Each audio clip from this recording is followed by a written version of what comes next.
モバイルレジェンド M6 スイスウォッチ。Kerap menggaru kulit kepala disebabkan keluh momor, masalahnya lebih mendalam. Gunalah Head and Shoulders menembusi 5 lapisan untuk membasmi keluh momor dan kegatalan. Bebas keluh momor sehingga 100%. Head and Shoulders diuji secara dermatologi. Minna! Utsumaki Naruto ga kaette kita zo!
You keep scratching the surface for dandruff? But the problem lies deeper. Use Head & Shoulders. It goes 5 layers deep to defeat dandruff and itch.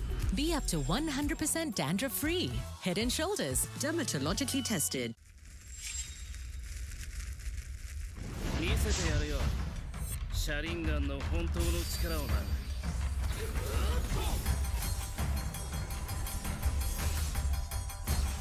力が湧いてくる。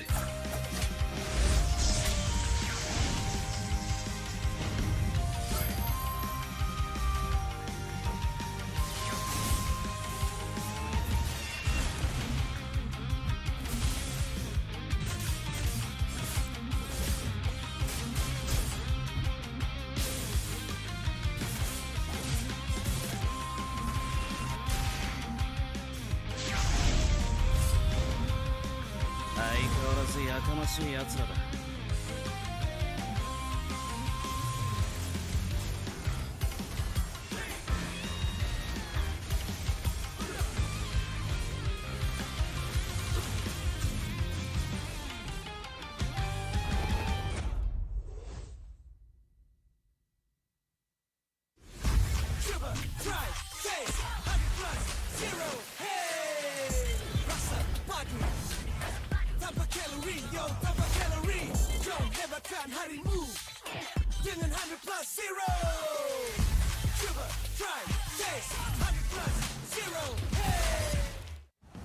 Jiwa perwira, setinggi semangat gagah sang harimau. Medan bertarung walau di mana, kita berdiri sama perkasa. Biar lawangan kita bergema satu dunia. Perwira dan pertiwi, bangkitlah dan terus berjuang. Marilah kita bersorak, harapan pasti ada. Ayo Tim Mas, kita mara bersama. Kita semua Tim Mas.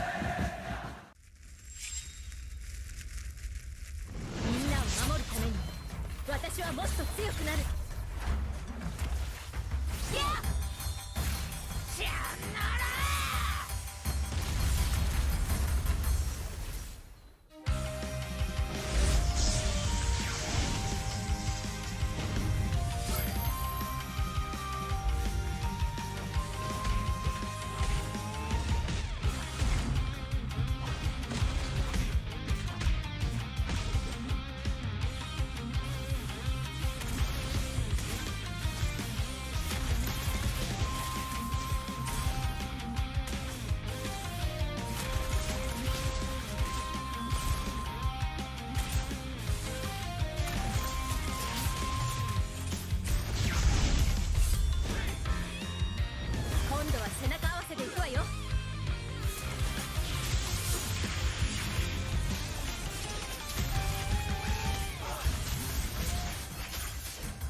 ここは俺に任せて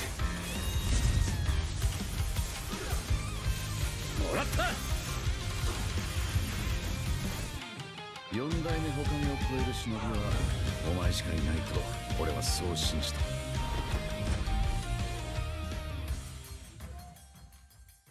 Ini 5 sebab kenapa korang kena datang tengok MPL MY di Stadium Juara. Pertama, korang dapat tengok kita orang main dan tim MPL lain main secara langsung. Kedua, boleh jumpa player depan-depan. Bruh. Yang ketiga, sebab ada booth Vamos. Keempat, tiket murah, RM10 je. Last sekali, yang penting sebab ada saya lah. Jom datang Stadium Juara setiap minggu untuk tonton semua tim MPL MY bertanding. And paling penting, jangan lupa beli tiket guys kat Ticket to You atau tekan link di bio. Jangan lupa follow MPL MY.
相変わらずやかましい奴らだ。今度は背中合わせで行くわよ。よっしゃ、第7班ここに復活だってばよ。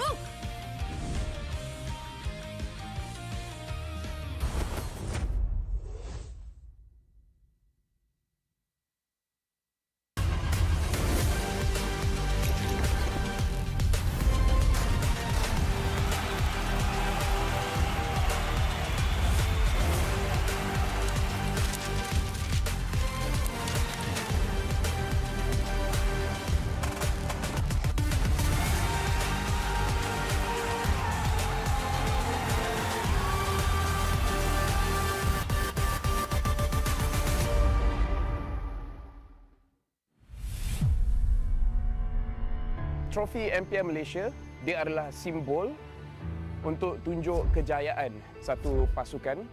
Dia membina legasi.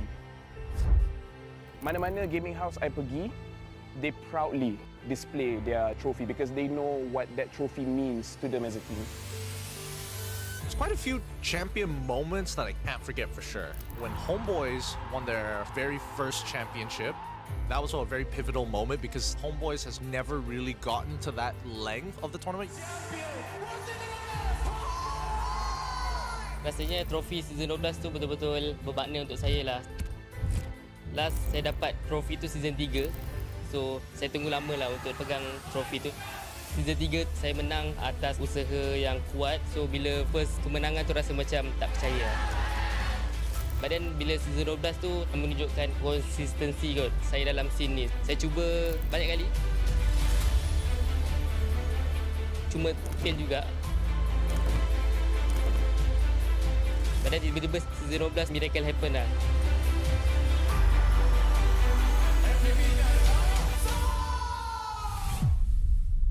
Season yang saya tak boleh lupakan is season 9 sebab itu first time saya.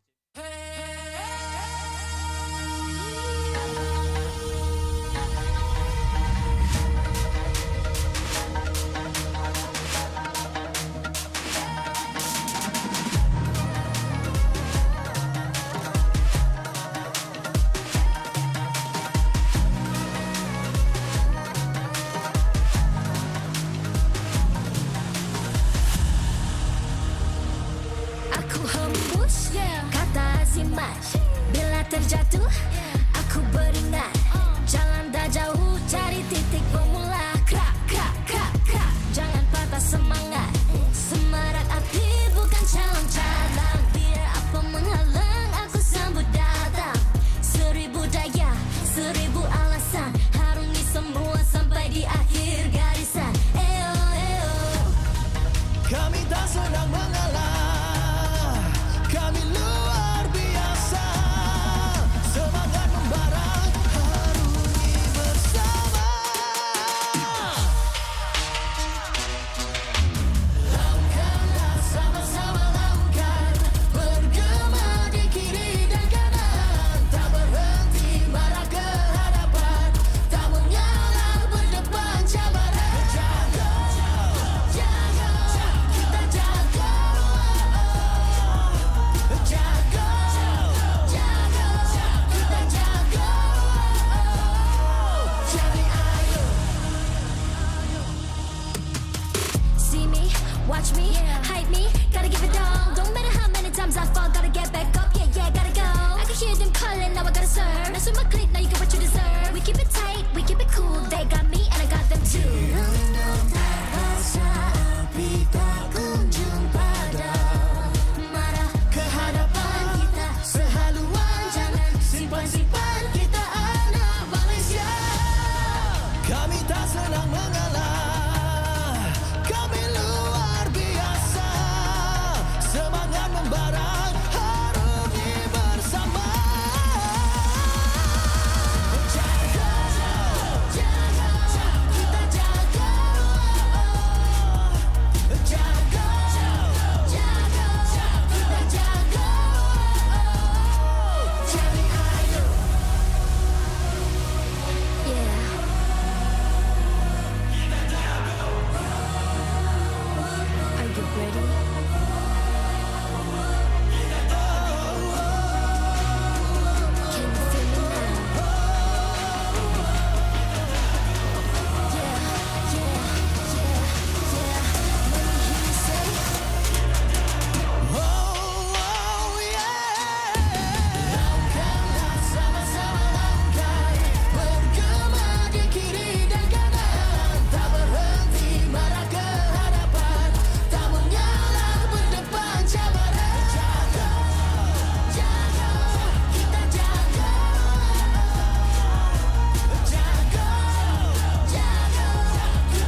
MPL Malaysia Season 15 is powered by Moonton.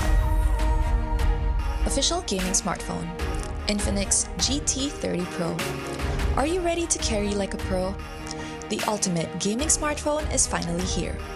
Introducing the GT30 Pro. Equipped with all-day full FPS system, you'll experience zero frame drops, just pure, smooth, stable gameplay all day long.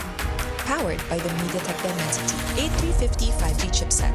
It's fast, efficient, and ready for your most intense gaming sessions.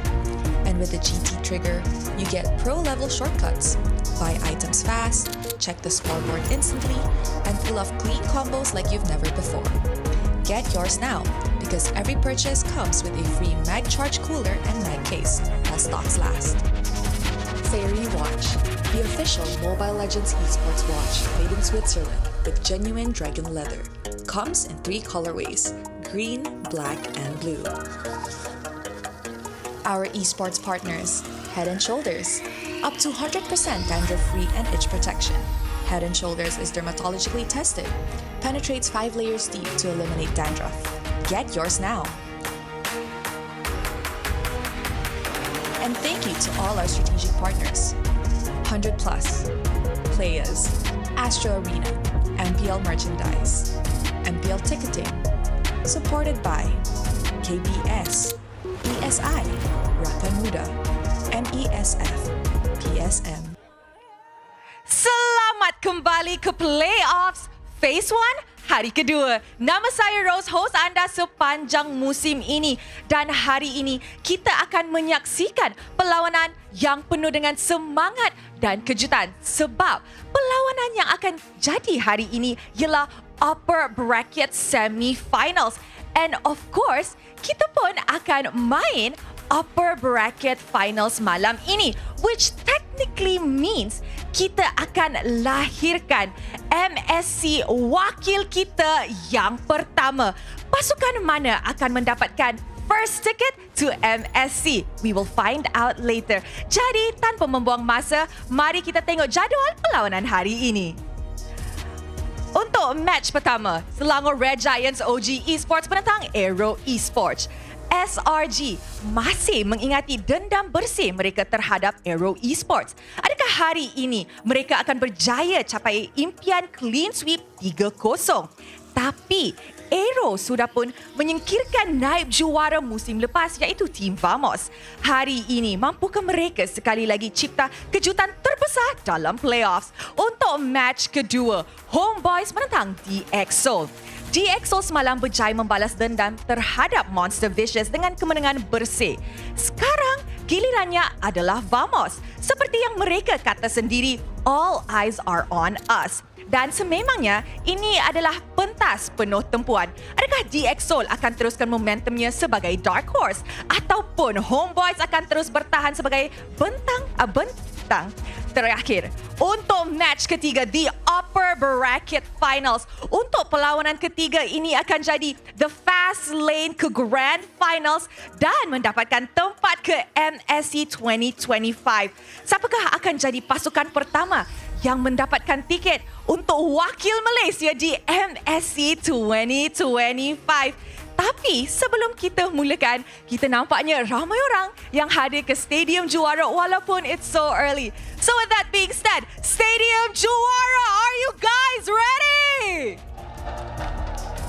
The vibe is there. And of course, kepada semua orang yang tengah nonton live stream ini dekat rumah, di pentas kebanggaan kita, you guys are definitely a part of it. So, jangan lupa untuk scan QR code di bawah ataupun isikan kod ini dalam MLBB anda untuk mendapatkan in-game rewards. Jadi, tanpa membuang masa, mari let's show it to the casters untuk mulakan Upper Bracket Semi-Finals kita. Casters, take it away.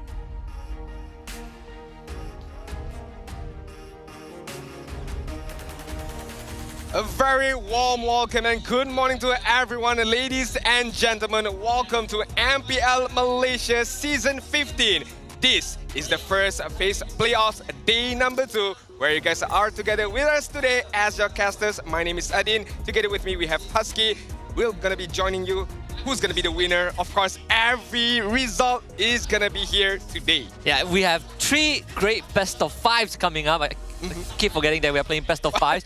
But most importantly, by the end of today, one team is going to book their tickets not just to the grand finals, but also to Riyadh, Saudi Arabia for the upcoming mid-season cup happening in July. So today, it is so important for our top 4 teams to get a win. I mean, there's a lot of pressure right now, but to be fair, even if they don't make it for the upper bracket slot, they would still have another chance for the second phase playoffs. But who wants a longer road where you have a shortcut to Riyadh, right? Yeah, you get the shortcut by playing more, but if you outlast the marathon today, you not only get a shortcut to Riyadh, but also you play one lesser day in phase 2. Agree. I mean, together with Infinix as well, we're gonna be, joining with the pro players as well. The Infinix GT30 Pro, the gaming phone, the official gaming phone of MPL Malaysia, carry like a pro as well. We've seen some amazing gameplays, and without Infinix, all of those amazing gameplays cannot be shown to you guys. Yeah, absolutely. Yesterday, if anyone remembers, Hazel's 1v1 against AERO 4-4 with the Fanny is powered by the MediaTek Dimensity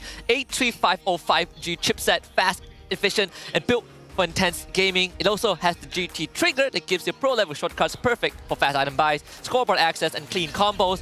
Available at 1,299 ringgit onwards and comes with free stuffs. What a steal! If I would have to round it off, it's a 1.3k ringgit Malaysia for you guys to get a hands on the Infinix phones. As you guys can see now, all of our pro players are using it, looking like they are ready, they are prime and ready as well. I can't wait to start this match, but before that, I would like to know as well, because we know that AERO, they do have 2 different EXP laners.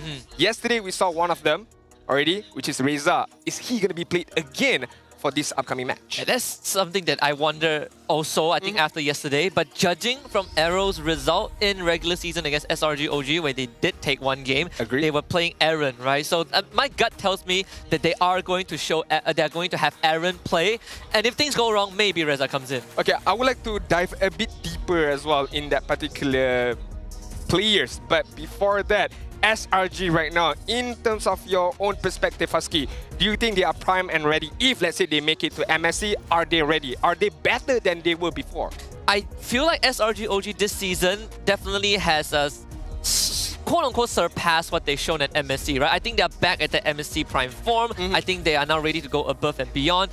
Whether they are prepared to take on the international teams, I really can't tell, because there's such a big power gap between SRG OG and the rest of MPL MY. So we can only truly know when they take on regions like Indonesia and Philippines. But for now, I like to believe that we are ready for that big stage, and it's to take it to the next step when we get there. I think it's taking it to the next step. That would be the biggest question for SRG OG. And of course, with all due respect to all the teams in MPL MY, but so far SRG OG have surpassed them immensely. So the next challenge for SRG OG would definitely be to face off all of the international teams. Of course, we're talking about PH teams, Indonesia's team, but we can't forget about the non-MPL team as well. Yeah. I mean, other regions as well, there could be a surprising factor for them right there. But talking about AERO right now, what is the biggest difference when we talk about Aaron, when we talk about Reza? What is the biggest difference between both of these EXP laners in your eyes? I think so far what we've seen, Aaron is more inclined to being the guy that has damage output, right? He's the guy that outputs the numbers, whereas for Reza, he's more of a meat shield. He's the one that opens up the map. He's the one that attracts attention, that draws fire to himself. So I think with that distinction in mind, AERO Esports, they want to take the fight straight to SRG OG. Aaron does have some unique pocket picks, right? He's also one of the few Benedetta players that we have in the league. I'm looking at that to be a potential X factor, a potential gacha pick if we go deep into the best of 5. Yeah, I'm not a pro player, neither am I a coach or analyst, but so far, when going up against SRG OG and bringing a very aggressive lineup, I think it might work, because you would make SRG OG feel a bit uncomfortable in the early stages, and hopefully by then you would build up a good enough of a lead to carry on to that mid game, because I feel like mid game is the strong point of SRG OG. So coming into a mid game when you have a good early lead, I think it's a very good trade-off. I agree. I think this has been the case for since season 13. I think when SRG won their first trophy, up to this point, it has always been that case. Yeah, I feel like it really depends on what kind of heroes they're going to use, and of course the strategy they're going to use, because we cannot forget, for our RRQ Kingdom fans as well, the Hazel effect is still within AERO. with the additional of local powers, we shall see what will be the result. But let's take a look at a small video of SRG OG Esports. Let's take a look together right now.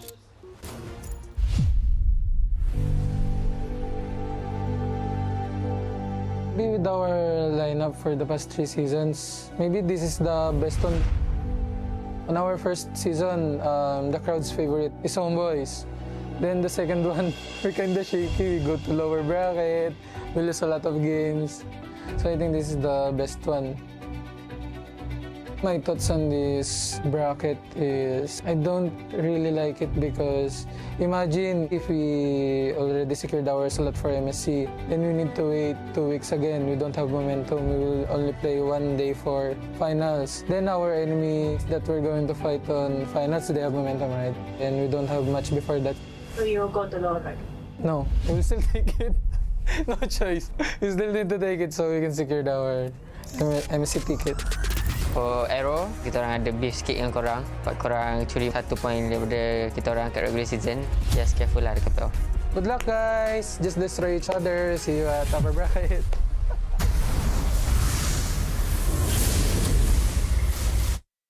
I don't know about you, Husky, but I'm getting a serial killer vibes from Innocent. Yeah, let's have fun, guys. Let's destroy each other. Hey, let's go! He's a psychopath, a half man, half beast. He's the Baba Yaga. I think Innocent is ready for some bloodshed in this upper bracket. I agree, but to be fair, what he said is very, very true. Because as we all know, we will be taking some time off from phase 1 and phase 2 as well. I think roughly about 2 weeks of a break for all of these teams, right, who can make it to the grand finals and of course the lower bracket finals. And on paper, you might think the lower bracket teams have a bit of momentum because they have 1 game in hand coming into the grand finals. But on the other hand, for the grand final team, who all the way from the upper bracket finals, they have longer rest. So this has been a debate for a very, very long time. What are your thoughts on this? Personally, I think that I prefer it to be just a continuous thing, right? Like what we saw in MPL PH. It's going to be the case for MPL IDO. So even in MPL MENA, right? It's like 3-4 days straight. I think that's how I prefer it to be. But circumstances this season, brought us to this place at this point where we needed a week of break in between. I think this also puts the teams to the test, right? Can they keep their momentum? Can they reset and come back as strong as they were when they first joined phase 1? I agree. I mean, to be a champion, regardless of whatever it is, you have to face the challenges as well as SRG OG Esports. As we introduce their lineup, we have Innocent, Yum, Stormy, Skies, Cram. No surprise because in terms of their lineup, I feel like Gorgeous is the only player that is registered as well. But right now, they're going to stick with Cram all the way up until who knows if they make it to the grand finals. Cram right now is my personal candidate for in the event that SRG OG wins a 3-peat. He is my candidate for finals MVP. Okay. His performance throughout the regular season has been solid and a lot of times overshadowed by the Savages from Innocent, by big plays from Sekais and Yums. But he is the pillar, right? He is the rock of SRG OG. You see all these plays. When they won AERO, he was saving the team. A lot of people don't pay attention to it, but without Cram, SRG OG just does not have a good enough foundation. You gotta remember, he also made it to the top 5 weekly plays when he used the obvious again, if I'm not mistaken, Escape Death. X-Borg, that one? X-Borg, yeah, my bad. X-Borg, X-Borg. The way that he dashes with the Cyclone Eye, with the last Insanity as well, that was a crazy, crazy gameplay.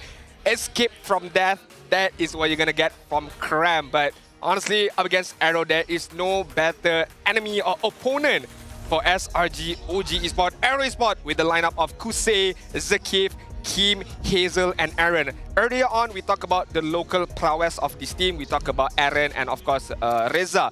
But to be fair, another duo that stood out for me in AERO Esports is Zakif and Kim. How well they can play off each other, especially Kim.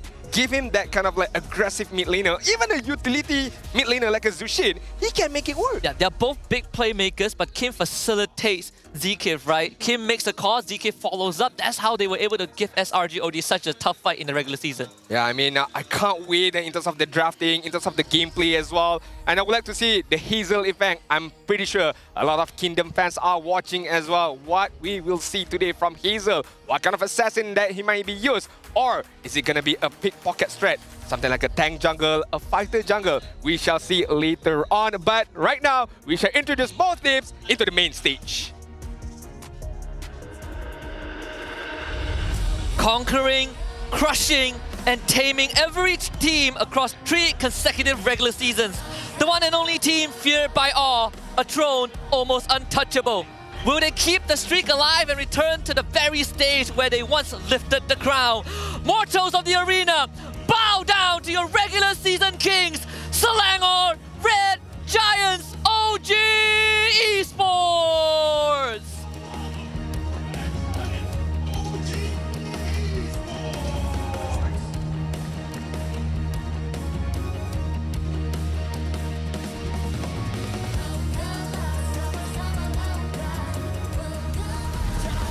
The only team that managed to steal points from the reigning champions, eliminating last season's throne contenders to advance further.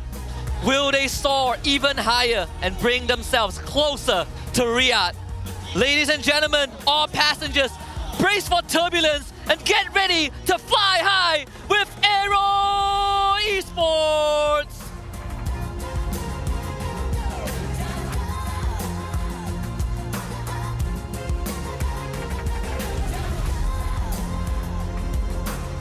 Introducing the coaching staff of the two teams. And also Head of League Ops, Franklin, that would ensure fair play and professional integrity in the matches. Coach Ozoravecki and Arcadia. Facing off the coaching staff of AERO Esports, we have Coach Bam.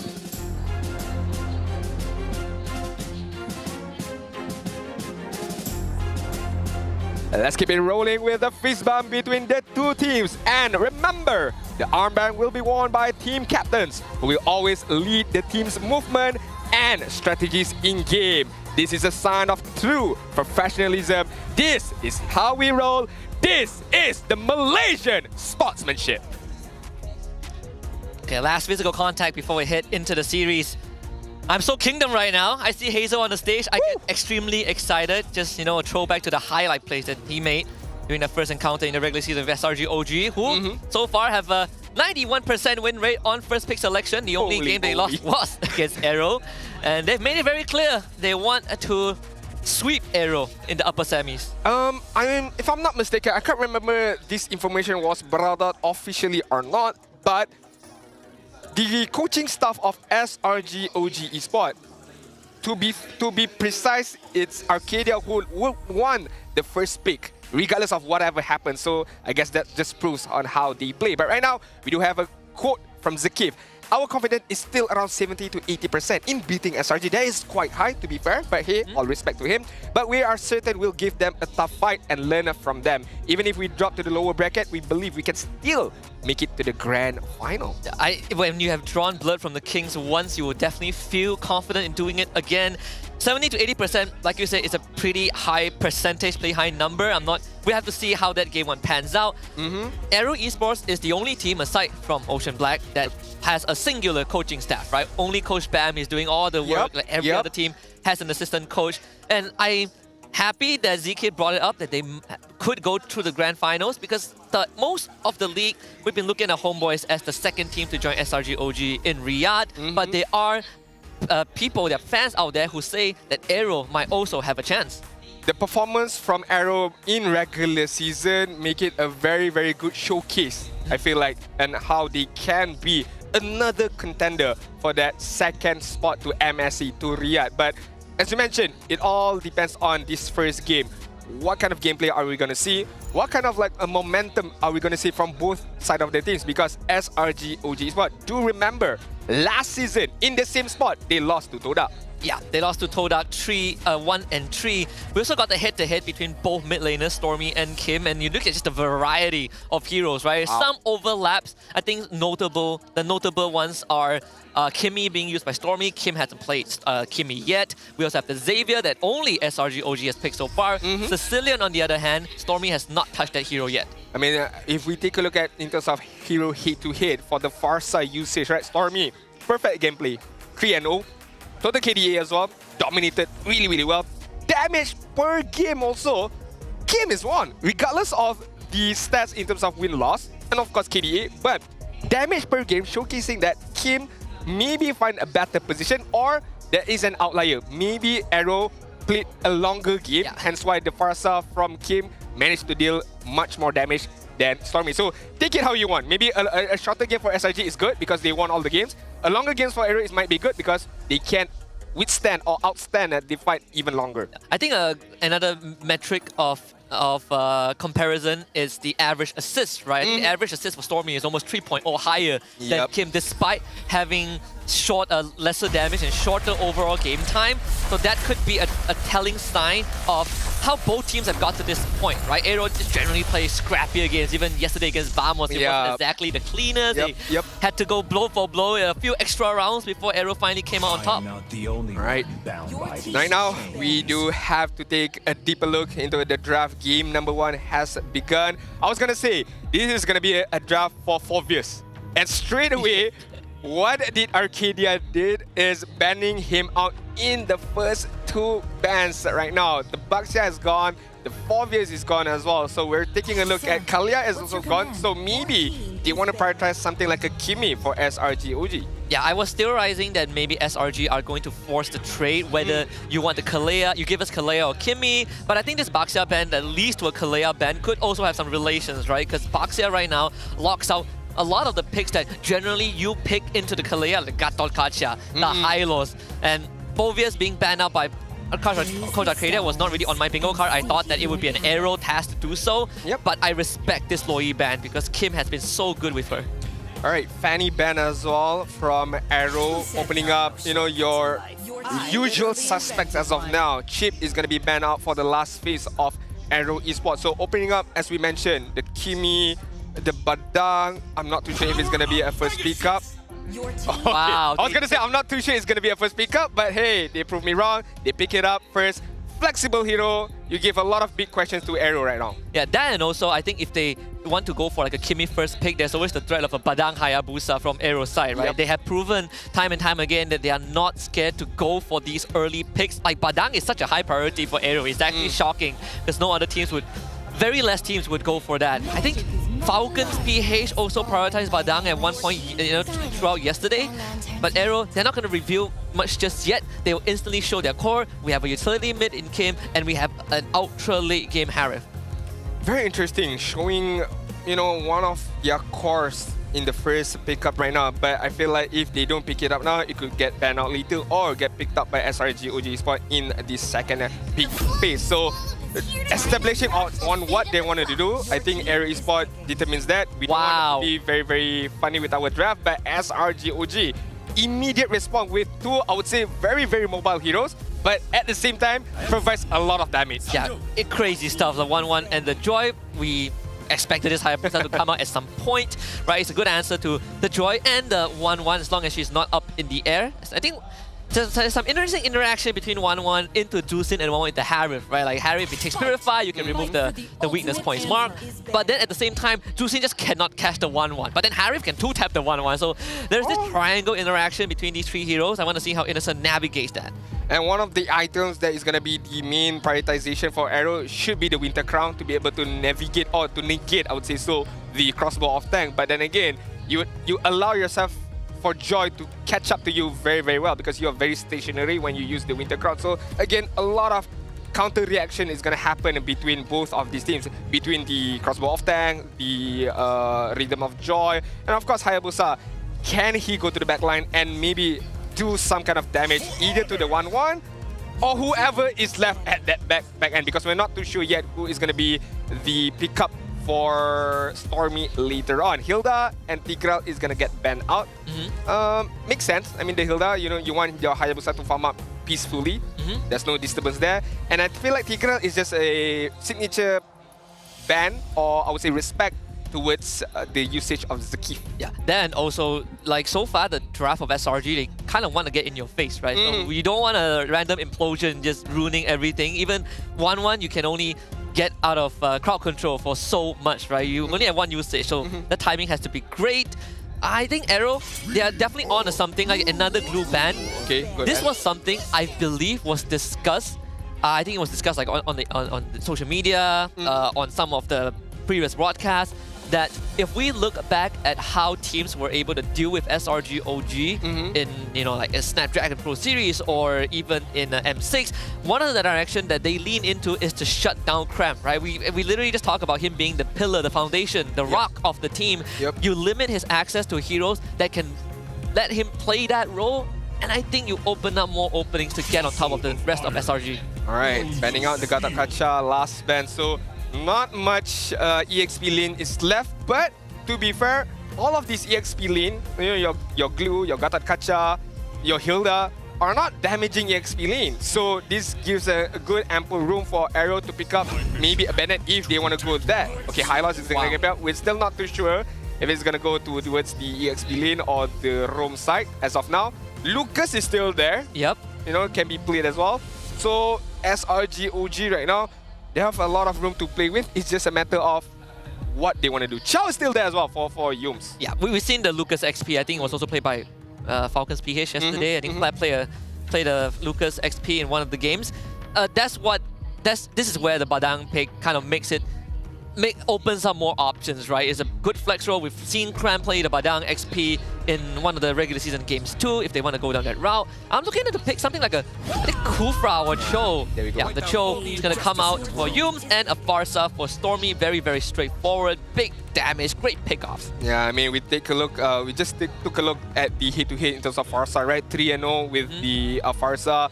Yes, less amount of damage being dealt. That's because maybe due to you know, shorter amount of games. But we all know the kill participation from Stormy is super high.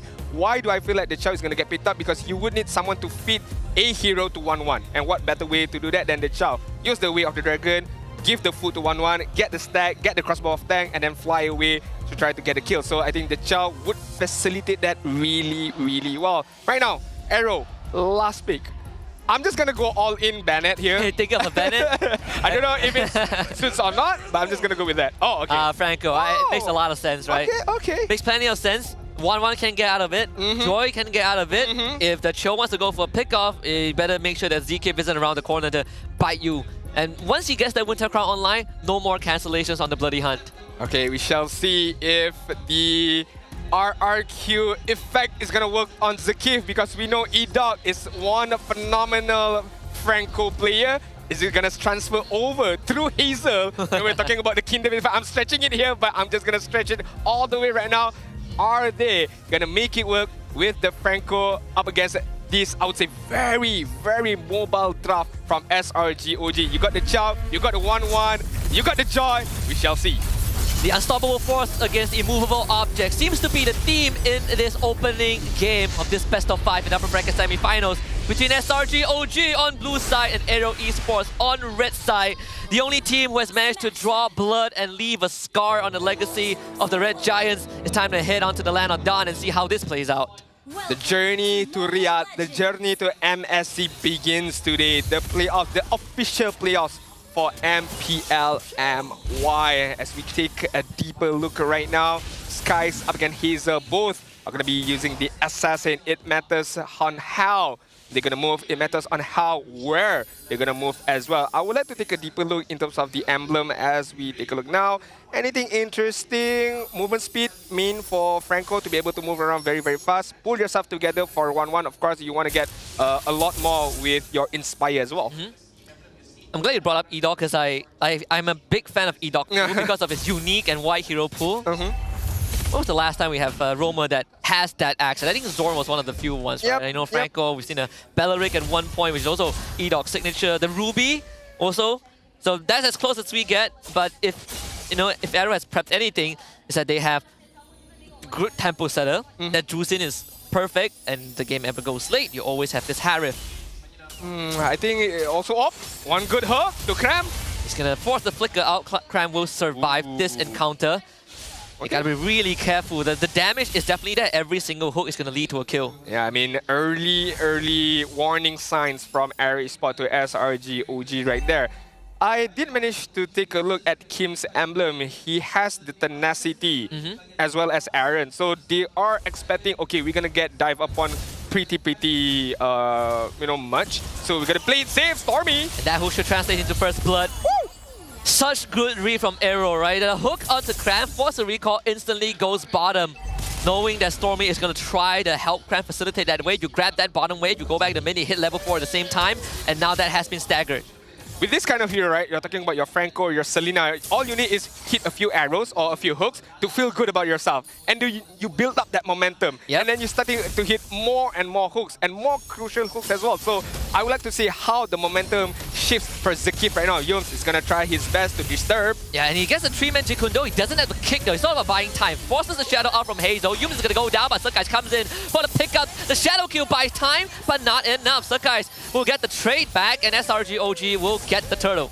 That is a very good scrimmage between both of these teams. It started really, really well with AERO Esports, noticing the movement of Yums right there, and Aaron follow up with that movement to be able to get a kill. But speaking of kill, Innocent. And a fresh bloody hunt from ZK for flicker into a kill conversion. Innocent punished. That is a very, very easy pick off by AERO Esports, knowing that Zakif has the bloody hunt. Move onto the back end, and there was no way! There was no way for Innocent to survive that, and there was no way as well for Zakif to survive that. Unbelievable. The recall came through at the last second. My god, it was inch perfect recall by Zakif right there. Live to save another day. AERO Esports right now are holding on to the lead in terms of kill, but so far SRG OG Esports are denying all the goals, because as we can take a look at the economy, right? It's not big of a difference, or it's not big of a lead that AERO Esports has. Yeah. And thankfully the first blood, well, at least the only kill SRG OG has was fed into Sakai's, right? And it was also a takedown onto Hazel. And if you have a Joy that can get a hit, that is a good sign. 1-1 doesn't take some time. If she gets a hit, it's good. If she doesn't, just make sure that she doesn't fall any further behind. Take a look at the mini-map right now. Look at the movement of Kusi on top. It's gonna get spotted by Yums, but Kusi knows as well Yums is in the neighborhood. Zakif right now. Notice that there are 3 movements from Yums. There's a flicker kick into a feather airstrike, artillery fire, just enough. Stormy gets jumped up by Hazel. They will all share the burden of the shadow kill. So AERO Esports gets nothing. That's a very, very solid movement from SRG OG Esports, which was noticed by Zakif, but they could not stop that movement. Once the conceal was used, Yums knows the target that he wants. It was Zakif, and they know that they have the damage between Stormy, between Skies as well. They immediately react and got the kill and brought back the goal towards themselves right now. Kusei, again, gotta be careful. 3-man of SRG OG right now. And it plays into what you pointed out earlier, Din. You feed the kill to Innocent, right? Yep. He got the collection onto Zakif. The wave's going to be shoved in, so it gives space for Innocent and Yums to start moving around and prepping for this next turtle. ZK will have his flicker and Bloody Hunt back up. Yums will try to punish him again with a kick into another collection. The wall fist crack more than enough. Hazel now with the shadows goes in for the shadow kill, finds Yums at least. Diamond Force laid down by Kusei. That's the blue carpet. Sakai actually goes down to Kim, and Innocent will be forced to retreat before Stormy though picks up Aaron. 2-for-2 trade. I think 2-for-2 trade, and I think it was in the favor of SRG OG, because Innocent did not die. He might have popped up the crossbow of 10, but he knows that I don't need to. I can just kill off Aaron with my basic attack. But AERO Esports, regardless of 2 men down, they still managed to get the turtle. So SRG OG Esports, you might think, oh, that's very unfortunate for Zakif trying to get a hold on Stormy while using the feather strike, but he's the minion. You might think that SRG OG Esports won that, but I feel like it was stable, or it was just even Stevens right there. Yeah. Despite all of that, and the turtle going over to AERO, there is still no substantial gold lead. Yeah. And right now, AERO Esports, they are going to take that top tier 1 for free. It is technically a trade. Both gold laners will go for that late swap. Getting the kill earlier onto Sakai's was good. Was great. I think Kusei got the kill. No, Kim got the kill on the Sakai's. Like, this tenacity brace my Jusin. It's deceptively durable. It's not easy to take her down. Yeah, it's not easy to take her down, while she packs a good amount of punch as well, especially to somewhat of a squishy hero, something like a Skies or a Stormy, a Farsight and Joy. Not necessarily have a good high amount of defense and cannot withstand the Lantern Flare or the Crimson Beacon that much. Not when you have the Hazel to follow up, not when you have Kusei to follow up as well. But right now, SRG OG Esports, I think they are in an okay position. It's not that bad. Yes, the lead is within themselves, but Innocent is still farming, Skies is still farming at the same time, and you could say so about AERO Esports. So it really depends on the roamers, the EXP laners, how they want to open up the teamfight and how they want to open up the space for their damage-dealing heroes. SRG OG has been identifying the right targets, right? At least up till this point, both kills earlier on onto Zkif was set up by Yums, right? You prevent any sort of a Bloody Hunt. You make sure if this Franco goes down before the Bloody Hunt can be used, you've done your job. And that's why Yums is willing to go for these trades. But I wonder when the game progresses, is that approach still going to be the same? Because Zkif is going to get this item. Winter Crown will be definitely one of the prios. SRG OG, if they cannot finish off the Franco in one go, what is the next plan? I agree. And right now the plan is to try to take down Kim. Forces out the Crimson Beacon. He still keeps his Purify, but without Crimson Beacon and a low health bar, he has to go for the retreat. Yums now directs his kick onto Aaron instead. Revitalize instantly gets used. Kusei drops the Zaman Force and come in with a fist break from Cram. But 1-1 gets off the crossbow tank. Innocent is in the air, but comes down into a Bloody Hunt. ZK was waiting for him.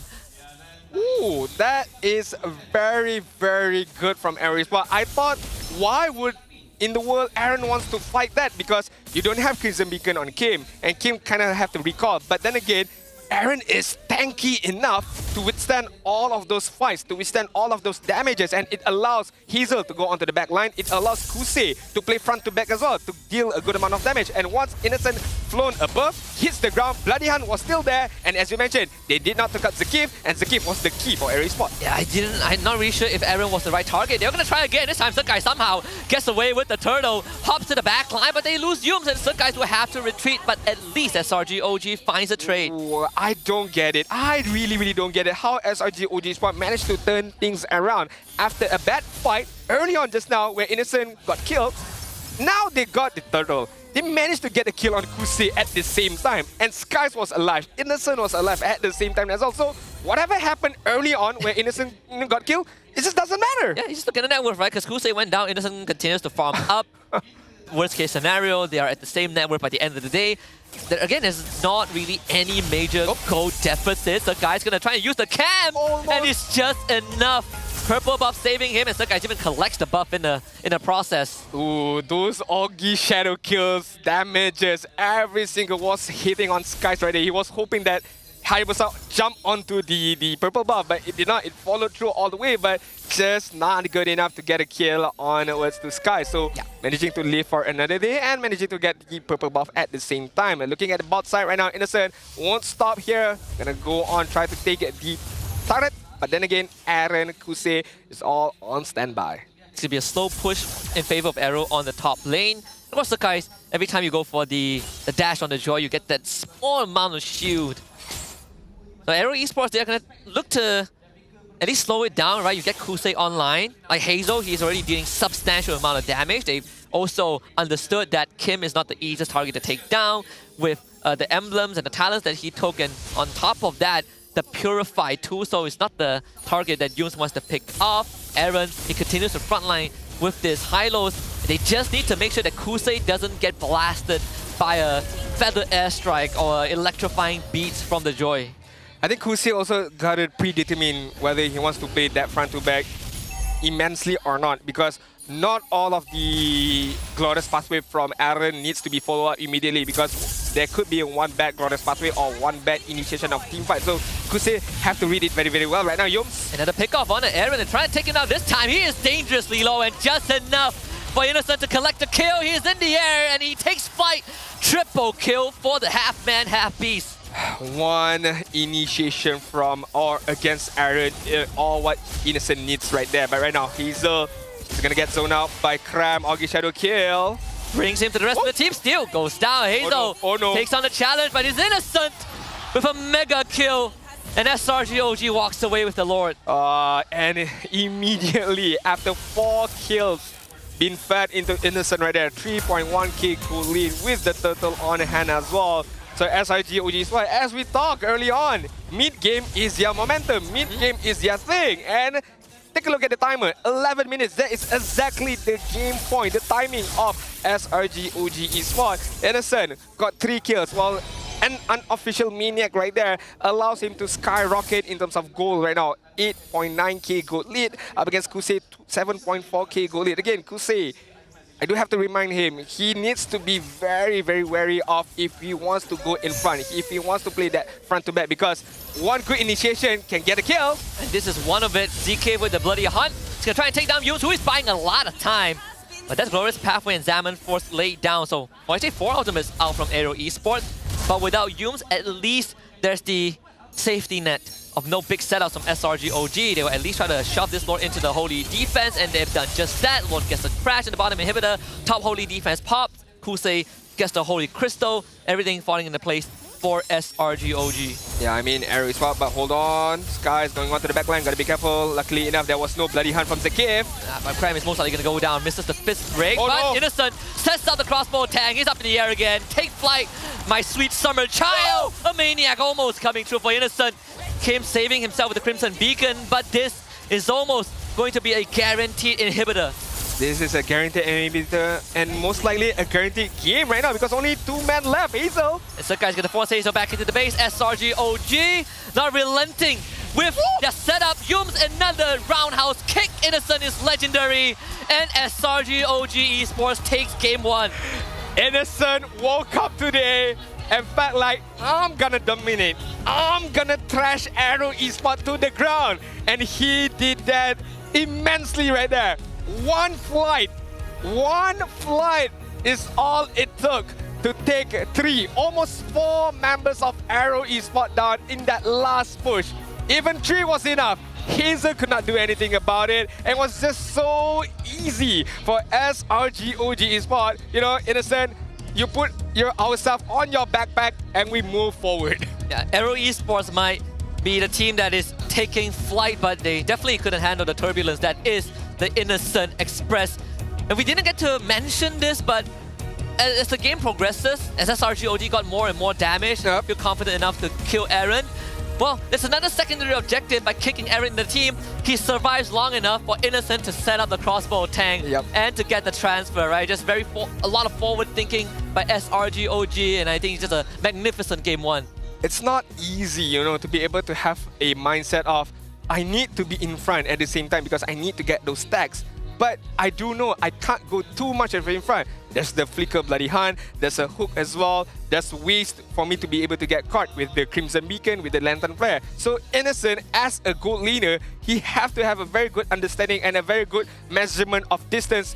I should be not far enough, but just far enough to be able to get the stacks and not give myself my body towards the enemy, and he did that perfectly. Not once, not twice, but a couple of times in that game. Yeah, the only time he went down was in that mid lane when he didn't have enough damage. They attempted that move onto Aaron and he went down, but the rest of the game was just Innocent. Every single time the weakness points were all unlocked, Innocent takes flight, and it was crash and burn for AERO. Oh my god.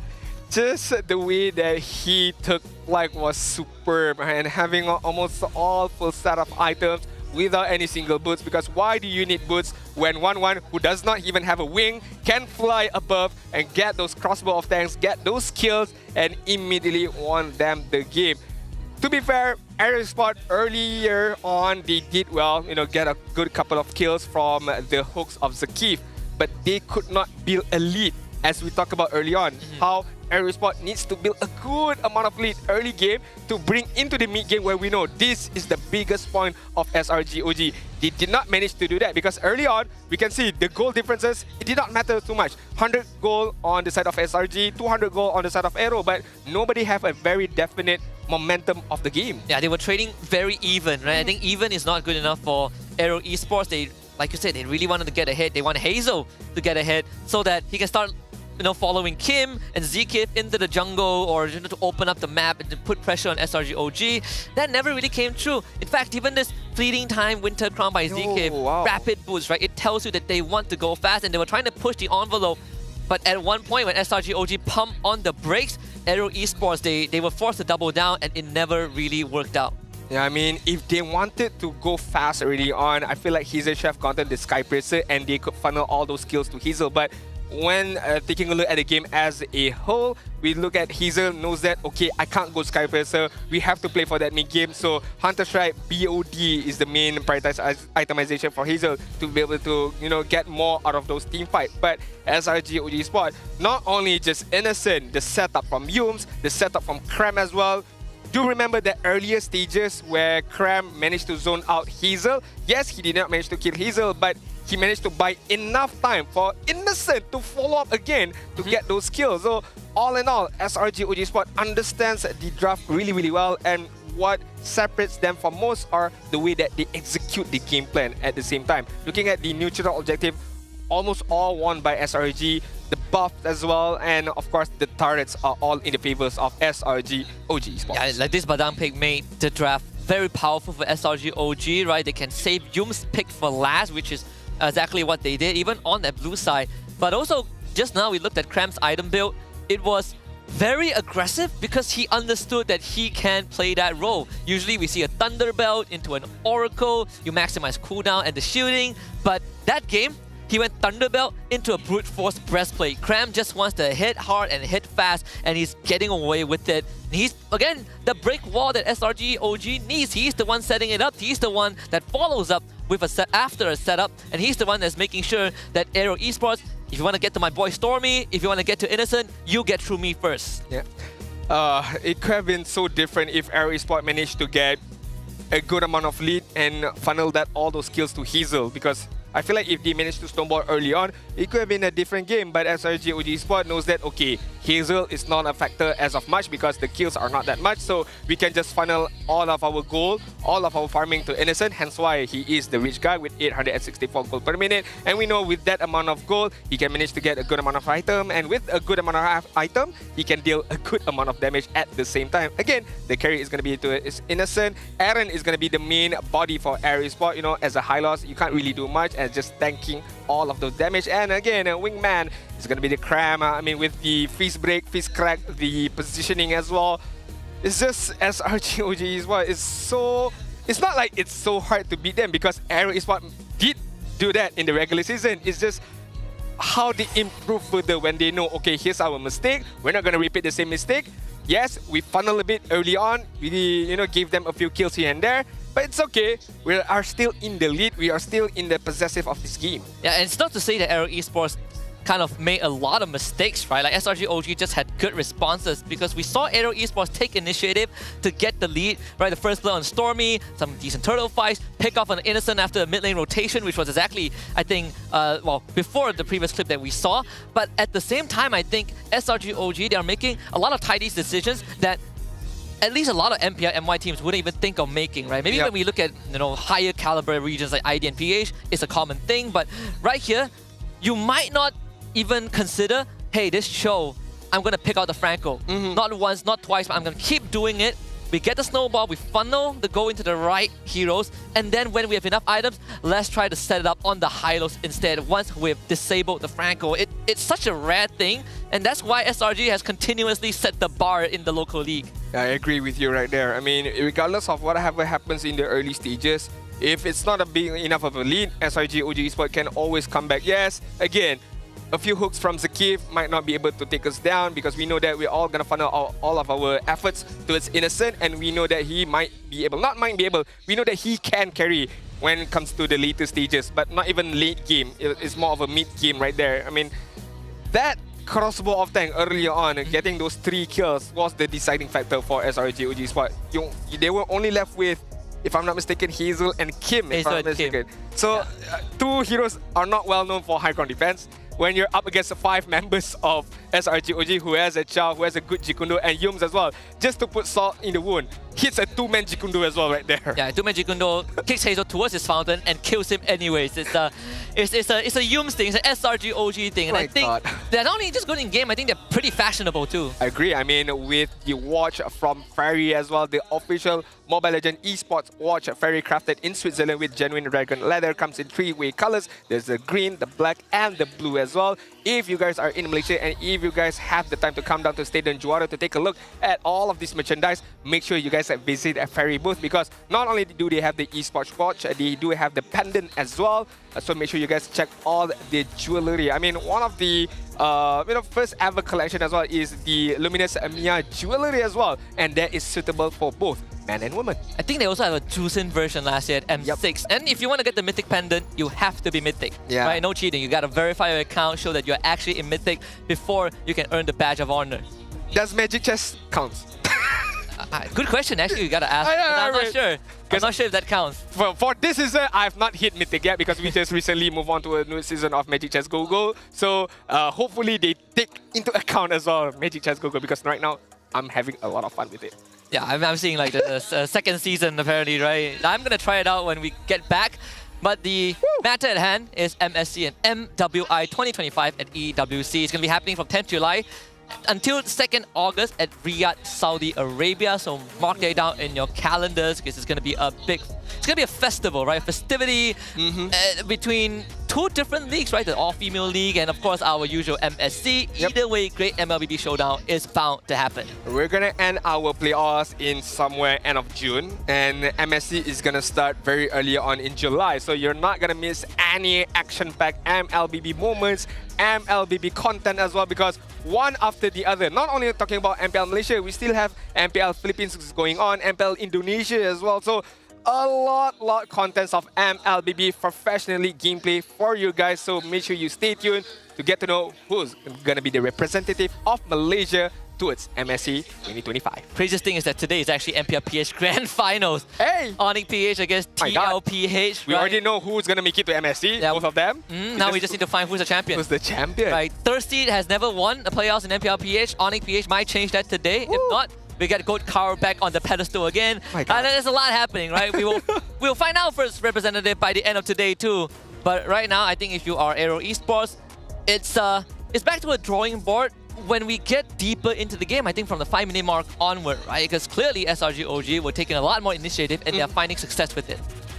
Looking at these footages behind the scenes, right? Yes, on paper, registered is Coach Bam the only guy. But I feel like he has some help in his own backroom or his coaching staff as well. Maybe not registered on paper, but we're not too sure of what's going on the back end. I'm pretty sure he has some help here and there. AERO Esports is gonna get the benefits of the first pick with a 53% win rate up against SRG OG Esports. So we would like to see right now who are they gonna prioritize in that first pick, because game number 1 we saw Badang was the main priority from SRG OG, and right now AERO we shall see maybe a different kind of first pick. But let's take a deeper look at the quotes from Ozora Veki. Based on our screen results, I feel like we have a really good chance at MSC, but I want us to keep the same mindset. Taking one game at a time, because that's what makes us strong. With our current form, I believe we can be a strong contender at MSC again. Just a few things. The last part, I really like it. They know that they are the defending champion, but he did not mention he believes that he can defend the title. He just mentioned be a strong contender. So showing respect to other team, and of course showing humility as well for his own teams. Yeah, I think as long as you're a professional player, as long as you're competing, you will want to win, right? I think there's been so many conversations going around, and I'm involved in some of them. You know, wondering if SRG OG can be a contender or can they defend their throne.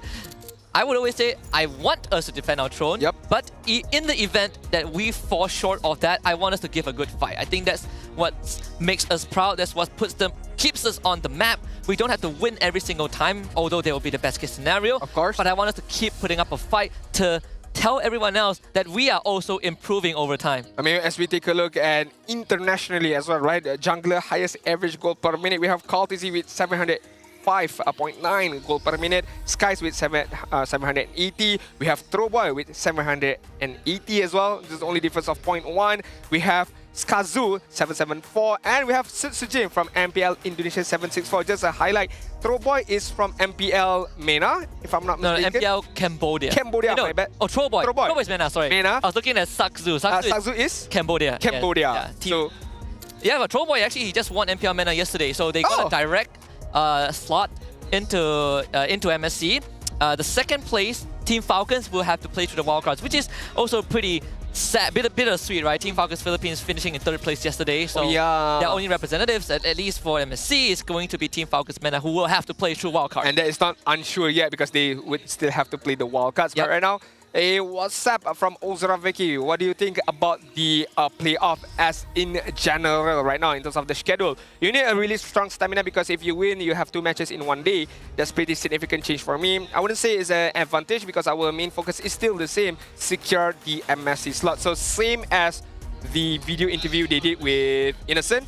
Regardless of whatever it is, we just want to secure the slot first, and how they do that is win this game and win the upper bracket finals as well. Yeah, and I think for some of these players or teams, they are they are used to this format, right? Like last season, Todak and Vamos had to do the same thing. A day after the play-ins, they had to play upper bracket semis and then upper bracket finals. That's how Vamos got the first slot to M6. So I feel like, obviously right now we don't have Todak and Vamos, but it's not the first time we have this kind of format. It is a marathon, but let's take it one step at a time. Like Becky said, we head into game 2 draft. AERO Esports right now on first pick. Yeah, right now we take a look on what is the main prioritization for the AERO Esports, because they do have their first pick, right? If you were in the camps of AERO right now, what would be the main priority for you? Are you going to go for, you know, your Hazel effect, or are you going to try to win your EXP lane, be more flexible in your draft? I think honestly, for me, I'm looking at Zkif and Kim, right? I think I want to rely on these two to facilitate Hazel. These will be my priority. I think Kusei, he's good on his own. There were moments that I had doubts about Kusei. I think he is one of the weaker links in AERO Esports, but on a good day, Kusei is one of the reasons that they are winning games. Ban-wise, this is sort of what I expected. I expected the Badang to be banned out. I don't think AERO wants to first pick Badang like what SRG OG did. I know they definitely don't want the Phovis to go through the SRG OG because it's not a first pick for AERO themselves. It is so far going according to what I envisioned. Though the ship ban, I would think that SRG OG is the one that bans it, but AERO decides to take it out themselves. I'm not sure SRG OG gonna ban out the Baxia here or not. And even if they don't ban it out, is it gonna be a main thing for AERO? Okay, don't need to answer the question because Baxia is gonna get banned out either way. AERO right now do have the flexibility of picking up a Kimi. I don't think Gatot is gonna be... Oh, a Joy. Okay. Yeah.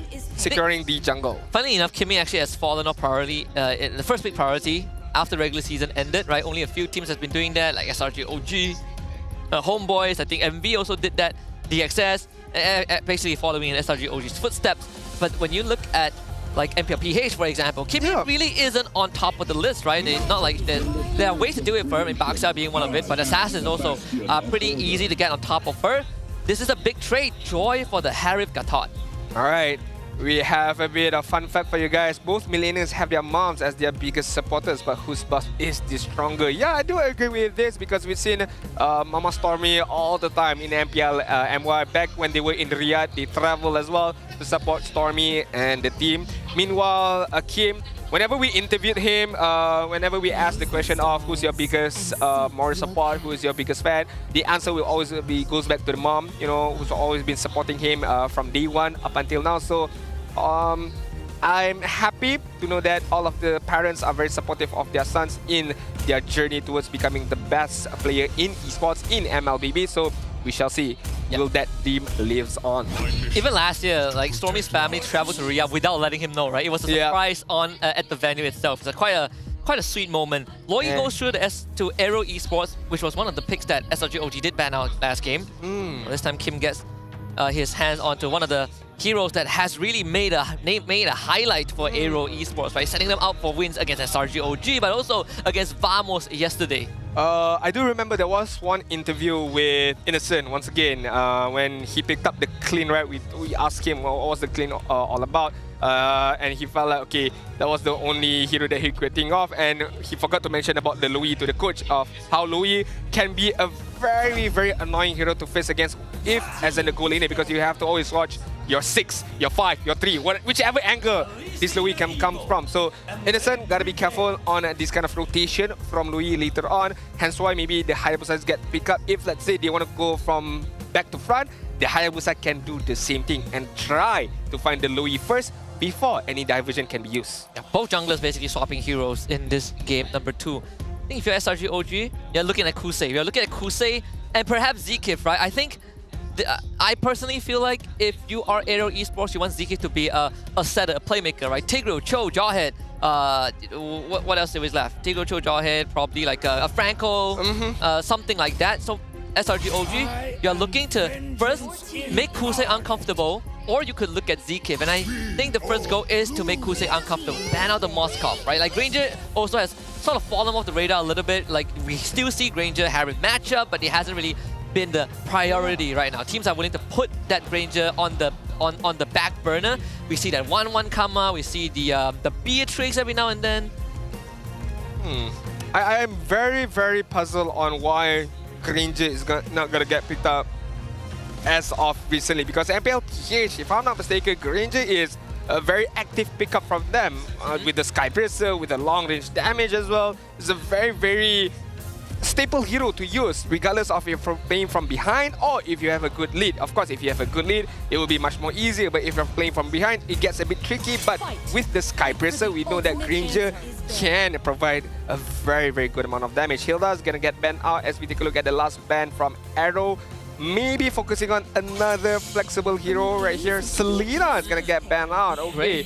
Whenever I see Selena, Super Prince comes into mind. Yeah, I mean, sorry to say. It's a great pick also, because the Abyssal Trap can help them get vision, you know, spot a potential diversion.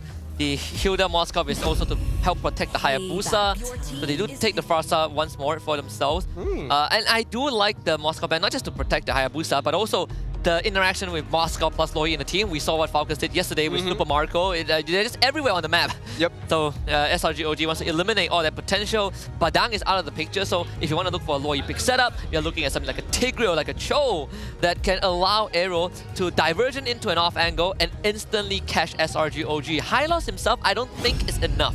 Yeah, I definitely agree with you right there. Hence why the Chow is gonna get picked up for a single target pick off, and the Granger, just as we mentioned, is gonna get his showcase of playoffs appearance right now for the side of AERO Esports. So Chow, Hylos, Granger with a Loi and Joy.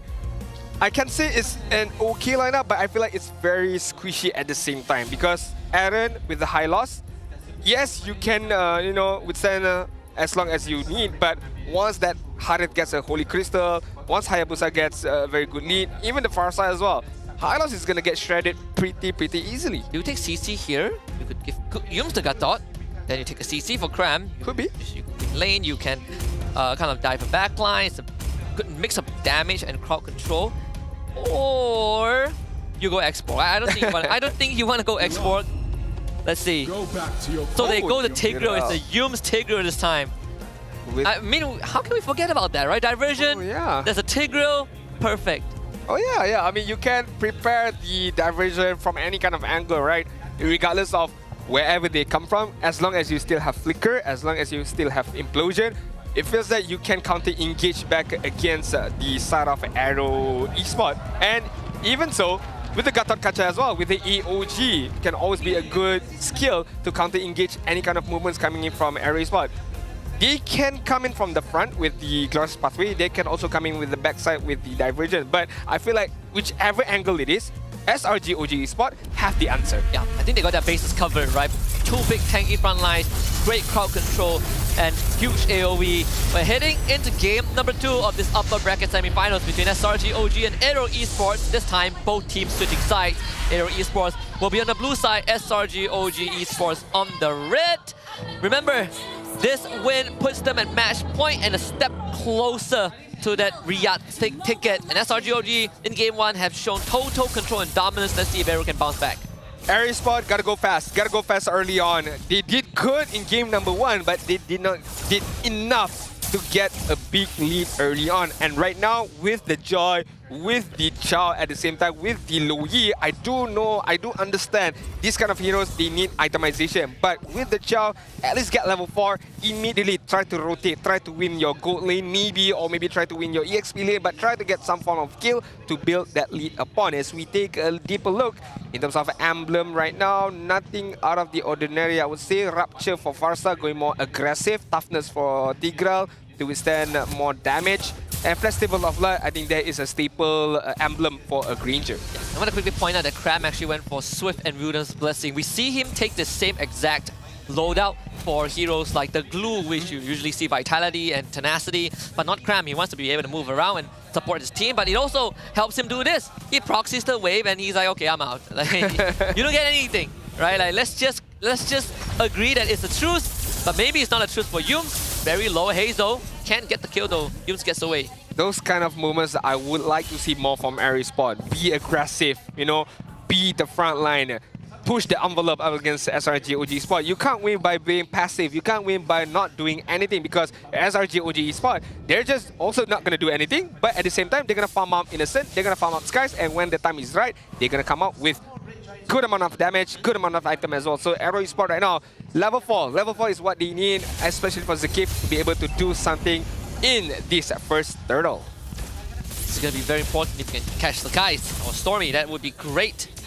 I mean, even this top side, right? Like top lane, Kusei going toe-to-toe with Innocent, right? He won the level 1 trade, he forced an early regeneration. Oh, no. Stormy's gonna come in and bail Innocent out, trying to make Kusei miss that level 4 just by a little bit. And I think mission accomplished. Innocent gets freed from the lane and now regains control. A small movement, but big impact right there. And talking about big impact, Zaki! Oh, the angle going a bit wide, and now he has missed the window because Yum is level 4.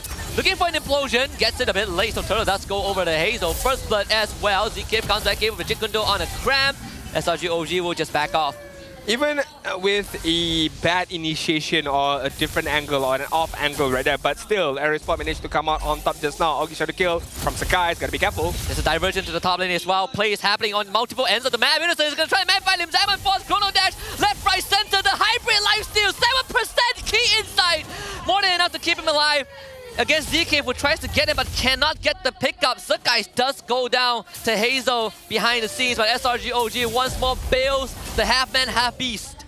That is very, very unfortunate of Kim right there. Good diversion, but he did not bring anyone with him. He was hoping that Kusei could dove that turret, but Kusei as well was very, very low on health. He could not do any diving. He could just hope that the Death Sonata hits the Harith, but the distance was too far away and the damage from Louis was not enough to kill Innocent at the same time. But when that particular movement happened on top, we managed to see on the back side where Skies got taken away by Hazel, if I'm not mistaken, who managed to get a kill, and right now the goal lead are in the favors of AERO Esports, better than game 1. Yeah.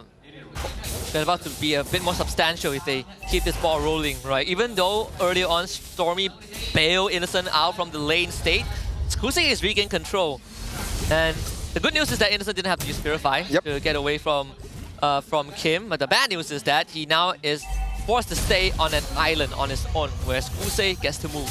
I feel like that is still okay for Innocent. You know, Innocent staying in an island just farming out is very, very scary once he gets out of that island with Holy Crystal, with Stalem's Sight as well, and with Purify still on hand to be able to escape from any kind of Jikundo or Way of the Dragon from Zakif. And as we take a look at Zakif, try to catch out Yos, but not managing to do that. Diversion! Now here's Zaman Force, Purify, this time not gonna get away. Great angle from AERO.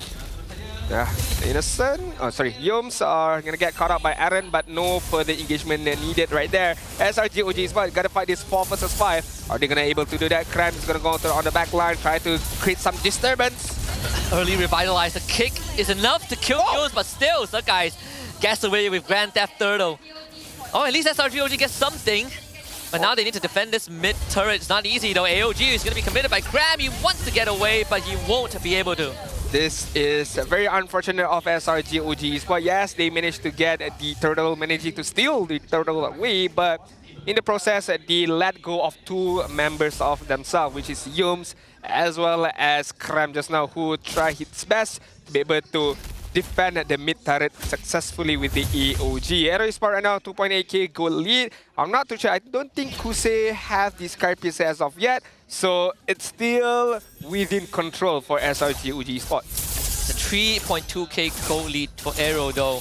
And Hazel has a lot more freedom compared to what he had in game 1. Stalem's Sight finally completed for Innocent. A bit late on that money, but what to do, right? He's just receiving so much pressure. He's either dead, which he did die just now, or he's forced to take a backseat. Which brings us back to the facilitation between the relationship between Kim and ZK. Yep. Right? We see the setup with this Loyi. You give him a playmaking hero that can help ZK playmake, and we get moments like these from AERO. Yeah, I like it. I like it a lot, very, very much right now. Look at the position of Zakif, spotting out Yums right there, knowing that there are some trouble kind of coming in the way of Kusei. Kram is not going to get taken out, you know, just got to get a few hits onwards towards the other side. Kram. The facilitation on the kid. Cyclone Eye actually allows him to juke out Kram AOG. Most likely will get a trade with the help of Kusei. That's an execute though. Stormy has Zkif in his face. A flicker kick. Good stuff from Zkif. As Hazel 1v1 Sakai in the back line. Double kill for Kusei. Now Innocent left all alone. But this time he's not a 1-1. As Zaman Force has limitations. Triple kill for Kusei. And AERO wipes the floor with SRG OG. A 10-0 in terms of kill. A clean wipe out from AERO Esports. Not only that, after Kusei managing to get a Sky Piercer, immediately triple kill on his name, and that Sky Piercer stack is gonna skyrocket as of now. AERO Esports are in the driving seat, and this is what we talk about. AERO Esports gotta play fast, gotta play aggressive early on because it's still very much early. We're still in the 7-minute phase of the game, but they have built a good lead, and right now is how they use the lead. Kick onto Yums. AERO instantly cancels the feather airstrike, so SRGOG. Again, they will have to retreat, and I don't think this time they want to contest the turtle in any capacity. Yep. Hazel walks away with the objective. I mean, one of the things that we look forward to every time a team faces off against SRGOG is how far can you push them, right? Yep. How far can you push them in terms of the in-game fights? And this time, they should get the first kill on a Z-Kib. Yeah, that's a confirmation from Sakai. Okay. But yes, I was saying, how far can you push them in-game, and how far can you push the draft, right? SRGOG hasn't really found the need to, oh, we gotta show all our hidden heroes, right? We just go for the same rotation, we interchange a little bit, and we win games. AERO is the only team that took a point off of them in the regular season, and we are seeing glimpses of that. Yeah, and I think this is one of the rare moments in MPL MY we got to see SRGOG Sport playing from behind. How well do they play from behind right now?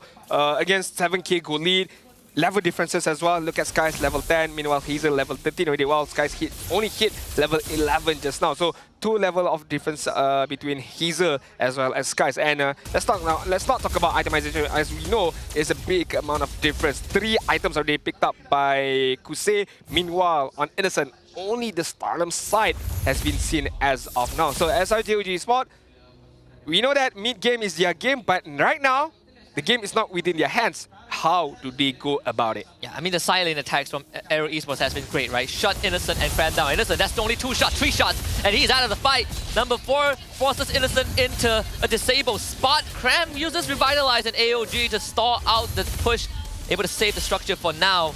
But that's all SRG can afford. They have to keep playing on the back foot.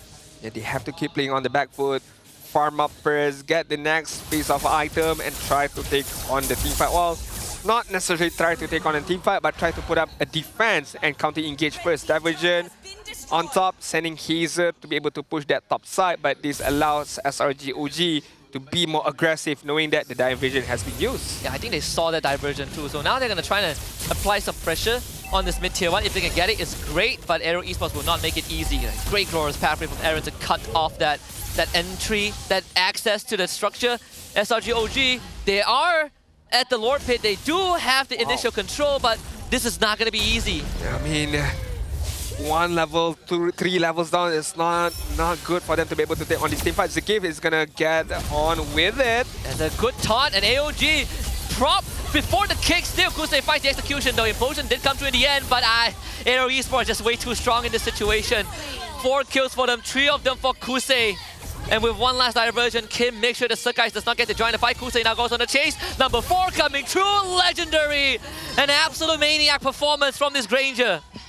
All in all, AERO Esports are functioning like a well-oiled machine team where Zakif moves first, tries to get a Jikundo, tries to get a kick to be able to give those skills to Kusei. Meanwhile, all of that happening, Hazel, knowing the job as a Joy, he goes onto the back line, tries to disturb the momentum of Stormy, not allowing Stormy to open up the feather aspect for a long period of time. And right there, Stormy did a minor mistake, if I'm not mistaken, where he turns into the wings by wings, but not managing to get away from that particular angle. And again, for the first time ever, I feel like SRGOG Esports are losing 11k goal differences. I think we've seen this. 11k. Last team that did that was probably Vamos in the playoffs last season, but not to an extent of 11,000. Yeah, right. Close to like 8 or 9. This is almost an impossible angle to come back from, but it is a good sign for AERO Esports supporters who are seeing the recovery when they get onto the comfort pick. 70 stacks on Sky Piercer, almost 600 stacks on the passive Kusei. He is eating breakfast, lunch, and dinner, and supper, and tomorrow's meal in a fine dining setting. One last glorious pathway. The carpet laid out by Aaron. SRGOG still managing to clear out the waste, but this is without the Lord. The Lord hasn't even arrived yet. This is very hard, even with a high ground defense like a Farsar, right? But it can be easily counter-engaged by the Joy. With the Rhythm of Joy, of course, going onto the back line and try to disturb the far side for the S-Right. But the lot has been taken away by SRG really, really well. But honestly, AERO Esports, I don't think they used the lot well right there. They could have set up for a tri-lane push, but the lot was easily taken away. Right now, AERO Esports gotta wait for the next minion wave, and maybe the bot side is gonna be the main prioritization here. Yeah, again, laying out the glorious pathway to facilitate ZK. Come in with another kick this time on the Yums. He wants the implosion, but cannot get it off. And Kusei is legendary. So guys, forced to deal with Hados. Clears out the top wave. So I guess at the end of the day, AERO Esports, they took the bottom inhibitor, almost a 13k goal lead, and SRG OG barely stays afloat in this game. I feel like Innocent has been stayed for very, very long time at that level 11 Harith. I feel like we've gone like 2-3 minutes, a good 2-3 minutes. He's still particularly level 11, and right now they can't do anything. Stormy gets taken away! And Hazel just deletes the backline of SRG OG. And to those who doubt AERO in the regular season, they say that that one game was a fluke. I think this is not a fluke. This is a sign of dominance. This is a sign of that 80% confidence. Kusei wraps it up at AERO Esports with the equalizer. We have a game in our hand, ladies and gentlemen. Not only a game, but a very strong showcase. A very, very strong showing as well. That the defending champion of MSC can bleed. The defending champion of MPL MY can bleed, and they bleed hard. They bleed goddamn hard right there, Husky. 12k deficit. In terms of kill as well, there was a good 5 to 6 to 7 minutes where SRG OG could not get any kills, to the point where Yums had to make a one-man implosion to just get some bit of momentum going for SRG OG Esports. But it did not matter at all. No, it did not. Innocent did say, hey, let's destroy each other. And they both are destroying each other, right? And SRG OG hit pretty hard in game 1. Yep. AERO came back again to it. It's like, all right, you gave me a pretty hard beatdown. Let me grab you by the neck, choke slam you, and then make sure that, you know, burst your windpipe or something. You're not getting back up after that beatdown. But in this long best of 5, they have to get back up. Hey, the fans are getting their money's worth of matches right now. I mean, it's very, very intense between both of these teams. Game number 1 won by SRG OG Esports on a very good fashion. Game number 2, yeah, it was quite beating by AERO Esports. So I think it sets up for game number 3. Who's going to get the better draft? Who's going to get the first pick? And so far, whoever gets the first pick gets a very, very dominating win. But on that particular game itself, for the MVP, I mean, you could give it to Kusei, you could give it to Hazel as well at the same time to go on to the backside. You could give to the facilitator for Zakif. But let's take a look at who's going to be the MVP for that game. It's going to be Kusei with the Granger, fly high with AERO without any death at all. And I think, what, 10 kills or 11 kills? 12 kills. 12 kills. Yeah, I say like there were moments where Kusei felt like the weaker link, right? Yep. He has made some oopsies, but on a good day when Kusei is feeling himself, this is the Kusei you get. He is just running down SRG OG, and he's manhandling Innocent, right? He won a level 1 trade, a level 4 trade. Innocent got bailed out. Kusei, with the help of Zekif and Kim, continues to lay on the pressure. And once that snowball got rolling, he maximized the Skypiercer stack. You pointed out, he gets Skypiercer, instantly hits a triple kill, you know, a hat trick at 30 stacks to get going. And the rest of the game was just smooth sailing for his Granger. Yeah, very, very smooth sailing right there, because we just recently only talk about the Granger. Feel like, okay, why are they not picking up the Granger? Because it's a very, very good hero, can play well from behind, can play very, very well when you're up ahead. For example, like this game, immediately after the Skypiercer being built up upon, triple kill, increasing more of the stacks for the Skypiercer and allow himself to be more aggressive. This is a very strong showcase why I feel Granger is a very, very solid pickup if he is be able to use. But to be fair, you did mention, on a good day, this is what we can see from Kusei, this is what we can see from Granger. Overall, let's take a look, right? There was one turtle was stolen by Skies just now, but in general, the neutral objectives was won by AERO Esports on how they move as a team very, very frequently, very, very vastly as well, with the diversion from Loyi, with the opening map of Aaron, and as well from Chao. Hazel, I like the way that he played right there, 7-0 and 6, perfect gameplay. Every time there's a fight going on, regardless whether it's Aaron who started the team fight or Zakif, Hazel will always go to the back line, and his main target is Stormy. Yes, to kill, but more importantly, to shut down the Friday Airstrike. Yeah, I think because once Yums is out of the picture, Cram can only really do so much, right? And we all know Gatot, if he's the only sole crowd controller in the lineup, he really has too much on his plate. I think AERO Esports again played it really well, right? The pick off on the Yums, ZK giving Yums the Game 1 treatment that he received when he was on the Franco, and Yums was kicking him into SRG OG. On top of that is also, you look at the net worth lead AERO had, it was what? Almost 15,000 in 13 minutes. 80% of that net worth lead is split between Kusei and Hazel. Kusei almost 6,000 ahead of Innocent. Hazel almost 6,000 ahead of Sakais. This is a clear violation, right, between Kusei and Hazel. They just played a flawless game. Yeah, flawless game. That is the word right there. Flawless is definitely the right subjective word to use or to explain on how AERO Esports played that game number 2. 21-3 in terms of kill. 13-minute mark is all that it took for AERO Esports to take a win, take the W on that game. 73,000 damage from Kusei, and that all came from the Death Sonata, the Rhapsody with the Sky Piercer as well, with the stacking built up on him as well at the same time, and it did not give any single room for SRG OG Esports to breathe. Number 1, to be able to counter-engage. Number 2, because they had the Gatot Kacha, they had the Tigral as well, can counter-engage with the Implosion, with the AOG. And not to mention, to layer it on top of that, the Augie Shadow Kill, the Feather Airstrike. But what happens when AERO Esports take one of the components away, which is the Tigral? Now you're down with only AOG to set up or to counter-engage. You don't have any front line, you don't have any body. When you don't have anybody, that gives a free pass for Hazel to go on the backside. That also gives the free pass for Kusei to go more aggressive, to pump up more Death Sonata shots against SRG OG Esports. And that is how AERO Esports play.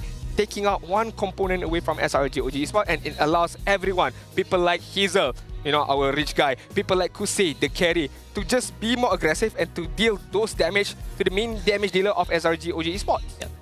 This kind of it's like a reminiscence of yesterday when AERO Esports was up against Team Vamos.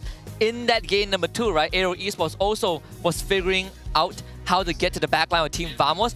Just by looking at the hero composition, it's the same incident, it's the same situation with SRG OG, where their front line wants to be in front. They want to facilitate, they want to make sure that AERO Esports cannot go any further, but AERO Esports just has such good backline dives that once the backline of SRG OG is exposed, there really wasn't a way back into the fight. They just have to take the RL, and the snowball, it just keeps on going. And the damage from SRG OG was not enough. They were trying to really make moves and commit to get onto AERO Esports. I really got to give it to ZK. I think he has some great kicks, some great setups. The patience and discipline on this show really was what gave AERO Esports the head start that they need and allowed the rest of the team to eventually, you know, play around him and take down SRG OG. Yeah, I agree with you right there. Nothing much can be said more about this game. It's just a clean win from AERO Esports in general. From get-go up until the end, from minute number 1 up until the end, and SRG OG Esports could not somehow claw their way back into this game. Most of the time, we've seen SRG OG Esports manage to claw their way back, but this game is an exception. It's because of how AERO Esports do understand. Take away one main component from SRG OG Esports, it gives a free room for them to be able to go more deeply and more intensely up against SRG OG. So this is a very good example case of SRG OG Esports. Now, what will be the game plan? What will be the mindset? We lost game number 2. Yes, it's not the end of the world as of yet, but hey, this is something that we have to take a deeper look. If we want to become a champion, we have to come back from this. Yeah, and on top of that is also, we wanted to see how far can a team push SRG OG, and once more, the only team that's done it in regular season does it again. And in an even more dominant fashion, right? I don't think the regular season was this dominant. SRG were fighting back, but this one, SRG just got laid flat on the ground.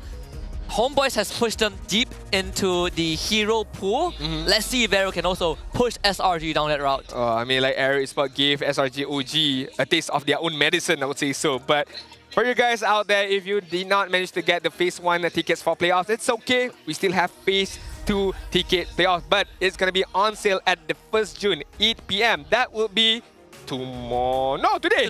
My bad. Today, 8 p.m. today. So just before the last game starts, the upper bracket finals game starts, the ticket will be live. And I have to remind them, please stand by on multiple devices. If you have 10 devices, please be on standby on those 10 devices, because you don't know which device will get you in the queue to be able to get those tickets, because upper bracket finals tickets only took less than 1 minute to get sold off. So this is, we're talking about grand finals right here, right now. It's crazy, right? Phase 2, lower bracket semis, lower bracket finals, and grand finals.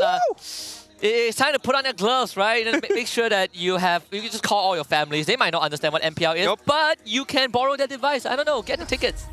Just whatever it is, get those tickets immediately. Remember, 8 p.m. tonight will be the battle. But right now, we're going to head over to Poji with some of his interview segments. Thank you kepada Lafel, Adin dan ramai lagi. Kalau nak sebut nama penuh pula kan. Dan sekarang kita bersama dekat dalam Beyond The Meta bersama saya, Poji. Yang di mana kita akan membincangkan mengenai berita-berita semasa, berita-berita info-info penting dan juga gosip-gosip panas.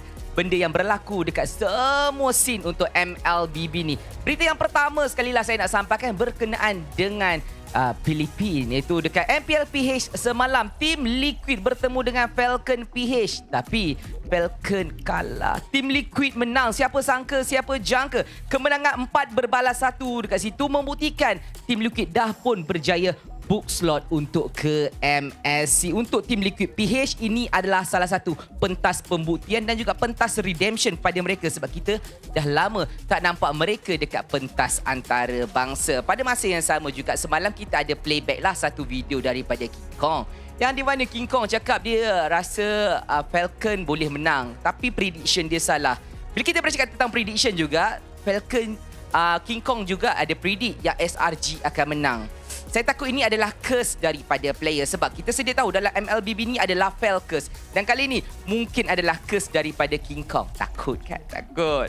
Seterusnya hari ini adalah grand final untuk MPL Filipina dan kita akan update skor daripada masa ke semasa untuk kita berikan apa yang sedang berlaku dan siapa yang tengah leading ataupun siapa yang bakal pulang dekat tempat yang kedua. Dan bila kita bercakap berkenaan dengan Falcon PH ni, dia susah dia nak cakap sebab dia nampak promising sangat daripada awal regular season sampailah kepada playoff. Dan juga tak lupa masa dekat lower bracket hari tu dia bawakan Zusin EXP, satu benda yang pelik tapi berjaya. Mungkin satu hari nanti ada tim-tim, mungkin juga tim yang dekat MPL MY sendiri game selepas ni barangkali boleh cuba bawa Zusin EXP.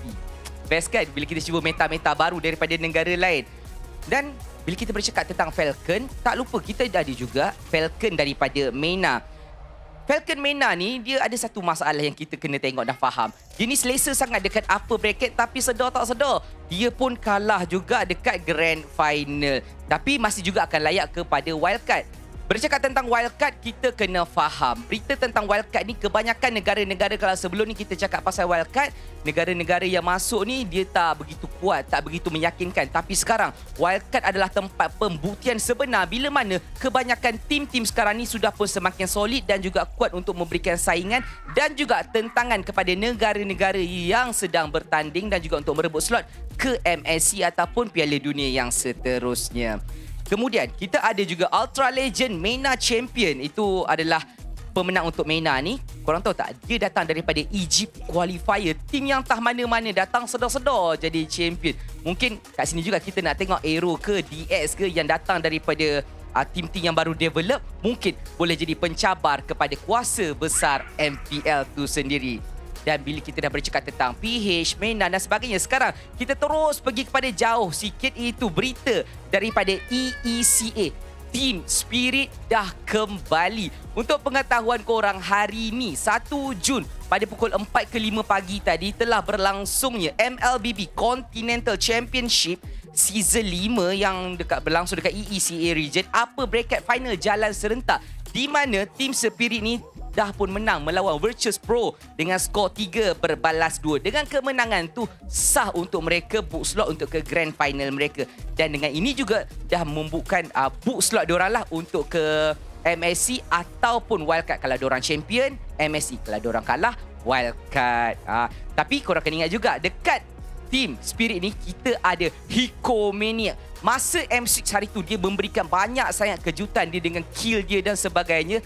Benda-benda ni lah yang kita nak tengok sebab pemain-pemain ni kan sebenarnya sangat-sangat lah kata memberikan kejutan kepada region-region yang sedang bertanding juga.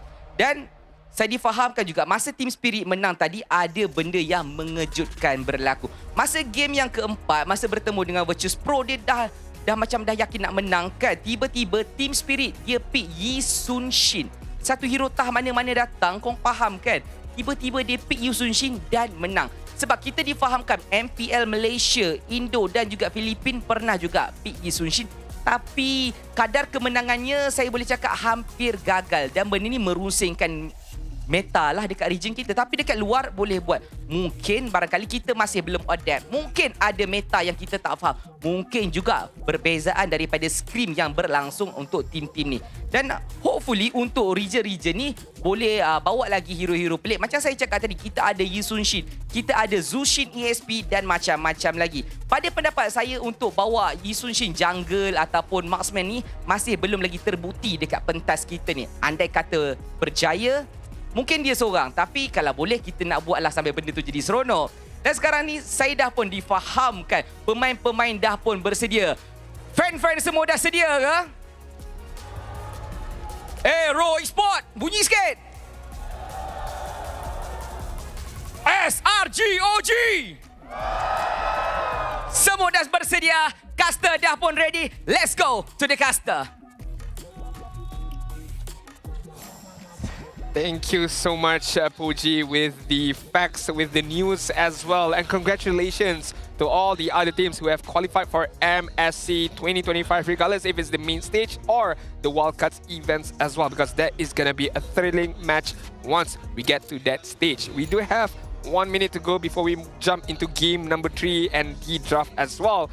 I do have a few questions right now because when I take a look at our information that we've gotten by our production team, right? Hylos is a very, very interesting hero for the side of AERO because with Aaron, it was picked up 4 times.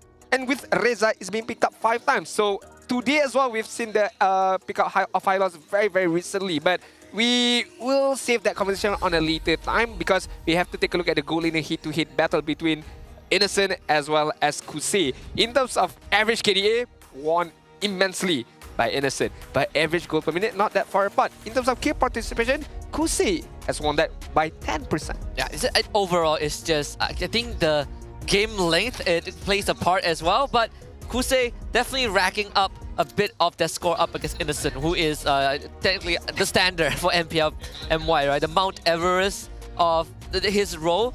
I think Kusei, after the game 2, definitely gained some great confidence, being able to, I wouldn't say gap Innocent, but put a leash on him, right? Make sure that this beast doesn't run wild.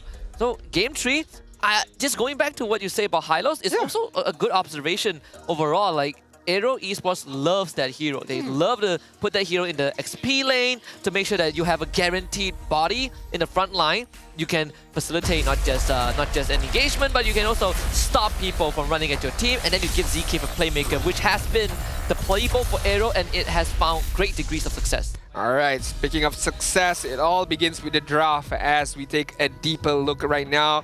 SRGOG Esports is going to have the benefit of their first pick. And as we all know, with a 91% win rate, it's not something to be played around. Hylos is not going to get banned out in this first phase first. Still the same ban, if I'm not mistaken. You know, your Baxia, your Phobius, your Loyi, your Fanny, and should be the last ban from the side of AERO. Might be able to ban out the chip. So, same ban. Yeah, SRG. Are they going to go for the Badang and a repeat of game number 1 again? Oh man, it's pretty rare that we see the exact same bans come up from SRGOG. Usually there's always going to be a couple of adjustments depending on the state of the game. But so far we still got the same playbook. If anyone just came in, don't worry, this is not a replay. We are still live for game 3. So this should be Harif. No, they take the Joy Kimmy this time. A big pivot from AERO, but I do like the Joy pick especially.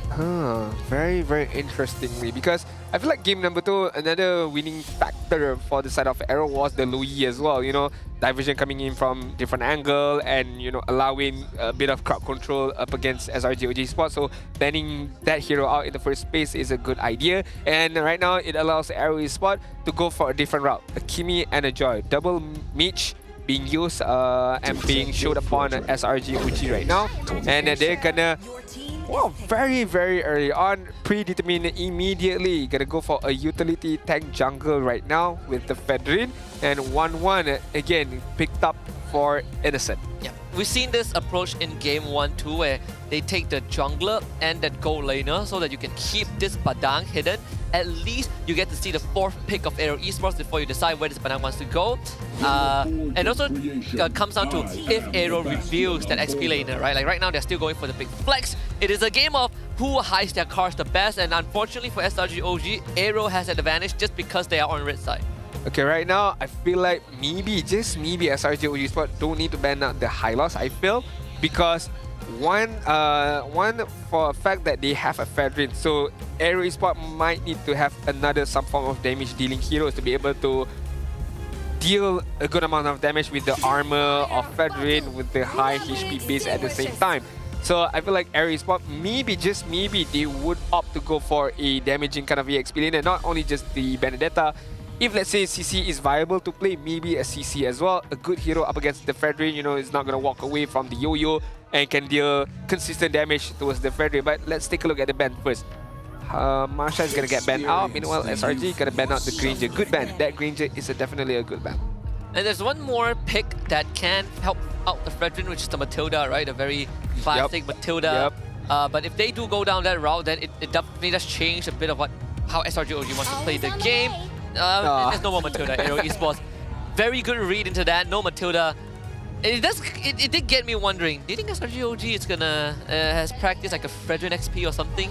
Only HomeBois has done it, right? In two different ways. Yeah, in MPL only HomeBois have done it so far.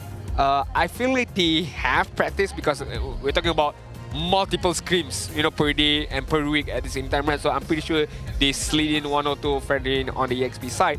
But right now they have a Badang at the same time, so a lot of question mark is going on in the side of AERO Esports. Which is this Fredrin gonna go? Where's the Badang gonna go as well? Because imagine if they pick up a Mage, well, technically they're gonna pick immediately, right? I mean the 4th and the 5th pick, so everything is gonna get predetermined. So AERO Esports gonna play a gamble right now. Yeah, and the Farsa pick isn't really the safest pick for SRG OG anymore, right? You got Gatot, you got the Joy, a very hard-hitting Bruno, so 1-1's life is not going to be smooth sailing. You know, a couple of crits in the face in the early game is going to end that laning phase for Innocent. And again, we don't know where the Gatot goes. I think for SRG OG right now, Stormy, do you go for something like a Valentina? I suppose you could go for like Vexana, also not too bad of a choice. But if you want to go for a long range, you still have the Xavier. You still have a Jushin for a utility, but that's true. Up against a Joy who can immediately gun you down with the, again, Renown of Joy. I'm not too sure about that. Or Vexana is I think it's a safe pick for Vexana. Kind of engage really well with the Eternal Guard. So Zushin, okay. So Zushin Show, I like it. I think they both are good. Zushin, we've seen how hard it is to deal with her, and if AERO goes for something like a Hylos Gatot, then you have a Zushin to deal with that. I think the approach is almost the same as game number 1. This time though, everything is put into the Innocent basket, right? Like he's the only main damage dealer. In fact, their magic damage isn't even that great with the Zushin. Yep. So you send the target to Innocent, he sets out the crossbow tank, he lets loose, and you hope that he can close out the game in time. Honestly, if you pick up a high loss right now, it's not that bad either, because in terms of damaging, as you mentioned, there's only 1-1 to be able to deal that damage, right? Others are more utility, more of a facilitator. So I feel like the high loss can withstand a bit longer with the revitalize at the same time. Even Franco isn't too bad, I think. Oh, I feel like this is a risky pick, only because Arlot does not have a good percentage here in MPL MY. Speaks for itself, 0% win rate. So based on that itself, you know, stats don't lie. At the same time, I feel like it's a very risky pick. But if it works out well, then hey, who knows? This Arlot could be the game changer. Arlot has always been a hero that it's sort of like a Tigreal but long range, right? Like you get a good final slash in with a flicker, it changes the course of the game. And I think in this case, the displacement from Arlott actually pretty darn good. We see you can catch the 1-on-1 if you time it right. You can swipe these front lines to the side and give a clear path for the Joy to enter the back line. AERO has a very interesting approach to game number 3 with this gotcha Arlott pick for Aaron in the XP lane. So let's head into the land of Dawn for game number 3 of this upper bracket semi-finals and see who will be the first team to take the lead in this best of 5. I do agree with you right there. So ladies and gentlemen, welcome for those who have you just tuned in into our first match of the day. This is game number 3. The scores are even Stevens right now. SRG OG Esports is on 1 point.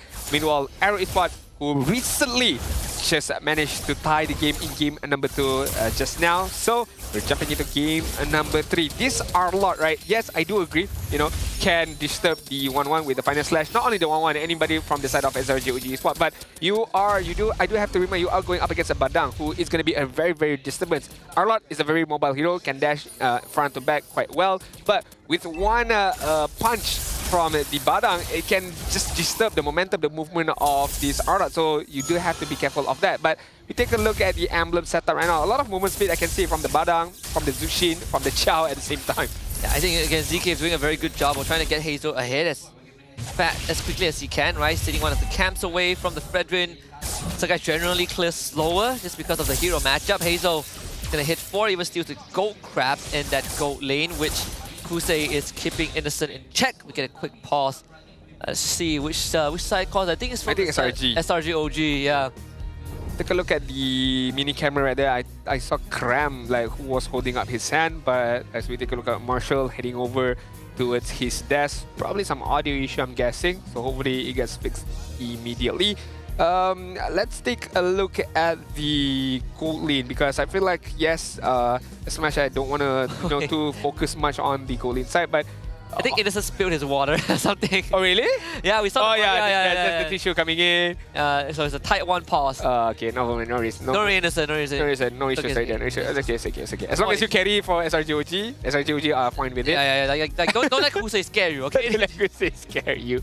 But yeah, the gold lane matchup is going to be very, very interesting, because game number 2, we saw how Kusei dominate in terms of laning phase really, really well up against Innocent, and not many people can see that, right? We know that Innocent is a monster when it comes to laning phase, but right now, Bruno up against a 1-1, I feel like on paper, Bruno can annoy the heck out of this 1-1, especially even with an item, right? But imagine with an item as well, the 1-1, 2 crits from that Bruno 1-1 is gonna go back off, gotta go reset his positioning again. So again, I would like to see the matchup, how does it unfold as we take a progress in this game. Yeah, especially when the Malefic gun gets purchased by Bruno. Oh, those shots are gonna not just hurt, but come from even further away. When 1-1's range isn't exactly the longest, unless you also get a Malefic gun for her. Funnily enough, I think the win conditions, the keys to victory for these two teams is almost the same, right? You attack the side lanes, and against SRG OG, we've seen teams attack Kram and Innocent, especially Kram. Even yesterday, when AERO fought Vamos, we were also hoping that Vamos can attack Kusei and Reza in yesterday's case, which, you know, I think there are some core similarities. You know, AERO showed that in game number 2. So we head back into the game. No more a spillage issue for SRG OG, thankfully. Hopefully, no more such issues right now. As we take a look, Hazel reaching level 4 already, if I'm not mistaken. Yep, Sky's on the way there. Just hit level 4 before the first turtle is gonna pop out at any time soon. And right now, Aaron is gonna get gunned down immediately. You did mention about the side lane focus, and this is what happened. Aaron really patient, holding on to his flicker, knowing that it's not enough damage from SRG OG to kill him. Even if Stormy shows up, right, he doesn't really have the most burst damage. They're not dealing with Farsta. It's completely fine. Hazel is going to go back into his farm with his orange buff. He will be ahead in terms of experience for sure.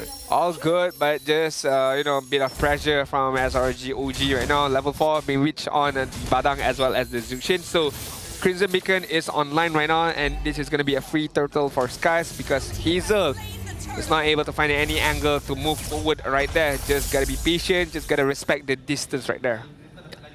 I like the approach from the side of SRG OG. Instantly start the turtle. They have good blockade, so Hazel can come in from it. Steal. You do get a control on the Stormy. Good bailout from you to the Jeet Kune Do. Jetpack Joyride not enough. The Yums and Stormy both back off. A very, very good initiation from this mid duo on the side of AERO Esports, forcing Stormy to recall back towards the base, and that is going to lose some precious times in terms of involvement of any other team fights.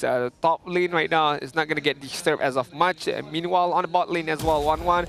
So far, farming up well up against the Bruno. Feel like it's even Stevens on that side, because as we take a look at the goal in general, only SRG OG Esports are in the league with like 400 goal as of now. Yeah, fist break into a fist crack, and Hazel will crack first blood for Guys. And we're starting to see a bit of that innate weakness of that Arlet, right? Like, your setup has to be impeccable. Yep. There's so little room for error, and Aaron, sure, like, he got staggered at the start, but he really wanted to stop SRG OG. Him himself was not enough. Yeah, I mean, it's very hurtful that the only thing that you could do is just watch and run away, because you know that even if you participate, you can't do much. And in fact, what's worse, you give another kill towards SRG OG. Hence why Aaron just walked away from Hazel getting killed right there. Zekif right now is going to get a focus on. Yeah, it's going to force out the Revitalize into a lift up. Zekif will survive this encounter for sure, but it does take away that crucial battle spell. Kim with the traction pulse, only there's a minor chip damage on the Yums. SRG OG, they slowly are gaining control of the map, right? It's not a substantial goal lead just yet, just like 1 to 1.2k. But let's see if AERO Esports, if they can contest this turtle.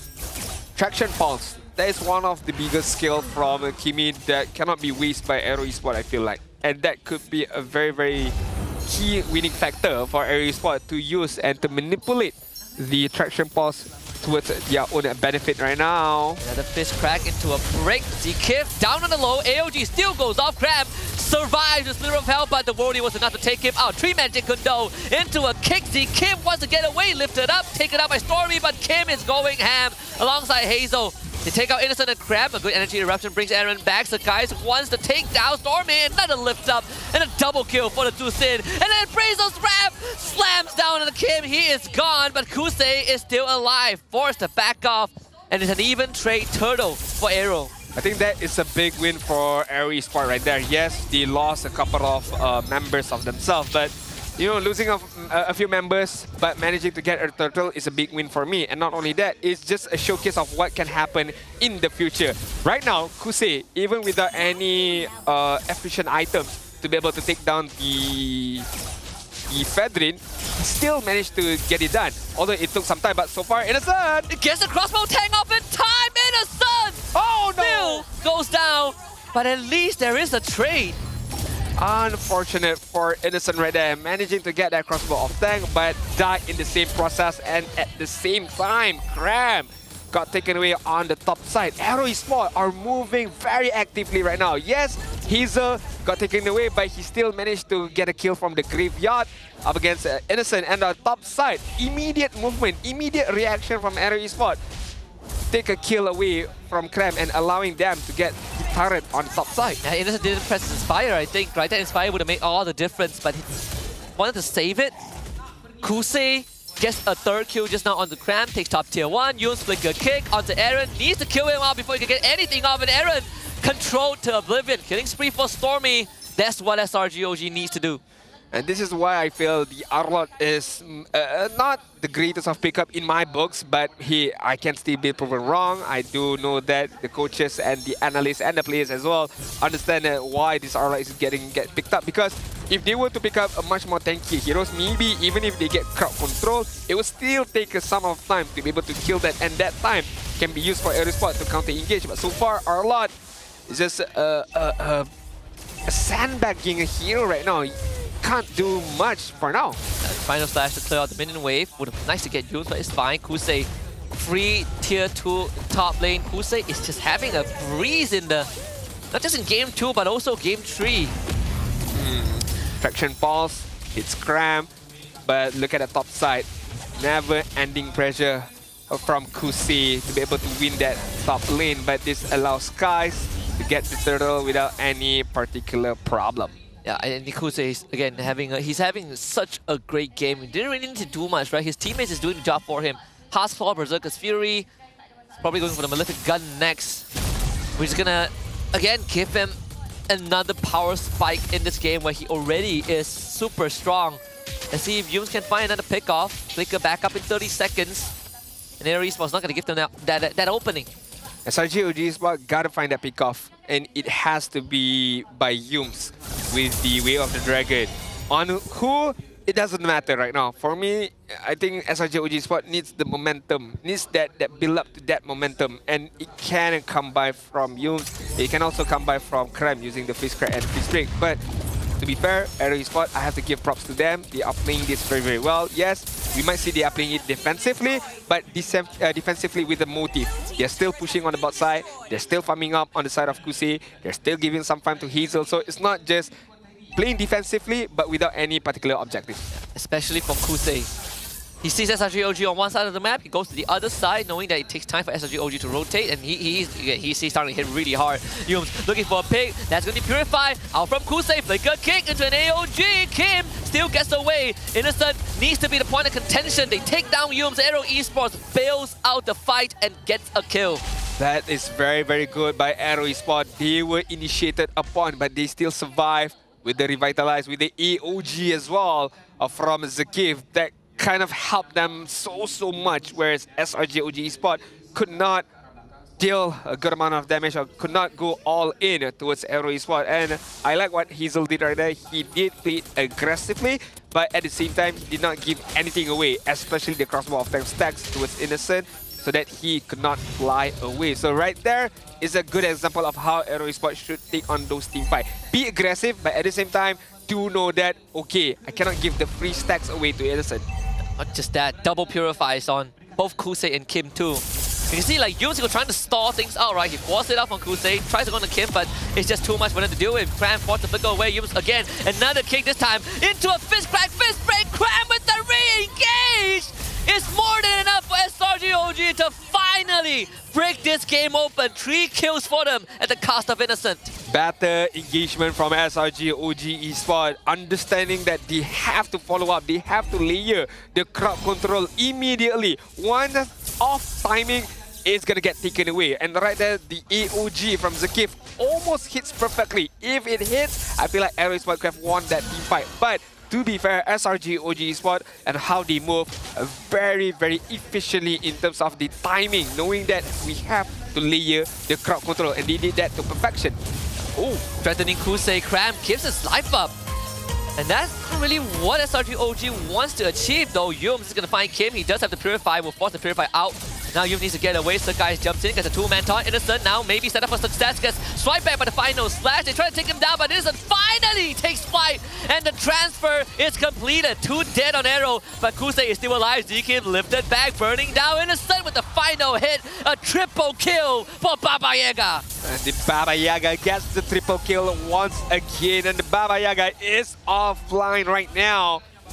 At a minute mark of a 10-minute mark is definitely online. Look at Hazel trying to provide, some form of consolation prize, trying to get a kill at Stormy, but could not manage to do that. So SRG OG Esports right now, they know that, okay, Innocent is online, the item is there. We know that once the crossbow attack is activated, he can kill off a few heroes of AERO Esports. And AERO Esports, I would expect the Winter Crown early on, but there was no intercrown. Only Arlet has that itemization. It needs to be picked up by Zakif. It needs to get picked up by Kimi to be able to withstand the crossbow of tank. And this distraction pulse not able to catch Cram, sadly, but AERO will clear out that mid wave. Playing a very dangerous game. Yum's actually missing that flicker angle. And Surkais now has to be bailed out. Cram with the re-engage. That's going to be Winter Crown out from Aaron. Stormy to the back with the Crimson Beacon. He's buying time. Flickers back to the rest of his team. Crossbow tank weakness points unlocked, but Aaron able to dip out of vision and just to push and pull enough for both teams to end up trading blows. But Hazel once more could not find the angle. Ooh, just tried his best to find those angles right there, but could not do it. But I mean, with the Lord pushing on the top lane, AERO Esports can go even further right now, clearing out all outer turrets. In the 12-minute mark, SRG OG Esports are in some kind of trouble right now. Look at the damage from the traction pulse from the Worldy at the same time. Forces SRG OG to go back. Innocent. And that's 3 shots from the Worldy, the Malefic gun difference. Whoa! Inhibitor? No. Not able to take the inhibitor, but if one of the shots was also a crit, one extra crit, that would have been a dead Innocent. Yeah. most definitely a Dan Innocent right there. But hey, live to see for another day. At the 12-minute mark, 700 goal lead for the side of AERO Esports. Not a big of a difference. SRG OG Esports are still within the game. In terms of the momentum, yes, it is in the favors of AERO Esports. It matters on what they do as of now. Once again, who's going to be the initiator, who's going to be the counter engager, and who's going to execute the game plan to perfection. Because so far, what I can see, AERO Esports is a bit iffy. Sometimes it works, sometimes it doesn't. SRG OG Esports, I could say the same thing as well. Kim did just get a very late Sky Piercer, but as the game goes late, it's gonna work wonders against the front lines like Sakai or Cram. I'm not sure. They are outranging Innocent, right? As one of the weak points, weak spots of 1-1. You are limited by your range. Oh, Cram, he tries to open the map, but he runs into 4 members, and that's the execution. Does SRG really want more? I don't think there's a possibility. AOG, the counter engage, Sakai is gonna get vacuumed in, dashes to buy distance. ZK follows up with Baton, and they all jump on him. There's a shutdown on the Sakai, and it's not looking good for SRG. OG needs to escort them out and will have to blow the flicker. And just in time for Lord to spawn. That was very unfortunate of SRG OG. Not the fact that Cram died, but the timing that Cram died right now is very unfortunate. Now AERO Esports knows that they have the advantage. They done the best wave clear. Innocent needs that crossbow tank to go off. Let's get the kill on a Hazel, but couldn't get enough. Sakai still needs some time to come back. ZK goes for the taunt, presses the Winter Crown. Cram misses the re-engage, but it's enough to buy time. Cram saves the game, and Innocent will also join. Unstoppable on this 1-1. And Kim, where is the escape route? He's gonna take that recall. No way. Stormy's gonna check it, Kim. No way out from this one. Purify is used. Stormy follows up a Crimson Beacon to end it all. No way. And a turnaround for SRG OG. 7 seconds. 5 for Hazel. And a crystal inside. This could be an angle. As Innocent and Cram, Muhammad Ehsan, Muhammad Ikram, they won the win. They won the match point. And they will complete the comeback. What a turn of events. The table has not been turned, but it's lopsided, upside down right now. What happened? AERO Esports. The world was at their fingertips at one moment, but golly. I think they dropped the ball at the end. Golly, what happened? That is a showcasing of inexperience, I would say. Yeah, this is what our netizens would say, the lack of discipline, right? Yep. Like, the Lord was on the table. I think that Lord would have been a safer play in my books. Definitely. They tried to go for the end. I can respect the effort, but they started throwing bodies and it wasn't worth it. It just was not worth it. They could have gotten at least the inhibitor turret. That could have what they have gotten right there. At least an inhibitor turret, I would understand. But to end the game at that moment, I don't think so. Maybe if they could have gotten a kill against Innocent, yes. Yeah. But once Hazel started to throw his body against Innocent and not managing to get a kill, and not only that, if I'm not mistaken, I think it was Zakiv. He was the one who gave the crossbow of 10 stacks. And when that 1-1 took off, it was GG over for AERO. And to that extent, to that moment when, as Husky mentioned, they could have backed off, go for the Lord, or at least just get the inhibitor turrets, you know, set and stone. It's fine. Yeah, impatience from AERO Esports, it really costed in that game because I was ready for to go game 4. I was ready for AERO to take the lead and you know, have a storyline set up that maybe we're gonna see a same version of upset against SRG OG, just like what Todak did last season.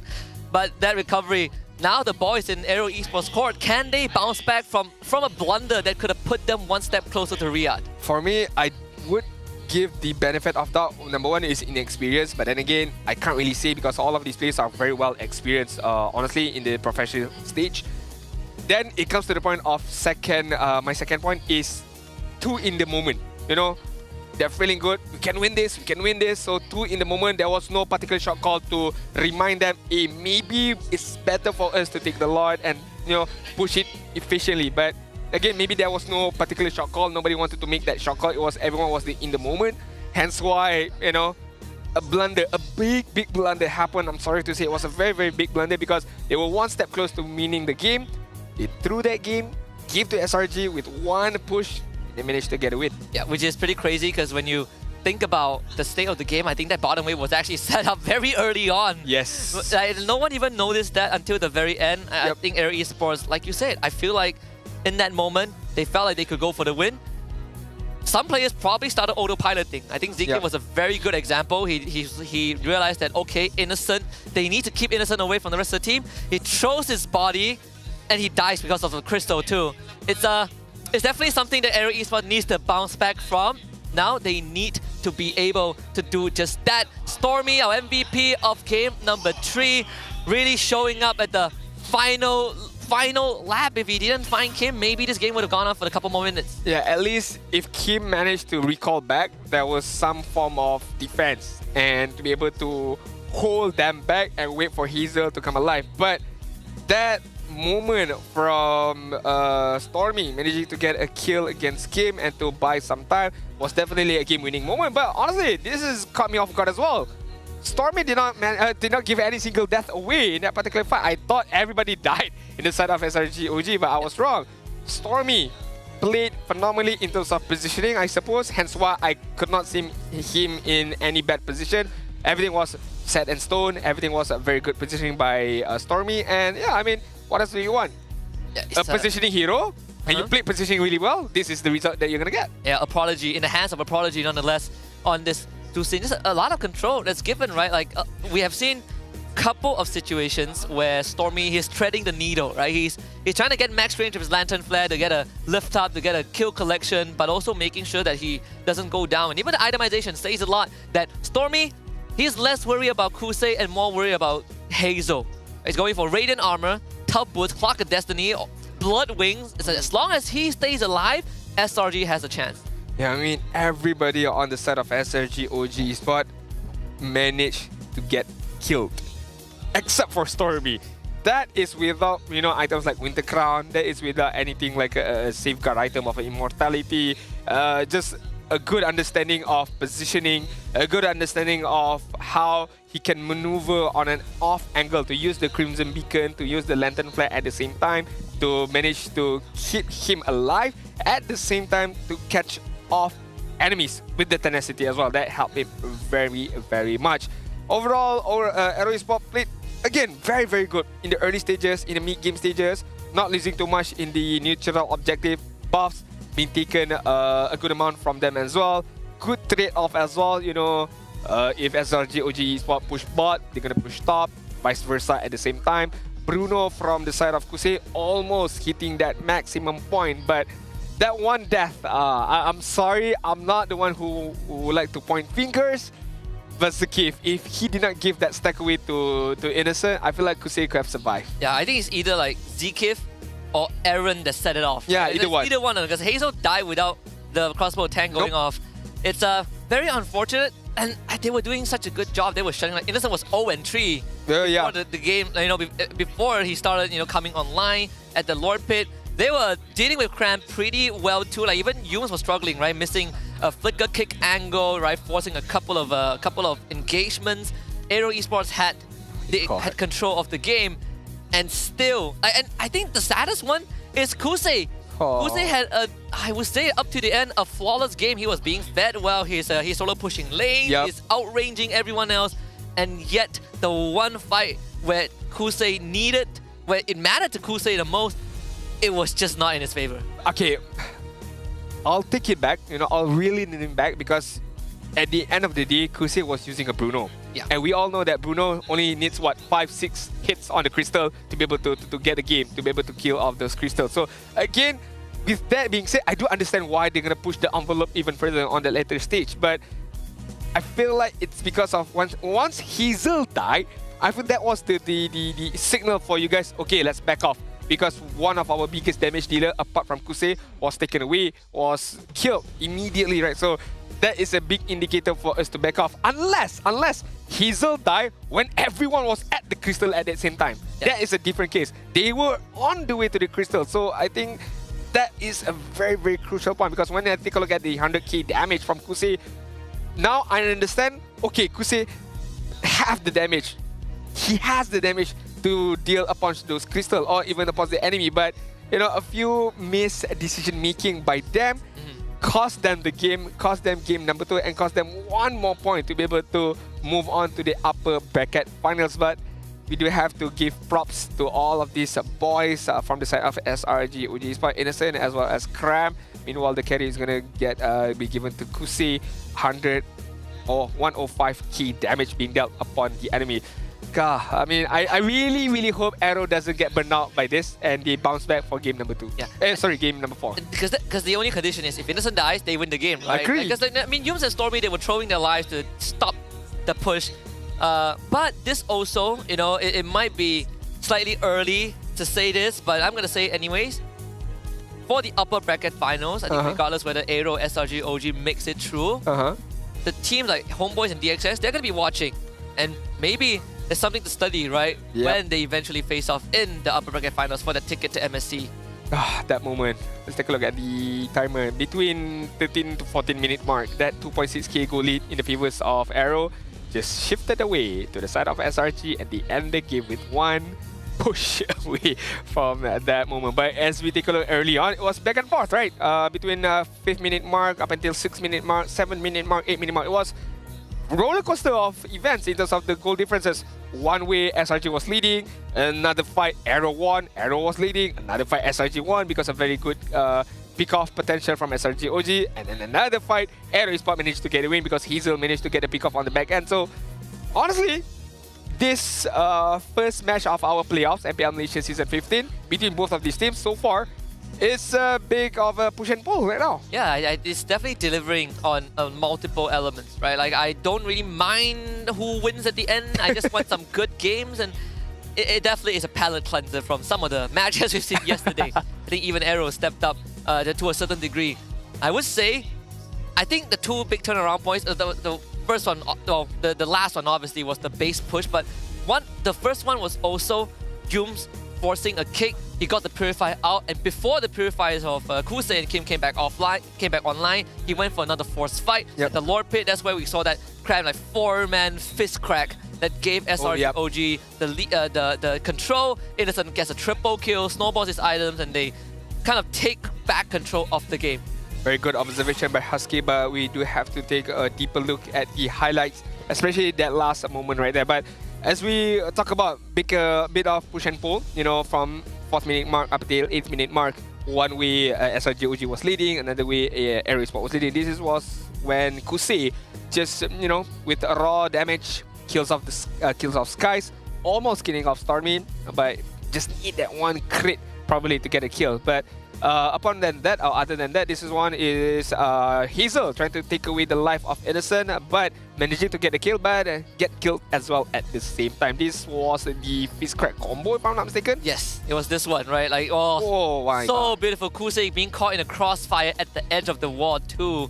So this was the moment that SRG OG managing to come back into the game, right? They did lose Innocent for the 3rd time, but again, once the crossbow tank goes off, it is very, very hard for AERO Esports to formulate a proper response with our Winter Crowns, especially. Yeah, definitely, but good fights as well at the same time. This was the moment. Let's take a look, right? Okay, Hazel tried to go in, not managed to get a kill. There wasn't Zakif here. Aaron on the backside gets Winter Crown. Yeah, Kusei was going for Stormy. Yeah, okay, Zakif, Winter Crown as well. In the hit. See? Oh, he did not deliberately give the stack away, but he was too deep already. I think the saddest thing was that it probably triggered on Zakif the same time he dies. So the first tick of the crossbow attack was directly on Kusei. Yeah, it could be the case, right? Like that first direct tick on the Kusei. So Kusei ate the full crossbow attack. Poor guy. Unfortunate. Again, I thought then again, Zakif could have gotten back, but he was Winter Crown under the crystal. Yeah, he was really trying to buy time. He was stalling out Innocent. The rest of AERO were trying to kill Stormy, and Stormy was just like, you cannot kill me, I'm gonna buy time. That's the thing. If he Winter Crown under the crystal, at the same time Kusei is hitting the crystal, it's a whole different scenario. But Kusei was on the back end as well. He was trying to get Stormy at the same time. I feel like if, let's say, he just forgo about Stormy and just focus on the crystal, could have been a different game. But I'm not too sure about the minion wave situation, but I have to take a look at it again. I think they have like a catapult or something. Yeah. It felt like they could have, if they want a straight end, then you just tower lock, right? Right. But if Hazel got the kill against Innocent, that would be endgame. That would be endgame, right? 100% endgame. So I can't blame them for pushing the envelope because we have to take a look at things on both ends. If they had the kill against Innocent, could have won the game. But unfortunately, they did not manage to get a kill on Innocent, and it causes them the game. So again, it was a high risk, high reward situation. Yeah, it's a gambit. But thankfully, it's not the gambit that sends them to the lower bracket final. Yeah, true. It does put one of their foot through the door, though. True. And for AERO Esports, again, I mean, if you support your teams, regardless of who they are, no one is going home today. They just go down to the lower bracket. True. And now we need AERO to bounce back. But this shows that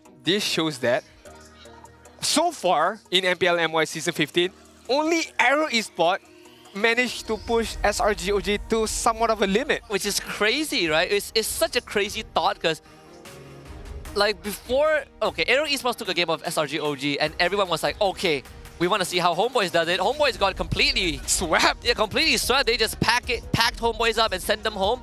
And then AERO comes back in and they do it almost 2 games in a row. Yeah. And SRGOG really, AERO Esports really gave them a run for their money. Game number 2, game number 3 at the same time. Unfortunately, they did not get a win. But hey, I think this sets up for game number 4. If, let's say, AERO can win this game, can tie up the game, it's going to be a hell of a game number 5 later on. Yeah, we're gonna have a first full series of the playoffs, right, in phase 1. I think AERO, again, they have been consistent with some of their movements. Like, I think these early game quick rotations, these very proactive moves has been getting them leads, right? They've been, again, punishing Innocent alike. Innocent has had a very rough game 2 and 3 because of how AERO Esports were prioritizing their movements, and they were also able to really keep Yums in check, they were able to keep Cram in check, and that's the good thing. Even on a loss, they still were able to consistently pull that off, and now it's just about cleaning up some of the rough edges. One interesting fact between both of these teams, right, as we take a deeper look in game number 4 right now, is in terms of hero pool. Because when we talk about hero pools, SRG only showed a few hero pools that they have used so far in these playoffs, and they have the least amount of unique heroes used. I think it's about 34 heroes has been used. And so far, on the side of AERO, has picked up 17 different unique heroes yesterday. Only yesterday, 17 different heroes was used by AERO. So this also showcasing how, hey, maybe, just maybe, SRGOG Esports are still hiding a few things under their sleeves and they have not yet to show it. So far, one hero that I do have to highlight is the Granger. Remember back in M6, when Innocent used the Granger up against RRQ Fuchi, he broke 4 world records on that particular day. So you have not seen as of yet the Granger by Innocent. Yeah, the 19-0 result, that was a nightmare for the Kingdom. They just got completely demolished. Bans are the same, well, across the board. The Badang? The Baxia was let through, right? I think so, yeah. Baxia was let through. Forvius? Okay, Forvius is banned out for sure. So the switch is the Baxia and the Badang right now. So, but even then, was the Baxia? Baxia, this is the first time it's getting lagged out. I think game number. Oh yeah, I think the first Baxia that was let through. But still not gonna get picked up the Baxia. Still gonna be the Joy. I mean, honestly, based on last game performance and of course game performance number 2, I don't have any arguments on Hazel's Joy. So far, been phenomenal. A few tweaks in terms of decision making, but I think like it's not a big of a problem. That's just me nitpicking. But so far, played really, really well with this Joy. I do wonder if the Baxia now is going to be picked up by SRGOG. Baxia Kimi. Baxia Kimi is one way to do it. Or you could take Baxia +1 so that the Kimi, since it's already an answer to the Kimi anyways. Oh yeah, true. They could go for, I don't, what if they want to open an early Frederick? Doesn't feel like it, so, okay, so they do take Baxia Kimi. Alright, even though they counter, Baxia counters the Kimi really, really well. They might as well, They might as well. Of course, one biggest part. I've seen a lot of people asking, like, I watch Mirko streams, I watch Lafel streams. A lot of people are asking why the Baxia is getting picked up as of recent. Number 1 for me is because of the flexibility. You can put Baxia at 3 major roles right now. The jungle, the EXP, as well as the robo. That gives a big question mark to the opponent. Second of all, you disrupt a lot of movements from the side of your opponent. You disrupt the Kimi, you disrupt heroes like Moskov as well, where you just be in the face of these kind of heroes and you won't feel anything, especially if you are a snowballing Baxia. Yeah, it is a there's a double flex potential, right? Like we've seen Kimi in a go 2. AERO responding with this glue Farsa, plenty of just, it covers a lot of bases, right? Long range artillery, you have a glue that if a Baxia goes XP, I'm gonna eat you up, good. So SC, I think for SRG OG, go for the Hayabusa. I think it's this one is pretty much expected. Can't really go for Fredrin anymore, thanks to the glue being around. And one of the few heroes that deals with the glue, of course other than the Faramis, I'm looking at something like a Granger. A Granger, a Harith, someone that can be mobile but also quickly deal with the health bar of the glue. And making sure that the glue doesn't stick onto you. Right? Like the glue, if he gets the spread on, then it's going to be quite a nightmare for SRGOG. Yeah, I do agree. The Harith is like lingering in my mind. I do like the Granger. I've always been a fan of a Granger, especially the way that, you know, if you farm up really, really well, you can provide a lot more with your team. But take a look at the bans right now. The Granger is going to get banned out by themselves. So maybe like literally showcasing on they don't want this Granger at all. They might just go for a Kimiko late and they might pick up a different mid laner from themselves, which there are still a lot more viable heroes. We're talking about Sushin, if I'm not mistaken, is still there in the game, but showcasing that you provide, you know, all-in magic damage, except for Hayabusa in the jungle side. Yeah, I do want to know if they are going to go for the 2-sit again, right? This Ranger ban could indicate that they are considering something like a Kimi go, or at least they want to eliminate Kusei, because Kusei is having a hot series so far. Yep. Even in his losses. We saw the Bruno, we saw the Granger, we saw the Harrier from Kusei too. I think SRG OG, they have a good, they have like consistent damage. They have some burst. Per se with the Hayabusa, AERO removing big setups like the Tigreal. I would ban out the Gatot Kacha here if I were SRG OG, because a lot of counter engagement potential that can come up from this Gatot Kacha. And of course, not a signature pick, but comfort hero, I would say so, for the side of AERO, regardless of if Aaron is going to use it or Zakif is going to use it. But then again, on the side of AERO, they do have the glue already, which is speaks loudly, I would say, that this glue is going to go on the EXP side, and AERO is required one more hero. Or they just ban out a general good hero, the Chow here. Yeah, I think so. I'm looking at the Cho too. I think Cho is going to be a great pick for AERO Esports with what they already have, but they ban out the 1-1 instead. Okay. Is it a big indicator that this Kimi is going to go goal in? Or so far, not yet. This Kimi can still go anywhere. So, I mean, between mid or goal. There's a bit more incentive to go goal for sure right now. Yeah, I think it feels like he's incentivized to put Kimi on innocent. I mean, we have seen him play. Was it the game against HomeBois, right? Where he got Sky Pierce the first item and he just ran down HomeBois. See, I think right now you need a mid laner. You could keep this Baxia flex hidden. Yep. Pick a mid lane now. Celine, maybe not the best. Valentina, I guess. Can steal the Feather Strike, but then again, you give a stationary target for the Joy. Unless you go for Xavier again. But the thing about Xavier is that you don't really have the best heroes, at least at this point in the draft, to make use of the Xavier, right? To make sure that he's always at safe distance, throwing up Mystic Fields.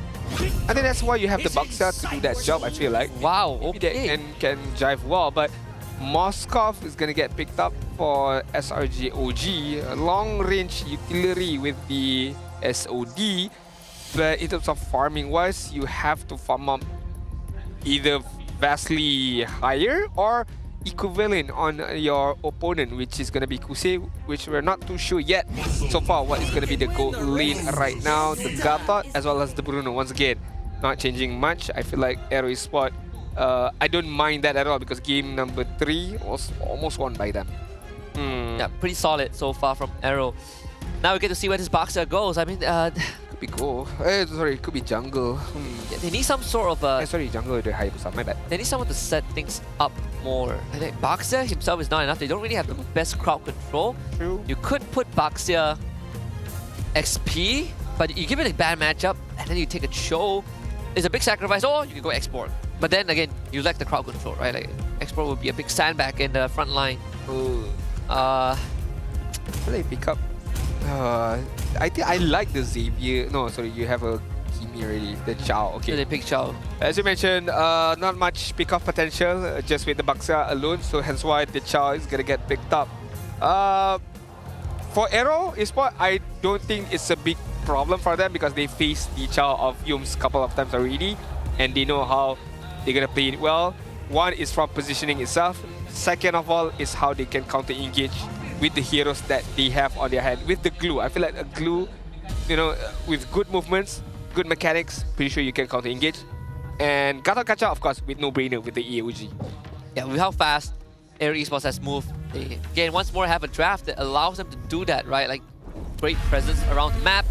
As we head into game number 4, this time AERO Esports back on the blue side, SRG OG Esports back on the red side. And SRG OG, the Red Giants, 1 game away from getting the ticket into the upper bracket finals later tonight. Let's see if AERO can bring it back and recover from last game's blunder because they need to equalize this. All right, this could be the game-winning match for SRG OG Esports.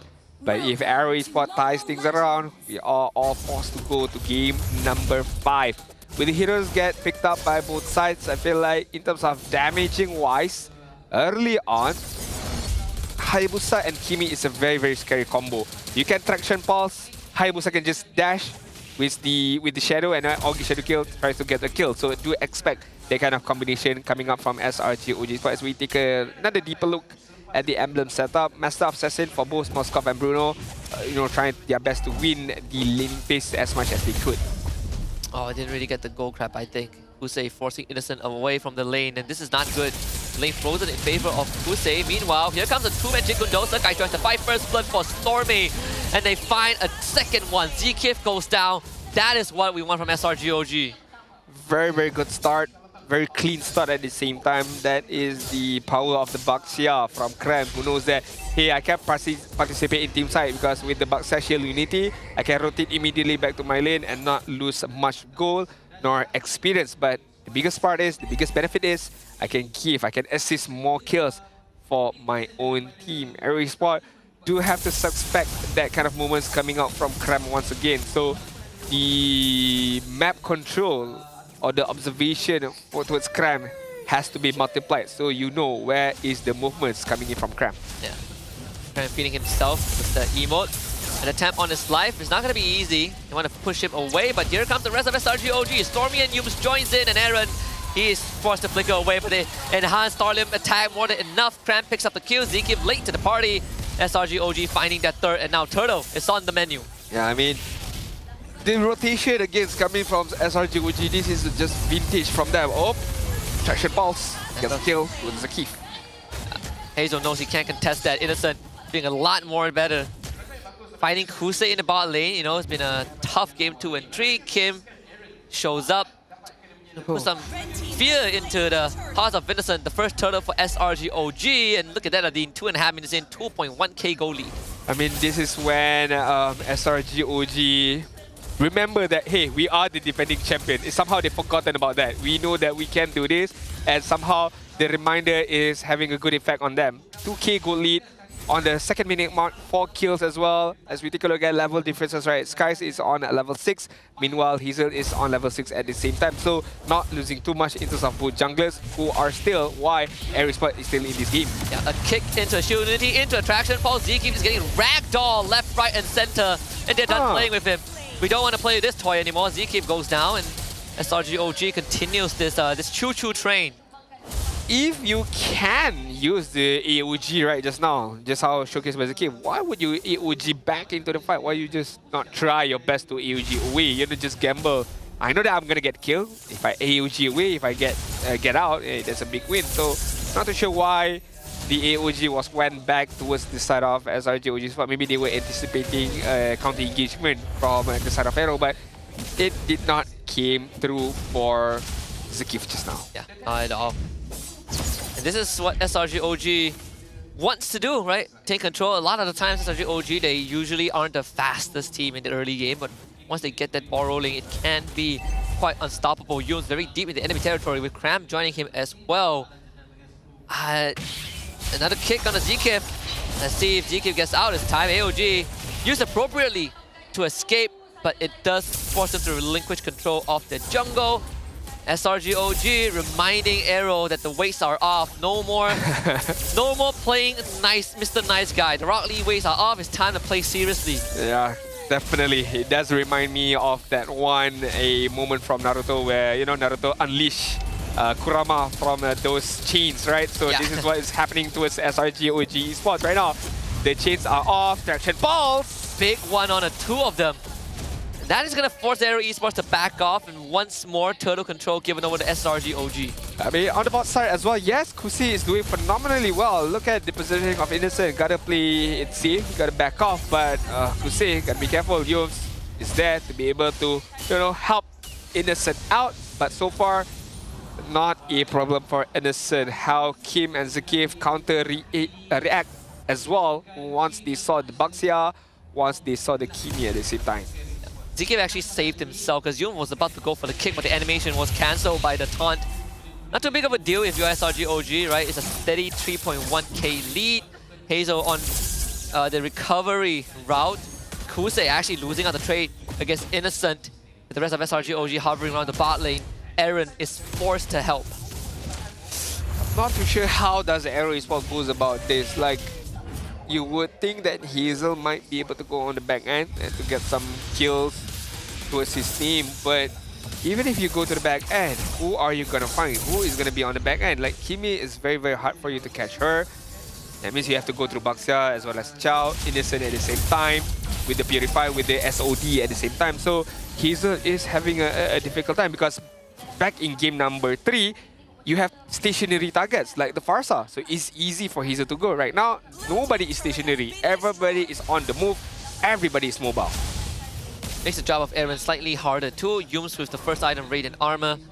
Top tier 1 goes down to Sakai's. And the Stardom Beam on the Aaron. Yeah, those Goblins aren't going to survive for too long. So as much as this game has, you know, kind of slow boil a little bit, SRG OG are still finding minor Ws on the map, right? 4k gold lead. Third turtle coming up in 20 seconds on the top side. Cram doing mighty fine. Innocent with the golden staff in the hand. And SRG OG really just feeling good about themselves. Captain Cram with his infamous emote. With the level differences as well, Stormy level 9, meanwhile Kim level 8, Hazel level 10, Sky's also level 10. Okay, so far Hazel is farming up really, really well. Just matching up with whatever Sky is doing as of now. Yums, gotta be careful. AOG just to force Innocent away. SOD, are they gonna go for it? They wanted to take the tier 1, but Innocent cleared out with SOD too. So in the end, it's AERO Esports forced to use resources. They ended up using Revitalize. They will still get the structure, sure, but SRG have bought enough time. Stormy arrives, got an airstrike used by Kim. Traction Pulse pulls Aaron back. SRG OG slowly just toying around. And they're not going to go for a full commitment. They got the turtle, they got what they want. They can continue to play this slow and steady. Yeah, there was no need for them to go for the kill right there. Enough of them to get the neutral objective and force the movement away from AERO Esports to defend this mid turret.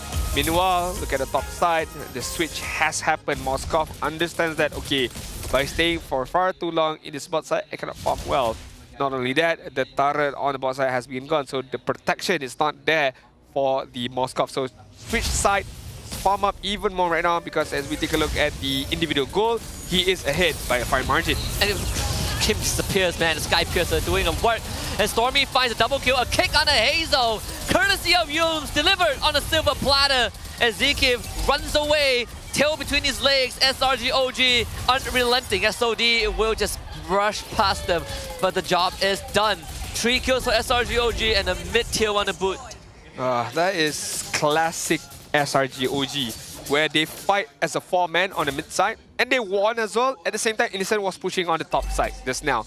And so they won at multiple occasions. The kill, the team fight, as well as the neutral objective. And overall, map control is in the favors of SRG OG Esports. Not only that, with a 7k goal lead, just a cherry on top of the lead that they have right now. So far, this best of 5, Game 3 was the closest, the tightest game we've got. Game 1, 2 has been a blowout. Game 4 looks to go in that direction too. Innocent finally takes care of their bot tier 1. 5 more seconds until the Lord spawns. SRG OG, plenty of time to set things up. Marksman Trinity achieved under 9 minutes by Innocent. And now AERO Esports, they have to make a choice. Do they try to look for Innocent? Do they try to stop SRG from starting the Lord? It's not an easy job. Hazel is 2 levels behind and Innocent. Oh, this recall. Ooh, so close, Innocent. Yep. Just enough. Ooh. Managed to get away. Managed to buy time for SRG OG Esports, specifically for Skies, to get that neutral objective, to get the lot immediately that will help them immensely to get the inhibited turret. Let's take a look at the itemization right now. Holy Trinity fixed up by Innocent. Kimi focusing on the Sky Piercer with 2 kills of stacks in hand. Concentrated energy as well. Meanwhile, Yomes only have one set of defense item, which is the Radiant Armor. Correction Pulse, no follow-up by Yomes. Just, again, giving a warning letter to AERO Esports. That one looked very, very scary for a moment. SRG, let the Lord do his job, slowly push it. Innocent shoves that bot wave in, wants to break that holy defense, and it will break for sure. Mid-tier 2 taken care of by the minions. 9.6k, bridging into the 10k gold advantage. AERO Esports tasting what it's like to be that far behind. What is it about both of these teams giving a taste of their own medicines, right? Game number 2, it was SRG OG Esports who were in the deficit of 11k gold lead. And right now, it's looking like AERO Esports are going to be deficit more than 10k gold as of now. The top turret that was inhibited by the Lord was taken care of, but I can't see the same on the bot side. Inhibited turret has been taken down. And right now, SRG OG Esports going to prepare, conceal, but conceal in the face of SRG OG where they know what you're gonna do. I'm not really sure what the plan was. The traction pole actually was point blank, so it completely misses. SRG OG looking to see if they can take this top inhibitor. Aaron will put his body in front, but will have to bear the punishment a little bit. Innocent actually just goes in, takes the inhibitor now, has to get away, blows the Purify, but more than enough. Spear of Mystery pushes Aaron's back, and the re-engage comes in with Yums and Sakai's for the facilitation. A kick on a Hazel, and he is in no man's land. Killing spree for Sakai's. SRG OG has broken the game wide open. The base almost laid bare. That was very unfortunate of AERO Esports. They know that Innocent used the dash already, so they went all in. They went in trying their best to get Innocent, but Innocent knows that his friends are there to back him up. This is going to be a potential coup de grace for SRG OG. Unstoppable on Stormy as DK falls. Aaron comes back in time. SRG OG takes about temporarily. As key items comes up from AERO Esports. Malefic Gun for Kusei. Aaron with the Radiant Armor. Damage is still permanent though. No base structures. Lord coming up in less than 15 seconds for SRG OG. This is almost surely a checkmate. This is an example of if, let's say, game number 3, AERO Esports backed off.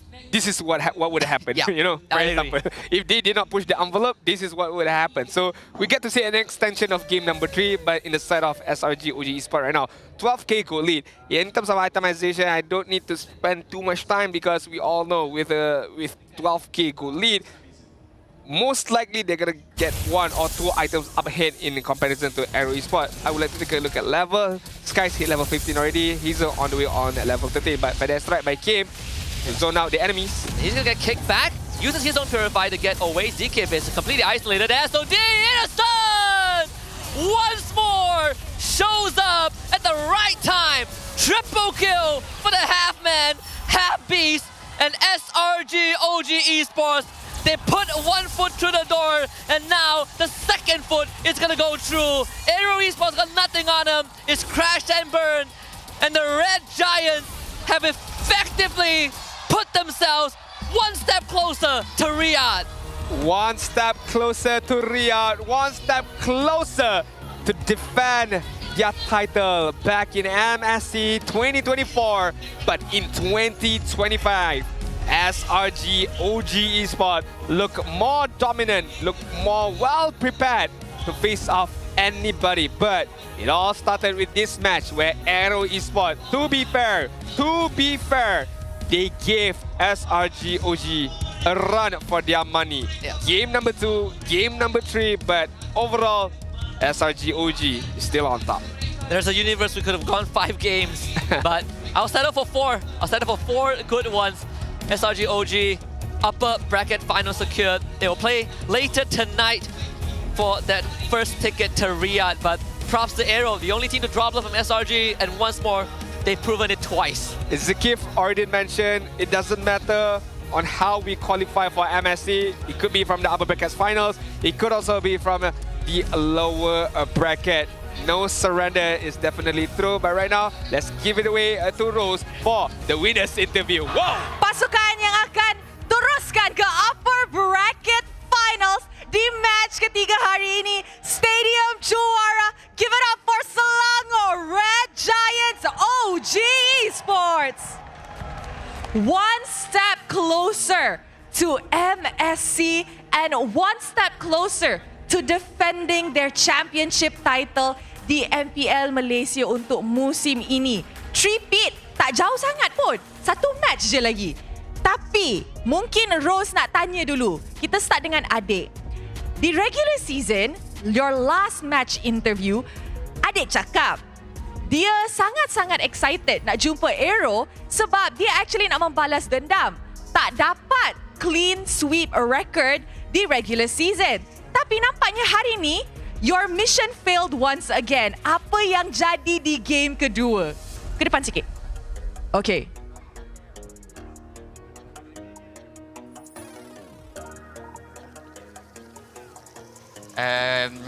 I think kita just bagi 1 point je kot dekat dorang. So, supaya dorang tak sedih sangat, bagi stay semangat sikit lah. Wow, bagi 1 point macam tu je.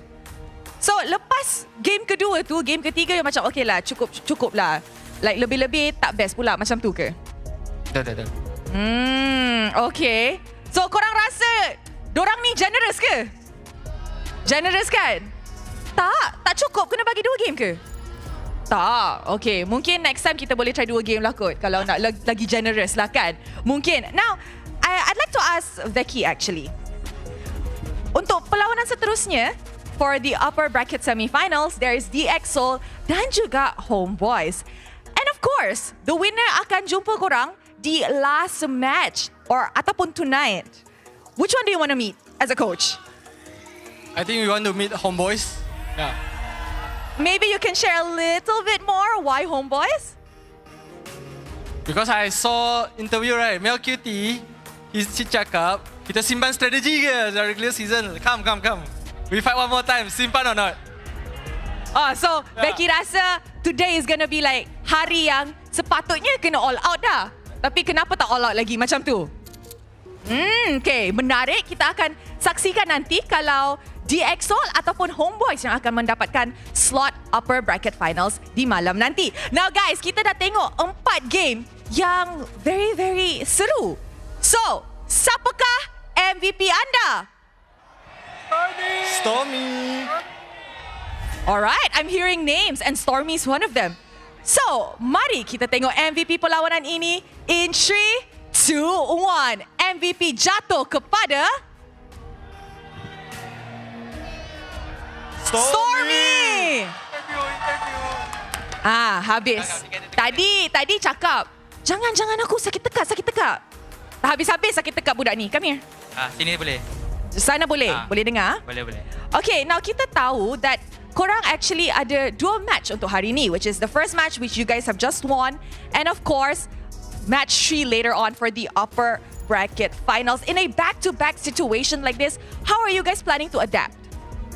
For the next match? Yes, like macam sleep. Ya, Oh, korang akan balik rumah? Bagi sangat hari ni. Oh, so korang balik rumah ke macam mana?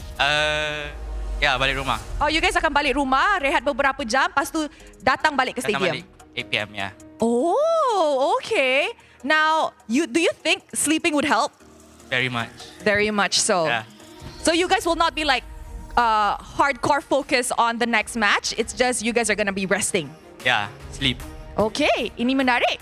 Kita akan tengok lagi nanti. And of course, akhir sekali, Rose nak cakap dengan Yums.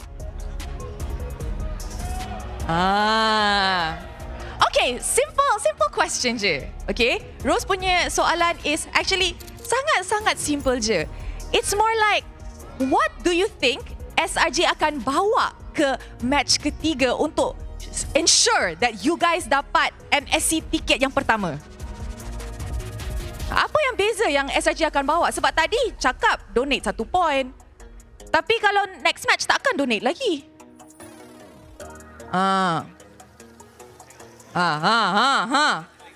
Discuss. Team discussion, guys. Sorry again. Okay, sekali lagi Okay. Apa yang SRG akan tukar selepas match ni to make sure that match 3 you guys guarantee dapat first ticket ke MSC? Kena tunggu lah. Kena tunggu. Tapi sure tak boleh dapat first ticket ke MSC? InsyaAllah boleh. Berapa persen confident tu? Berapa persen confident? Tanya Stormy pula. 110. 110%. Okay, Yum, since you tengah pegang mic sekarang ni, is there anything you nak cakap? Dekat fans, suruh dorang tengok match ketiga ke? Innocent. Innocent, what do you want to say to the fans? Thank you guys. See you again. 8 p.m.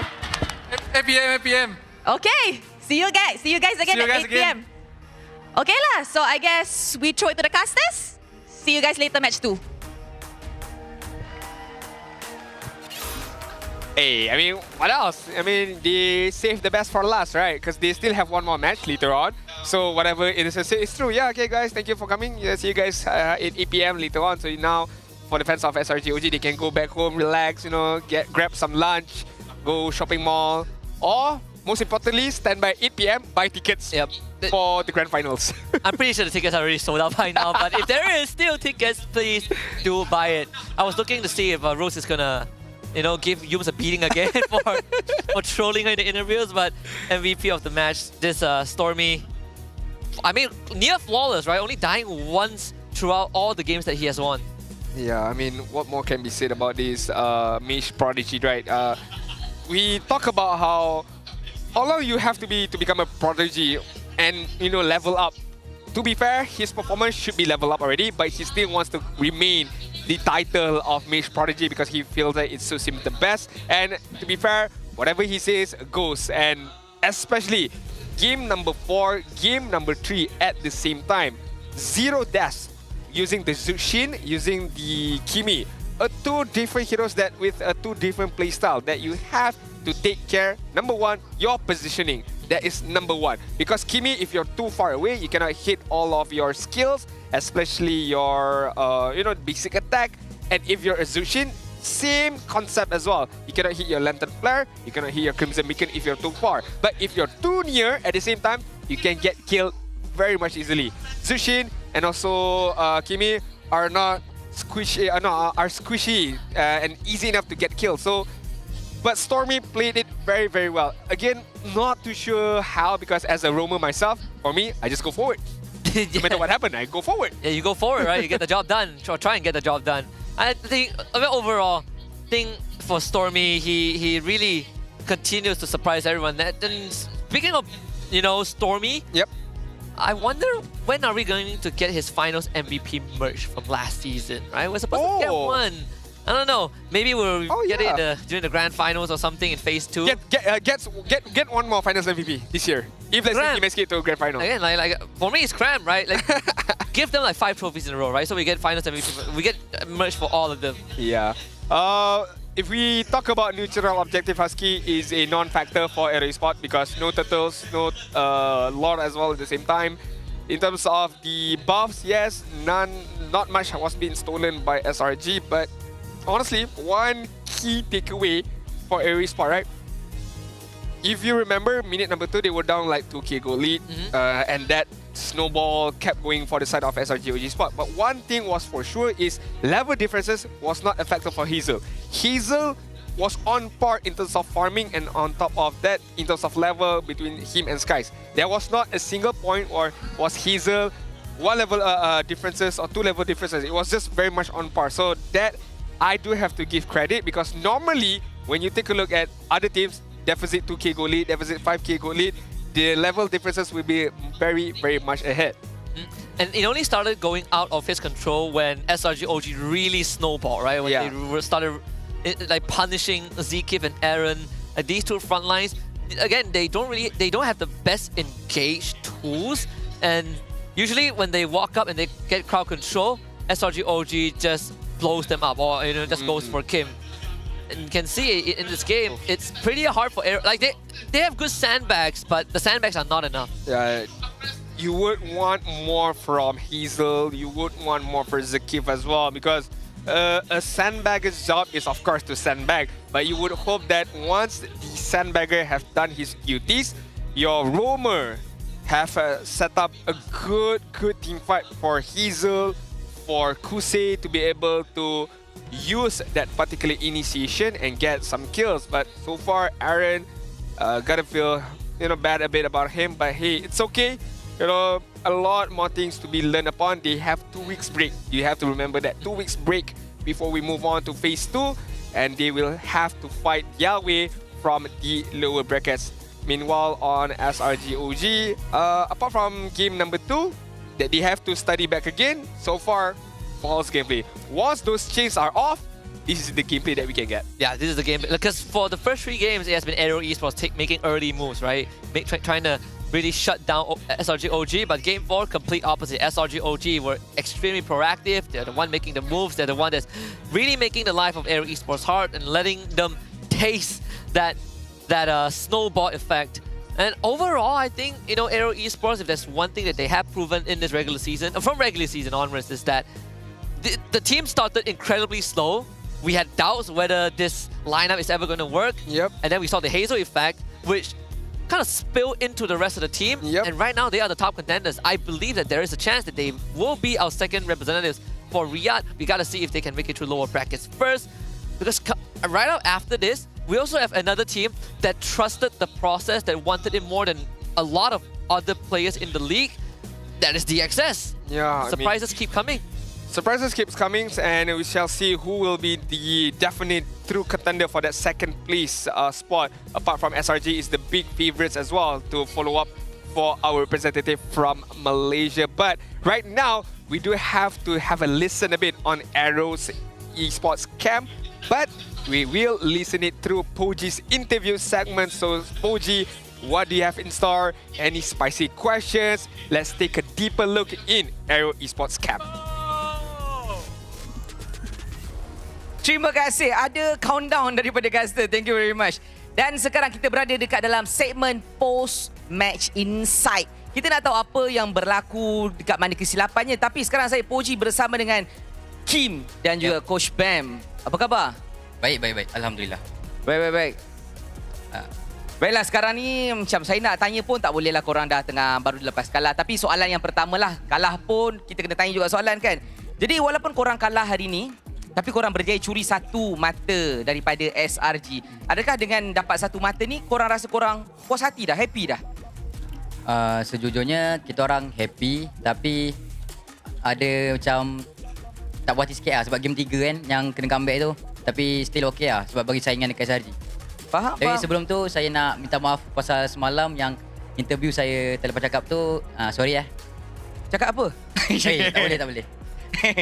Okey, tak bergurau. Okey, tapi lah bila bercakap tadi lah, Kim cakap tadi dekat game yang ketiga. Actually dekat dalam game yang ketiga tu kita dah nampak korang hampir menang. Lepas tu tiba-tiba semua padam, wipe out. Apa kesilapan yang berlaku sebenarnya dekat ada miscom ke ataupun sebenarnya terlampau orang kata agresif yang menyebabkan korang diterbalikkan keadaan tu? Mungkin masa tu sebab kita orang overhype kot. Kita orang punya decision making salah. So kita orang kena comeback macam tu je lah. Okey. Kalau kata bila cakap kena comeback semua, so pada pendapat Kim sendiri, ada tak apa-apa yang berlaku daripada, bukan berlaku lah sebenarnya, based on apa yang berlaku pada game tadi, semua game tu, any pengajaran you akan ambil dan you polish, sebab sekarang kita tahu korang masih lagi ada nyawa untuk lagi 2 minggu. So mungkin kita orang akan lebih chill lah lepas ni. Kalau macam semua tengah overhype nak bercakap, kita akan remind each other lah.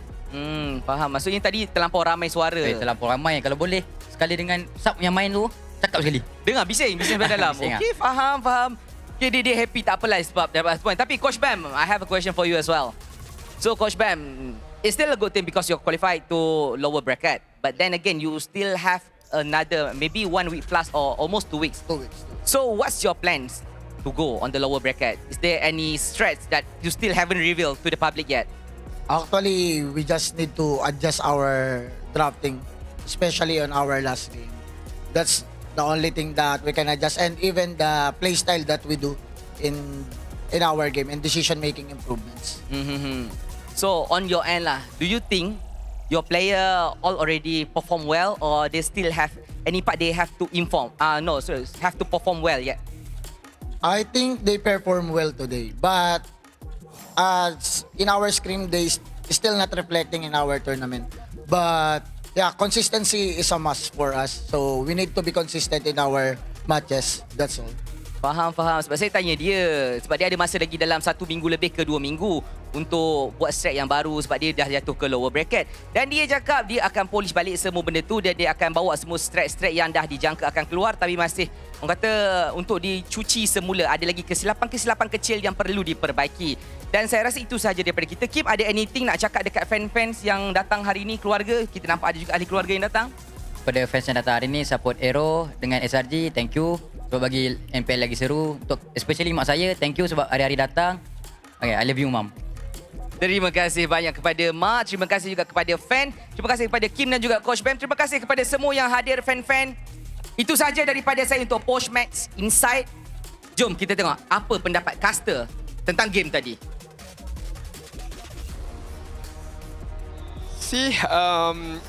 Once again, we did mention about how Stormy personal buff is his mother, and of course, Kim's personal buff is also his mother. And just now, he did mention about his mother as well. Thank you for coming in support. So never forget about mothers who always keep on supporting both Stormy and Kim at the same time. But if we take a deeper look at the answers giving out by just now by Coach Bam, and how he says that okay, so far the players are doing well. It's just that some of the results from the script are not translating again in terms of in the gameplay. So now I'm wondering, what kind of scrims are they getting, or what kind of result are have been getting from those scrims? Because so far on stage they're performing quite well. Yeah, I can agree that I definitely think that they have displayed some great consistencies. Right, they've ironed out some of the holes in the gameplay from the regular season, and even then in the regular season it looked good. Yep.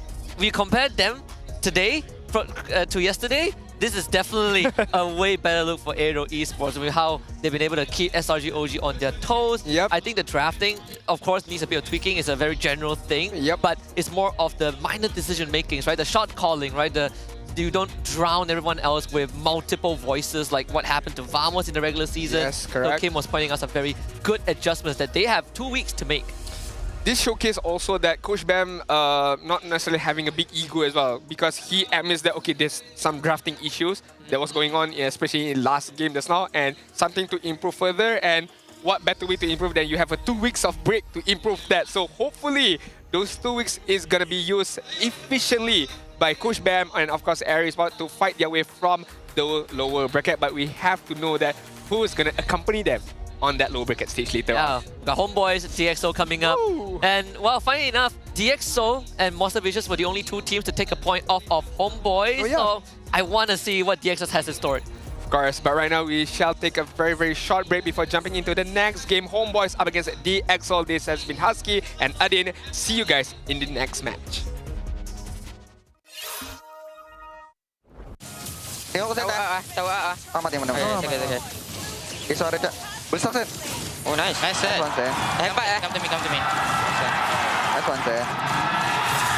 Nice one boy. Bon, we can bon guys. Boleh. Nice one there. Nice one there. Nice one. Try tahu je lah.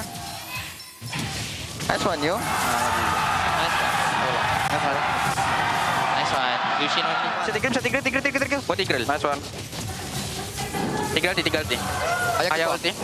Come, Kim. Tarik no zaman. Mana ayah no shadow. Ayah mid. Okay. Itu dia. Udah, look aja. Hati-hati Kim. Boleh lah. Lek je.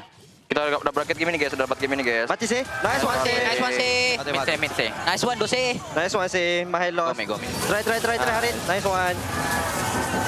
Nice one boy. Boleh. Itu bro, shadow ya protect shadow ada. Nice one. I tahu. Ya, mana. Already. Nice one. Guys. Nice one, guys. Nice one, boy. Wow. Tahu. I start. No kick, bro. One flash flow. Mana. Can. Careful barang. Buatan. Sabar. Cannot. Boleh. Kiting bro, kiting. Kena saya. Buang ke tubi. Ke aku. Mana? Back. Oi guys. Back. Nice one, Sen. Chill. Aman. Ada minit dah.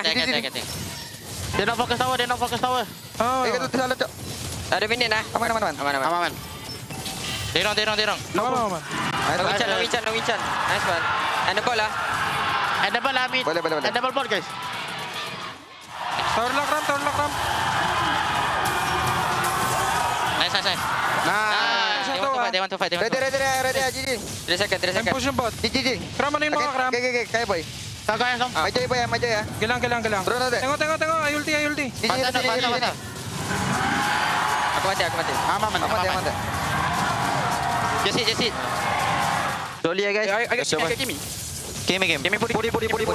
Sabar. One back bro. Knock. Bezel. Aku aman bro. Oh no one can kill me. Stun. Mati. Astagfirullah. Ente guys. Nice try guys. Ya nice try. Let's go for flower ya. Oi. Nice one. GG. Kimi out.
ultimate glory starts now.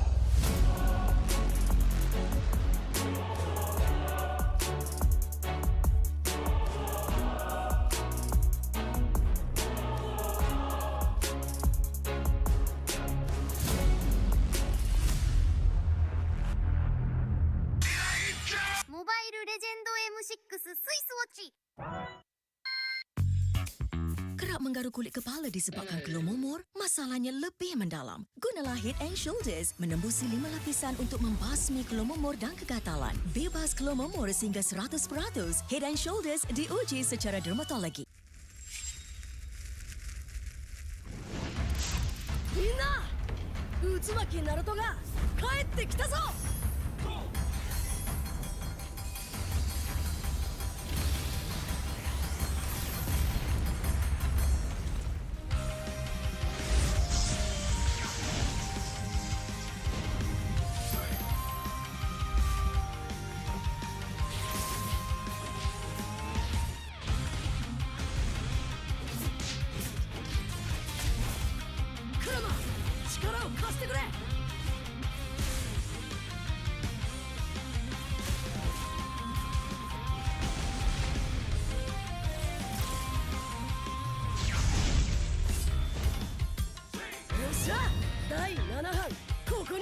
復活だってばよ。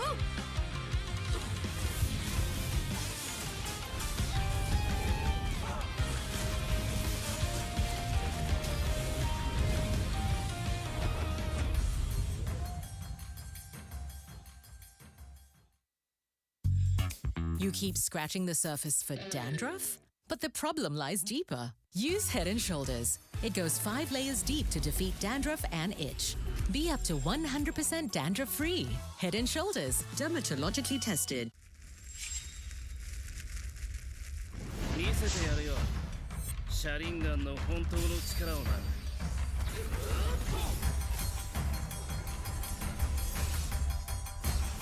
力が湧いてくる。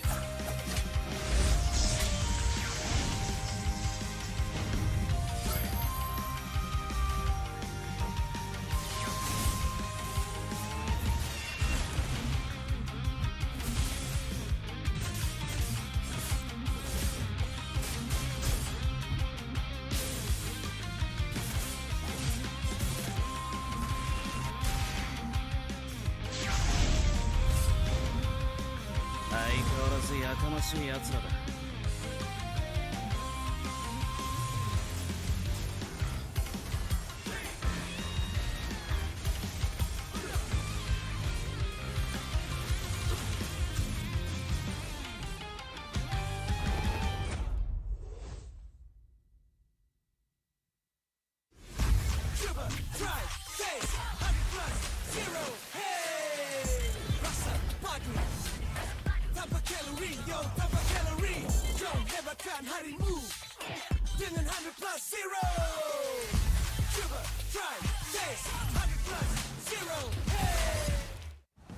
Jiwa perwira, setinggi semangat gagah sang harimau. Medan bertarung walau di mana, kita berdiri sama perkasa. Biar lawangan kita bergema satu dunia. Perwira dan pertiwi, bangkitlah dan terus berjuang. Marilah kita bersorak, harapan pasti ada. Ayo Tim Mas, kita mara bersama. Kita semua Tim Mas. みんなを守るために私はもっと強くなる。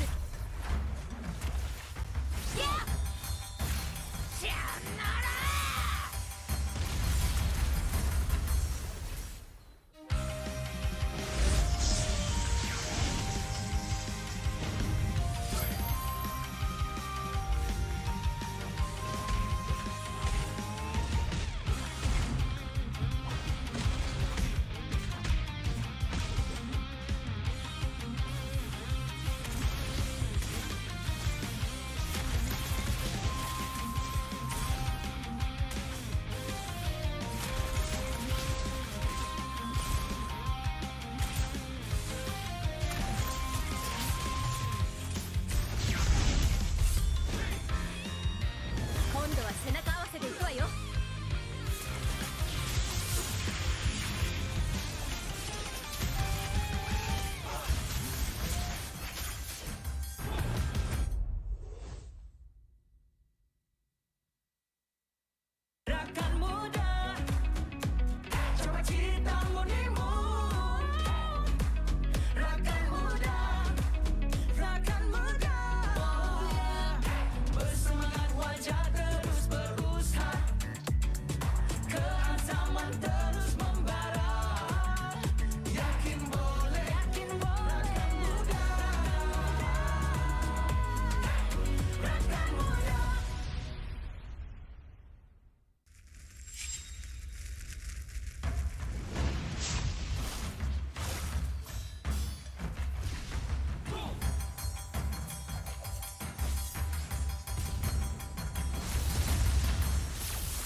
は俺に任せて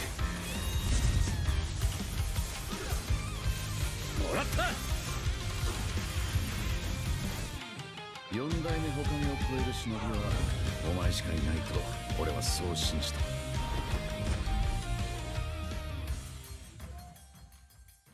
Ini 5 sebab kenapa korang kena datang tengok MPL MY di Stadium Juara. Yang pertama, korang dapat tengok kita orang main dan tim MPL lain main secara langsung. Kedua, boleh jumpa player depan-depan. Bruh. Yang ketiga, sebab ada booth Vamos. Keempat, tiket murah, RM10 je. Last sekali, yang penting sebab ada saya lah.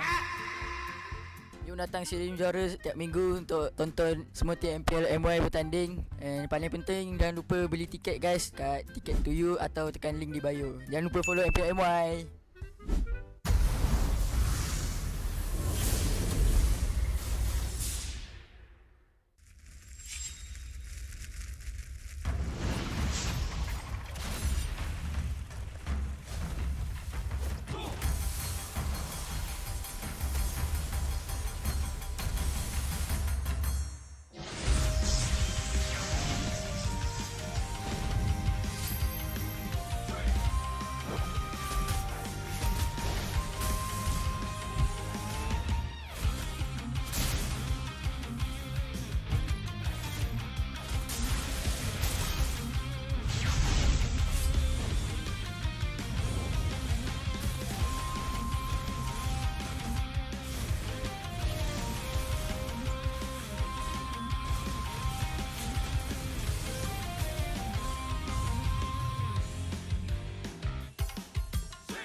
相変わらずやかましい奴らだ。今度は背中合わせで行くわよ。よっしゃ、第7班ここに復活だってばよ。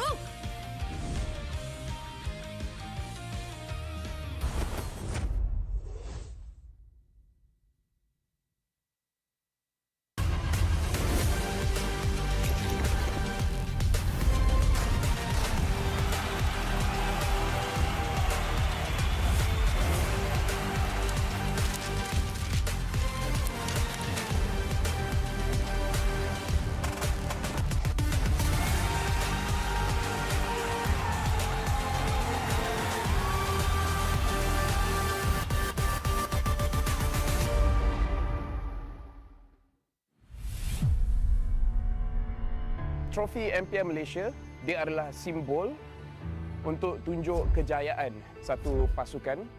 Dia membina legacy. Mana-mana gaming house I pergi, they proudly display their trophy because they know what that trophy means to them as a team. There's quite a few champion moments that I can't forget for sure. When HomeBois won their very first championship, that was a very pivotal moment because HomeBois has never really gotten to that length of the tournament.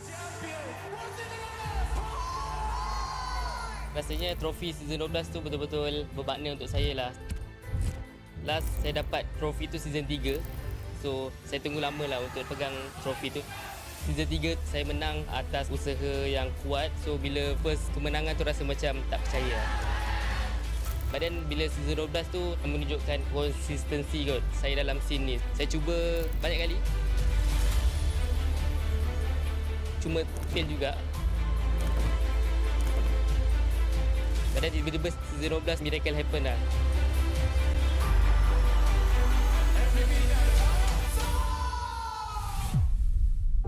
Season yang saya tak boleh lupakan is season 9 sebab itu first time saya champion.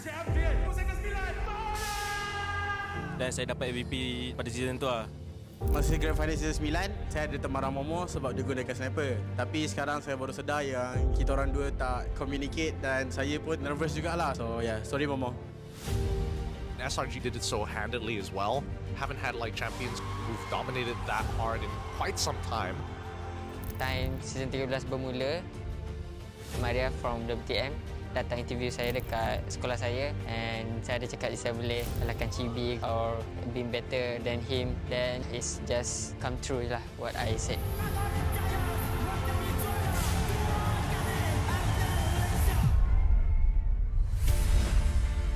Honestly, I nampak the new design for the trophy is very nice. For me, trophy baru ni adalah signal kepada semua pasukan that kita kena tinggalkan cara yang lama and start bergerak dengan cara yang baru. Disebabkan kita dah nampak usaha berkali-kali, hanya SRG je yang betul-betul boleh bawa nama Malaysia dekat international.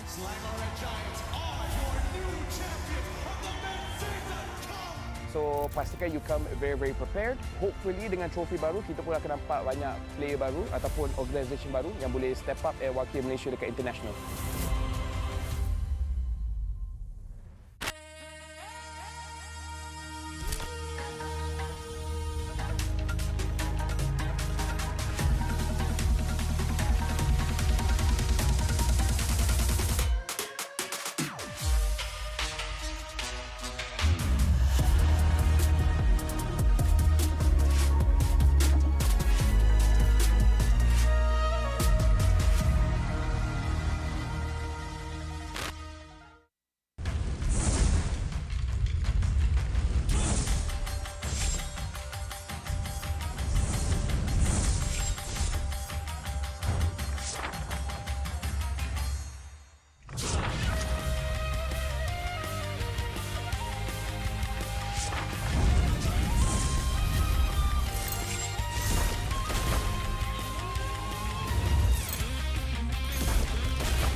They said there's a limit in the women's league.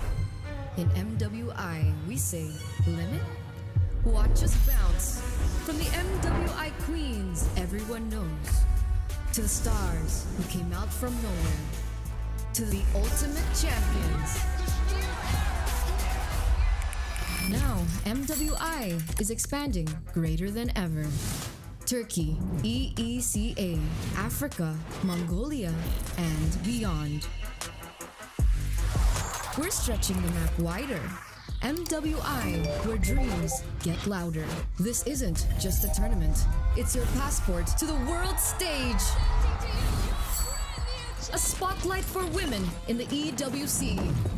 No rules, no ceilings, no limits. Just this. We're vibrant. We're ready. We're limitless.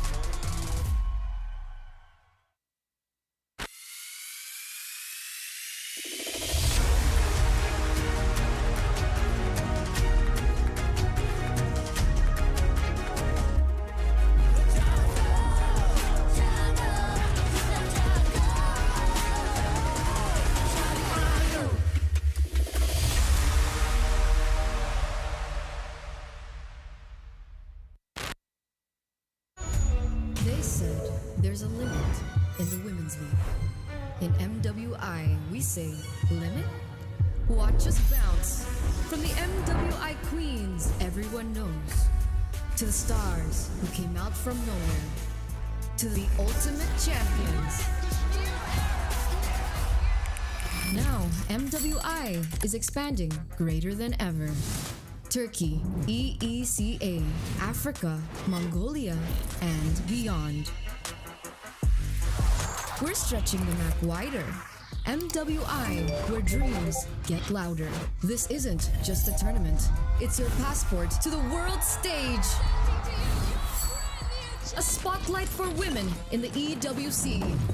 No rules, no ceilings, no limits. Just this. We're vibrant.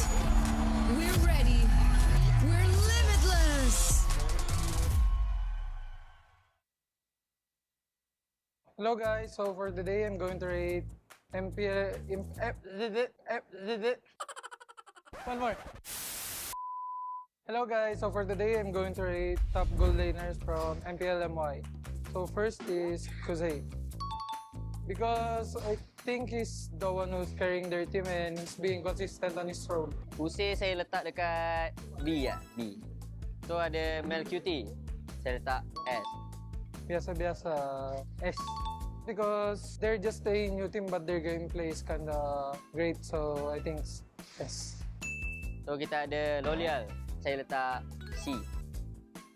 Hey, because when I'm watching their ISF, when they won, I think you just really need to have some good teammates that can help him carry the game. Lepas tu kita ada Super Z, saya letak A. Sebab dia selalu gendong-gendong. Sky Z. Oh, okay, remember.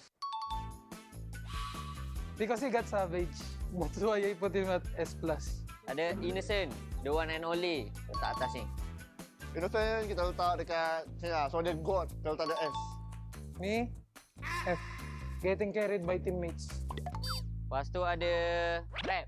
Saya letak Trap dekat A juga. Sebab Trap dengan SkyZ sama. Diorang selalu gendong tim diorang. Trap. Because he wants to solo kill me, so I'll put him at S+. Aduh, Trap ni dia kawan aku lah. Kita orang rapat, sorry lah Trap, F. SkyZ, ada tu lawan 2-1, saya letak F lah. Lolial, 2-0, saya letak F ke A, F. Kuse, 2-0, okay, 2-0, F ke A. Let's Presco, saya letak B. B for now, because their team kinda underperformed since last 2 seasons. Next, F. Shaheen, saya letak dekat B. B, because I watch his highlights, his solo kill DRit. Thumbs up. Shaheen pun F. Okay, nampaknya semua kita letak F. So ada sekali saya. Saya mungkin duduk sebelah Innocent. Huh? Rough. This one, good kid, good kid. So I'll just put him in A. Rough kita belum lawan guys. So kita letak dia dekat A dulu lah, A dulu. Sebab kita tak tahu, mungkin kita kalah. Last, me, myself and I, kita letak dekat D lah. Janganlah kita letak sini lah. Kita tak tahu lawan Rough macam mana. So kita sebanding dengan Rough dulu lah. Obi mana Obi? Obi tak ada? Okay, itu saja from saya. MB Rough, bye. Thank you. Thank you guys.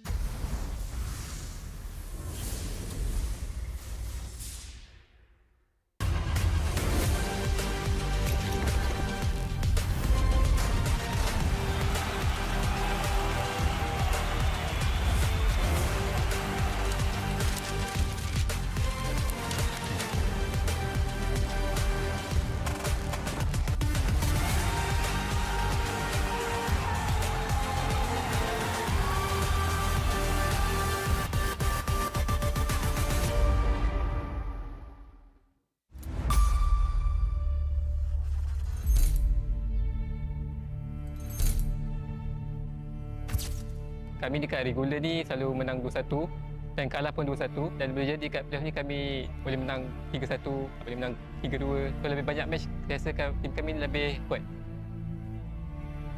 Playoff kali ni boleh dikatakan playoff yang paling kita orang berat lah, sebab since kita orang mula daripada bawah kan.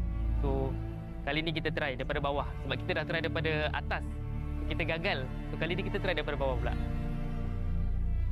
Ini playoff ketiga saya actually, tapi kalau untuk konsisten, bang, untuk 2 season ni saya happy gila lah. So MPL Malaysia saya tengok makin kuat dengan import baru. Memang kuat lah sekarang. Aku berharap aku datang MP, aku bisa bawa MP buat jadi top team di Malaysia. Ya syukur-syukur juara.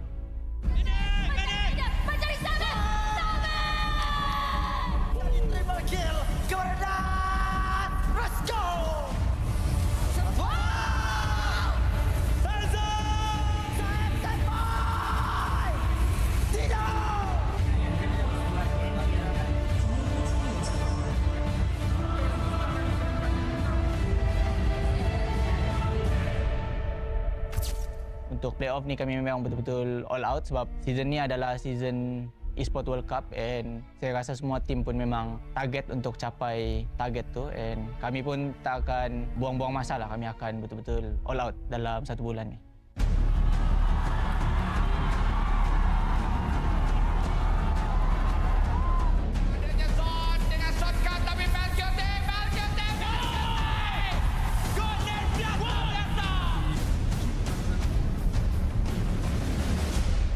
Kalau tengok daripada regular season, punya future untuk GP tu I can say 80%, but kita tak boleh content or competition lah dengan apa yang kita ada. Kena still hustling lah for that goal.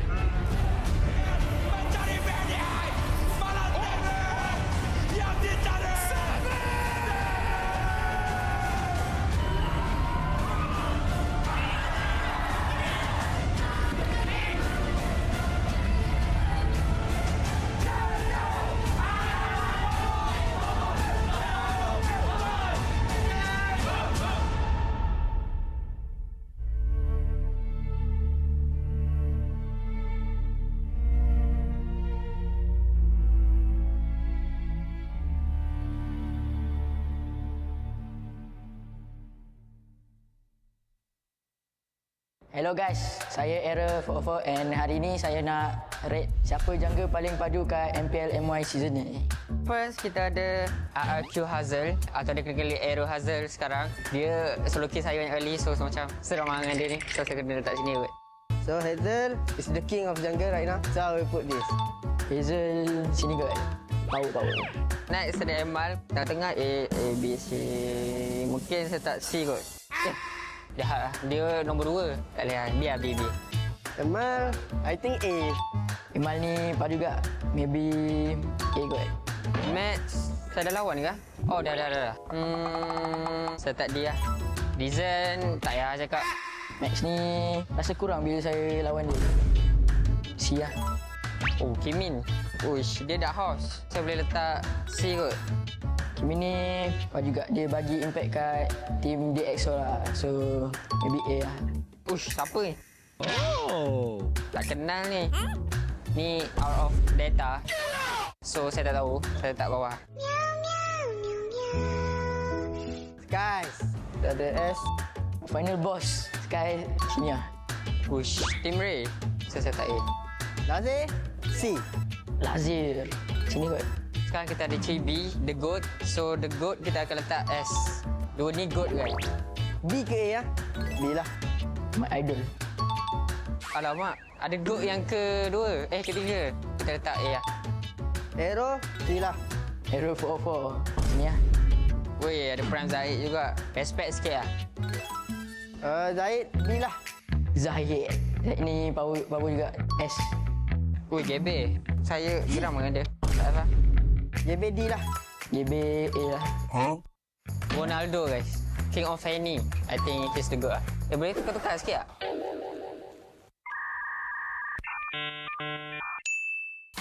Kita tukar. Chibi still the best. The good of the good. The reason saya tak Gabriel kat F sebab kalau korang tengok Fanny dia, uish, saya ada nampak satu komen daripada owner dia, Sagam. Uish. Saya as user Fanny rasa macam tersakiti tau tengok Fanny dia. So, tak mahal GB tapi it's true. Ini boleh lah, power kat lah. S. Hazel letak aku kat mana Uish, apa ni? Cupu dia. You what? Mudah. Ini kids, boleh lah. Wih, ada idol saya, Sekis. Dia di S karena dia menang, ya jadi jago. Cibi saya letak A aja. Karena dia sering masuk internasional kan, jadi A aja. Error 404 ya? Nggak tahu sih, dia juga baru main dikit kan. Letak D deh.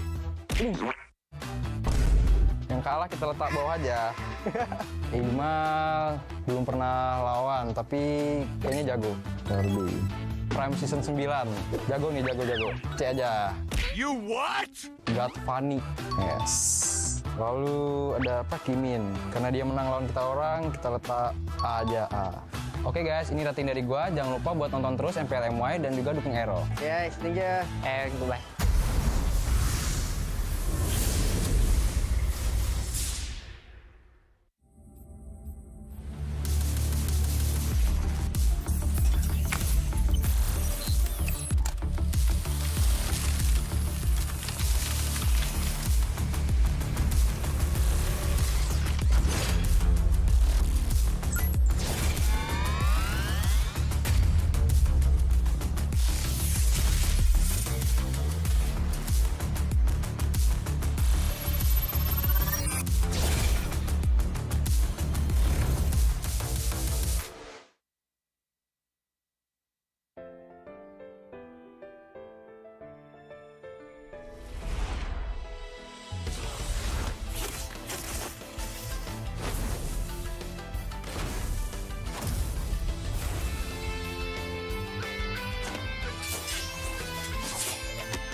For ultimate glory starts now.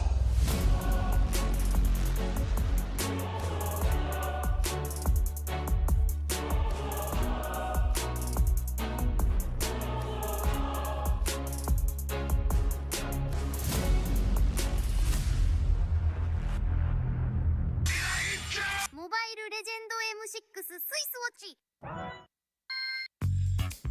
Kerap menggaru kulit kepala disebabkan keluh momor, masalahnya lebih mendalam. Gunalah Head and Shoulders menembusi 5 lapisan untuk membasmi keluh momor dan kegatalan. Bebas keluh momor sehingga 100%.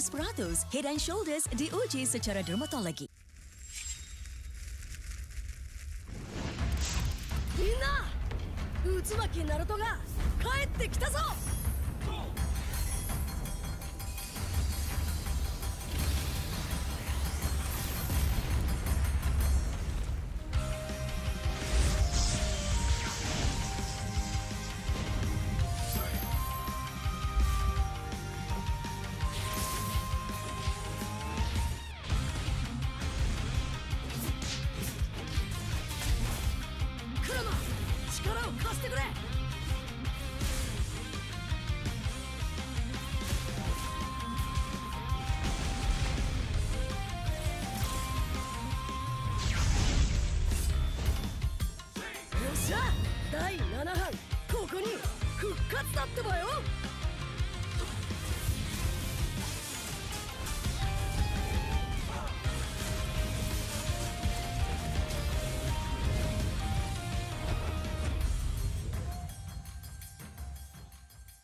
You keep scratching the surface for dandruff? But the problem lies deeper. Use Head & Shoulders. It goes 5 layers deep to defeat dandruff and itch. Be up to 100% dandruff-free. Head and Shoulders, dermatologically tested. 見せてやるよ車輪ガンの本当の力をな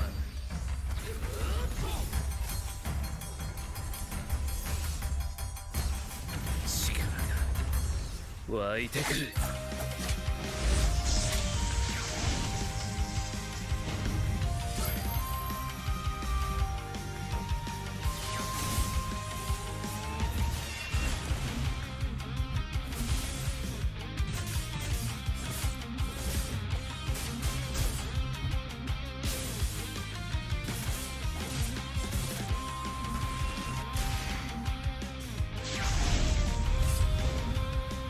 相変わらずやかましい奴らだ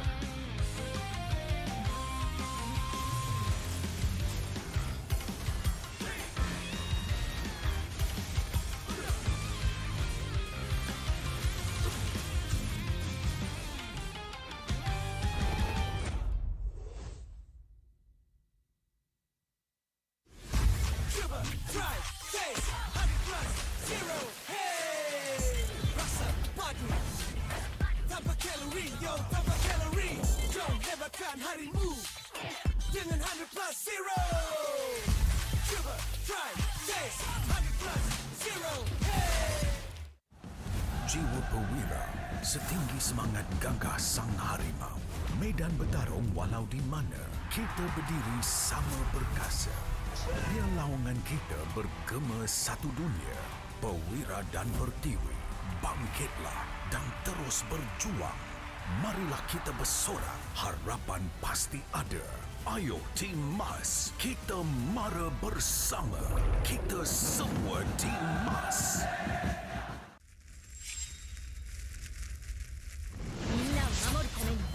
私はもっと強くなる。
ここは俺に任せてもらった4代目他にを超える忍びはお前しかいないと俺はそう信じた。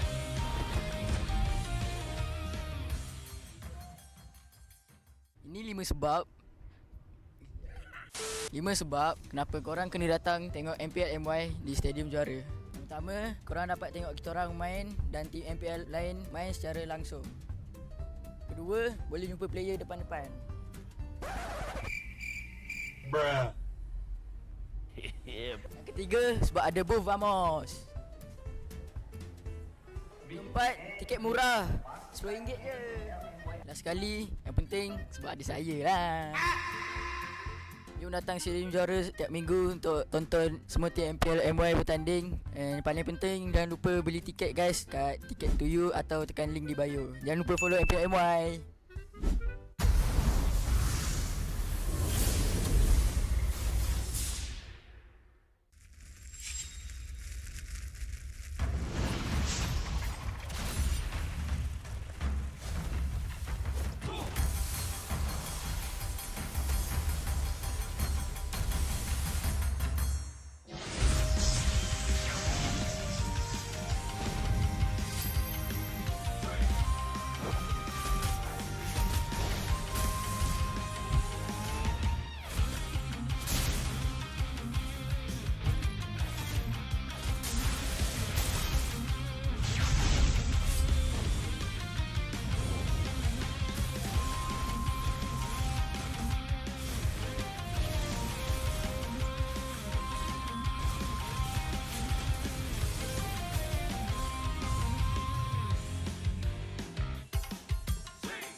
今度は背中合わせで行くわよ。よっしゃ、第7班ここに復活だってばよ。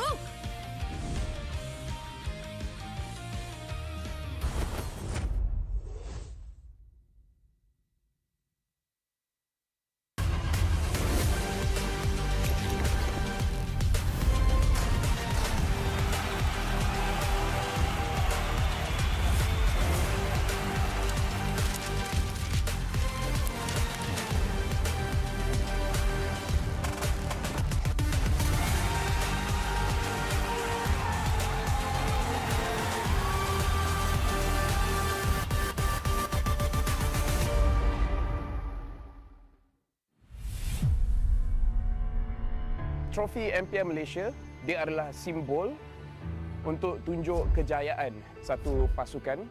Dia membina legasi. Mana-mana gaming house I pergi, they proudly display their trophy because they know what that trophy means to them as a team. There's quite a few champion moments that I can't forget for sure. When HomeBois won their very first championship, that was a very pivotal moment because HomeBois has never really gotten to that length of the tournament. Rasanya trofi season 12 tu betul-betul bermakna untuk saya lah. Last saya dapat trofi tu season 3. So saya tunggu lama lah untuk pegang trofi tu. Season 3 saya menang atas usaha yang kuat. So bila first kemenangan tu rasa macam tak percaya. But then bila season 12 tu menunjukkan konsistensi kot saya dalam scene ni. Saya cuba banyak kali. Cuma fail juga. But then tiba-tiba season 12 miracle happen lah.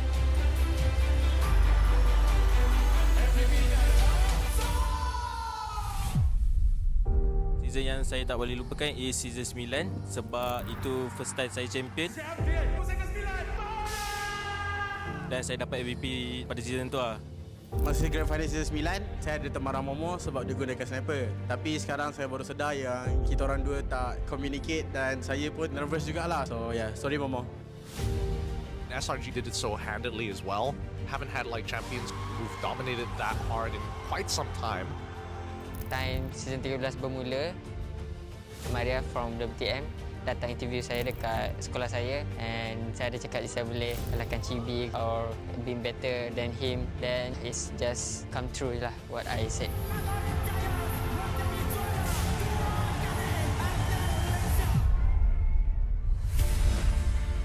Honestly, I nampak the new design for the trophy is very nice. For me, trophy baru ni adalah signal kepada semua pasukan that kita kena tinggalkan cara yang lama and start bergerak dengan cara yang baru. Disebabkan kita dah nampak usaha berkali-kali, hanya SRG je yang betul-betul boleh bawa nama Malaysia dekat international.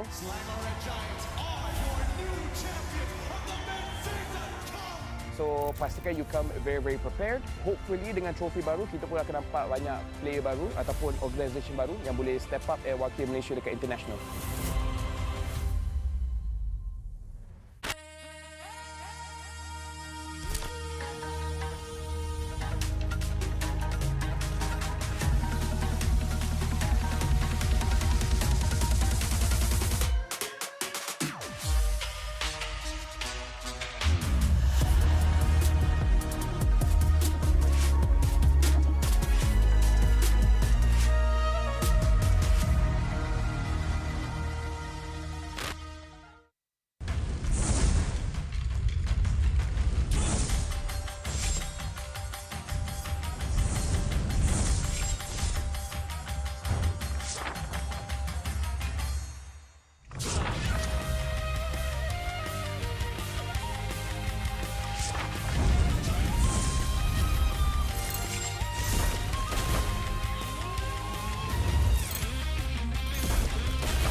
They said there's a limit in the women's league. In MWI, we say limit? Watch us bounce. From the MWI queens everyone knows, to the stars who came out from nowhere, to the ultimate champions. Now, MWI is expanding greater than ever. Turkey, EECA, Africa, Mongolia, and beyond. We're stretching the map wider. MWI, where dreams get louder. This isn't just a tournament. It's your passport to the world stage. A spotlight for women in the EWC. No rules, no ceilings, no limits. Just this. We're vibrant. We're ready. We're limitless.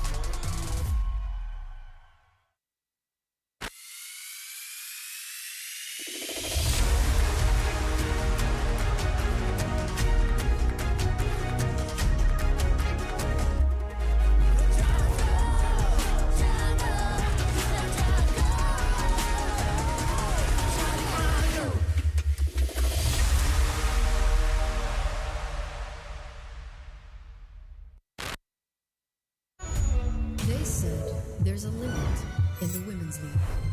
In MWI, we say limit? Watch us bounce. From the MWI queens everyone knows, to the stars who came out from nowhere, to the ultimate champions. Now, MWI is expanding greater than ever. Turkey, EECA, Africa, Mongolia, and beyond. We're stretching the map wider. MWI, where dreams get louder. This isn't just a tournament. It's your passport to the world stage. A spotlight for women in the EWC. No rules, no ceilings, no limits. Just this. We're vibrant. We're ready. We're limitless. Hello guys, so for today I'm going to rate MPL... One more. Hello guys, so for today I'm going to rate top goal laners from MPL MY. So first is Kuzey. Because I think he's the one who's carrying their team and he's being consistent on his role. Kuzey saya letak dekat B lah, B. So ada Mel QT, saya letak S. Biasa-biasa S. Because they're just a new team but their gameplay is kinda great, so I think S. So kita ada Lolial, saya letak C. A. Because when I'm watching their ISF, when they won, I think he just really need to have some good teammates that can help him carry the game. Lepas tu kita ada Super Z, saya letak A. Sebab dia selalu gendong-gendong. Sky Z. Oh, okay, I remember. Because he got savage. That's why I put him at S+. Ada Innocent, the one and only. Letak atas ni. Innocent kita letak dekat sini lah. So dia God, kita letak ada S. Me? F. Getting carried by teammates. Lepas tu ada Trap. Saya letak Trap dekat A juga. Sebab Trap dengan SkyZ sama. Diorang selalu gendong tim diorang. Trap. Because he wants to solo kill me, so I'll put him at S+. Aduh, Trap ni dia kawan aku lah. Kita orang rapat. Sorry lah, Trap. F. SkyZ, ada tu lawan 2-1, saya letak F lah. Lolial, 2-0, saya letak F ke A, F. Kuzey, 2-0, okey, 2-0, F ke A. Let's Presco, saya letak B. B for now. Because their team kinda underperformed since last 2 seasons. Next, F. Shaheen, saya letak dekat B. B. Because I watch his highlights, his solo kill DRit. Thumbs up. Shaheen pun F. Okay, nampaknya semua kita letak F. So ada sekali saya mungkin duduk sebelah Innocent. Huh? Rough. This one, good kid. So I'll just put him in A. Rough kita belum lawan guys. So kita letak dia dekat E dulu lah, E dulu. Sebab kita tak tahu, mungkin kita kalah. Last Me, myself and I, kita letak dekat D lah. Janganlah kita letak sini lah. Kita tak tahu lawan Raf macam mana. So kita sebanding dengan Raf dulu lah. Obi mana Obi? Obi tak ada? Okay, itu saja from saya. MB Raf, bye. Thank you. Thank you guys.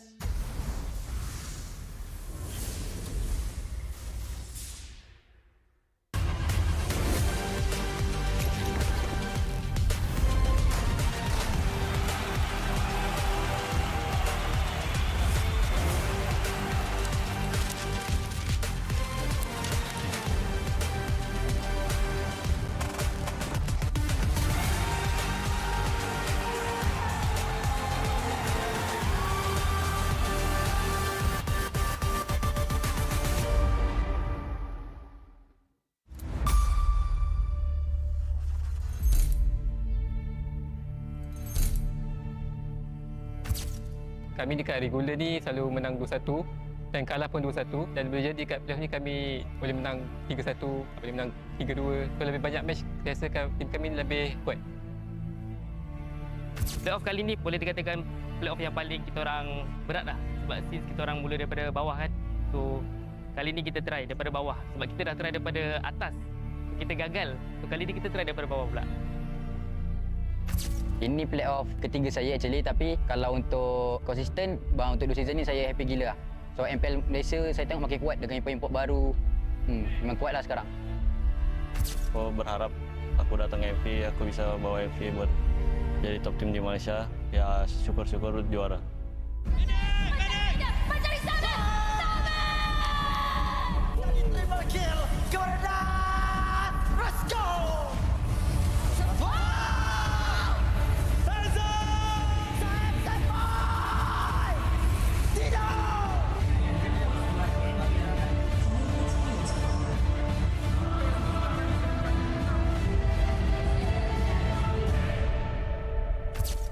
untuk playoff ni kami memang betul-betul all out sebab season ni adalah season Esports World Cup and saya rasa semua tim pun memang target untuk capai target tu and kami pun tak akan buang-buang masa lah. Kami akan betul-betul all out dalam 1 bulan ni.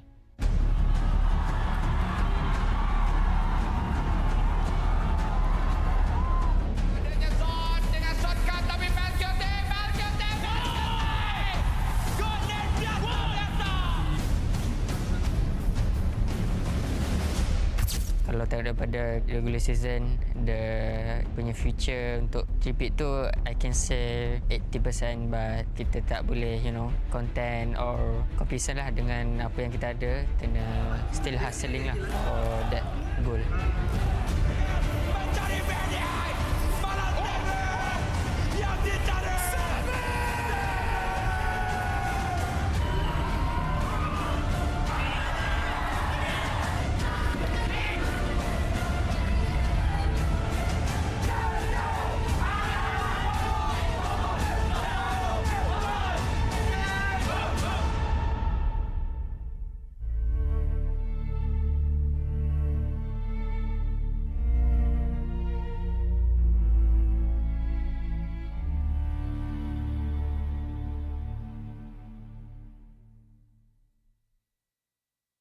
Hello guys, saya AERO 44 and hari ni saya nak rate siapa jangga paling padu kat MPL MY season ni.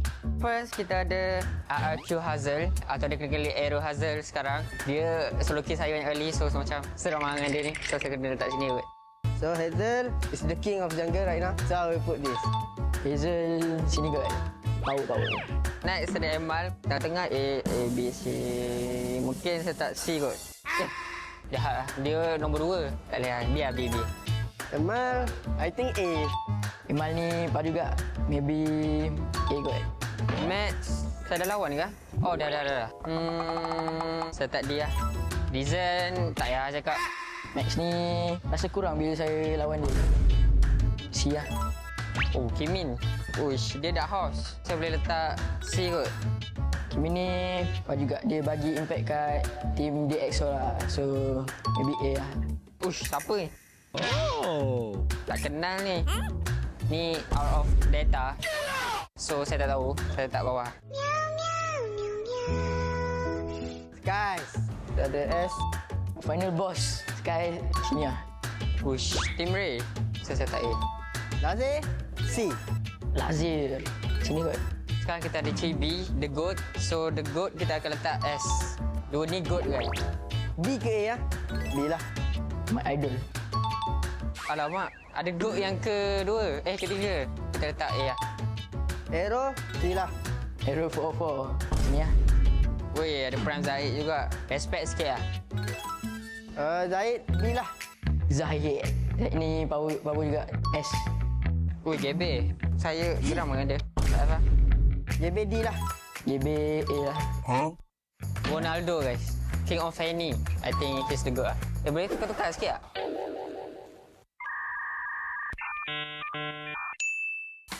Kita tukar.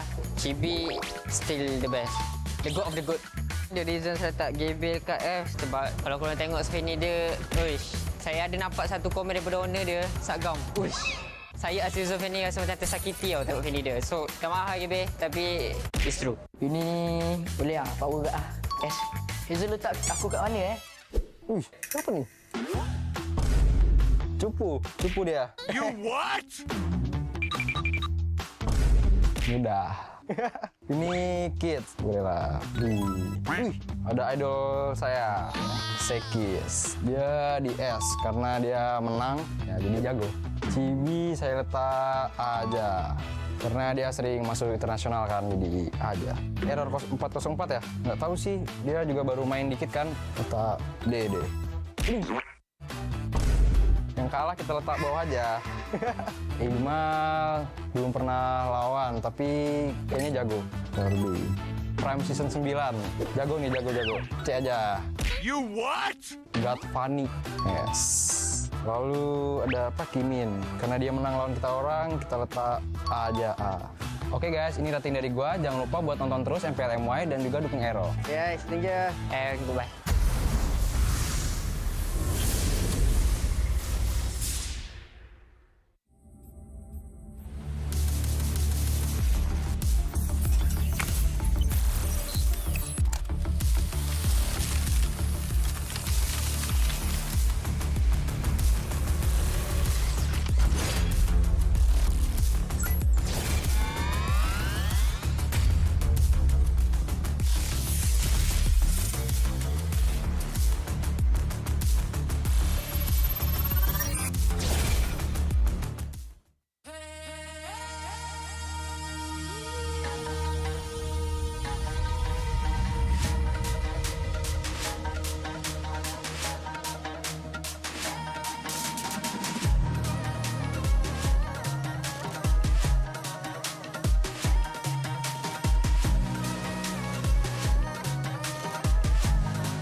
Aku hembus kata si mas. Bila terjatuh aku beringat. Jalan dah jauh cari titik bermula. Krak, krak, krak, krak. Jangan patah semangat. Semarak api bukan calon cadang. Biar apa menghalang aku sambut datang. 1000 daya, 1000 alasan. Harungi semua sampai di akhir garisan. Eo, eo. Kami tak senang mengalah. Kami luar biasa. Semangat membara, harungi bersama. Laungkanlah sama-sama laungkan. Bergema di kiri dan kanan. Tak berhenti marah ke hadapan. Tak mengalah berdepan cabaran. Jaga, jaga, kita jaga. Jaga, jaga, kita jaga. Jadi ayo. See me, watch me, hype me, gotta give it all. Don't matter how many times I fall, gotta get back up, yeah, yeah, gotta go. I can hear them calling, now I gotta serve. Mess with my clique, now you get what you deserve. We keep it tight, we keep it cool, they got me and I got them too. Rundung terasa api tak kunjung padam. Marah ke hadapan kita sehaluan, jangan simpan-simpan kita anak Malaysia. Kami tak senang mengalah. Kami luar biasa. Semangat membara, harungi bersama. Jaga, jaga, kita jaga. Jaga, jaga, kita jaga. Jadi ayo. Yeah.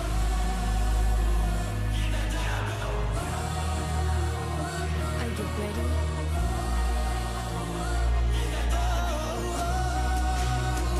Can you feel me now? Yeah, yeah, yeah, yeah. Let me hear you say.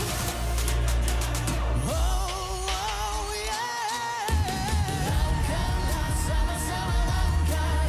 Bergema di kiri dan kanan. Tak berhenti marah ke hadapan. Tak mengalah berdepan cabaran. Jaga, jaga, kita jaga. Jaga, jaga, kita jaga. Jadi ayo.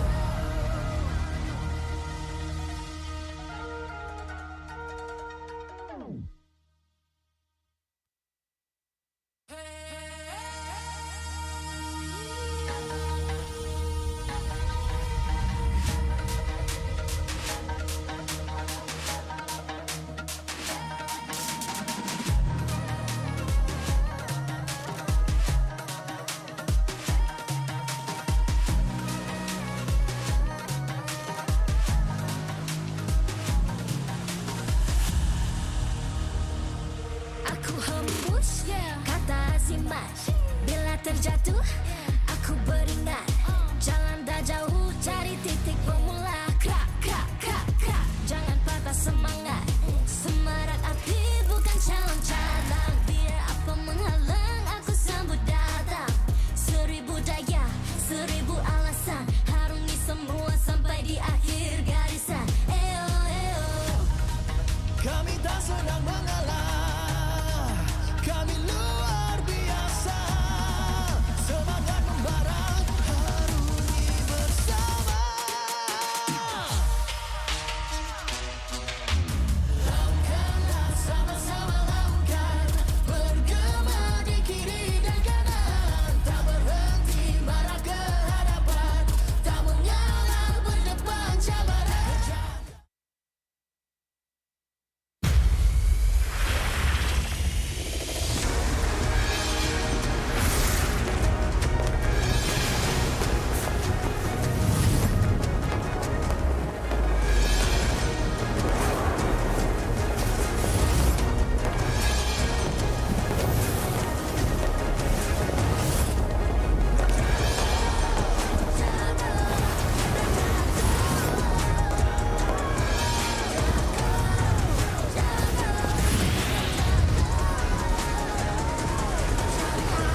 MPL Malaysia Season 15 is powered by Moonton. Official gaming smartphone, Infinix GT30 Pro. Are you ready to carry like a pro? The ultimate gaming smartphone is finally here. Introducing the GT30 Pro. Equipped with all-day full FPS system, you'll experience zero frame drops, just pure, smooth, stable gameplay all day long. Powered by the MediaTek Dimensity 8350 5G chipset. It's fast, efficient, and ready for your most intense gaming sessions. And with the GT trigger, you get pro-level shortcuts. Buy items fast, check the scoreboard instantly, and pull off clean combos like you've never before.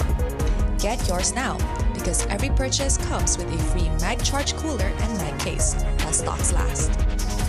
Fairy Watch, the official Mobile Legends Esports watch made in Switzerland with genuine dragon leather. Comes in 3 colorways, green, black, and blue. Our esports partners, Head & Shoulders, up to 100% dandruff-free and itch protection. Head & Shoulders is dermatologically tested, penetrates 5 layers deep to eliminate dandruff. Get yours now. And thank you to all our strategic partners. 100 Plus, Playas, Astro Arena, MPL Merchandise, MPL Ticketing, supported by KBS, ESI, Rakamuda, MESF, PSM.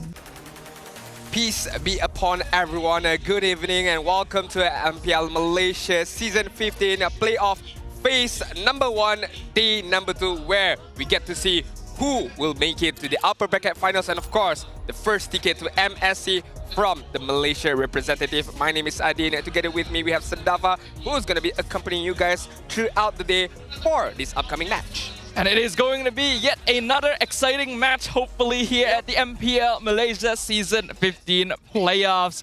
For those of you who may have missed the first match of the day, SRG OG have officially locked in their upper bracket final slot. But it was actually a close one. AERO Esports put up quite a fight, actually managed to push our defending champions pretty far, but they will be dropping down to the lower brackets where they will continue their journey in Phase 2. The question is now, who will be joining them and who will be moving up to face SRG OG for that very first MSC slot? Of course, this is going to be another best of 5 between DX Seoul up against HomeBois, where I feel like if we were to put up a poll, I think HomeBois is going to win the poll with a better or stronger fan base. But to be fair, DX Seoul has been proving something that none other than other teams can prove, which is a rookie team, a new face, making it to the playoff, and so far one more step up against the HomeBois to make it into the upper bracket final. So far, this has been a battle that, you know,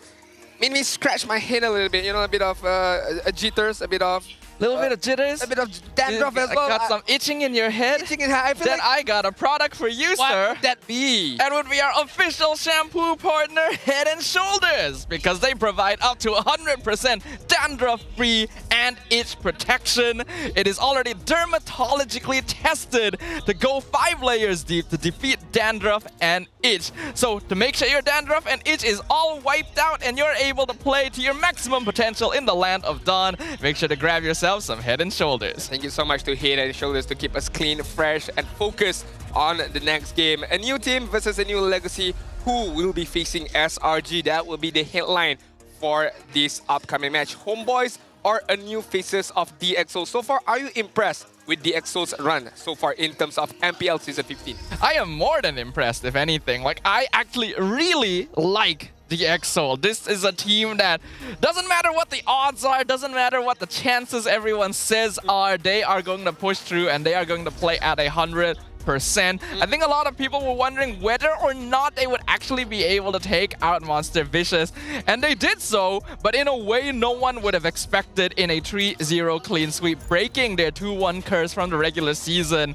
in their very first playoffs ever. Correct. So HomeBois may be quite the titan. They've done really well this season, but DX Seoul has proven to be the ultimate definition of a dark horse team this season. Most definitely right with you there, Sadafa. Some of the plays that they have shown so far, especially of yesterday, went out of the ordinary for me. But again, up against HomeBois, a well-functioning team with a good coaching staff as well. Coach Jasmine, right, and also, as well as Coach Erpang guiding the teams with the addition of Val and of course Ivan, as we can see right now. So far, in terms of HomeBois, do you think that in the regular season they have shown everything that they have, or do you think that they have something up their sleeves right now? I think it's definitely possible that HomeBois have been keeping something under wraps a little bit, but I also don't feel like they were trying to hide strategy specifically during the regular season. It's a new lineup after all. They want to prove themselves. They want to get the best ranking possible. Yep. I'm very sure that when they faced off against SRG initially, they got completely caught off guard. And I imagine that would give them some new thought processes, right? What needs to change? What new strategies can we explore? And now I'm very curious to see what they can bring to the playoffs, because it's pretty obvious that DXS has prepared very well. I like this picture because highlighting SkyZ and of course Siska. The things that I want to ask you as of now. Normally we would think that Malaysians, in terms of jungle, we have a lot of representatives. We have players like Uni, Skies, of course, right? But when we take a look at the EXP side, not much names comes into my mind. So far, Siska, although a rookie, but playing like a veteran player as of now. Yeah, I think Siska has been doing a really, really impressive job, and it's really interesting to think about the fact that there are so many rookie players in our top 4 this season. It is unprecedented, it is unexpected. So many veteran lineups have fallen, and now new teams and new legacies are popping up with players that are literally stepping onto the MPL stage for the first time, now vying for a spot to represent the nation. I am really impressed. I have so much respect for these players, and I really hope we get to see even more of that potential going forward, not just today, but for seasons in the future as well. And we will definitely be seeing more of the EXO, because regardless of what happens today, either they go to the upper bracket finals match or they're gonna drop down to the lower bracket match. They will be facing AERO Esports. So a lot more to be unfolded by the side of the EXO. Depends whatever way they will go, which means more game time for Siska, more game time for Kimin, more game time as of for SkyZ, and this will only benefit these players regardless of their future, whether they stay in the EXO or move on towards another team. So the local talents here in Malaysia are definitely in good hands, but I feel like they still need the guidance from a proper coaching staff. And I think the coaching staffs this season have really stepped up, just in general, right? Every single team has done so well in terms of drafting, in terms of figuring out what exactly their teams are capable of. But before our match begins, we have a short video for you guys to check out.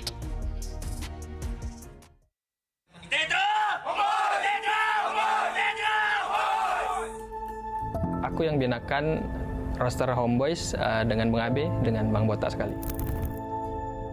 Sebetulnya aku ada try banyak di tim di MPL Malaysia, dan time itu HomeBois lah yang paling bagus buat offernya kan.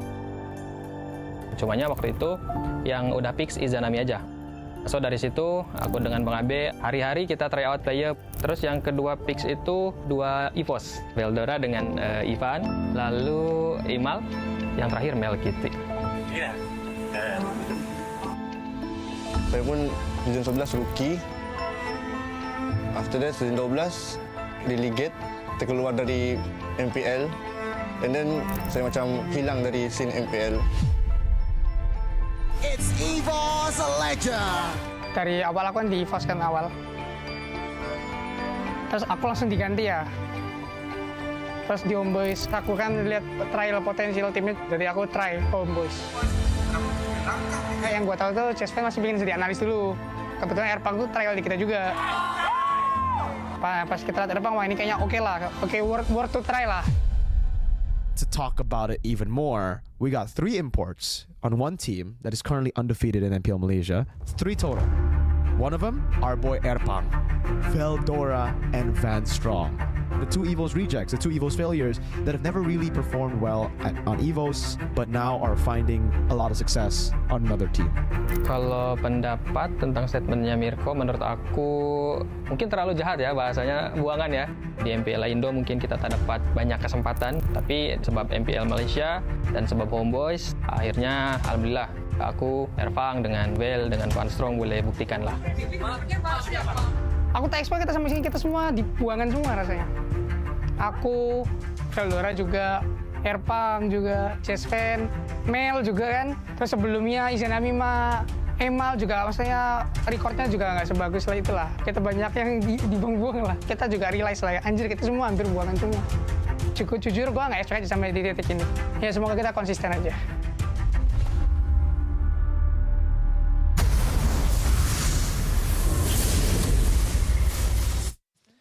Maybe the word rejected or thrown away is a hard swallow to pill. Maybe not the best way to describe the situation, but to be fair, technically they were not performing well in their previous teams or in the previous engagement of regardless of MPL Malaysia or MPL Indonesia. But right now, season 15 gave them a new breath, a new sign of life, and they took that chance and they executed really, really well. And right now, they're one step away from the upper bracket finals, Dafa. Watching that video does give the shivers, right? Yeah. It really makes you think because, yes, calling them rejects, calling them, players that no one wants is a bit harsh, but you cannot deny the fact that many of the HomeBois players are indeed players who once were considered to have potential and yet never really managed to live up to it. The expectations became a weight that was too difficult to carry, and they just could not find success in their own terms, whether it be the local players from here or of course the coaches and the imports who came all the way from MPL Indonesia as well. I'm really happy to see the success that they've found with each other, and it really does feel like a lineup that has reinvigorated the organization and found a home in this very competitive season of MPL Malaysia. A good play of word, a home. HomeBois, get it? A place for them to be able to gather their own strength and to gather beliefs as well, to be able to make it all the way, hopefully to the grand finals and hopefully another MSC ticket for them. But to be fair, DxO, we could say a similar thing, but in a different kind of manner where chances was given to them through MAL. And right now, MPL is the main stage for them and making it all the way until the main stage of playoffs. So far, DxO has been very, very good. But HomeBois being undefeated except for Selangor the Giants, one loss in their regular season with the help of this player right here, Val, or as known as Veldora back then. Very, very interesting career. Relive or revive his career here in MPL Malaysia. As we all know, Val made his debut in the Tier 2 scene initially during MDL ID Season 7, where he actually ended up becoming the champion of MDL alongside EVO's Icon, which allowed him to be promoted to EVO's Legends in MPL ID Season 12, but only for the last 2 weeks of the regular season, and despite that, his team was not able to make playoffs.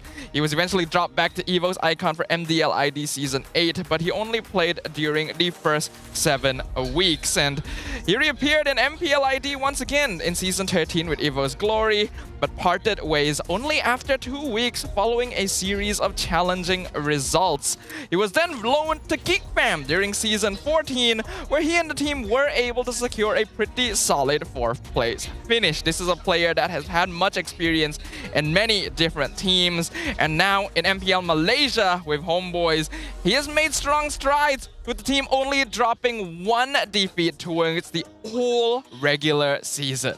Yeah, I mean, looking at the resume as well, 4th place as of recent with Geekfam ID was loaned there for season 14 of MPL ID. 2nd place MPL ID, EVO's Glory, but where he played very minimal matches. EVO's Icon, MDL ID Season 8, EVO's Legend in MPL ID Season 12, and where he debuted with EVO's Icon, where he became the champion of MDL ID Season 7. But now we're focusing on the present.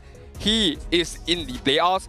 He is in one of the best teams here in Malaysia, where they went undefeated, only lost to Selangor Red Giants here. I mean, to be fair, everyone lost against Selangor Red Giants, so it's not a record to be ashamed of, but to be proud of as well, because he is technically the highlighted player as well in HomeBois. You want Fredrin Juggle, not a problem. You want Masha EXP, not a problem as well. Any kind of EXP lane, you want Veldora to pick up and play, he can do it. Yeah, he has really paired well together with the rest of the HomeBois, and this lineup has just found new life that has allowed them to really push their way through and become one of the top contenders here in Season 15 of MPL MY. And the team that many people are expecting to take that second MSC slot, but they still gotta earn it themselves.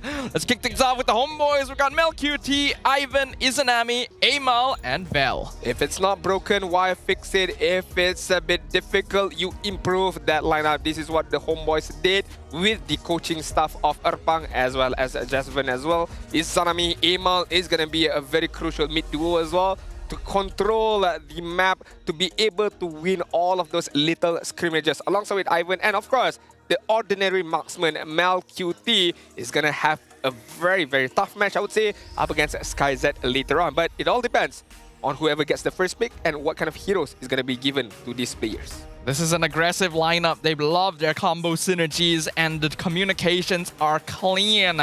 They are definitely expected to be the favorites to move on to the upper bracket finals versus SRG OG. But if any team can put a stop to those expectations, it is the team that has broken them all. DX Soul, consisting of SkyZ, Rasi, Stome, Keemin, and Siska. The king of 2-1s or the king of long games, long matches. This is DX Soul. And hopefully, one thing I would like to say about this team, not just individually, but as a team, is to be consistent. Because they can catch fire very easily early on. But at the same time, they can burn out easily as well. And this is one of the things that Coach Theo has mentioned, where when they won game 1, they tend to get, disfocus a bit and disarray a bit and cost them game number 2. So hopefully all of that issues has been settled, because right now we welcome them to the main stage.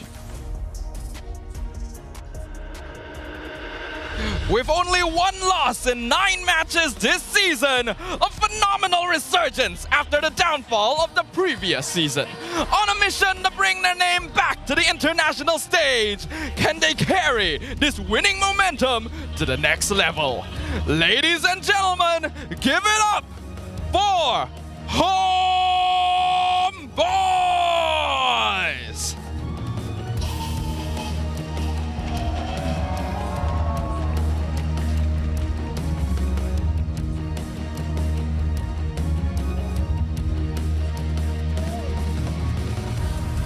Dominating their last match with a clean, uncontested victory, sending a clear warning.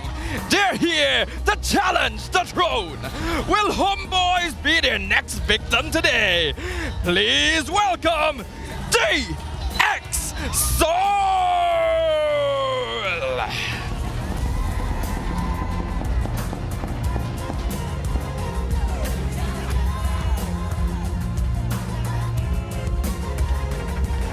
Introducing the coaching staff of the two teams and head of League Ops, Franklin, that will ensure fair play and professional integrity in the matches. To introduce Coach Erpang, Jasmine from the side of HomeBois, to introduce as well Coach Theo and Backdoor for the side of DX Soul. Let's keep it going with the fist bump as well as the armband that will be worn by both team captains, who will always lead the team's movement and strategies in game. A true sign of professionalism, because this is how we roll. This is the Malaysian sportsmanship. This shall be the moment where a story is etched in stone. Two teams with new legacies, with new roads paved before them, but only a single doorway open for one of these worthy competitors. The HomeBois will have first pick for game number 1. First pick win rate, pretty high, 78%. Yeah, 78% is nothing to be laughed about. That is a very huge number for the side of HomeBois. But before we take a deeper dive into our conversation, this is going to be the difference maker. Local gold laners face off between SkyZ as well as Mal QT. As we all know, the ordinary marksman. Most picked heroes right now, Harith and also Granger for Mal QT. Meanwhile, SkyZ, look at that 1-1, 7 times being picked up. Granger 8 times being picked up. Meanwhile, as Harith 6 times being picked up.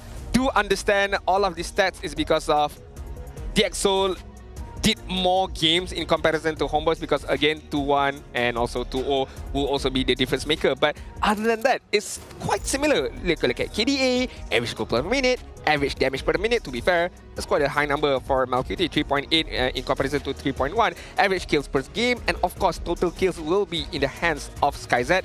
A difference of roughly about 11 to 20 kills right now. Yeah, so when we look at the numbers, it does make sense. HomeBois overall had cleaner games, whereas DxSoul have always gone to a game 3. Their overheating had been a problem for them towards the entire regular season, but coming into the playoffs and taking out Monster Vicious in a 3-0 sweep shows that this team has evolved. They are ready for the playoffs, and they have their eye on the prize. Do HomeBois have the same drive? Will they be able to recreate the success throughout the regular season? Only time will tell as we jump into the drafting phase for game number 1. We do know that HomeBois will have the benefit of the first picks, but these are the heroes to be avoided if you are in the side of HomeBois due to the lowest win percentage for HomeBois. We're talking about CC, Valentina, Alpha, and also Franco with 50% win rate, but then again, with only 2 times being picked up so far in the regular season. So maybe it's not an overall stat that you can use, but those win rate matters the most. Fovius is gonna get banned out in the first ban for HomeBois, so no more Demonic Force being used upon these Fovius. Meanwhile, DxSoul gonna ban out the Fanny. Funny enough, that is, if I'm not mistaken, one of the 3 heroes that they banned out in yesterday's game, which was the Lucas, the Hanzo, and the Fanny. All 3 games being banned out by DxSoul.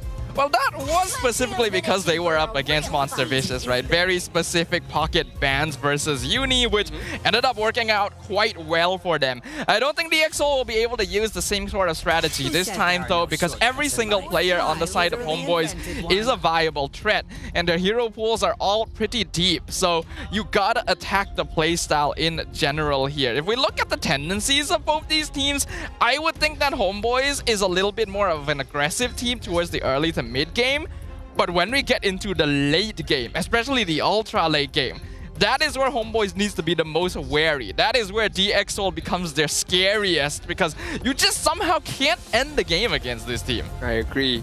I definitely agree with you right there. It's a very targeted ban as what the side of DxSoul did yesterday up against Monster Vicious, but maybe against HomeBois it will be a different kind of style, because as we can see, Chip has been banned out by the side of DxSoul. So we do have to note that, or we do have to mention about the Baxia. It's being opened up right now. If not the Baxia, the Kimi as well. So this Kimi and Baxia trade, is it gonna be doable?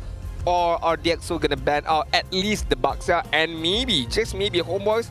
I don't think they're gonna look into Kimi as a first pick, although they would like to, but maybe they would like to secure a more flexible pick, something like a Badang in the first place. Badang's not really a first pick hero though. First phase maybe, definitely not first pick. Yeah, just now SRG picked it up. They did? They did. I mean, SRG just dusting. Yeah, but then again, it's SRG at the end of the day, right? But yeah, it makes sense that the Fredrin would be banned out instead of the Baxia or Kimi here, because banning out the Baxia would just give HomeBois a free Kimi first pick.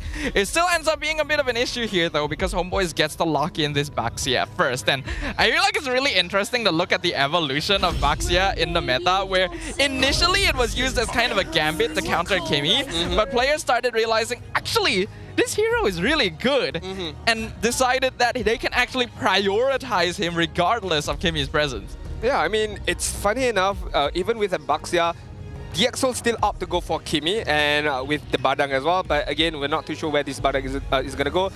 Same goes to the Kimi, right? Can be put in the mid lane, can be put in the gold lane as well. But the Baxia itself, I feel like, is super strong enough to not just withstand the Kimi, but whatever marksman that is going to get picked up in the next phase, even in Assassin Jungler as well. So it's going to be very, very much annoying, and it really depends on how DxSoul is going to play around this. Right now, I feel like they are falling into a trap, but maybe, just maybe, I would like to be proven wrong, they still believe that this Kimi can be the difference maker. I mean, Kimi is always going to be a difference maker, in my opinion. This hero just offers you a little bit too much. It's not only a scaling damage dealer in the late game, the amount of poking and then push checking with the ultimate, as well as even starting out fights from long range, is really, really annoying to deal with. So I think it's just a safe hero to lock in these days without really needing to worry about much. HomeBois wants to make sure they can punish that poking though, so they pick up some double artillery in the Granger and Farsa. Yeah, I like what the HomeBois are doing right now. They put a front line with the Baxia. Even him alone itself can, provide a good amount of absorbance of damage and provide 2 artillery damage from long range as well with the Granger and the Farsa. One thing to note about the Granger, it's a fantastic hero to play from behind, because with the Sky Piercer, if let's say you're down by regardless of how many goals, pick up the Sky Piercer and try to funnel back all those kills towards the Granger so that he can also be the difference maker if, let's say, you're playing from behind. Definitely, definitely. The Hayabusa was also locked in, so the EXO going for the Assassin playstyle. Yesterday, we saw Kimin. He has improved a lot on these Assassin heroes compared to how he was playing during the regular season. So this is now something worth respecting. They ban out the Lucas for the first ban in their second phase, since right now, HomeBois has still not actually shown their jungler. Nothing about HomeBois is you never know if they're actually going to flex out a tank jungler. They normally do that with Fredrin, but Baxia is in a perfectly good position to do that as well. And it really depends on what their approach to this draft is going to be. Do they want to get rid of more frontliners like the Gatot or Hylos that could threaten the backline? Or do they want to get rid of more DPS options? Looks like it's the latter. Yeah, I mean, it looks like it's the latter for HomeBois. And HomeBois providing or throwing out very important questions to DxO right now. Guess where this Baxia is going to go? Because 3 major roles that he can go right now: the jungle, the roam, as well as the EXP lane. And I'm pretty sure all of these 3 players can play Baxia really, really well. So DxO got to think deep, especially for Coach Theo for the 4th pick before they wrap things up with the picking phase right now. Ling is going to get banned out, so no banning another hero for Amal to be used. Meanwhile, Irital is going to get banned out. So what's left for SkyZ? Harith is still there, is it? If I'm not mistaken, not too sure about it. So maybe that can be used.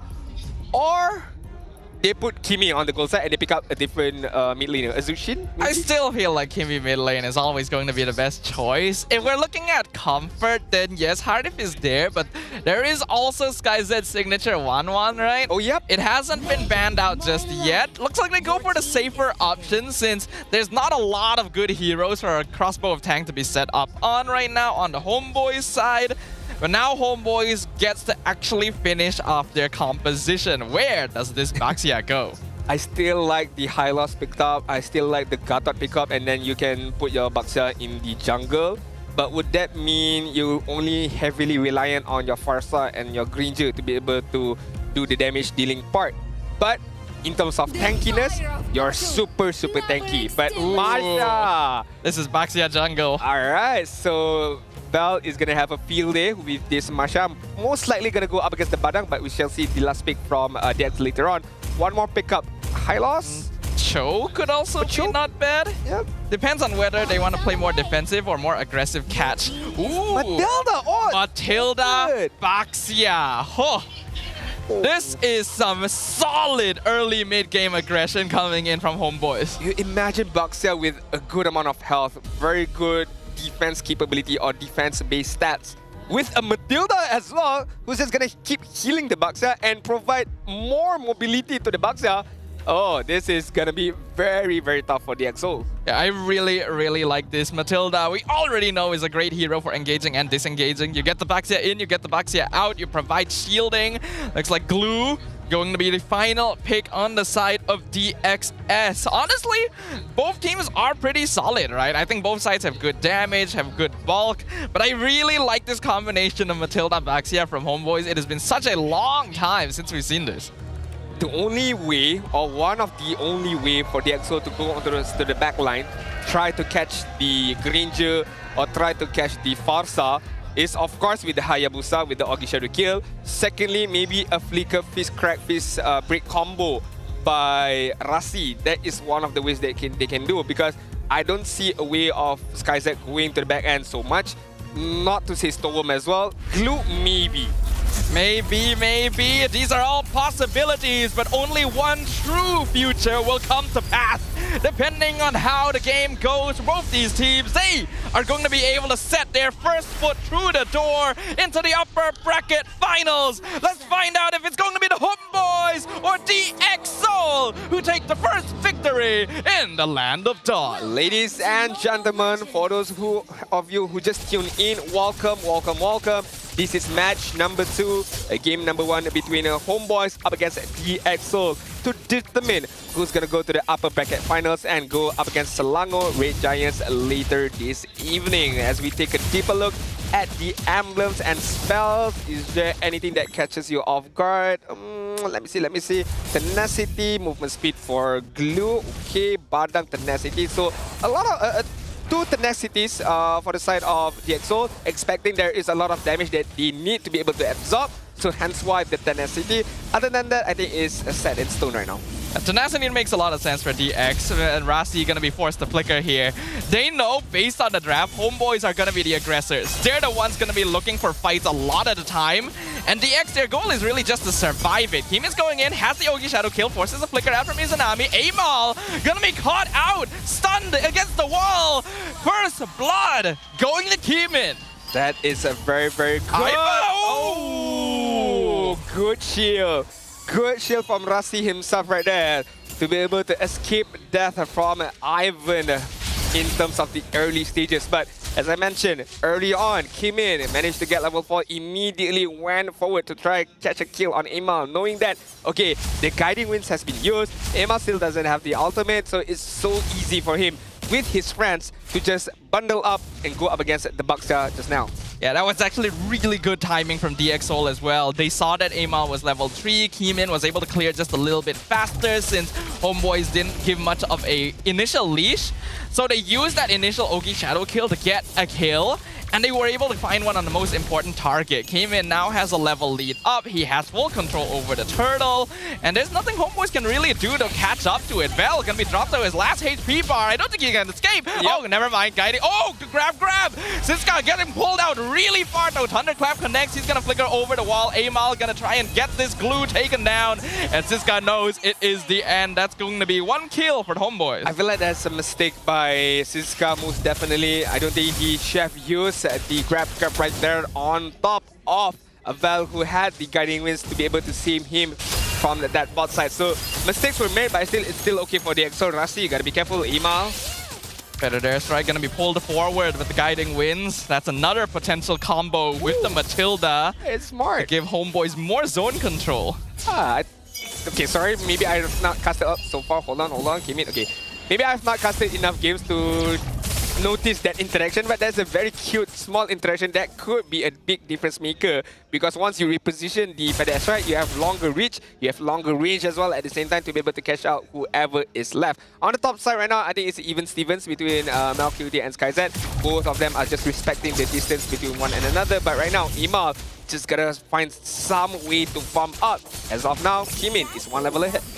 Yeah, although I did mention HomeBois have a position where they can be more of the early aggressors, they don't actually need to either. I think both teams have very good scaling compositions and solid late game carries that they can depend on. So even though these two teams are known for being a little more active, there is a possibility that they just play it a bit slower to go for those like 4th or 5th item power spikes. And they know that, the side of HomeBois knows that they can't afford to go aggressive. And if it all fails, all the kills are gonna funnel to Kimin, who's gonna have a snowball of a time. So they do understand that challenge, they do understand that threat that DX Seoul has. Hence why they are playing it a bit more safe, they are playing it a bit more passively. Just farm up for Malcuity. Maybe, just maybe, once Malcuity has this Sky Piercer, they go a bit more aggressive. Try to get more kills, try to activate those Sky Piercer stacks on Malcuity. Well, here's the next hurdle up now. Amal gonna be the first one on it. DX Seoul definitely in a slightly better position to contest this time. Better is right, gonna come out. The fist break. The circling eagle gets 2-man knockup. Kimin gonna be jumped on. Thunderclap misses. Fist crack connects with Rasi against the wall, but it's not quite enough. Still, going to be no deaths on the map for now. I mean, with Ivan, with the Matilda, right, HomeBois can withstand longer in this team fight. The healing capability, the zoning capability at the same time. DxSoul, Siska is going to move forward. Siska going for the stun up front. Vel going to be taking the back thunderclap on Keeman, forces him back to half HP. Izanami dealing with the glue on the grab. He will be able to walk away as Amal is taking a lot of abuse from Stome on this Kimmy. He's still alive for now thanks to the shielding coming out. Circling Eagle going to go for the knockup on Stome, and he actually misses it out. And Feathered Airstrike a little bit too far back to follow up on it. Keeman secures the turtle. Amal gets caught with the fist break, pulled out with the guiding winds, alive with literally no HP. No HP, still alive, but lost the turtle fight. Rasi right now gonna go in, try to get a kill on Amal, but Amal reposition himself. Rasi with Kimin at the same time. He's looking for it. He will find it. The two-pronged attack. They weren't ready for the second one. I think that they should be ready. They noticed Amal was there as well, but I'm not too sure why they noticed Kimin was there at the same time, so I'm not sure why Amal did not just cancel the recall. But then again, Rasi was on the back end, so either way, I think Amal was dead for sure. It's just a matter of those kills has been given to Kimin, and right now, he is on the right track to be able to snowball ahead. Although, that being said, you still have to take a look at Granger right now. Skypiercer has been picked up.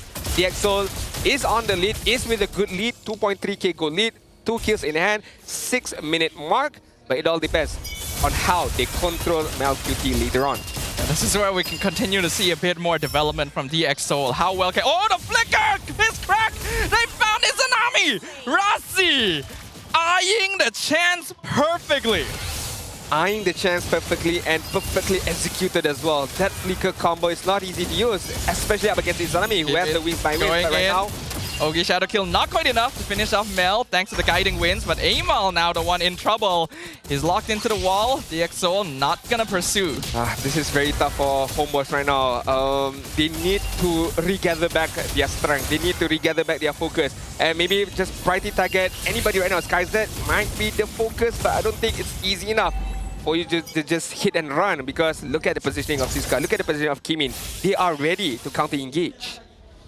They're ready all the time here. I'm really liking the positioning from DxSoul. Feathered Airstrike comes out. SkyZ actually goes in with the Zaman Force. Rasi is here! He found MelQT. Flicker backwards, forced out of the Granger. DxSoul just always seems ready. Definitely, most definitely, right? They understand that HomeBois right now are in deficit. To be fair, 2.7k deficit, which means a lot of the itemization has not been picked up by HomeBois, which also means that they don't have enough damage to be able to kill anybody off from the side of DxSoul. So hence why DxSoul are using this information. Conceal comes out, Rasi goes in, catches Izanami, but Circling Eagle gonna pull Vel into the backline instead. Rasi gonna be the first one to fall. MelQT picks up the Skypiercer stack. Izanami gonna be traded. Stone chased down as well by the Masha in the backline. Keeman not able to find the angle in. MelQT still healthy. Now Siska trying to 1v3. SkyZ's here, pops a second Zaman Force, chases MelQT down. Siska melts down the Granger, and the fight is still ongoing because Keeman has been waiting the whole time. Gets the killing spree on top of Ivan. Thunderclap makes him retreat. Siska still alive, still healthy, still standing in front of SkyZ. The grab, trying to pull Vel forward, but he went too far, and Vel punishes him for it. Went too far ahead to be able to zone Vel out, but cost him his own life. DxSoul right now, he need to be able to get some kind of victory right now. On the bot side, the turret has been taken away by the minions, but HomeBois so far are not able to find this angle that they always found in previous matches, where Izanami's Feather Airstrike is always going to get taken care of. Izanami is always going to get crowd control, is always going to get zoned out. Meanwhile, MelQT tries to find the Skypiercer stack, but unfortunately couldn't do it enough. So HomeBois need to regather, need to refocus back. Who are they going to prioritize target? And of course, the positioning. To be able to lock down that positioning for Izanami is very, very crucial. Yeah, I think the DxSoul has been very precise so far. They know the targets they need to aim for. Traction Pulse forces a dash out of MelQT. Good reaction, making sure DxSoul cannot engage. HomeBois cannot afford to lose more ground. Definitely cannot lose more grounds. And in terms of ground, it's not much for the side of HomeBois, right? They have to play it very passively. They have to play on their own side of the map as of now. Meanwhile, DxSoul can be more aggressive, more freely. Ivan gonna go on forward. Circling Eagle gets a knock up, but Keeman just going to quad shadow away. So far, HomeBois have not been able to get a gank this entire time. Feather their strike. Izanami looking for Skyzed. He flickers forward, throws for the Zaman Force, but the rest of HomeBois are here, and the Thunderclap locks in the killing spree. Okay, unfortunate events right there. I'm not too sure the decision making. Flicking forward is not the right idea, but so far, Rasi trying to buy some time. Stone pulling him backwards, but Circling Eagle used by Ivan gonna catch up with them. Stone doing some good poke. Bell looking for an entrance, but the poke actually a little bit too annoying from this Kimmy. Yeah, I mean, Val gotta be careful. We know that the Thunderclap can be very, very much annoying to be able to zone out enemies. Emal is gonna showcase himself right now because the Lord is pretty low in terms of health. They're trying to engage on him. Feather Ezra comes out once again. Rasi gonna be stuck, forced to use the Fist Crack defensively, and he will lose his life. Kimin not able to find the angle. Ogi Shadow Kill, does he have it? He does not. He has to get away because this guy's buying time. He goes in, he catches Melkute. That's gonna be one kill. Amal falls as well. The Exo trade for 2. How did that fight won for DXO? Siska is not gonna stop. He's gonna back off right now. Split Blade has been used, but DXO, how in the world did they manage to turn things around? Because Kimin was very much low on health. He had to back off. So that was like a 4 versus 5 kind of a situation where DXO won that fight. On top of that, a lot has been taken away by DXO. Props to Siska finding a kill against Melkute just now. This glue is actually a big problem for the HomeBois. They're really just not able to get him in time. Looks like Kimin wasn't actually able to steal the orange, but at least he made sure Amal wouldn't be the one getting it as well. So far, the EXO have been doing a great job of just scattering the team fights and not allowing HomeBois to play the more aggressive style they're used to. I agree. I mean, if that case in that particular situation was a different scenario where Melkute managed to get at least 1 kill, 2 kills to pump up back the Skypiercer stack, it would have been very, very much different. But right now, Mel to death with the Skypiercer is not going well. So yes, I talk about Granger being a good hero to play from behind, but you need to be able to get those Skypiercer stacks. As of now, HomeBois are not able to do that. That's right, as the beginning of the high grounds defense for the side of HomeBois. It will be able to clear up the Lord in exchange for the Holy Defense down bottom. Actually a pretty good timing since it would expire naturally by itself pretty soon anyway. The EXO gonna change their target to the mid-tier 2. I think they should be able to get it. They've got a really solid poke, and yup, the structure will go down. Alright, 5k gold lead, roughly 6k gold lead for the side of the EXO with 12-minute mark in terms of game time. 8 kills in hand, and level 15 has been achieved by Kimin. Right now, it all depends on how DXO controls the lead. They need to be able to make good decision making between either pushing or trying to fight at the Lord pit later on. Meanwhile, HomeBois, what do they need to do? First of all, try to claw their way back in terms of the gold lead. Second of all, again and again, target prioritization, because I don't think like they can take a fight as a whole, but they need to take it single target. Maybe Siska, if let's say Siska is offside, too far in front, just jump on him, try to get a kill, at least pop the immortality. If you can't get Siska, it would be very, very difficult for HomeBois to go onto the back end to try catch Storm, who right now only registered 1 death so far. The thing is, if you're trying to get Siska though, you need Amal to actually survive longer than the glue, and that's just not really happening. HomeBois have a very specific approach to the fight where Amal tanks the damage, Bell goes for the flank, and Ivan supports where necessary. But DXO themselves are already threatening the backline a lot of the time, thanks to Rasi being freed up to just go for damage dealers by Siska.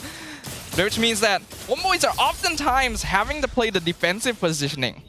I do agree, but as long as Siska is alive, again, HomeBois will find it very, very difficult for them to maneuver around, regardless of they want to play front to back or try to catch the backside of the side of the EXO.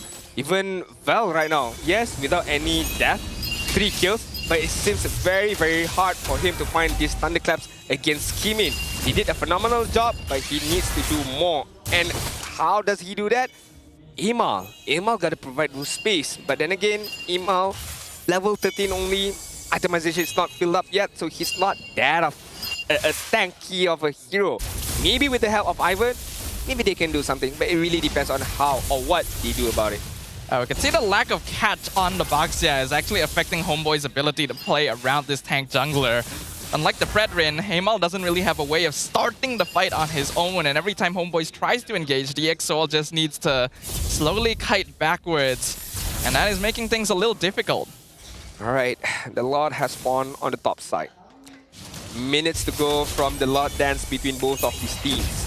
Winter Crown has been purchased by Malcuti to just be able to maneuver around, counter-engage or outplay certain situation.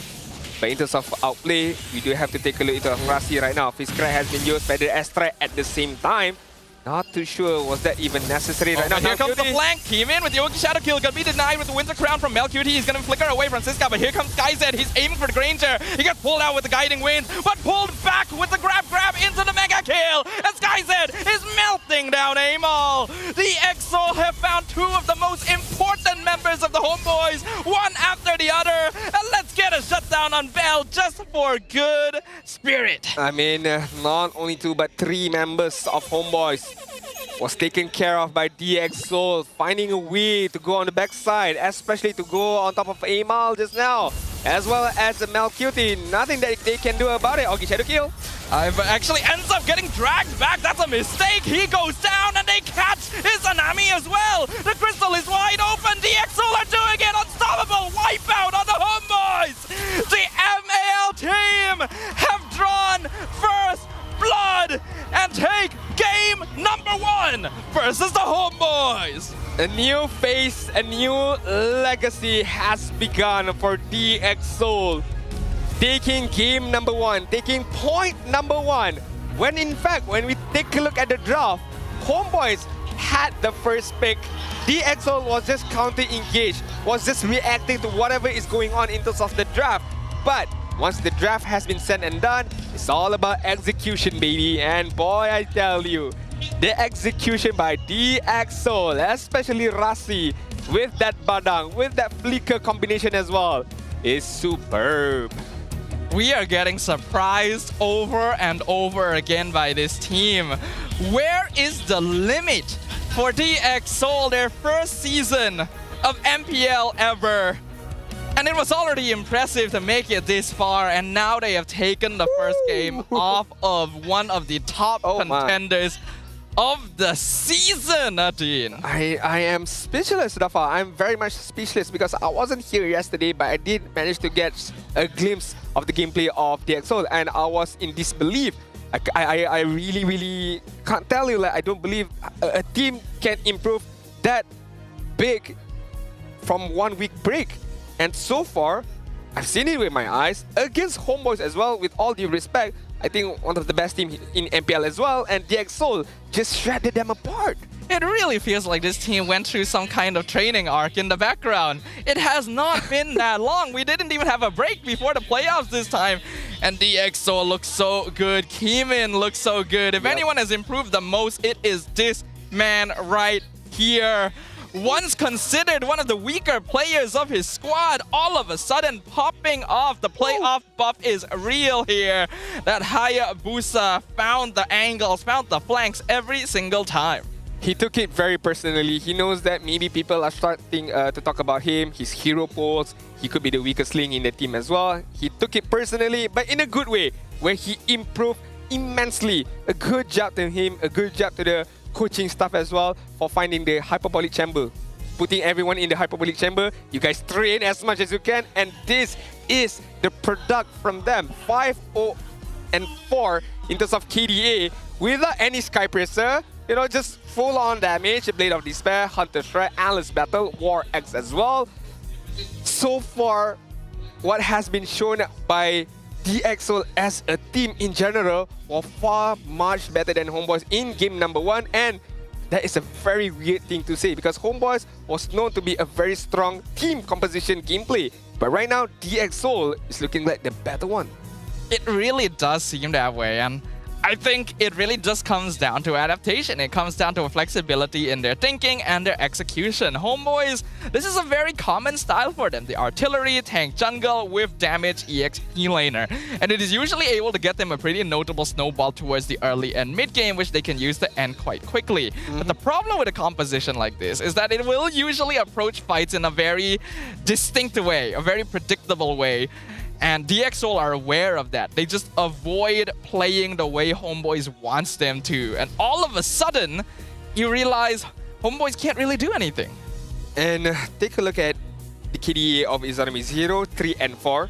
Take a look at the goal as well. Only 6,400 gold. Showcasing that, first, Izanami did not have a good time in terms of farming in the early stages, was caught off guard by the immense pressure from Kimi, from Glue, from Badang at the same time. Second of all, Feather Airstrike was not be able to open up by Izanami in a full length of time.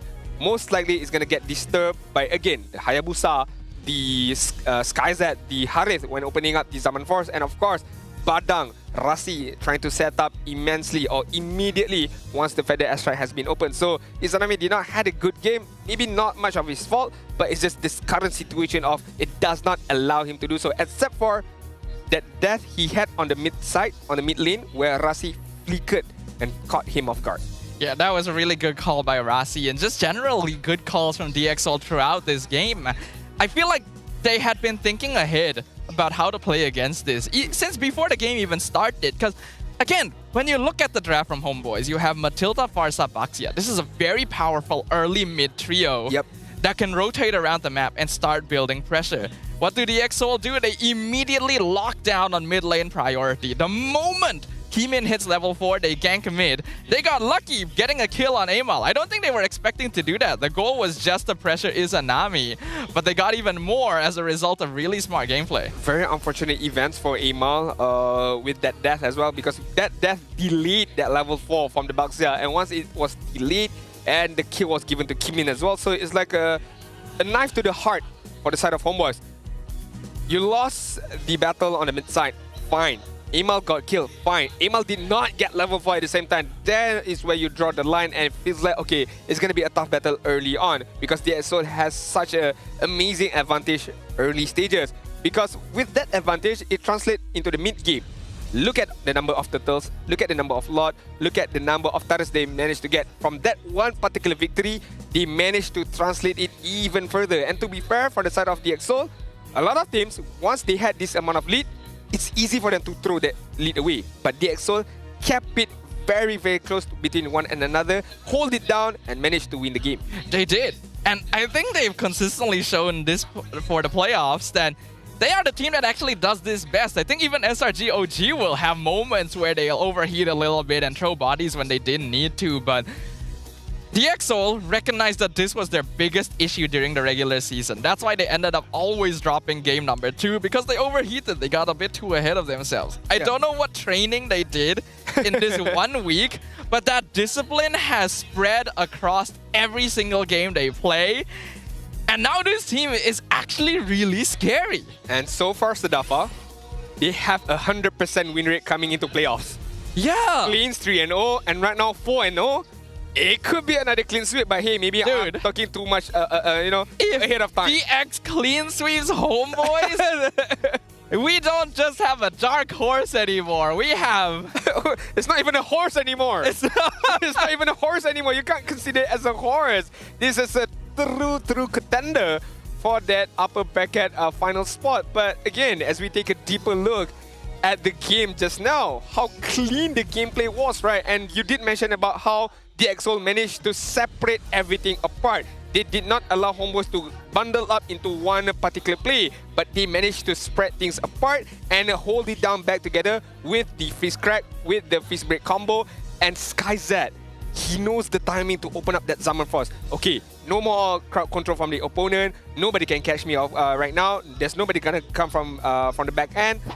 It's a free way for me to open up my Zaman Force and to just, you know, deal any kind of amount of damage to the opponents. This was a mistake by Ivan, I would say. Yeah, that's unfortunate. But at this point, I don't really think there's anything HomeBois could have done anyway. DXL literally has everyone pushing into the base. So really well done by DX in game number 1. HomeBois needs to go back to the drawing board. They tried to play a comfort draft. Yeah. Didn't quite work out. I think they need to respect DX's capability to adjust and respond appropriately. Wouldn't that be scary though? You played a very comfortable draft and yet you still lost. Right. Against a team I don't think you'd expect to lose to. I agree, but what can you expect is the tickets as well for MSC 2025 playoffs. They are on sale now. Now! Okay, 31st July up until 2nd of August. in Riyadh, Saudi. Of course, you guys can go to the webook.com to be able to book your tickets right now, so you guys don't miss out the chance to watch we crown maybe a new champion or maybe the defending champion at the same time. Hey, who knows? Anything can happen in the world of Mobile Legends Bang Bang, and anything can happen in MSC. Yeah, MSC going to be really, really exciting, you know, whether or not we get to defend our title after SRG won last year.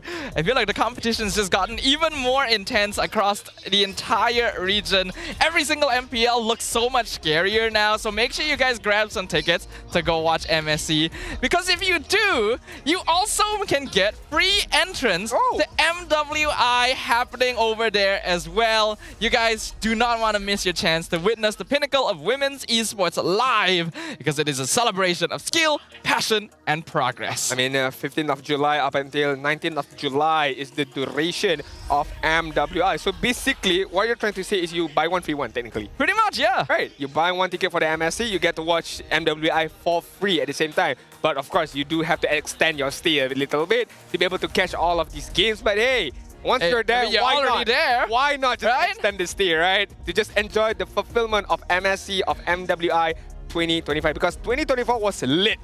2025 is going to be even more litter, I guess. Yeah, I get the feeling it's... I don't even know if it's a word, but I don't care. A litter is usually what they ask you not to do. Yeah, correct. But that's all the information that we have in terms of MSC. Let's go back into the game where right now, HomeBois, yes, I do agree, they need to go back to the drawing board. But honestly, what do they go back? Because that was Comfort Hero. You did talk about the Frosa on Izanami, Masha being used by Val just now, Ivan with the Valora, Ivan with the Matilda. The Buxa is a very, very strong hero, but hey, things just doesn't work out, I guess. Really, there's nothing wrong with the draft coming out of HomeBois, actually. It was not a draft issue. It really came down to DxSoul understanding what they needed to do and punishing the usual habits of HomeBois, right? Because HomeBois likes to play team fight pickoff style. They'll usually kind of split in half. They'll have like 3 members here, 2 members trying to flank, cause some chaos. And then DxSoul just decides, we're not going to let you do that. We're going to split you up on our terms. And that denied HomeBois from playing how they wanted to. I do have to bring it back to Kimin, right? Because I'm not saying that I'm the biggest hypercritical about him, but so far in the regular season, we know that, okay, Hayabusa is like his go-to hero. And right now, it still is, nothing has changed, but he has improved immensely in terms of the decision-making, of course, the target prioritization as well, and just in general, a retribution battle at the same time. Not getting caught out, not getting killed, helps a lot of junglers out there to be able to farm out really, really fast, at the same time, provide a lot more towards the team. But before we take a deeper dive into the game, we have a quote from Jasper. I had experience coaching Rins and Edok back in MDL, and that season we became champions. Right now, I'm passing on what I've taught them to Izanami and Ivan. That's why you can see some of Rins' playstyle in Izanami, and Ivan has been picking up Edok's signature, Franco.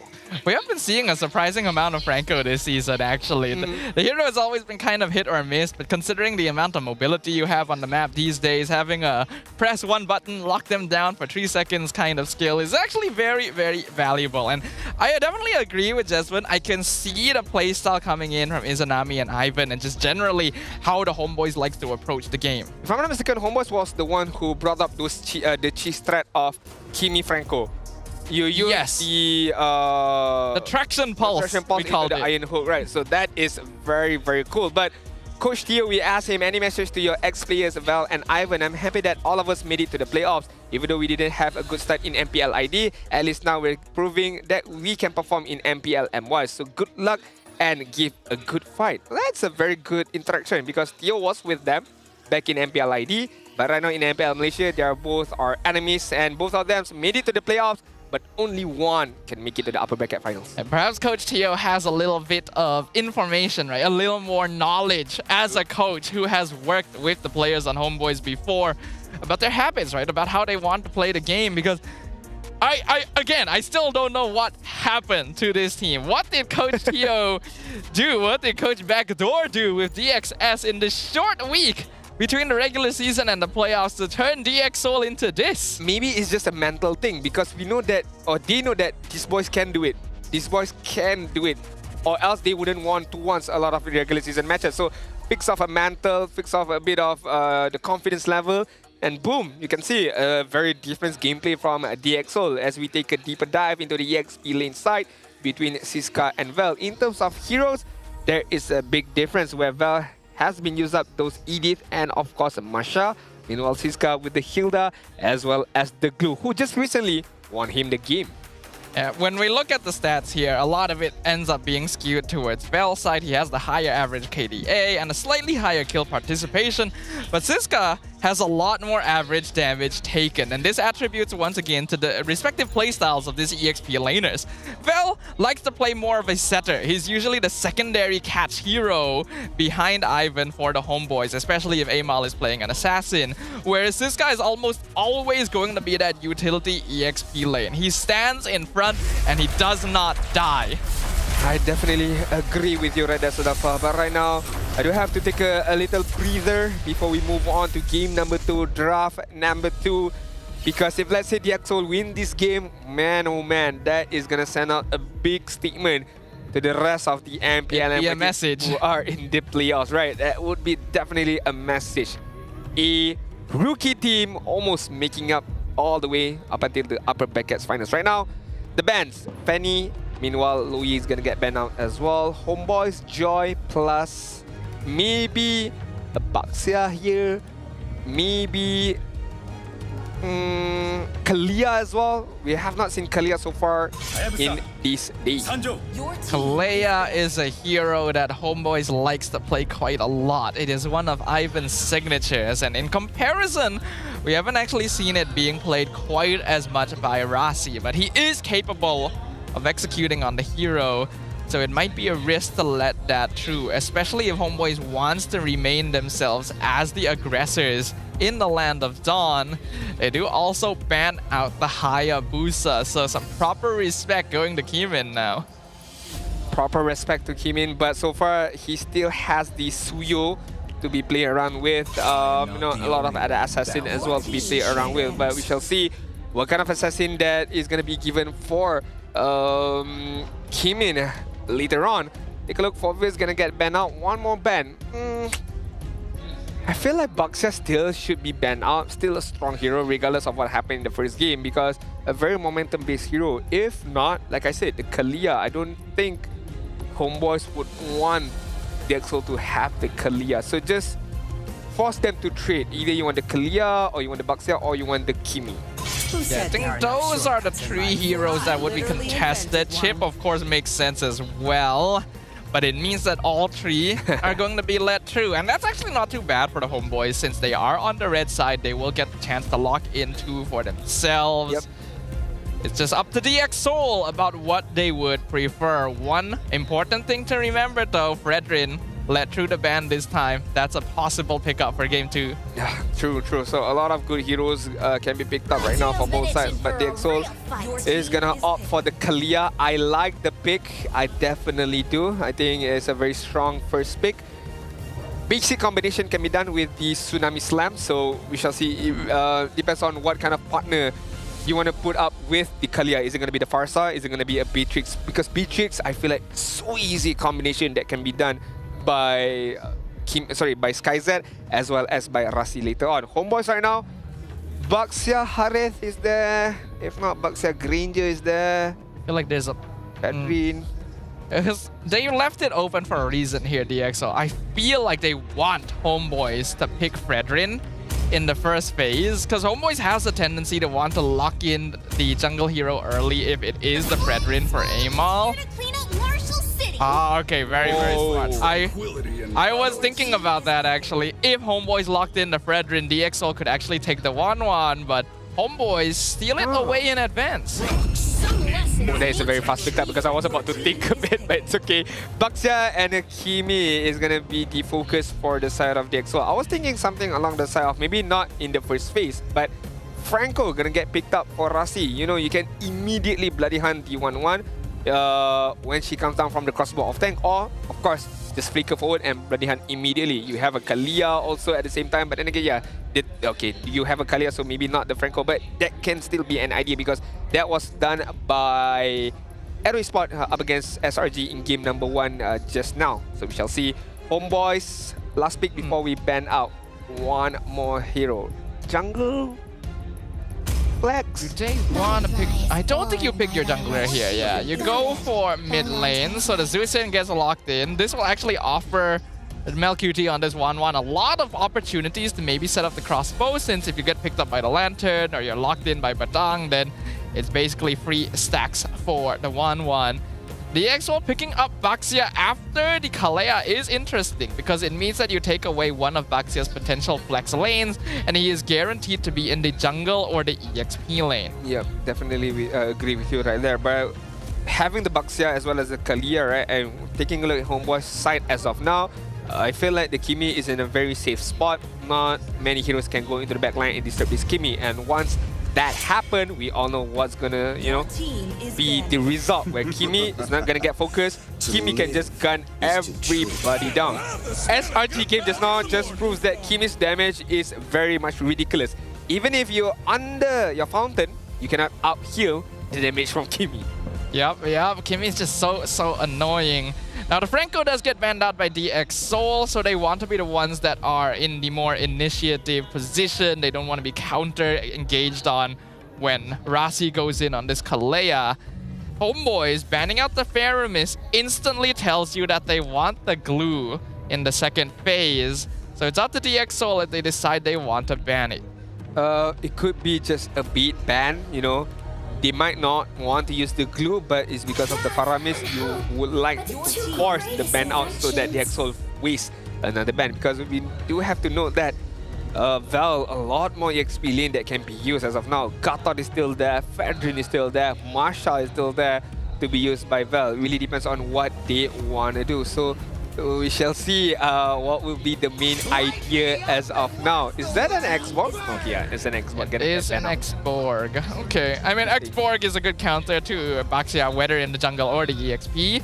But the Angela ban is really interesting from the HomeBois here. Even with the Kalea has been open, right? Yeah, Kalea's already there. Angela doesn't have a lot of space to slot in on this draft. And I know that Angela Baxia is really annoying in pub games, but it's not something we've ever seen in rank, so I'm not too sure why that would be something you'd want to remove, especially since Matilda is still on the table if you're particularly worried about healing supports. Yeah, I mean, one question or one answer that can give upon the Angela, you can still flex the Kalia on the EXP lane and you can still fit the Angela in towards the draft. But as you mentioned, I mean, in general here in MPL MY, we don't see often enough this Angela getting picked up. Glue is gonna get picked upon. Sadafa did mention about the whole Faramis interaction, hence why they banned it out and hence why they picked it up in the 4th pick. The Exol right now to wrap things up and to answer the question of where does this Baxia is gonna go. So far, I do feel like you still need to give an assassin hero to its Kimin. So Baxia should be in the EXP side, but question is, what kind of assassin do you want? That would answer my question, Ling. All right. While the gold lane is gonna be Granger. Granger's alright, yeah. Granger's the safest up against the 1-1. Alright. DX Soul can be playing a slightly more late game oriented comp here with double marksman, assassin, jungle. That puts a lot of pressure, especially on Siska here, to actually create prio in his lane. Baxia's okay against Glue, but it's not a obvious winning matchup. I think you fight another assassin here. Hanzo is still there. Nolan is still there, although we don't see enough of Nolan. If not any kind of tank jungle, fighter jungle, Fedrin is still there, but you do lose a lot in terms of farming. Benedetta jungle? Bennett jungle? Whoa! Okay, now that's different. Have we ever seen Amal Benedetta? In this current MPL? No. But throughout, yes, of course. I actually can't remember if we've seen it in history. In history, yes. And it's funny enough, it was back in MWI. I do remember one female player used the Benedetta jungle really well. I mean, like, it did Amal play it. Yowe was her name, but yeah. pretty girl, by the way. Anyways, what was the game? I was asking a different question entirely. my bad. My mind was caught up with QA, man. If you know, you know. Very talented player, Benedetta player. But right now, we're going to take a look at how Emal is going to go about this. Yep, this is going to be an interesting one. We got a duel in the land of Dawn once again. DX Seoul have surpassed expectations by stealing game 1 away, and HomeBois are not about to take that sitting down. Let's find out who shall come out on top as we once again draw the curtain upon the land of Dawn. So Dafa, I do have to tell you, this is a high risk, high reward kind of draft from Erpang and Jasmine. I don't know if it will count or not, but hey, that's the reason why I'm a caster and not a coaching staff. They know better than me, so we shall see if it pays off. Against a lineup of frontline Siska with the Baxia, against a backline of Storm with the Kimi as well. So really, Speaking of Storm? What? Man is way too aggro there. Stayed for way too long. Even Rasi forced the flicker out. I feel like Storm could have left at any point. He used the flicker, but I'm not sure at one instance he used the flicker right there. He just had to walk backwards. Oh my god. He didn't need the flicker. He just needed to walk backwards. He was too greedy to try and finish off the wave. Yeah, I agree. Paid the price right there. Definitely paid a bigger price right there because those kills or that kills was given to Ivan. I think still okay. Maybe if those kills was given to Izanami, it would have been much more hurtful.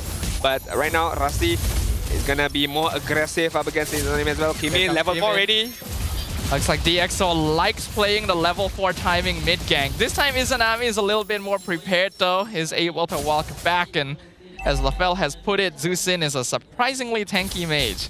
I mean, with the Brave Smite at the same time and focusing on movement speed, a lot of movement speed coming in from the side of HomeBois, right? The Badang, the glue at the same time with the tenacity. Thrill has been picked up from 1-1 to provide more damage.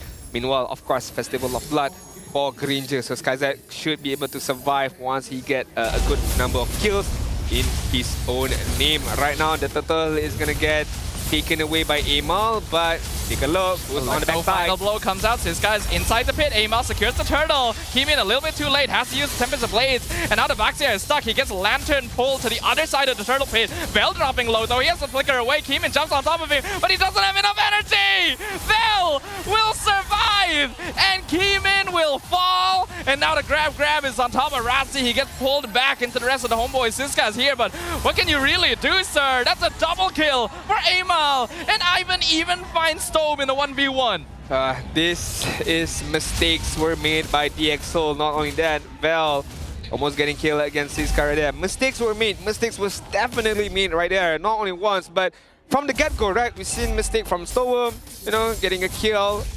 We've seen mistakes as well from Kimin, not having enough energy to move even forward. But right now, Emal stealing away that buff immediately. Traction pulse cancelled with the eye for an eye. Kimin gonna get pushed backwards by Ivan, but Emal will still fall to Storm. And now the Tempest Blaze knocks up Ivan. Can he be taken down? No, they actually aren't able to follow up, and the Purify comes out from Izanami, so the Tsunami Slam does not connect. And now Kimin is stuck again!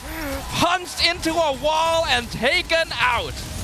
A lot of movements based on the greediness of their own players right now. Kimin twice, not only once, but twice got paid for from his own greed right there. He's just walked away knowing that those kills could not be gotten by himself. Not having enough itemization, not having any kills in the hand at the same time. Yes, I do understand you want to try to snowball, get one kill, but hey, kill you did not get, but you got killed at the same time. So again, Kimin, be more patient. Get your first item first, and then you try to start find some kills. You have a lot of room to work with. You have Rasi using the Kalia. You have Storm who has good amount of crowd controls. You just need to follow up. But right now, HomeBois are reaping the benefits from the mistakes of the DXO. I feel like we have too many junglers on Ling who just feel like they can start getting kills early to get the snowball going. But you have to know that if it doesn't work out, it is a very high risk, high reward situation. The EXO, again, are playing the more late game lineup. They just needed to wait and play it safe. And now HomeBois have picked up another turtle. And they are really making their presence known. They're now really just contesting buffs in the jungle too. I mean, 2.2k gold lead.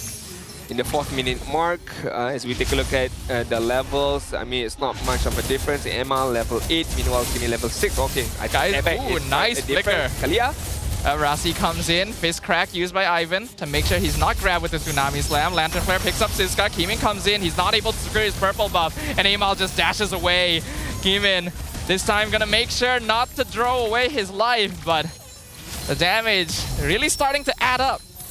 I mean, Kimin right now is in a world of trouble, I feel like, because the damage is not there as of yet for Kimin. At the same time, he is not that tanky enough. He's very, very much squishy. Even with Val alone can zone him out immediately. So they also do have to play for time a bit. At least get some form of item for Kimin and also SkyZ.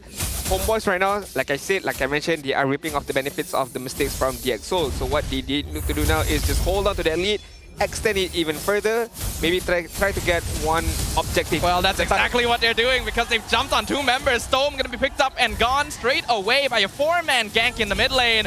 The mid tier 1 will fall, and Siska realizing I really should not be here right now. Gonna get grab, pulled back into crossbow of Tang.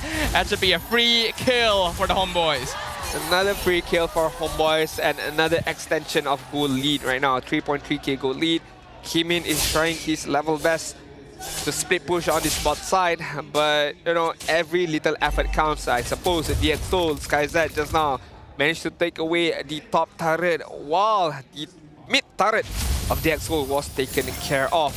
DXO right now, less mistakes. It's just so unfortunate that a lot of mistakes that was happened in the early stages causes them to somehow not controlling the game early on. But to be fair, HomeBois capitalized those mistakes perfectly. They got a kill, they extend their lead, and right now, I would like to say it's HomeBois' game to lose.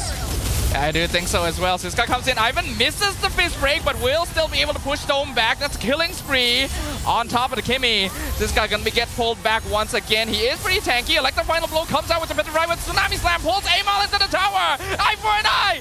Amal tries to escape, but Kimin finally finishes him off. Ivan picks up the mega kill. Rasi gonna go down. 3 members of DXO gonna be sacrificed, but the 2 main cores still live. It's super, super hard right now for the side of DXO. Look at that skirmish just now. A lot of things that happened, but HomeBois still withstood strong, still standing strong, alive with a couple of members on their own side. The only man who went down was Amal, who we all know lack mobility. Once he gets caught out, it's very, very difficult for him to be able to walk back safely. At the same time, DXO, as we take a look at their itemization, Skypiercer and also Hunter Strike for Granger should be able to farm up well right now in terms of kill. Gotta activate that Skypiercer stack. Meanwhile, in the side of Kimin, still, I would say, a long, long way to go. Yeah, DXO are notably behind in items and in levels as well. Amal, 2 full levels up on Kimin. This Benedetta jungle was definitely something that DXO were not prepared for. This is one of those secret strategies that the HomeBois have been holding on to, and we considered might be a possibility, and it is certainly working out right now. Even Ivan on the Rombadang is 4-0-6. He has been setting up really well against DX. I mean, to be fair, a lot of this lead that was thrown by... Oh, hold on, HomeBois. Now let me slam. Forces the Purify from MelQT, and he's just gonna run forward. Picks up the crossbow tank stacks, forces the flicker on Stone. Siska still in the backline. Kimin joining the fight a bit late. The fist break comes out, forcing out the Tempest Blaze as well. DXO not able to find anything, and HomeBois coming out on top. HomeBois coming out on top. Well executed game plan right there. Not losing out, especially the life of their team members, and immediately on the 8-minute mark, knowing that it's gonna take some kind of quite some time for the DXO to be able to catch this Lord. So they managed to do it immediately and very, very quickly. Right now, HomeBois are gonna do what they do best. Just slow push, allow the Lord to spawn, and then they try to get all of the outer turrets first, and then maybe they focus on the inhibs. This is a very comfortable position for the HomeBois right here, and exactly the kind of space they were trying to create. Kimin in some trouble. Amal chasing him down. He runs into MelQT. Tempest Blaze comes out. I'm not sure if he can escape. MelQT punishes Kimin. We have a game 3 in hand, Sudafa. I feel like this is set in stone already. Game set match for the side of HomeBois.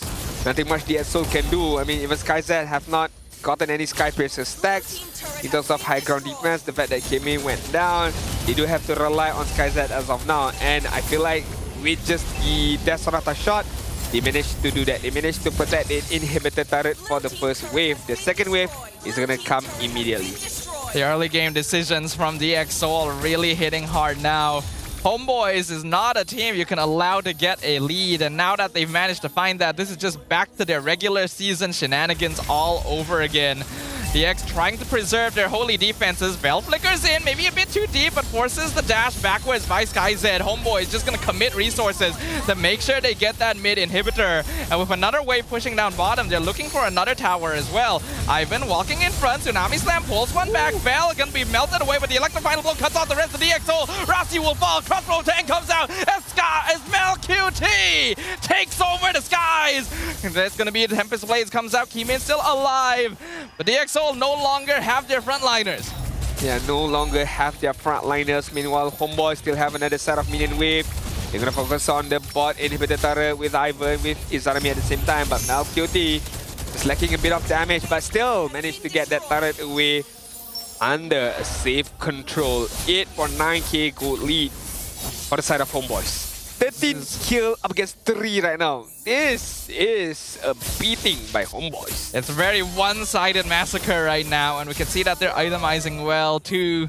Amal actually going for more of a semi-tank build with the Thunderbelt and then the Blade Armor, even going Dreadnought, War Axe, literally the only damage item that he has. So he is still playing a little bit more of a utility role, just being able to match up in macro against Keymin as well. While HomeBois are heavily in the lead, this is now a very crucial timing. They gotta make sure to keep their composure about them, because DX Seoul have been able to come back from situations like this before. I do agree with you right there, because once coming into the mid stage, there are a few slots left for both of these players of their own teams respectively to be able to finish up all a full set of items. Meanwhile, the closest one I feel like is Granger right now. 4 items being picked up already. There is Hunter Strike, Skybracer, Malefic Roar, and of course Sea Helmet. One more item to complete the set of items. Maybe a Winter Crown, maybe a Wind of Nature. It really depends on what he wants. If there's full on damage, go for damage. If he wants for utility, he can do that as well. Uh-oh, they found SkyZ. He wasn't able to recall in time. This is now a really bad position for DX Seoul. They're coming to try and save him, but they cannot. Unstoppable streak for Mel QT. HomeBois have found the prime target. I think they could have waited that a little bit, I feel like, before the lock just comes in on the mid side, just so that SkyZ won't have enough time to respawn to be able to protect the crystal right now. So HomeBois have a 19-second time window. 5v4 defense. Tsunami Slam gonna pull Ivan backwards. Rasi very low on HP. Keymin and Siska trying to hold the front with Tempest Blaze coming out, but the monster kill goes over to Mel QT and the double kill as the crossbow of Tank fires down DX Seoul. The Lord collects with the crystal, and HomeBois have taken it.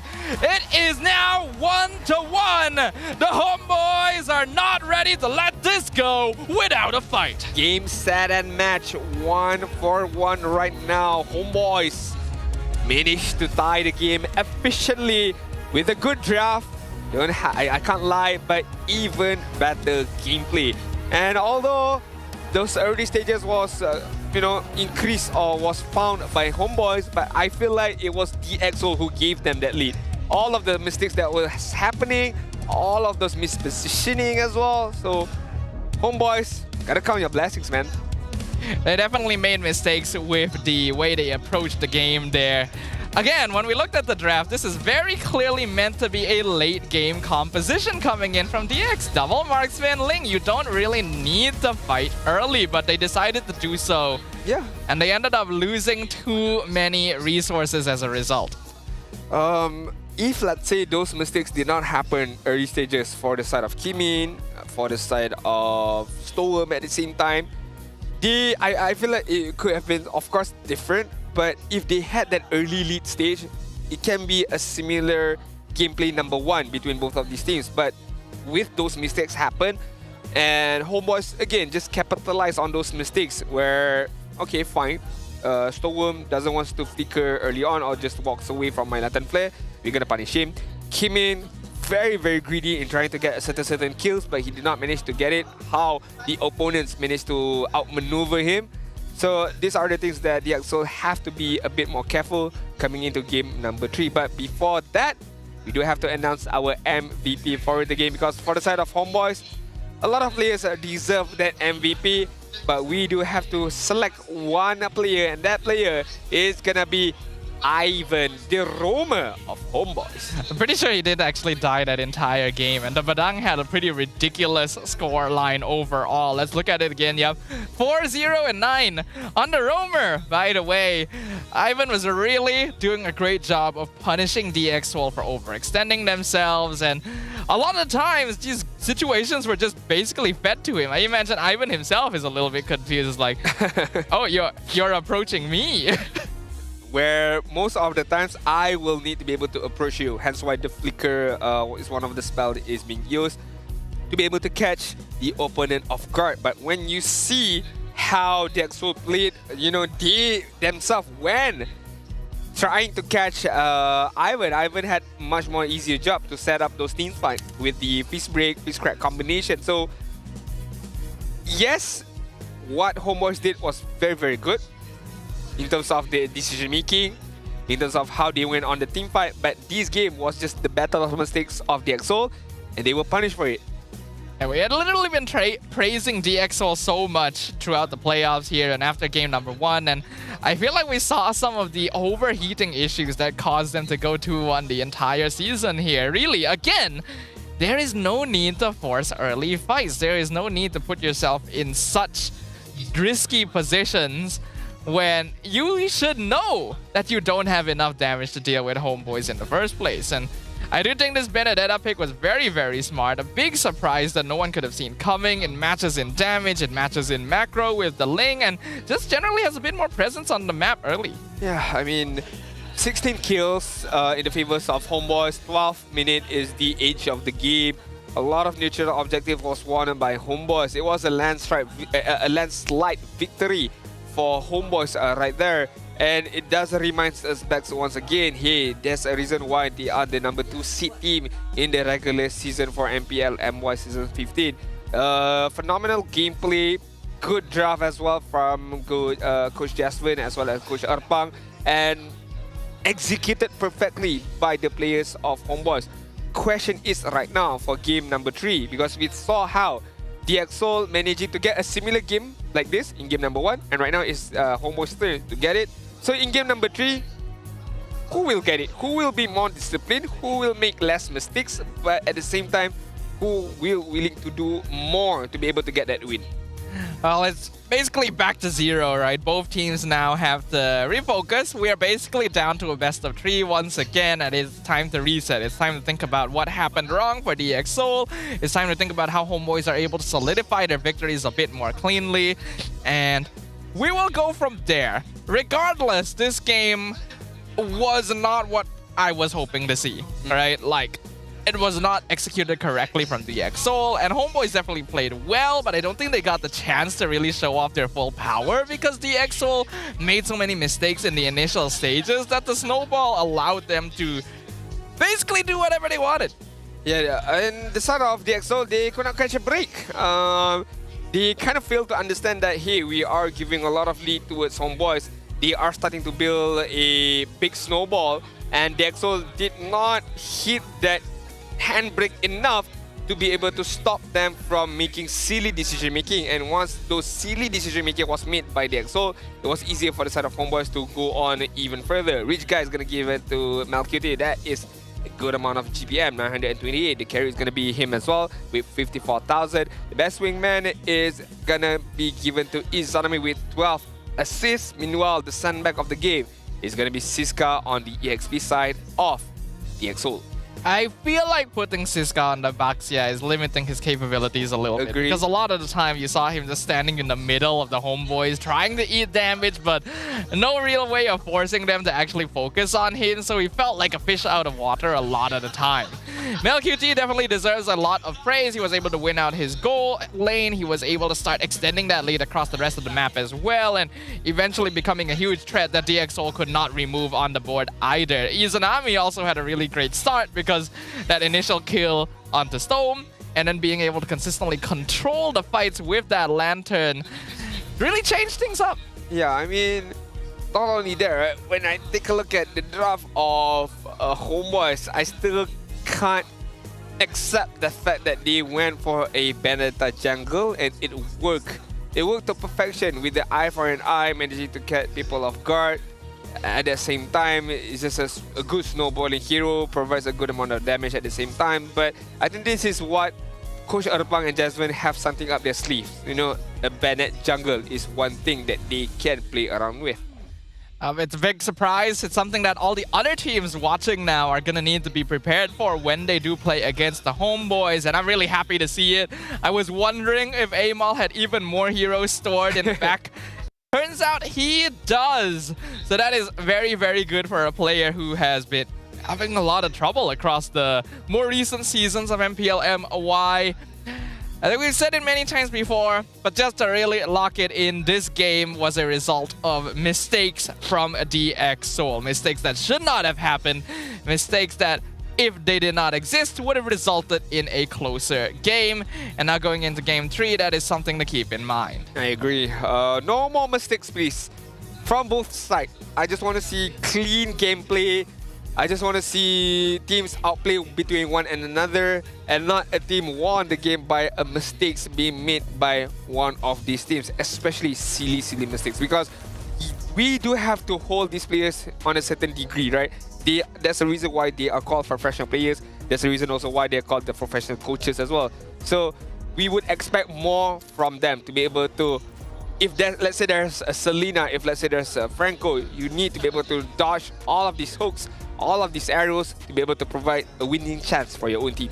Man, our teams are just not consistent at the end. I feel like this has been a problem for a very long time here in MPL Malaysia, where our teams just don't always perform at full potential. Even the strong I don't understand teams. why.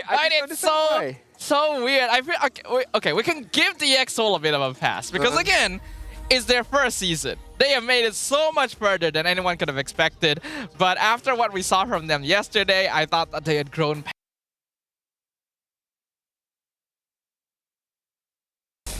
Well, we can be hopeful, of course. We can be hopeful. Whether it will happen or not too sure about it. It could go back to HomeBois making a mistake and the EXO capitalizing on it. Please no. It really depends. Please. It really depends. No more. No more mistakes. Okay, no more silly mistakes. That is what we are advocating for.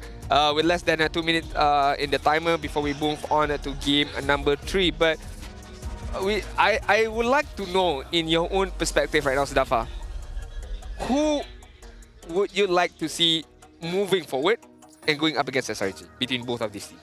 Who would I want? Yeah. Who would you think can provide you a great matchup for SRG later on? I actually think DX might be more interesting. Okay. Unless HomeBois show some growth in this series, I feel like DX might be more interesting against SRG. I do feel I somewhat agree with you right there. But if let's say HomeBois does make it through, I would like to see more of this Bennett picks up. Yes. Just different kind of style, right? I just would like to see more of those kind of style and maybe forces SRG to be very iffy in the early stages. But hey, let's not talk about the future too much because we're unsure who's going to make it to the upper bracket spot, because we do have roughly still potentially, full game extent.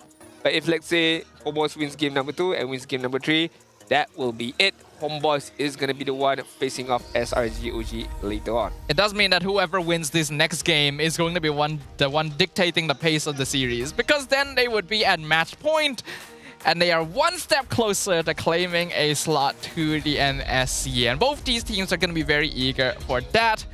Talking from a more technical standpoint, based on the drafts that we have seen these 2 games, I think both these teams actually will operate the best in this particular matchup if they are able to draft lineups that are a bit more independent. It doesn't depend too heavily on the team being together to make things happen. I agree. I definitely agree with you right there. That could be one of the ideas done by the teams, but we shall see later on.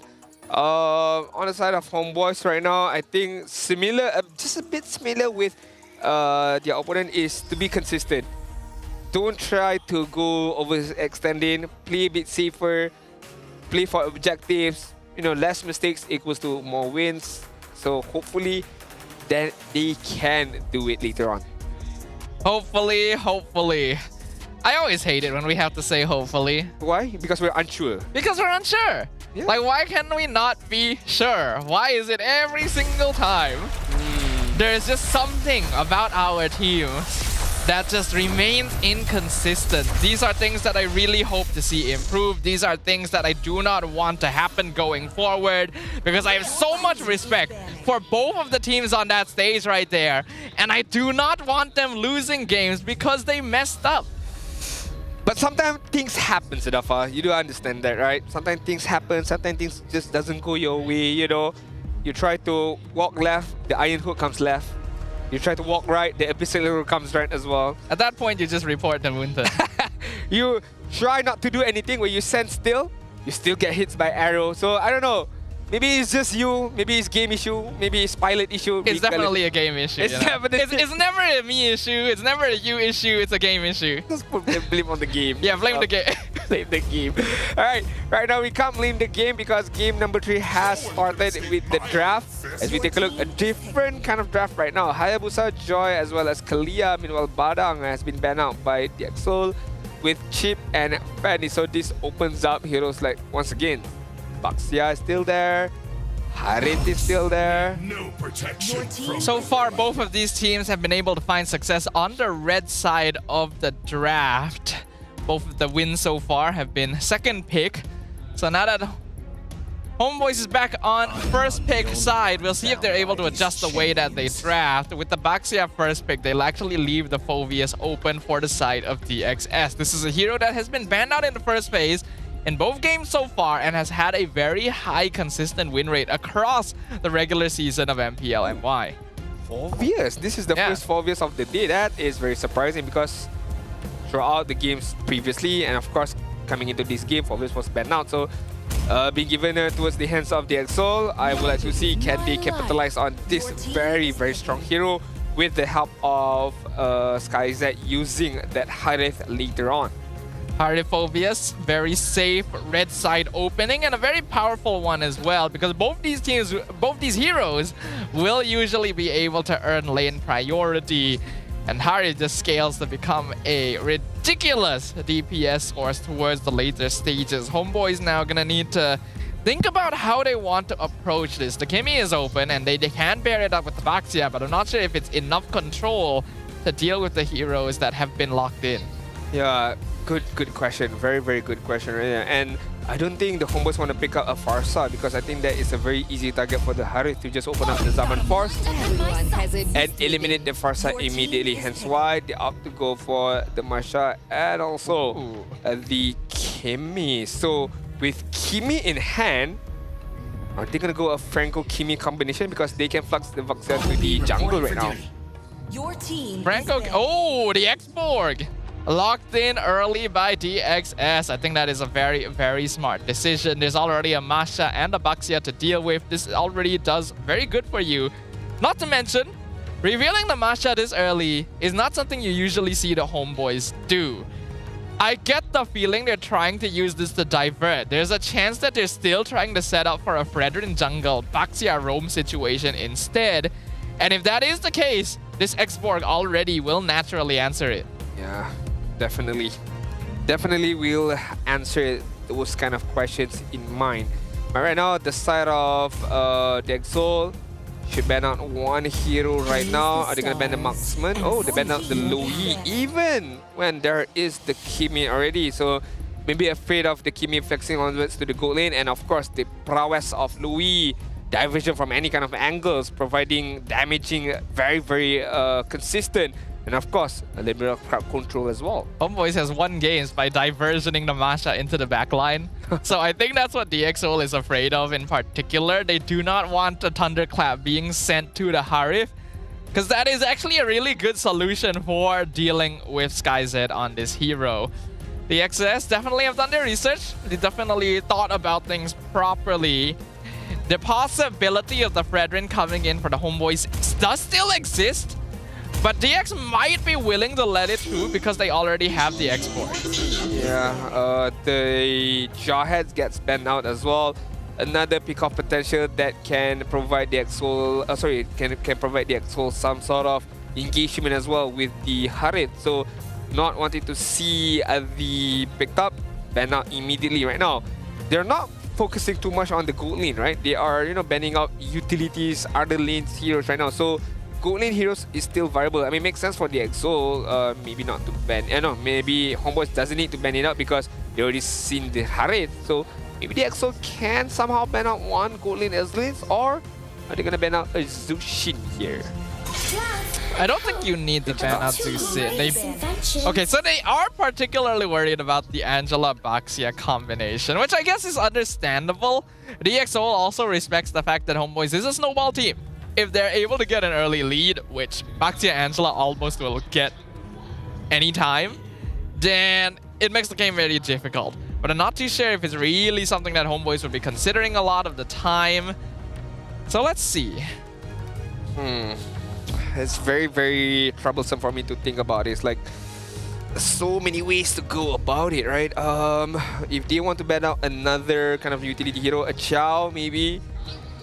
If they really, really want to ban out another set of crowd control or Tigral or Gatot. Sand rises when I give the word. Makes sense. Make perfect sense because Rasi used that yesterday and won them the game. Okay, this is interesting. If HomeBois was playing Baxia in the jungle, they wouldn't actually need to ban Khalid. I already had a feeling that this was probably not Baxia jungle, even though they revealed the Masha, but I still thought it was going to be a tank jungle, which can handle Khalid pretty okay. If they're getting rid of this hero, it makes me think that HomeBois might actually want to play Assassin jungle with Masha side lane, which is not something they've tried before. Yeah, definitely true. The Baxia as a roam, Masha as the XP lane, and they bring up something like a Ling that is still viable to be played. A Suyo or Joy is banned out. So yeah, Assassin is still up for grabs for Imal, but Matilda gets picked up by the Exo. You add on another layer of protection for the Harith, for the Xbox at the same time. So right now, HomeBois, what do they respond? Or question is, how do they respond right now? They need their jungler, most likely. They need maybe also their own gold lane. Granger is still there once again to be picked up. So we shall see what will be the idea from HomeBois. Do they want to Benedetta again, I wonder? They go for the Valentina. So this... Oh! Well, now that's been a while there. The Nolan getting locked in. Amal trying to increase his personal unique hero pool count today. This means Kimmy is gold.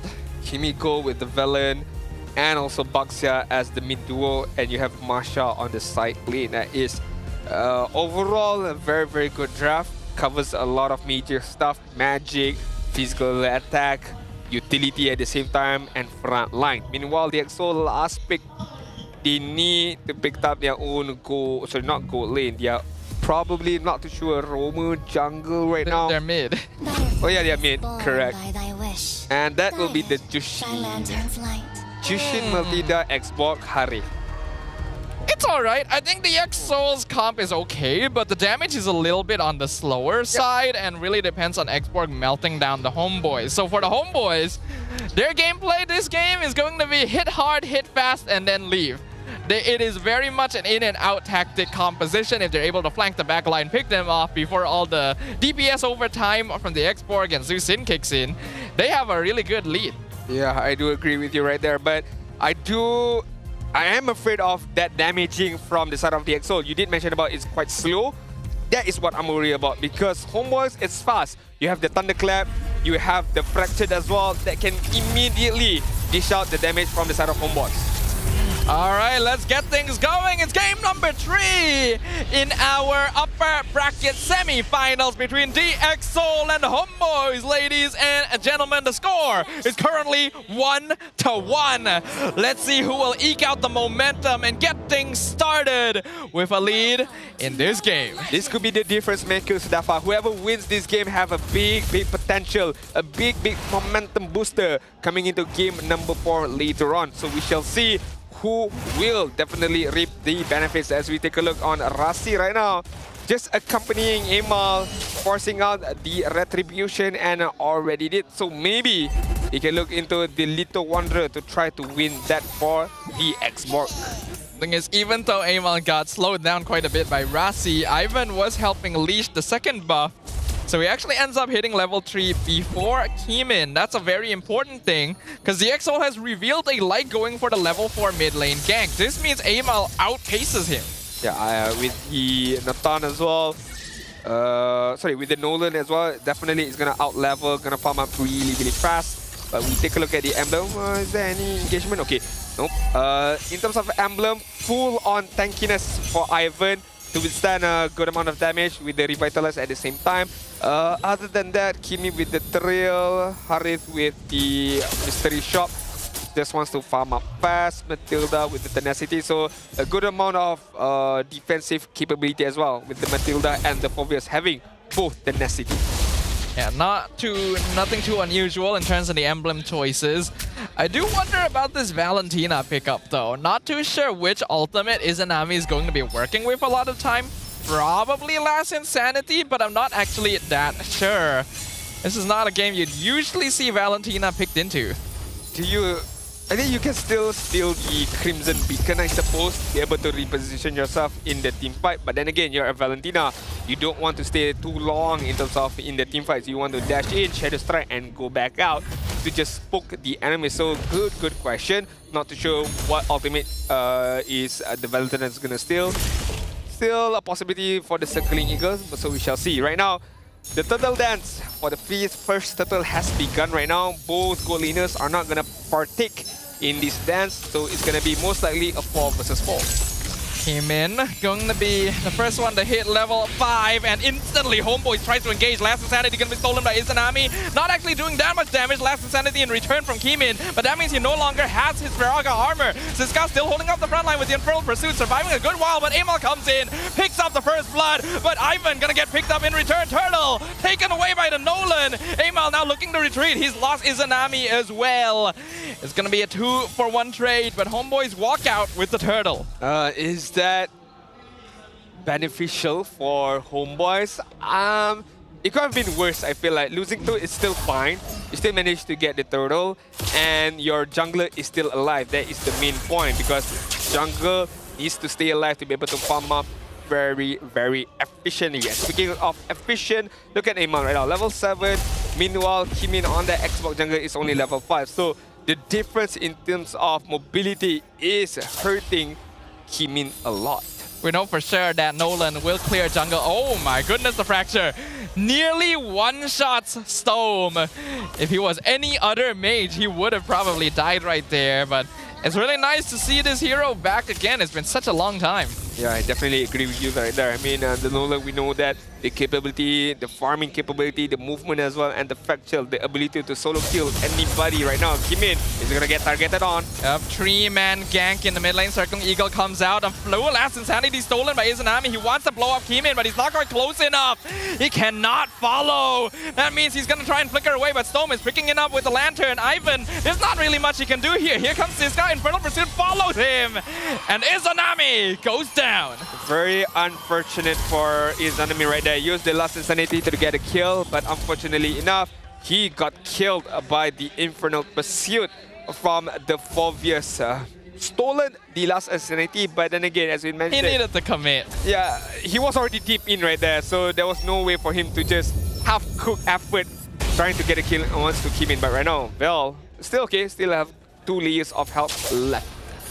All right, so a good start. Oh again! Oh, if not for the Matilda, Storm would have died. If not for the shield coming in. Oh, Mel, where did you come from? Thunderclap! Just when we thought this thing got out and he picks up the double. Snipes Rasi out of the air, and they get the turtle. What was that? How and where did he came from? All the way from Indonesia. With the flicker, the thunderclap, and not getting a single kill, but a double kill at the same time. Kimin, the buff got stolen if I'm not mistaken. It did. Yeah. HomeBois are playing hard and fast, and that's exactly what I said they needed to do against this composition.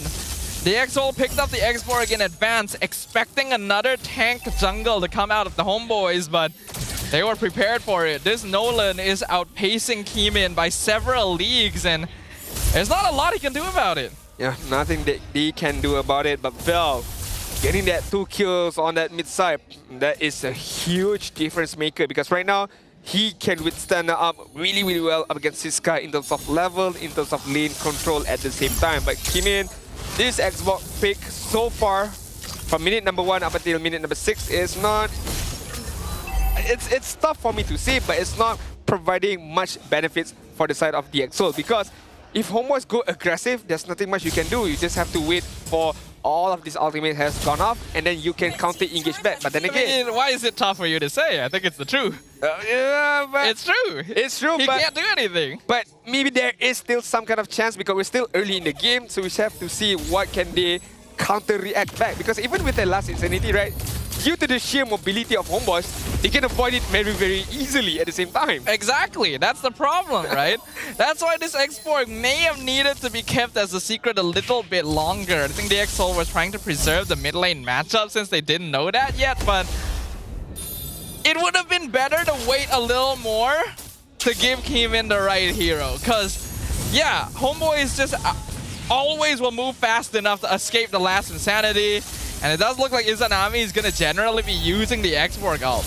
Yeah, I mean, more skirmishes going on. Siska on the left end right now. Malcutie is not going to get dive upon, but look at Izanami. Look at the Shadow Strike damaging as of now. Amal on the back end. With the flicker! Thunderclap on SkyZ! Amal trying to jump to his own backline, not able to find it. And the Guiding Wind's going to pull SkyZ back to safety, but Rasi going to lose his own life in exchange for the shutdown on top of the Masha. Now Keemin trying to burn them down, but guess what? Malcutie does it better! It's a double kill! It is a paintball party for Malcutie to triple for HomeBois. That's a very, very easy combination coming in from the side of HomeBois. The side of Malcutie right there. Just punishing left and right, the side of DxSoul right there. There was nothing that they can do anything about it, because Vel immediately zoned out 2 members of DxSoul. That was SkyZ as well as Rasi, and left 3 other members of DxSoul to fight against Malcutie, to fight against Ivan, Amal at the same time, and also Izanami. So that won't work out well for DxSoul. So HomeBois right now, the understanding of their own job desk is providing a very, very much benefits for themselves. We said we wanted to see adaptations from the HomeBois, and they are doing that in droves. I'm loving the creativity and how they're approaching this, because you are right, Adin. Having Vel take away the main DPS of DxSoul was worth it, even if he lost his own life. We can see that Malcutie actually burns down DX faster than Keemin can possibly do. Definitely, definitely. I mean, it's a win in the books of HomeBois, right? Even if Vel sacrificing his own life, but managing to zone out the Harith, that was a big win for the side of HomeBois. And right now, my goodness, get that damage! That's a phobious Amal. You're not supposed to be able to do that. Ouch. But he is nearly level 14. That is a 5-level difference on Siska. One combo and almost all of Keemin's armor just disappears. And this is a red flag for DxSoul, right? I mean, if a Firaga armor from the Xbox can immediately be taken care of, it's so bad as of now. In Siska. DxSoul can try and force the circle eagle. They found Malcutie with the shutdown. But here comes Amal from the flank. Fracture gonna be flickered away from Thunderclap. Finds the Skyz. Forces Zaman Force. He's gonna try and escape. Siska buys time for him, but loses his own life in exchange. It was a very, very intense fight immediately popping off. Immediately when they noticed that Malcutie opened up the ultimate, everyone dove on that Malcutie. And right now, Storm again! He's keeping death like it's nothing right now. That's cheating of death. Thrice is the amount of time Ima tried to get a kill on Storm, but still not managing to do it. But so far, in terms of the stability, DxSoul proving that, okay, they still have the damage. It's just a matter of timing right now. What is the optimal time for them to go and try to get a kill against HomeBois? I think there really isn't an optimal timing. This comp is very slow. That is the big problem. And you know how we mentioned the team that drafts heroes that are more independent will probably have an advantage here. That is HomeBois in this situation, and they are doing a lot with the heroes they have. Yeah, I mean, as we take a deeper look at the itemization, right? A Sky Piercer on Malkyote, wow, that's very, very greedy to be fair. A Holy Crystal as well, and also Concentrated Energy. But hey, if it works, I can't complain right now. Rasi is gonna get caught out. Here comes the last Insanity. Izanami wants to engage, and Vel is in the backline waiting for a chance to thunderclap in. Rasi explodes! Kimin gonna use his own last Insanity, chases down Vel, gets a kill in return, but he puts himself in a really bad spot, and Amal will slice him in half. That's why I said, Vel, it does not matter. For one single death of Vel, he took away two members of DXO, and that's, again, a big, big win in my book. Lot is gonna march on in the mid side. HomeBois are gonna be well prepared to try to take at least one inhibitor turret out of the side of DXO. Lord gonna be crashing in a mid lane. Amal working on the top inhibitor as well, circling Eagle to chase him. Rasi just gonna play it safe, go back home. The mid inhibitor will fall. HomeBois should be happy with that. And they are gonna be happy with that and back off. There's no need for them to go deeply, you know, try to engage more or push the envelope. They have won that fight. They need to be able to wait for the next Lord. Meanwhile, DXO, it's super hard, man, because even SkyZ also, I don't see any way for him to be able to open up the Zaman Force and to just dish a good amount of damage without getting disturbed by either Baxia, by either Vel with the Thunderclap. So that is one of the biggest pinpoint that DXO sells right now. A biggest problem that they have is SkyZ is not free enough to dish the damage that he can. I think the big problem is that DXO have just been outdrafted here. HomeBois have flexed their capabilities, they flexed their hero pool, and I think they've selected the correct composition to deal with DXO in this game. I was wondering about the Valentina initially, but the last Insanity is actually really good for controlling teamfights for the HomeBois as well, since you can do it without running out of health compared to someone like Kimin. So, like you said, Adin, I don't think DXO has really any way of opening fights. So basically what we're trying to say as well, it's HomeBois game to lose right now. And the only way for HomeBois to be beaten is by themselves. If they make a huge blunder, if they make a very, very huge mistake, and DXO capitalize on that mistake. But so far, it's tough for me to say that they would make a mistake. Although it's not within the realm of possibilities, but we shall see. Look at the back line. Here comes the conceal. Ivan rolls in, collides with Siska. Vel just waiting for a chance to enter from the back line as well. Siska taking so much damage, tries to escape, but no, Melcute's waiting for him. Last Insanity comes out. Melcute with the double kill. SkyZ blown up by Siska in the back line. Kimin trying to run away, but it's not going to be quite enough. Loses the immortality. HomeBois are still 5-man strong. Vel blows up another one. Was that a hero? It wasn't to this Masha. HomeBois have done it. They have broken through. It is now a 5v1 defense, and there is nothing Kimin can do. Game number 3 goes to the HomeBois. Game, set, and match, boys and girls. That game was immediately won once the draft has ended. How HomeBois draft, how they flex all of their heroes really, really well and brought a very long lost hero of that Nolan, and that proves to them they managed to get that victory. And once again, DXO back to the drawing boards. That was a drafting issue, unfortunate for them, and really depends on how they fix up next. That was a very good demonstration of how you play around with the draft here. It was a good adjustment. It was good understanding from the side of the HomeBois to know what DX is trying to do with this lineup and just deny it. Yeah, I don't understand. You still want to stand up? Are you still hyped right now? I think it's pretty good. It was pretty good. I mean, we got to see the Nolan. I stand on the desk. I don't think it's a good idea. Watch me. I don't think it's a good idea. But they brought that Nolan once again, providing to be a very, very big trouble hero for the side of HomeBois. Not only that, the farming capability. Okay, we all know that Nolan, how does he snowball in terms of level? The fast farming capability that he has. it does not help the issue for the side of the EXO. They brought in an Xbox jungler who is super slow. But right now, we can't be slow because we have to be fast to nominate or to give away our MVP of the match. It's gonna be Amal. Who else? Fast farming rate, huge amount of damage, one dash, one fraction, all of those Viraga armors is gone. Benedetta jungle in game 2, and now the return of Nolan in game 3. Like you pointed out, Adin, Amal was able to get a really big advantage for himself because his farming speed just far outpaces what Kimin is capable of on this Xborg. Yep. I think DxSoul allowed themselves to be convinced a little bit too long that there was going to be another tank jungle coming out of HomeBois when they saw the Masha EXP.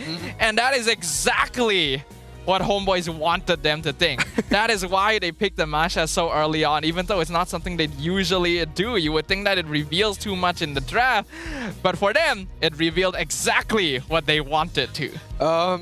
This is the benefit of having players within your team who are capable to play multiple heroes that well. And this is one of the biggest advantage that HomeBois have this season.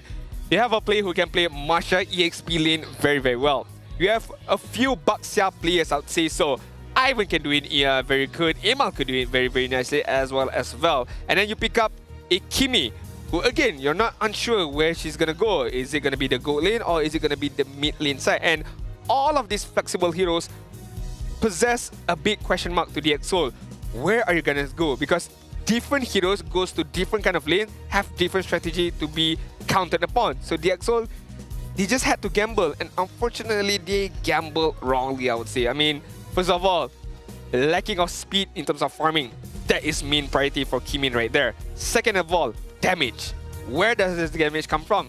You might say, yep, SkyZ with Harith. Makes sense. But then again, SkyZ, Harith cannot go in this team fight. Even if he opens up the Summon Force, he's just gonna get eaten away by the Baxia.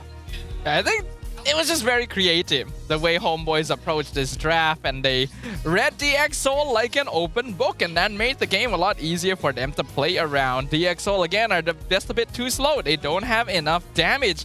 All of it relies on SkyZ, really. Everyone else can only really DOT over time, and HomeBois do not have that same issue. Amal can just walk in, blast most of someone's HP gone, and then leave. Vel can do the exact same thing. When you play an Xborg composition, you usually want to play it front to back. The Xborg is there to slow down and control the pace of the fight. But if he's not able to do that, then it really doesn't do anything. Yeah, that is very true. A bitter truth, but hey, that is the truth right there. He can't really do anything about it. You would think that he would rely on the Viraga armor. That is a non-existence because one fractured can immediately take away that Viraga armor. Not only that, consistent damage from Izanami, consistent damage from the Thunderclap from Vel can do the same thing as well. And while all of this is happening, nobody is focusing on the backline, which means Mel QT is free to be taken care of. So Mel, knowing that nobody can focus me down unless I messed up, unless I miskill, I can still be safe. I can just do what I do best. Just hit from the back end. I mean, no one's really threatening Mel QT. The only time he actually died was when Rasi pulled his teammates forward, literally the entire mid lane to catch him. And that is such a number of resources that has to be utilized. It also means that your backline is just completely undefended against Amal and Vel. So the topic that I brought up remains constant. The team that is able to play a lineup that is more independent will be able to do more on the map, because every single one of these players is actually quite mechanically skilled. Agree. They are capable of handling themselves. So if each player is able to do that in the game with the right hero, then you can really see the full power come to bear. With that being said, this is going to be the nominees of our highlighted players. Rich Guy is going to be given to Amal with 823 GPM.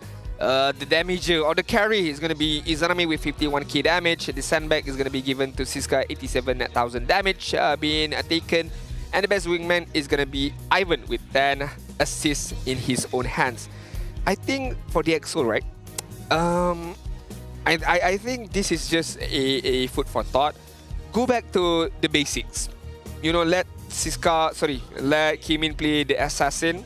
let Siska play maybe a damaging kind of EXP lane and try to play a pick-off style composition right now. I think just go back to the basics and works what's best for them.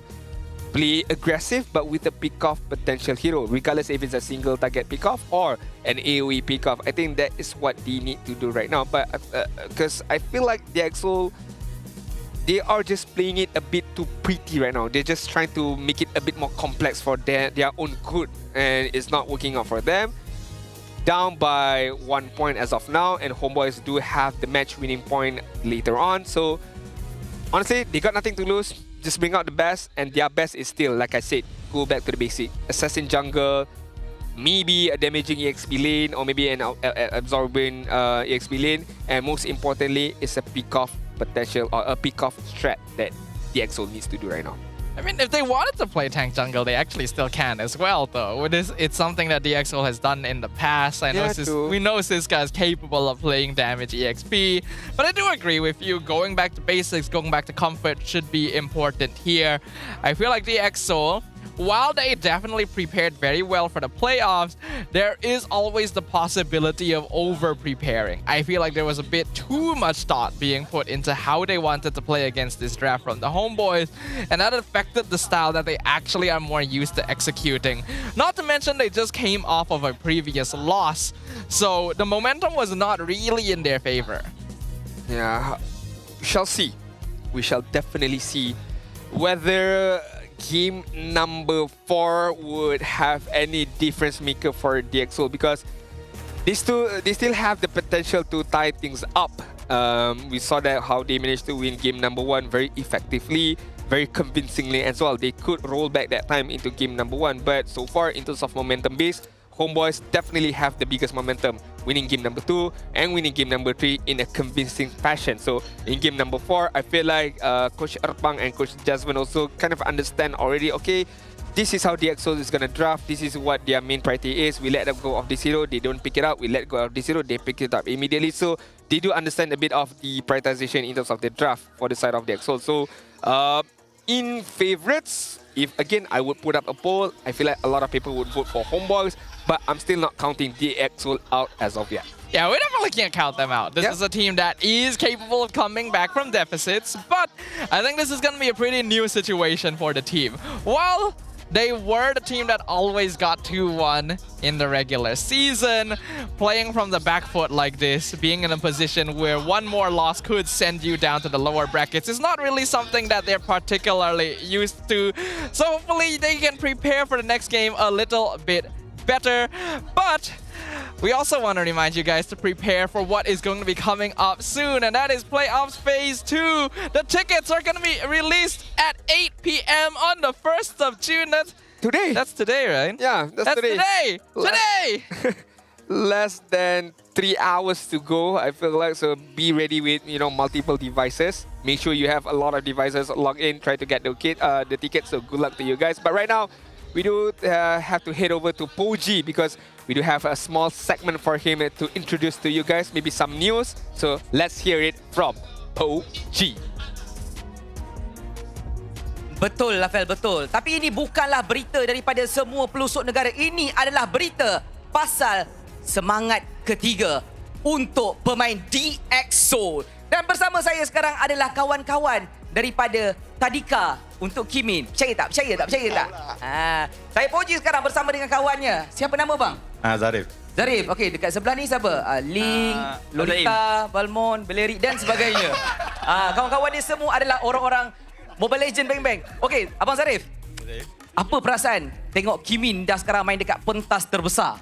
Bangga sebab Kimin dah lama dia nak try masuk MPL ni. Oh ya? Yeah. Boleh cerita tak sejarah macam mana kawan dengan dia daripada sekolah rendah ke, Tadika ke? Daripada sekolah rendah. Sebab dulu kecil-kecil selalu main game kat CC je. Lepas tu kena marah dengan mak ayah ni. Tapi dia teruskan bermain? Teruskan bermain. Abang baik balik? Terpaksa balik lah. Tapi okey, kalau ikutkan kenangan manis lah abang dengan dia. Mungkin ada panggilan manja ke untuk kawan-kawan sembang dengan dia? Tak ada, memang panggil Kimin ke. Panggil Kimin ke? Dulu tak ada, memang panggil Kimin ke. Okey. Kalau bolehlah abang nak cakap something dekat dia yang tengah senyum-senyum dekat atas tu. Apa yang abang nak sampaikan dia? Kimin, kau kalau tak Main elok-elok, balik buat rambut mulut macam abang. Mungkin. Nak cakap apa kat dia? Semangat bang, semangat. Min, kalau boleh menang lah masuk MSC kan. Sebab kita orang dah banyak kali viral ni. Jadi itulah semangatnya sebab dia orang dah banyak kali datang. Pada mereka yang tak tahu, dia datang daripada jauh tu. Datang dari mana bang? Dari Senawang. Dari Senawang, bukan dekat malah nak cerita lah. Semangatnya sampai bukan sahaja kawan, ada ahli keluarga juga dekat belakang ni. Ada juga fan-fan kelab yang dah mula tercipta demi DXsoul. Mana suaranya dekat belakang ni, DXsoul fans? Inilah semangatnya, ini pentas kebanggaan kita. Fan, keluarga, semuanya ada. Pentas dah pun bersedia untuk pemain-pemain kita. Inilah masanya pembuktian match point untuk DX dan juga HomeBois. Tanpa melengahkan masa, let's go to the caster. Hey, it must be fun to have friends, you know, supporting you on stage. Yeah. Bringing up banners, you know, childhood story friends, you know, playing in your own cyber cafe and such. So it must be good to have friends, right? What's a friend? I've never heard of this term before. This is a new term to me. Could someone explain to me what is a friend? A friend. Oh my God, so hard to get one of those DZs, right? Where do you buy them? How much does it cost? How much does it cost? Does it come with a pack, or how does it work? Right? I don't know. Okay. To be fair, what I know is HomeBois, whenever they get first pick, they can win. DXsoul as well. So right now, if we rely on that fact itself, it looks like it's going to be a HomeBois victory. But hey, let's take a look at the keys to victory, because DXsoul, they need to be able to play towards SkyZ. I do agree with that. Keep Emal under control so far with the Nolan.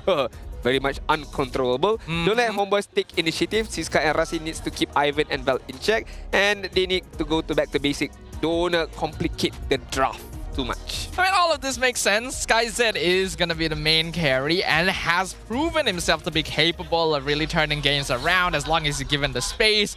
Amal, as a player, should not be allowed to have as much freedom as he did in these past 2 games. His jungle pickup was being kept until the very end, which is very smart from the side of HomeBois to make sure that he can just basically do whatever he wants. Even Ivan and Vel, Siska and Rasi are all very important players that play very similar roles of holding space and creating opportunities for the rest of their team. So there's a lot of things that the DXsoul needs to keep in mind going into game number 4, but they've proven that they are capable of winning. It's just whether or not they can adjust to the new surprises that HomeBois has thrown at them. Definitely, I agree with you right there, 150% Sadafa, but we have to dive into game number 4. This is a game winning point or a match winning point for the side of HomeBois. As we take a look, this is game number 4. 2 points for HomeBois, only 1 point for DXsoul. Take a deeper look at the draft. Hayabusa ban out. Joy ban out, as well as Kalia. 2 big focus on the jungle of DXsoul Radar and opening up for the side of HomeBois with the Kimi. We previously mentioned that after game 1 and 2, the win rate was 100% for the red side, but then HomeBois broke that streak by actually taking game 3 on the blue side. And it looks like they've actually decided to stay on the same side for game number 4 as well. The Kimi's gonna be the Fredrin Loyi from DXS. Interesting, but I would like to see what do they pair up it with, because with the Loyi and the Fedrin, one thing that comes into my mind is damage. Yes, I do understand Loyi have the damage from the magical side, but I'm talking about the physical side. Are they gonna go for a damaging EXP lane, or are they gonna solely focus on their marksman to become the main damage dealer right now for the side of DXsoul, which will be answered later on? Well, if you go Fredrin in the jungle, then damage EXP is definitely possible. We've already seen Siska play Benedetta during the regular season, and he did a pretty good job on it. So I can see that being the path forward. The Phobius and the Ling gonna be locked in for the HomeBois, so they are keeping Amal on Assassins. Ooh. Alright, DXsoul trying to play HomeBois' game. This is what I like. This is definitely what I like. You know, you're providing some sort of trouble. You're providing some sort of disturbance for the link with this Marsha picked up.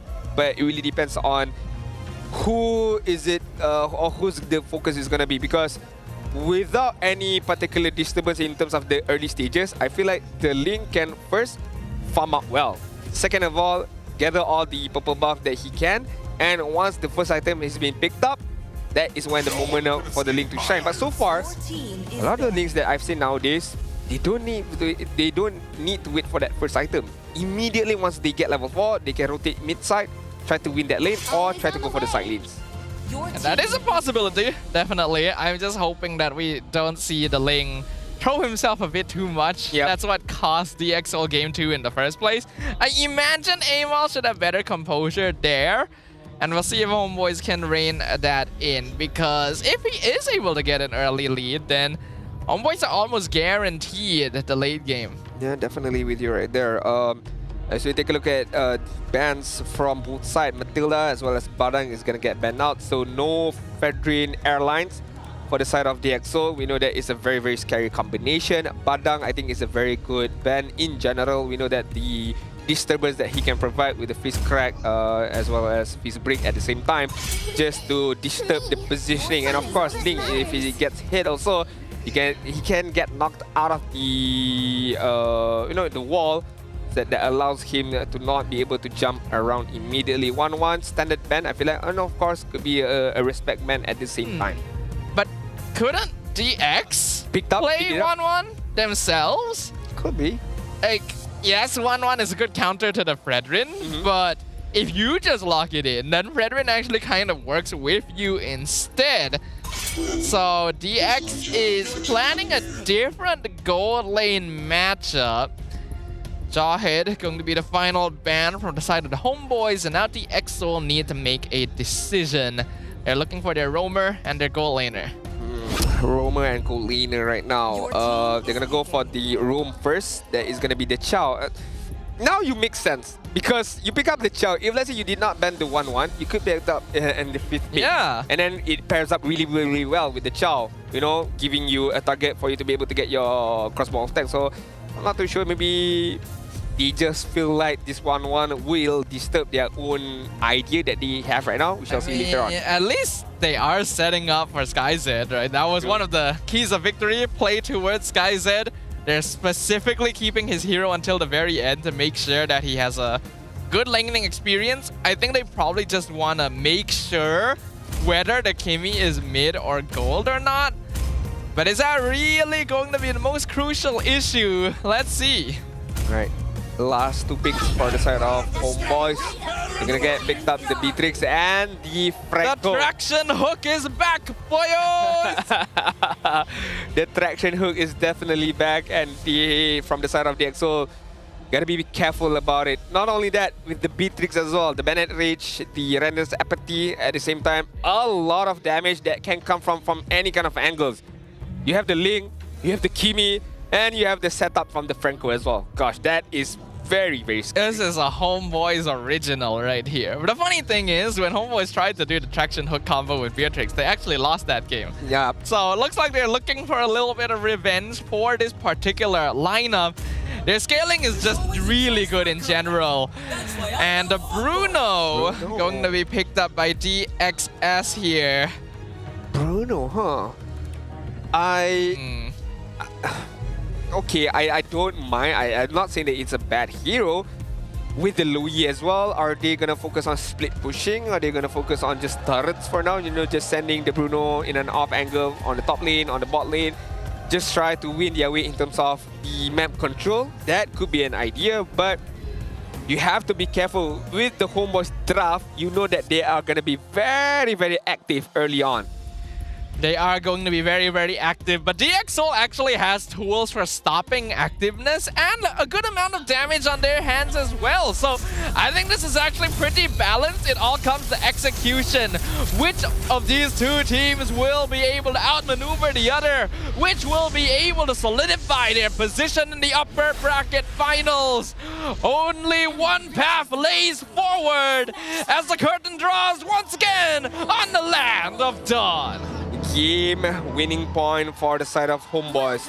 All they need is one more victory, one more point to secure the upper bracket spot, and they shall face Selangor Red Giants OG Esports. Ivan very early on protecting Amal, ensuring that he has a good time farming, but look at Storm. Storm, you need to stop doing this. Storm, just back off. I know you want them. Oh, Ivan! What? What? Oh my god. Holy! That was incredible! You did warn Storm, to be fair. You did warn Storm, to be fair. Storm, please stop. Just back off immediately. But not like that. What technique is that even? That's like the unseen hook. He didn't even see it coming. A flicker hook combination that allows Ivan to get the first blood, and he wants more right now. He's Ooh, so scary. So close. So scary. So close. Playing mind games right there with SkyZ. But good lead right now from the side of HomeBois, managing to get that kill. As we take a look just now, I saw Fovius with a lot of fighter emblems, but we take a look at the Oh yes, please, thank you. The flicker combination right now. A lot of damage, and just waiting for the time. And then, wow! Perfect. That was perfectly timed. Perfect combination. If the timing of that was just, oh no, it's got, oh my god, Ivan! Wow. Ivan, stop it! Yep. This is definitely true. What Coach Jasmine said is definitely true. Kimin gonna get knocked off. The taunt falls on Amal, but he'll just dash away. Infernal Pursuit doing some damage. Kimin has to dash away. Maker forward fell. Unfortunately, Ivan jumps to the wrong person. Hook going to miss. Kimin still in trouble though. But here comes the rest of the EXO to punish Val. Can they find him? Yes, they do. One more hit is all that it was needed to kill off the Fedrin, but Val could not find those hits up against Fedrin just now. But to be fair, what Jasmine said is true. He is training Ivan to become somewhat like a E-Duck right now. The Franco hooks are now is just very insane, and the EXO gonna be more wary right now. So I'm gonna eat a lot of damage, but Izanami used his ultimate there. So HomeBois are not gonna try and contest this turtle. They give it over to Kimin. Give it over to Kimin and just walk to live for another day to focus on the next objective right now. HomeBois with a good amount of lead in terms of kill. Oh, one more hook almost hit against Storm, but HomeBois, I can say they are somehow controlling this the momentum of the game, but the EXO is still within grabs because in terms of goal lead, it's not that far of a momentum or far of an economic league. In terms of kill as well, it's only 1-4-2, so the EXO still can claw their way back. It's just a matter of how they want to do it. And I feel like the answer to that, it should start with Rasi with a Flicker, Jikundo, and Way of the Dragon combo. But gotta be careful. If you mistime it, I think Ivan can immediately bloody hunt you away. To be honest, this game's already kind of... Oh, the Flicker hook! Backwards into the Bennett's Rage! Way of the Dragon does land on MelQT into the yin-yang reaction. MelQT got a Flicker away, but he's not able to escape. Rasi ends up finding a kill on Ordinary Marksman. Yeah, Ordinary Marksman gets killed away right there. MelQT gotta be more careful, I would say. But I think it's even Stevens right now because Kaiser also got killed once. MelQT also got killed once, so it's a fair trade so far between both of these teams. Ivan just gonna clear up the wave using the Iron Hook, and HomeBois playing it very, very patiently, very, very passively so far. DXO at the same time can't do too much because they need to be able to get a few more items, especially on the Bruno. And then maybe we can see Rasi being a bit more aggressive later on. MelQT just completed his BOD in 4 minutes. That is actually really, really fast right there. He was able to get the entire gold shield in the goal lane, so that somewhat explains it. And it's actually kind of bad for SkyZ as well. When you pick up Bruno, you need to be winning lane. I agree with you right there. You need to be able to win all of your lanes. That is the biggest factor right now. But we've not seen the Traction Pulse combo with the Iron Hook right now between Izanami and Ivan. Or we'd like to see more of it. Maybe the EXO are aware of that, hence why they are not gripping up too much. And maybe also HomeBois, they don't want to over-rely on that particular combination. Traction Pulse pulsing Kimin, but here comes the diversion from the backline instead. They're looking for Izanami. Wave the Dragon not going to be used. Vel can be left stranded. Thunderclap on the Phobius. Iron Hook gonna find it. Bloody Hunt locks down the Cho. Rasi is taken off the board. Another hook. Lands double kill from MelQT. Kimin secures the turtle, but HomeBois are running them down. but Izanami going to be left stranded a little bit here as both teams trade sides. It's a 2 for 2, but DX get the turtle. DX gets the turtle, but it's even between the kills of both of these teams. So I feel like it's still okay for both sides. Imal is going to get caught up by Kimin. No energy eruption is going to stop the movement of Imal. Gets to leave for the purple buff. On the bot side, we can take a look at the lane swap has been done by MelQT, moving on towards to the top lane. Meanwhile, leaving the Bruno on the bot side. Ivan and Izanami is within the vicinity. Tries the traction pulse combo. Did not manage to do it. Here comes another diversion. They're going to look for Vel. Retri is going to be used here. Catches him into energy eruption, but Bennett's rage zones out DX Soul. Looks like there's going to be no kills up here. No kills, but good effort to be fair. Good effort from them trying to get a but kill. there is the kill mid. Bloody Hunt locks down Rasi, and Izanami pelts him to death. That's a very easy combination from the side of HomeBois and very good interaction as well. Knowing that, okay, nothing is going to happen on the top side, so we focus on the bot side, on the mid side. Try to get a kill of Rasi, knowing, again, one Bloody Hunt is all that it needs to take him away because they know the damage is there right now. There's the traction hook. Kimin gonna be the unfortunate target. No Bloody Hunt though, so he's fine. And Siska comes in from the flank to chase HomeBois away. Live to see another day. Ranna's apathy against Storm almost taken care of him. One hook on the bot side, did not hit, but diversion right now. Yeah, they're gonna go for Ivan here. Winter Crown comes out from the Franco, and here comes the Tempest of Blades. Amal looking for the damage, but the Appraiser's Wrath connects with him, so he has to dash backwards. Rasi and Vel standing in front, eating damage. MelQT flickers in, picks up the killing spree. They leave top side right now, and Siska can get that turret away without any particular problem, but the bot side is not done yet. More action pack. Oh, how does that actually connect? Bloody Hunt on Kimin, and Izanami gets a kill. That's a very easy hook by Ivan, just a straightforward hook. Gets the kill, and now they focus on at the next turret, and that could be the mid turret. Look, the positioning of Ivan right now just doesn't care on the backside, but he has to care. The DPS of DX Soul is actually starting to ramp up somewhat.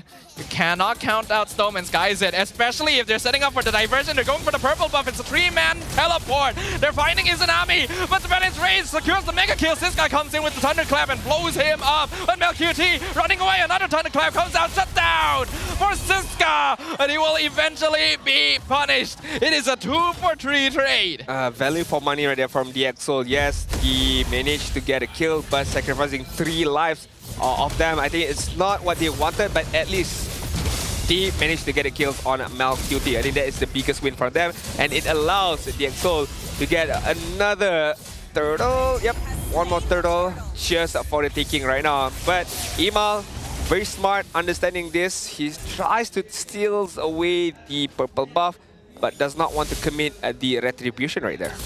One thing to worry about for DX is that Amal has not actually died yet this entire game. He actually has an EXP lead on Kimin, so this Ling has actually been keeping up farm pretty well overall. Even if DX Soul does have the gold lead,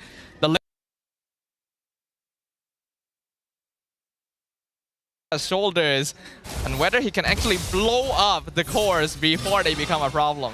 I agree with you right there. Not getting a kill onwards to HomeBois junglers, which is Amal, is going to be a bit of a problem. Diversion, nobody's going to come in. But they do find one. Vel a little bit too deep. He's already dead before the fight can even get started.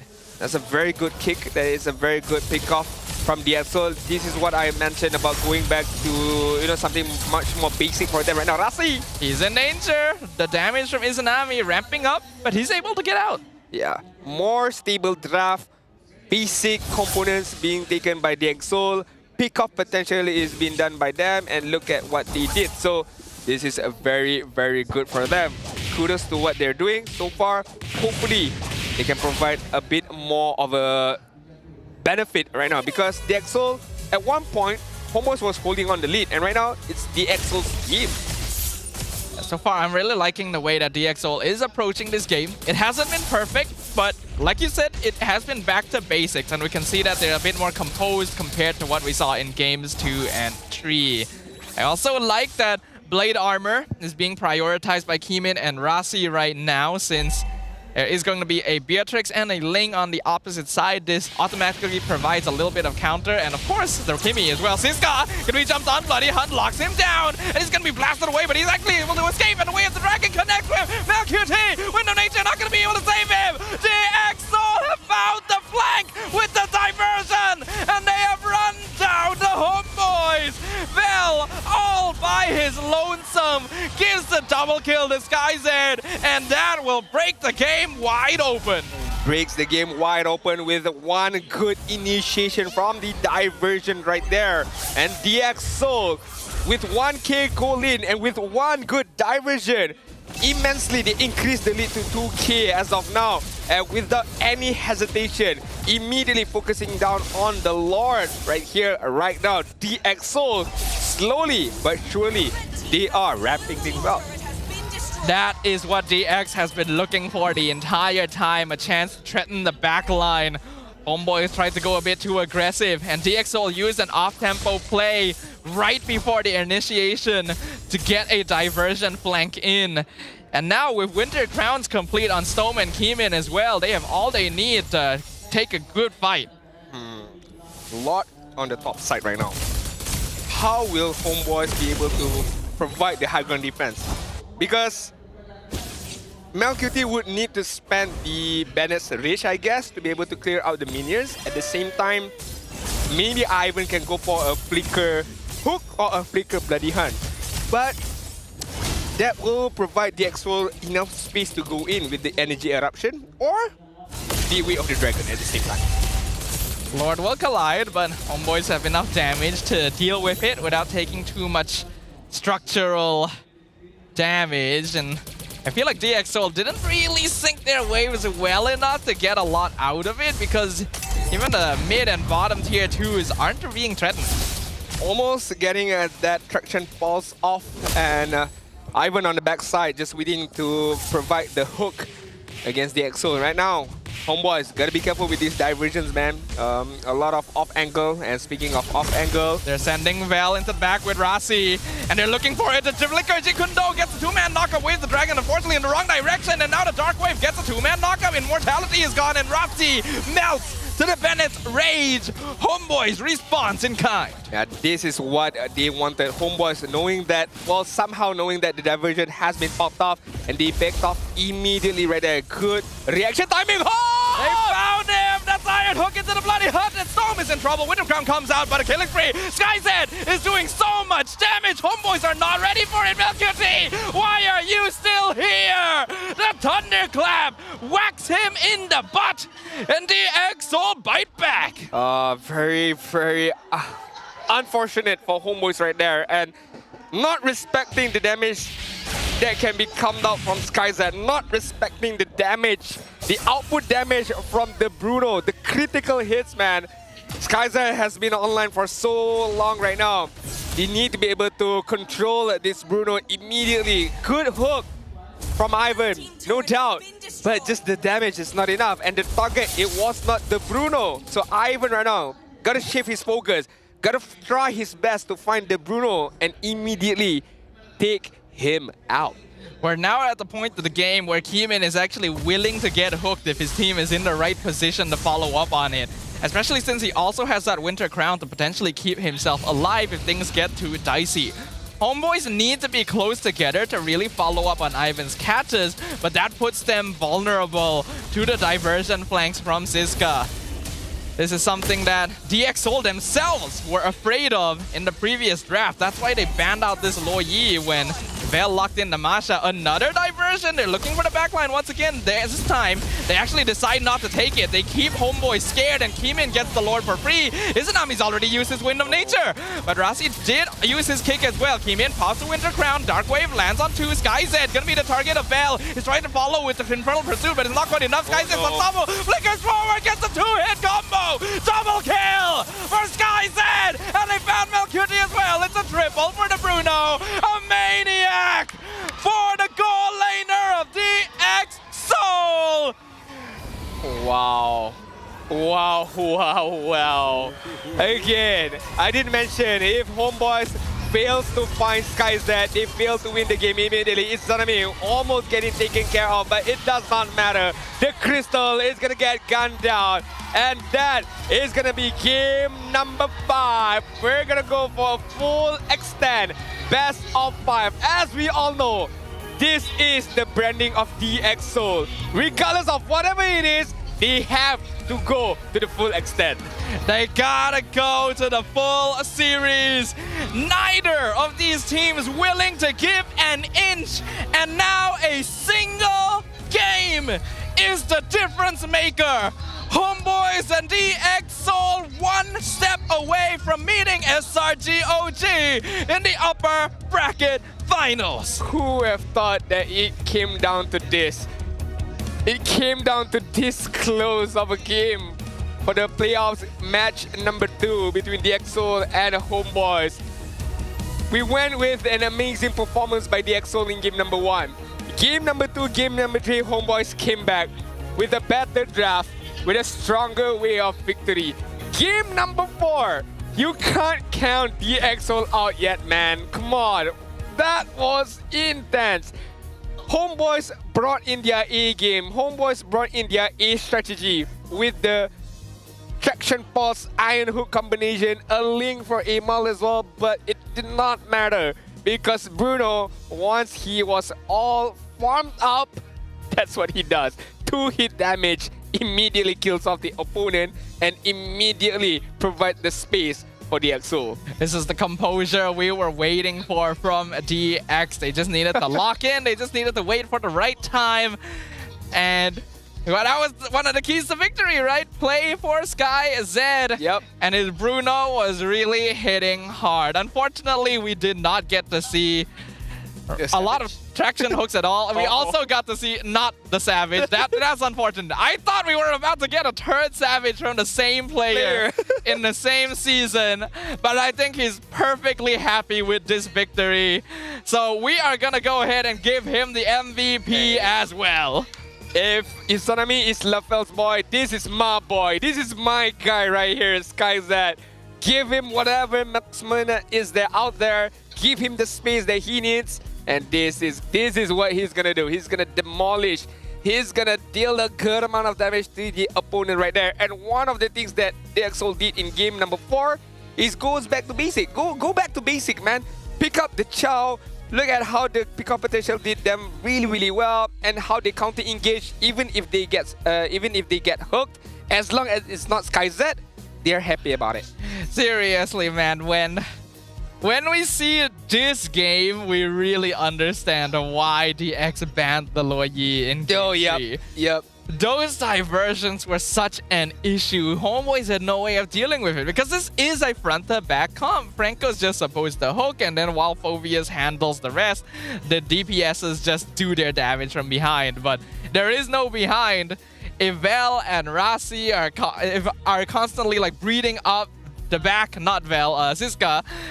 So that was really smart. I think DX Soul handled this draft, handled this game really well. I definitely agree with you right there. I mean, you can't, not see the efforts from Siska with the Masha as well, providing damage, providing vision, just providing the overall presence to not allow Izanami to participate in much of the team fights, to not allow Malcuti having the best in terms of positioning, and of course, once HomeBois did not manage to find where SkyZ is or to be able to lock him down, that is when the trouble starts to brewing with the amount of damage that he has. The Berserker Fury, the Husk Claw, and of course the extend range with the Malefic Gun as well. So all in all, HomeBois on paper and what they did early on is good.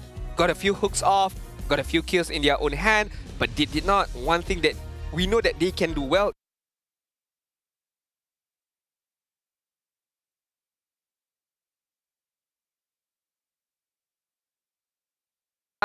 with the items that he has, it was a non-factor for the side of HomeBois. It actually looked kind of scary for DX initially because Malcuti got the entire gold shield in the bot lane before SkyZ could even touch his tower. The Beatrix had a BOD in 4 minutes, which is ridiculously fast, and HomeBois have a composition that's able to follow up on it.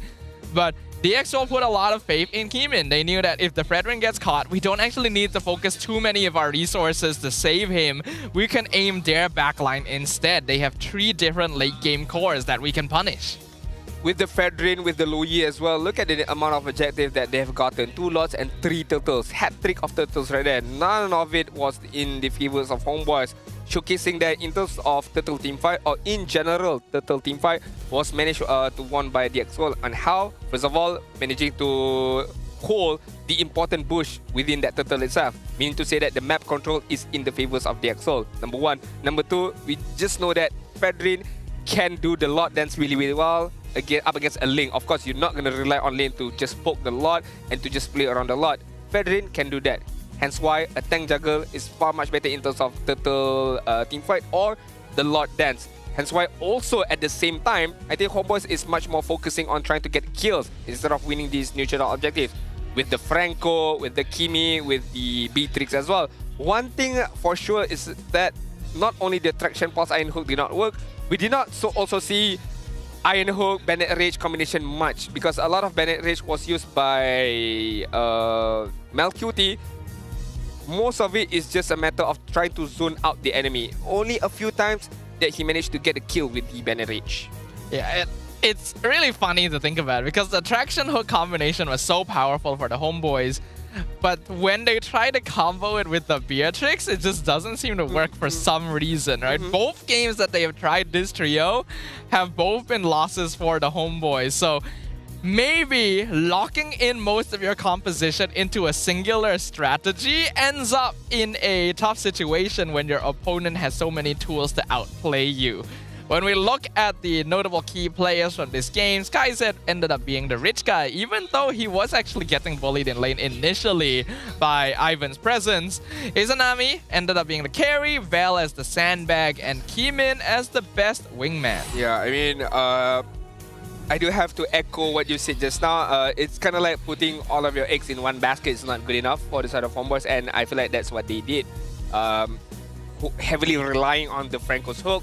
And of course, Vel is going to go onwards to the back end and try to do whatever he can on the back end.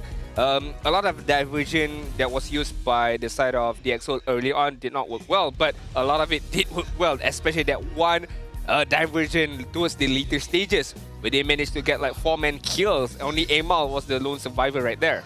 I think Siska also ended up doing a lot of work for this game. Not only was he difficult to kill, there's a lot of good targets for his Thunderclap this game. It's because of the fact that he wasn't disrupted much in the EXP lane that he could continue to be a threat in the mid game when HomeBois were the furthest ahead.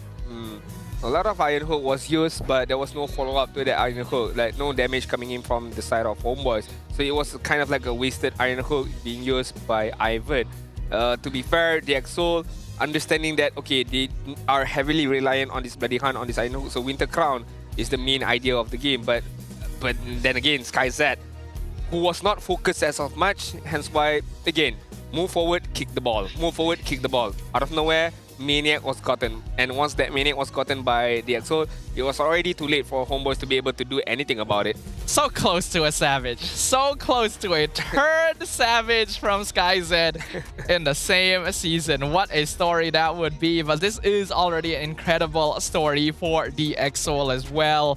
It is now one game. Whoever wins the next one moves on to the upper bracket finals where they will face SRGOG and potentially get the direct ticket to MSC. One thing's for sure, regardless of whoever it is, DXO or HomeBois, the mental fortitude is gonna be a very, very big issue right now, and of course the physicality as well. My bad.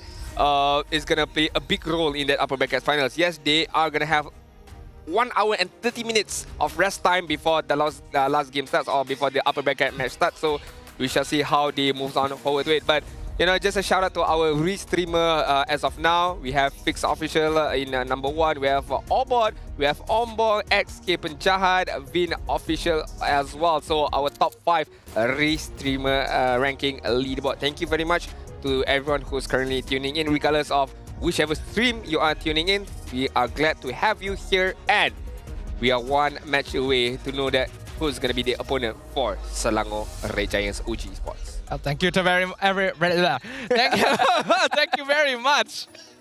Yeah, it's a long day. Yeah, I don't know. It's a long Thank day. you very much to everyone who's watching these streamers. And if your favorite streamer is not on this list, make sure you guys go show them more love so that they can go up in the leaderboards as well, because this is a very, very exciting game.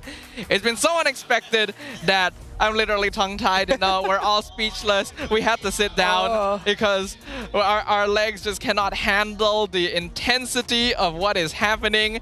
That or we're old, but but we're having a good time. Hey, to be fair, this is what my 8 games right now. Coming into my 9th game of the day.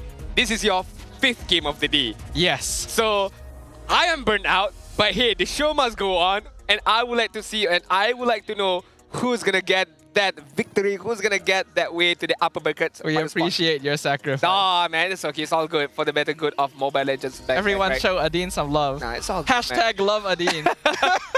It's a long day. I mean, to be fair, this is our first day of playoffs because yesterday it's more of a play-in spots, right? So true. To start our playoffs season 15 with the best of 5 in the full stretch of games, that is showcasing how tough it is kind of in the MPL MY, especially we want to know who might be that first ticket holder for the MSC spot. But it also brings up something concerning, right? Okay. Because if we are already tired, oh yeah, they have to be tired too. And the winner of this series has to play another best of 5 against SRT right after this. If you want to be a champion, it does not matter, right? You have to go the distance. You have to go all the way to be able to get that victory. So there is no excuse. If they can do it, we can do it as well. So we should be standing, right? We should be standing. Do we want to stand? We'll do it later. We'll do it later. All right, never mind.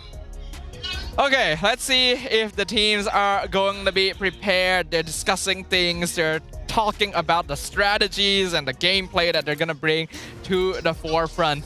Again, we have to highlight both these teams are new eras, right? This is the first time DXS has been in MPL. This is a brand new lineup for the HomeBois, and this is a brand new exclusive merchandise for MPL MY Season 15, which is now on sale. Yeah, I mean, talking about new, right?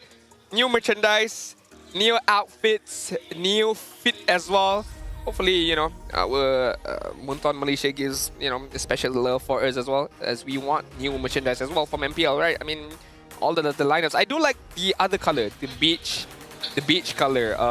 It's not chocolate. Again, it's beach. I like that color more than that one. But hey, if I were to receive any jerseys from anybody, I don't mind at all. If Lafel was here, he would definitely say he was colorblind. Yeah, I don't even know. He doesn't even know what color it is. Yeah, what color is that? It doesn't matter to him. You give him red, you see it's blue, he might I believe would you like guys. one of those shirts, actually. Those are really nice shirts. Of course. You think they'll give them to us if we offer to, you know, model on the stage as well? Most definitely not, I guess. Because why not? Because we're not that attractive in comparison to whoever was on stage just now, right? That's very unfortunate. Yeah, what to do? Hey, you win some, you lose some, and sometimes you lose a lot as well. But less than 30 seconds to go before we jump into game numero 5 right now, the determining game for this matchup. So that's what we like to see. You've seen a lot right now, but what more do you want to see, my guy? I want to see good gameplay. Okay. I want to see interesting hero picks. Okay. I want to see good drafts. Yeah.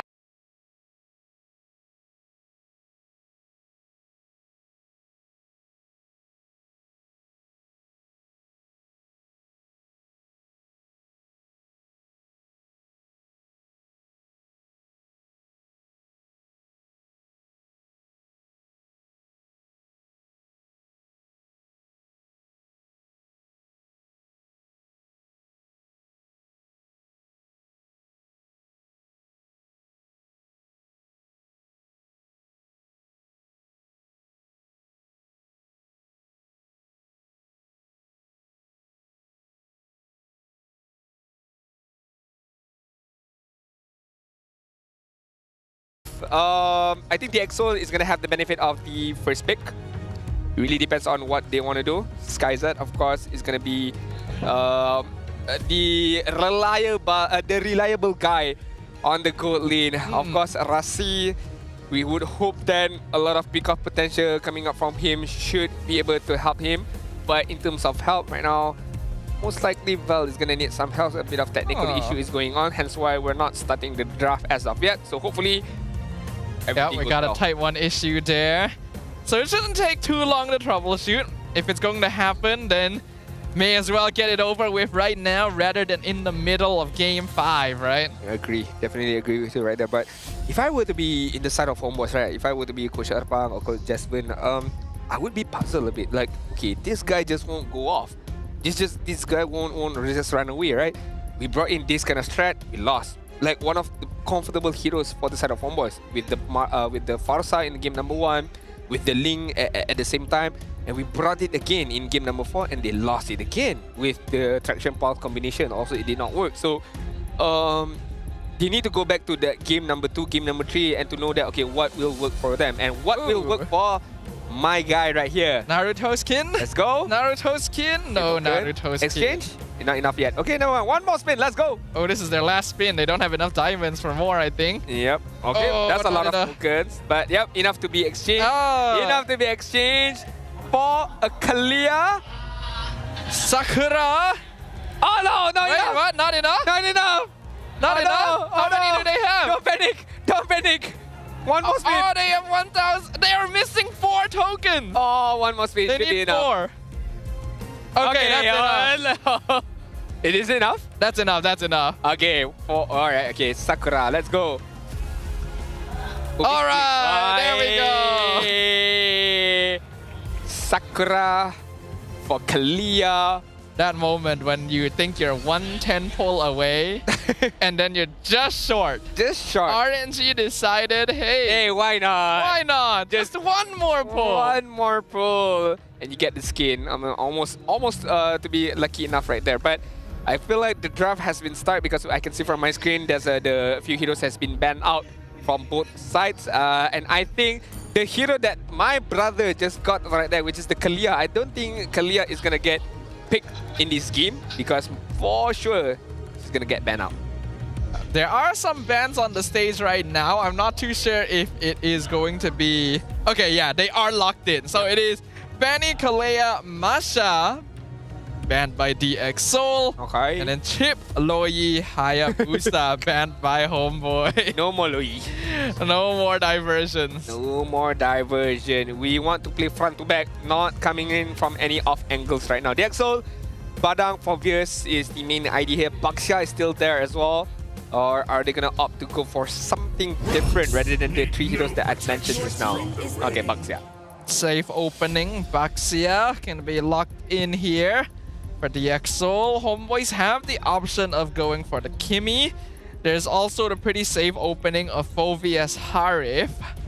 Wondering what else. Was anything led through the bans? Because there's a lot of heroes that wouldn't normally be banned. Masha especially. The Brethren is also an option. I think Harith +1. That +1 can be anything right now. Can be a Fedrin, can be a Masha has been banned out. Can be a Sushin, can be a Badang as well. Or they want to go for a pick-off potential. Chow early on, I don't think so. They could go for a Gatot Kacha here to just counter-engage whatever comes their way. So my guess is Harith +1. Oh, okay, never mind. No, oh yeah, the Joy. The Joy has been banned out most of the games this series, so HomeBois gets to play it. Amal can be bringing yet another new assassin to the table. I think Amal has played a different assassin every single game this match.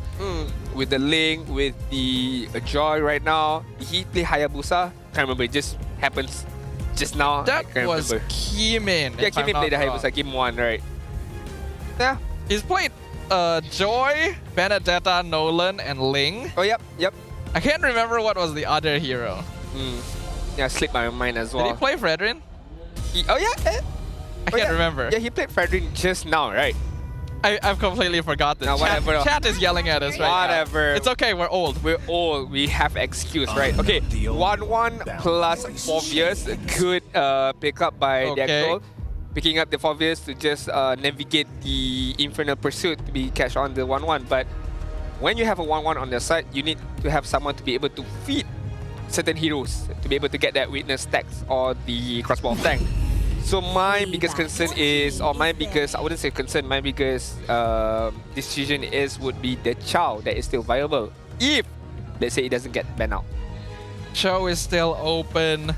Brethren actually still is an option if the Baxia is flexed into Rome instead. Because we have seen teams try to go all in on the 1-1 setup. I believe SRG OG literally did it earlier today. 4 protect 1 strategy where 1-1 was the only source of damage and everyone else was just crowd control. I think it's a bit risky to go for that, but DX can go for triple frontline. They can. They definitely can. But if you go for a triple frontline of, very tanky, very high base defense, you would risk the thought of your damaging heroes. You would heavily rely on your mid lane and your 1-1. If 1-1 is not able to take flight, it's going to be trouble for you guys. Valentina is getting banned out, Glue as well. Last ban coming in from the side of HomeBois. Since they ban out the Valentina, are they going to ban out another mid laner here? If they do, Zushin would be my go-to ban. Not sure if Zushin is really something you'll be that worried about. Yes, it would set up well for 1-1, but you would really be lacking damage still, and a good Joy will usually outpace it. Most definitely, that's definitely true. I mean, the Joy with the mobility, with the fast farming rate, can definitely negate that that movement. Good ban coming in. I think this is the 3rd time, if I'm not mistaken, banning out the Angela. Does not want to see this Baxia Angela at all. Even without the Baxia, the Angela gets still banned out by the side of HomeBois. It's very interesting, actually, because Angela is annoying, yes, but is it really a hero worth banning every single time? It's a very curious trait from the side of the HomeBois. Maybe they got traumatized by someone in pubs. But now, final ban for DXS going to be the Edith, actually. All right. So it opens up Masha. Oh, sorry, Masha banned out for the 3rd ban by the side of the EXO. My bad right there. So it opens up Gatot Kacha. Badang, if I'm not mistaken, is still there as well. So hence why they're being picked up by HomeBois. So we have not seen much of Hylos in this matchup, if I'm not mistaken. I don't think this is the right game for Hylos.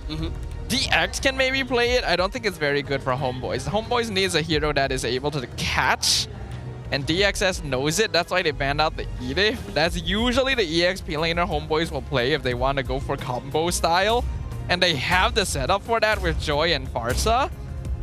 But without it, they need a different option. Franco again.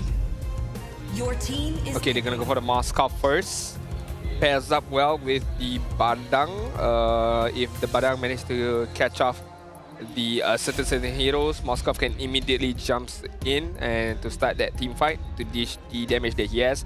And of course, the Farsa as well. So a lot of zoning capability as well in the side of HomeBois. Meanwhile, the Exol, like I said, I think Chow is a staple pickup.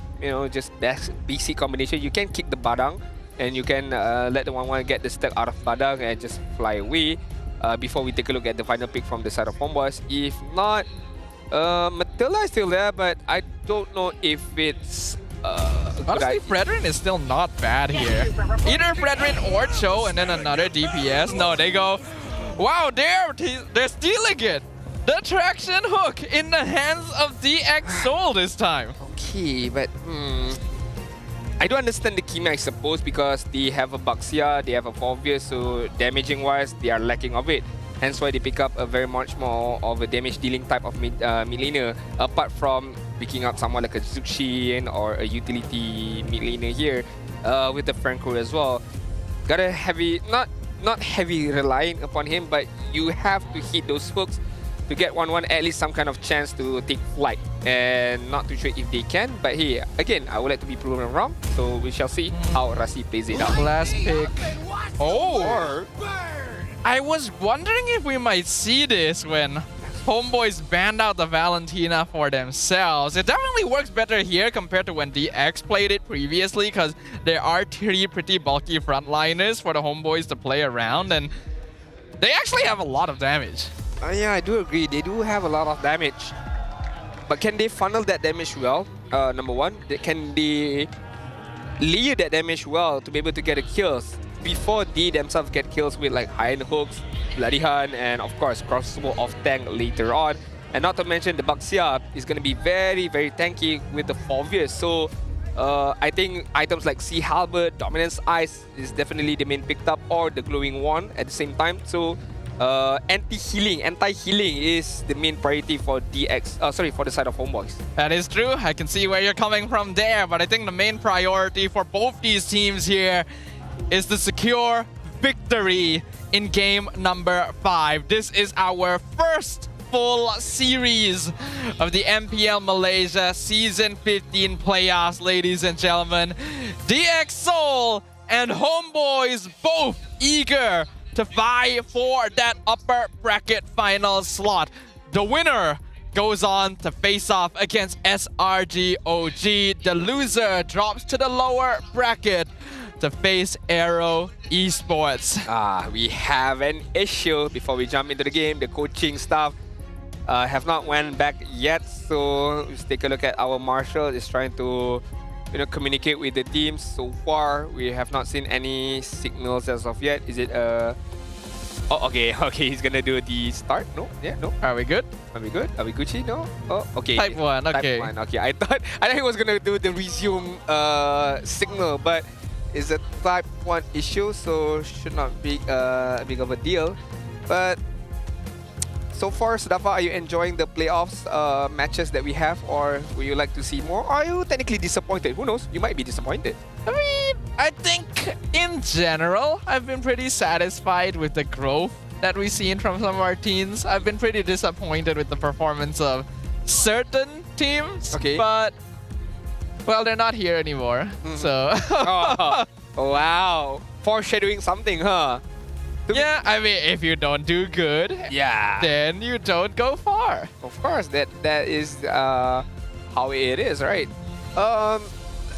If we take a look at the draft for this specific game, right? This is the most important match for both of these teams. Again, whoever wins moves up, facing off SRG OG Esports. Whoever loses, it's okay. It's not the end of the road yet, but their next match will be 2 more weeks to go. There is an ample of time for them to be able to fix any of mistakes, and they will be facing AERO Esports.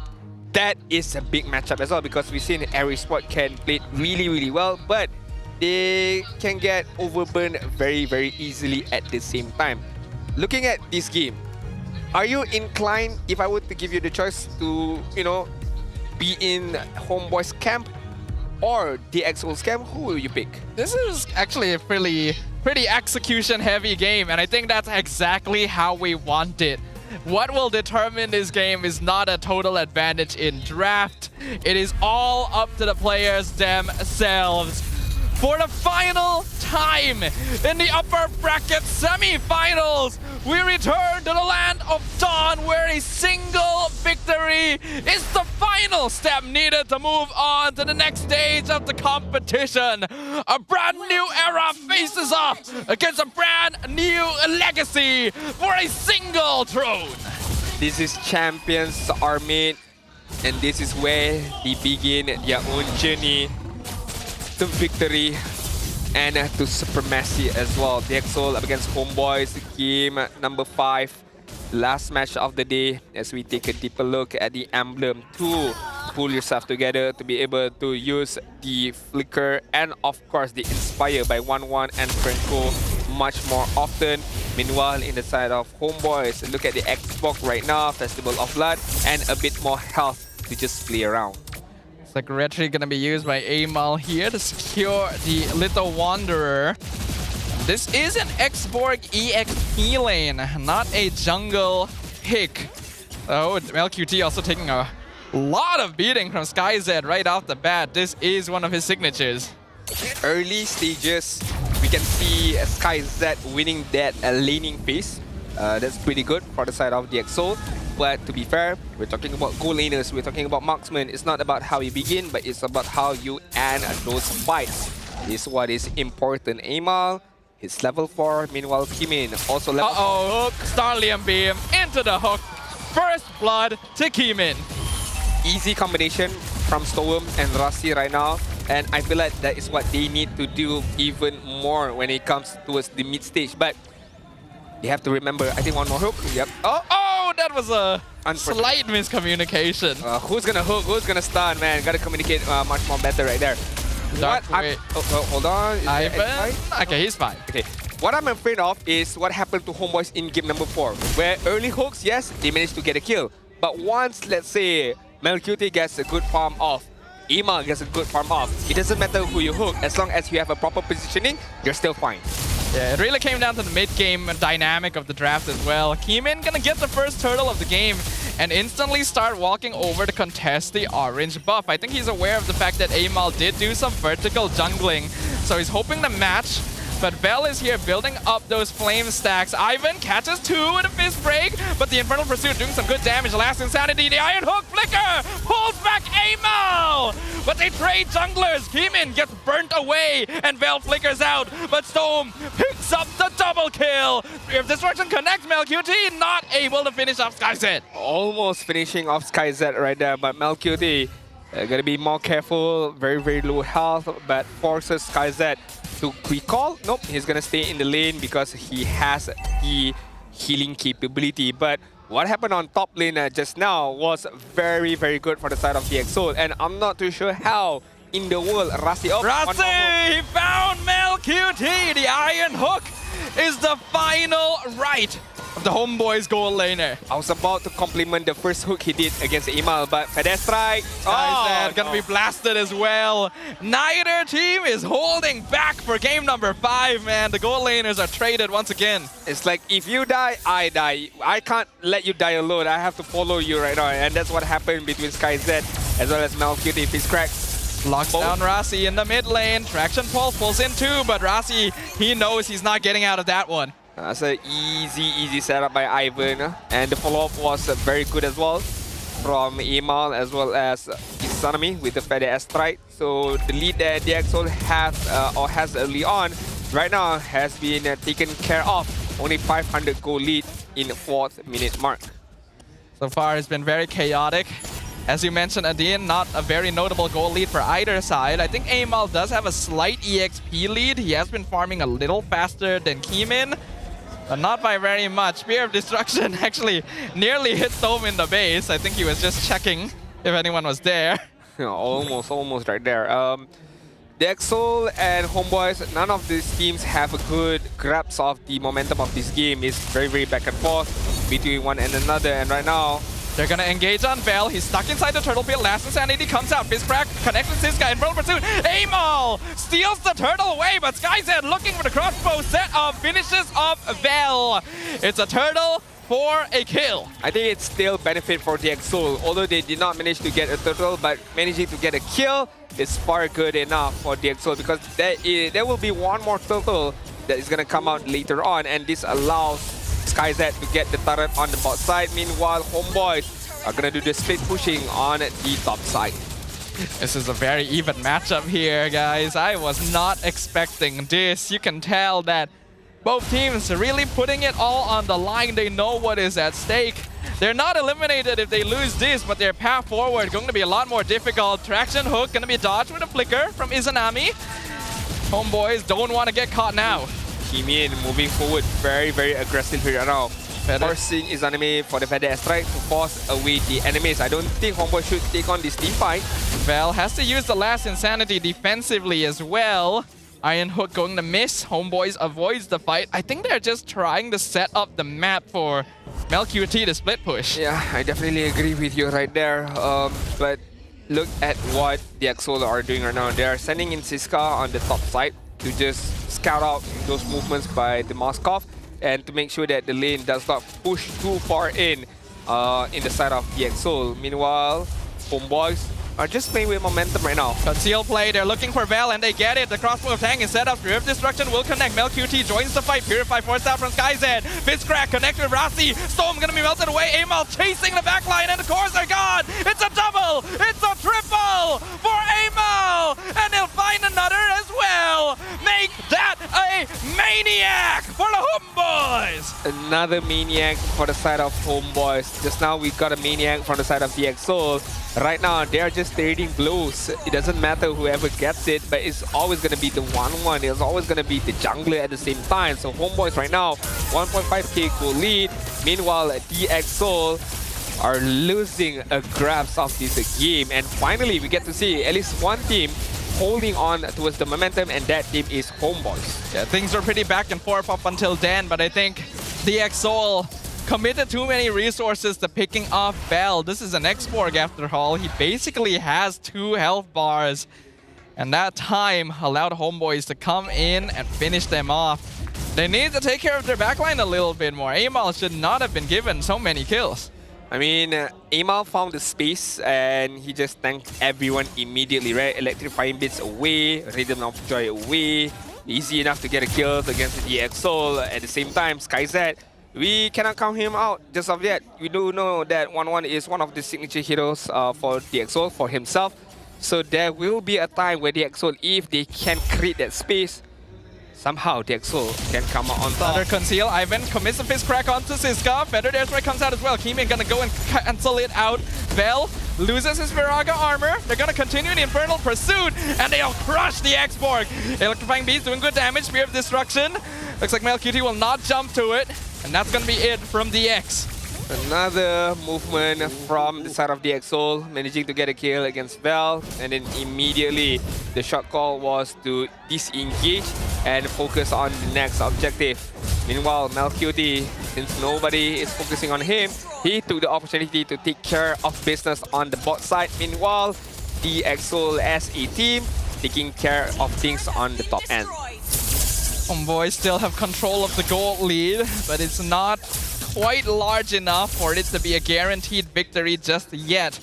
If we look at the items, neither marksman has actually completed their Eternity yet, and SkyZ went for a Magic Dagger just to get that extra shielding in. Holy Trinity has not been completed as of yet from 1-1, focusing on those Magic Blade, knowing that the damage coming from Amal is just too much, so would like to provide a bit of magic resistance and of course the shield that he may get. In the side of Moskov, Holy Trinity has been picked up immediately. I think the next item should be a Wind of Nature to be able to withstand any amount of physical damage from SkyZ or from Rasi for that matter as well. Like things are gonna slow down a little bit. Both teams this game do have pretty solid late game scaling. So there's not going to be any particular point where a team just drops off in terms of relevance, and HomeBois does have a better ability to split push thanks to MelQT as well. I'm very, very scared. Every time I see Baxia jumping into a bush, I am very, very scared because the Baxia, if there is nobody, then it's fine. But Conceal comes in, Ivan with the flicker, Fizzcrack finds 2, locks them down! The Lord is secured by Amal, Brave Destruction comes in, MelQT gets bloody hunted in the backline! SkyZ looking for the crossbow tank, but is not able to set it up. All of his teammates are falling, but he will at least trade MelQT. Siska still alive, 1v4, the Infernal Pursuit trying to stay alive, but it is not enough! The HomeBois take out 4 members of DxSoul! Good engagement from DxSoul just now, understanding the SOD is going to come from MelQT. Good bloody hunt, but it was all too late because HomeBois, yes, one member of themselves gets the bloody hunt. That is MelQT. That is very unfortunate, but the others, Amal, Izanami, Ivan, all did their job immediately, taking care of 3 members of DxSoul, and that was Storm Kimin at the same time as Siska right there. It was only the one alive at that particular moment. Rasi with the hook into the bloody hunt. Vel loses his armor. Traction Pulse pulls him back in. SkyZ picks up the Exborg. Good hook once again from Rasi, be able to buy some time for them to be able to defend the top inhibitor turret, and at the same time, one last outer turret for themselves is still up alive. HomeBois, it's okay. Still a win in my books because they managed to even further lead ahead. 4.8k goal lead. Not only that, the map control is also within their hands. Let's take a look at itemization right now. Holy Crystal, Bloody Wings, and of course the Winter Crown on the side of Joy, the Blood Wings as well. So more shields, more magical power as well with the Holy Crystal, and of course the Starlam side. On the side of Moskov, looks like still trying his best to pick up that win of nature most likely, and 1-1 is not that far behind. Maybe one more item that she needs would be the golden staff, but not too sure if she's gonna get it immediately. Looking at the situation right now, even though HomeBois have a roughly 5k lead at this point, the game has lasted long enough that it's still not really guaranteeing anything. Wind of Nature is complete on MelQT, so he has a bit more freedom to play aggressively now, and it's actually very important for HomeBois to get Amal and MelQT set up in the backline. If they're able to remove SkyZ and Stome, the rest of DxSoul are not actually much of a threat. I think they still need to wait for the next slot. D is in the HomeBois. But to be fair, you gotta be careful. If they wait patiently or they wait just passively, it won't work out well for them. You would need to be able to scout out where the opponents are. Are they gonna push on the top lane? Are they gonna push on the bot lane to ensure that the minions are pushing against from their own base? Take it for example on the top side, Moskov clearing up the wave before the Lord spawns, less than 7 seconds. Then even if he continues pushing in the top lane, he can SOD away to join any particular team fight. Teams are taking this slowly. The DxSoul actually going to be the first ones on the Lord. HomeBois making sure housekeeping is handled. But Ivan is here to scout things out and make sure the DxSoul know it's still risky to try and force this. It's very, very risky. At the same time, it's very calculated risk at the very least. It's not just simply taking risks, but without any particular benefit. Right now, as we take a look at the mini-map, I can see SkyZ and also Rasi starting to move upwards. But I feel like he knows something is not right. So the Moskov does not need to push even further right now. Amal gonna commit electrifying beats. Darkwave knocks him up. Better Dare Strike. Zones out Siska. Last Insanity by Vel. But the Winter Crown denies the damage. Here comes Rasi and SkyZ from the top side. They're looking for a setup, but HomeBois will walk out the other way. And this entire time, MelQT is still split pushing. Look at Moskov. I mean, just still on that top side, just still providing some troublesome right now for the side of HomeBois. Again, knowing that he can come immediately with the SOD, so it does not matter for him to be on that top side. Meanwhile, on the bot side, Imam just not clearing the wave, just focusing on, okay, is anybody gonna come? Just trying to get more information, but at the same time that they're doing this, they're not overextending, right? Ivan is not too far ahead, but it's just far enough to be able to scout out the side of the DxSoul, to know where the members of the DxSouls are. Things are tense. HomeBois are actually starting to lose a little bit of wave pressure themselves, but the DxSoul still have to deal with Scythe wave pushing SkyZ and Rasi, trying their best to find MelQT at some point, but he is playing very smart. Yeah, look at Vel. Doesn't matter. He can withstand the Lord fight really, really well. He can tank the Lord damage. Less than 18k of health. SkyZ is here as well. The DxSoul are trying to force it actually. Last Insanity comes out. Aima Kimin secures the Lord Ray of Destruction, connects with the Lord Pit. Rasi goes down, Kimin goes down, Siska's melted. All the frontliners of the DxSoul are gone. SkyZ's in the backline, but he's not able to get the crossbow out. It's a double kill for Amal. And HomeBois have broken it wide open. Stove is now 1v5. And you know what that means, ladies and gentlemen. The path to the upper bracket finals is wide open for the HomeBois. Stome all by himself. Picks off two, but the last Insanity, the Winter Crown comes out. He still has to try and defend, but it's not going to be enough. The crystal is open, and the work is done. HomeBois takes the series. They will be moving on to the upper bracket finals.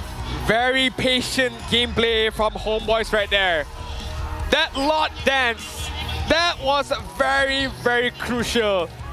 They withstand, they bleed very, very slow. They know that they can withstand it even longer with the Xbox as their front line. And once the decision was made by DXOL, they wanted to end that lot immediately. Yes, they gotten the lot, but as you mentioned, Sadafa, all of their frontliners was gone. There was no more Forvius, there was no more Baxia. It was tough for them at that point, and it was easy enough for HomeBois when Storm was the only guy right there. The two top seeds of the regular season have maintained their grasp upon the competition. The upper bracket finals will be between HomeBois and SRGOG.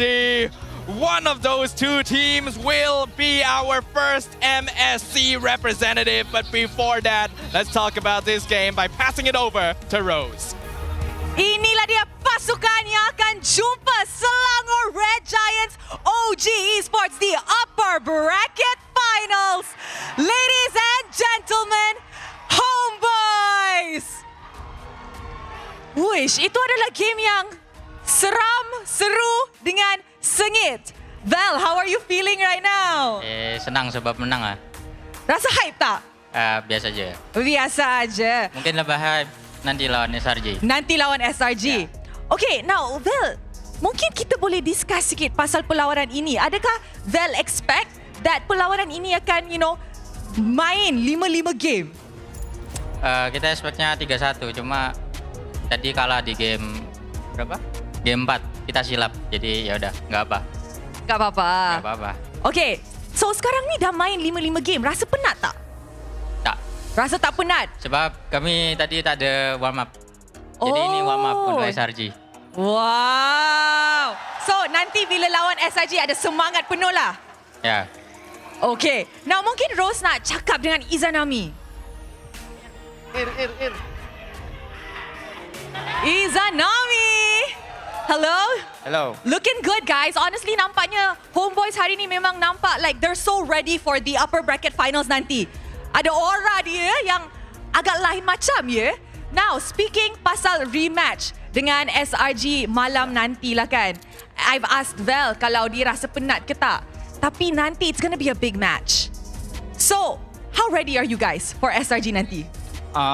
Kalau bagi pendapat saya, kami just ready untuk kami nak kisahlah di X ataupun SRG, kami just try untuk main lah macam mana kami main. Sebab match tadi lawan DX pun kuat juga ada orang. So lawan SRG pun nanti kami kena expect yang SRG kuat lah. Tapi kami pun kuat lah, boleh harap boleh fight lah. Amin, of course. And Rose perasan kan, setiap kali pasukan mana-mana yang dapat jumpa DXOL ni main full game. Kenapa ya? Bagi saya mungkin sebab DX ni tim yang banyak otak lah kalau bagi saya. Sebab diorang player-player yang makro tinggi lah, terutama Storm. Sebab Storm sebelum ni pernah jadi roamer saya kan. So saya tahu yang dia ni menggunakan otak lah dalam game. So sebab tu lah. Menggunakan otak? Ya. Okay. I don't know how to feel about that, you know. Okay, now you lagi suka Storm as roamer ke mid laner? Mid lah. Supaya saya boleh lawan dia. Oh, bolehlah bagi saingan dekat mid lane lah kan? Betul. Okay, hopefully kita boleh nampak lagi Storm punya prestasi yang hebat di fasa kedua playoffs. So, kita dah tengok full 5 match, full 5 game. Korang rasa puas tak beli tiket hari ni? Puas kan? So, siapa yang you rasa sepatutnya jadi MVP?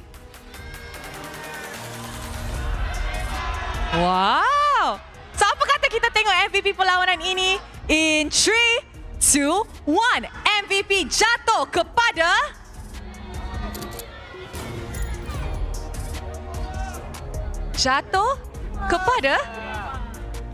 Oh. Emal! Wow, Emal. Amazing game. Tapi Rose nak tanya, kenapa tiba-tiba game kedua Benedetta jungle? Sebab Coach suruh. Okay, nanti coach suruh lagi tak pick pelik-pelik ke tak? Secret? Ada. So, you guys are saying you guys have a secret weapon yang akan keluarkan di upper bracket finals nanti? InsyaAllah ada. Okay. And of course, okay. And also, perlawanan ni sengit. For your matchup against SRG, apa expectations Aimal untuk matchup ni? Expectation? Apa? Apa yang you expect? 3-2 ke? 3-1 ke? 3-0 ke? 3-2 lah. Kalau tak kita orang 3, dia orang 3. Tak tahu. Betul juga, tak salah. Tapi tak apalah, maksud tu bagi fight lah kan. Sampai hujung. Alright, tak ada pasukan yang akan balik rumah hari ini. Kita kena ingat ada lagi fasa kedua playoffs mana the losing team will still play in the lower bracket matches. And of course, everybody's favorite, Mel Curie. Mel. Apa? Sabar, belum lagi. Jangan nak gaduh. Tak. Okay, Mel. Tadi Rose borak dengan Yums kan? Lepas tu, Yums cakap dia 110% ready untuk upper bracket finals nanti. Kalau Yums 110% ready, Mel berapa persen? Ready je lah, ready. Tak ada nombor? Tak ada nombor. Tak ada? Infinity. Wow! Korang yakin ke diorang infinitely ready? Apa? Tak, I tanya diorang. So, nanti ada match lagi, suruhlah fans datang, tengok. Okay, nanti datang lagi ya guys. Okay guys, datang nanti? Datang tak nanti? Datang. Alright, so you know what? Thank you very much. Okay. Yes, thank you. Jumpa nanti ya. Okay. Jumpa nanti. Rest well. Okay guys, so yes. Oh ada. Okay, go. Boleh? Boleh. Takkan tak boleh? Okay guys, terima kasih sebab datang. And Alhamdulillah kita dah secure top 3.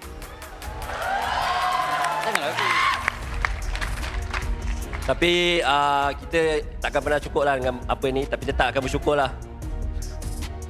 Tak sedih, happy.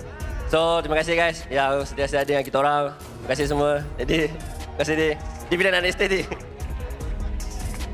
Alright guys, so jumpa malam ni kan. Thank you, Ellie. Terima kasih. Alright.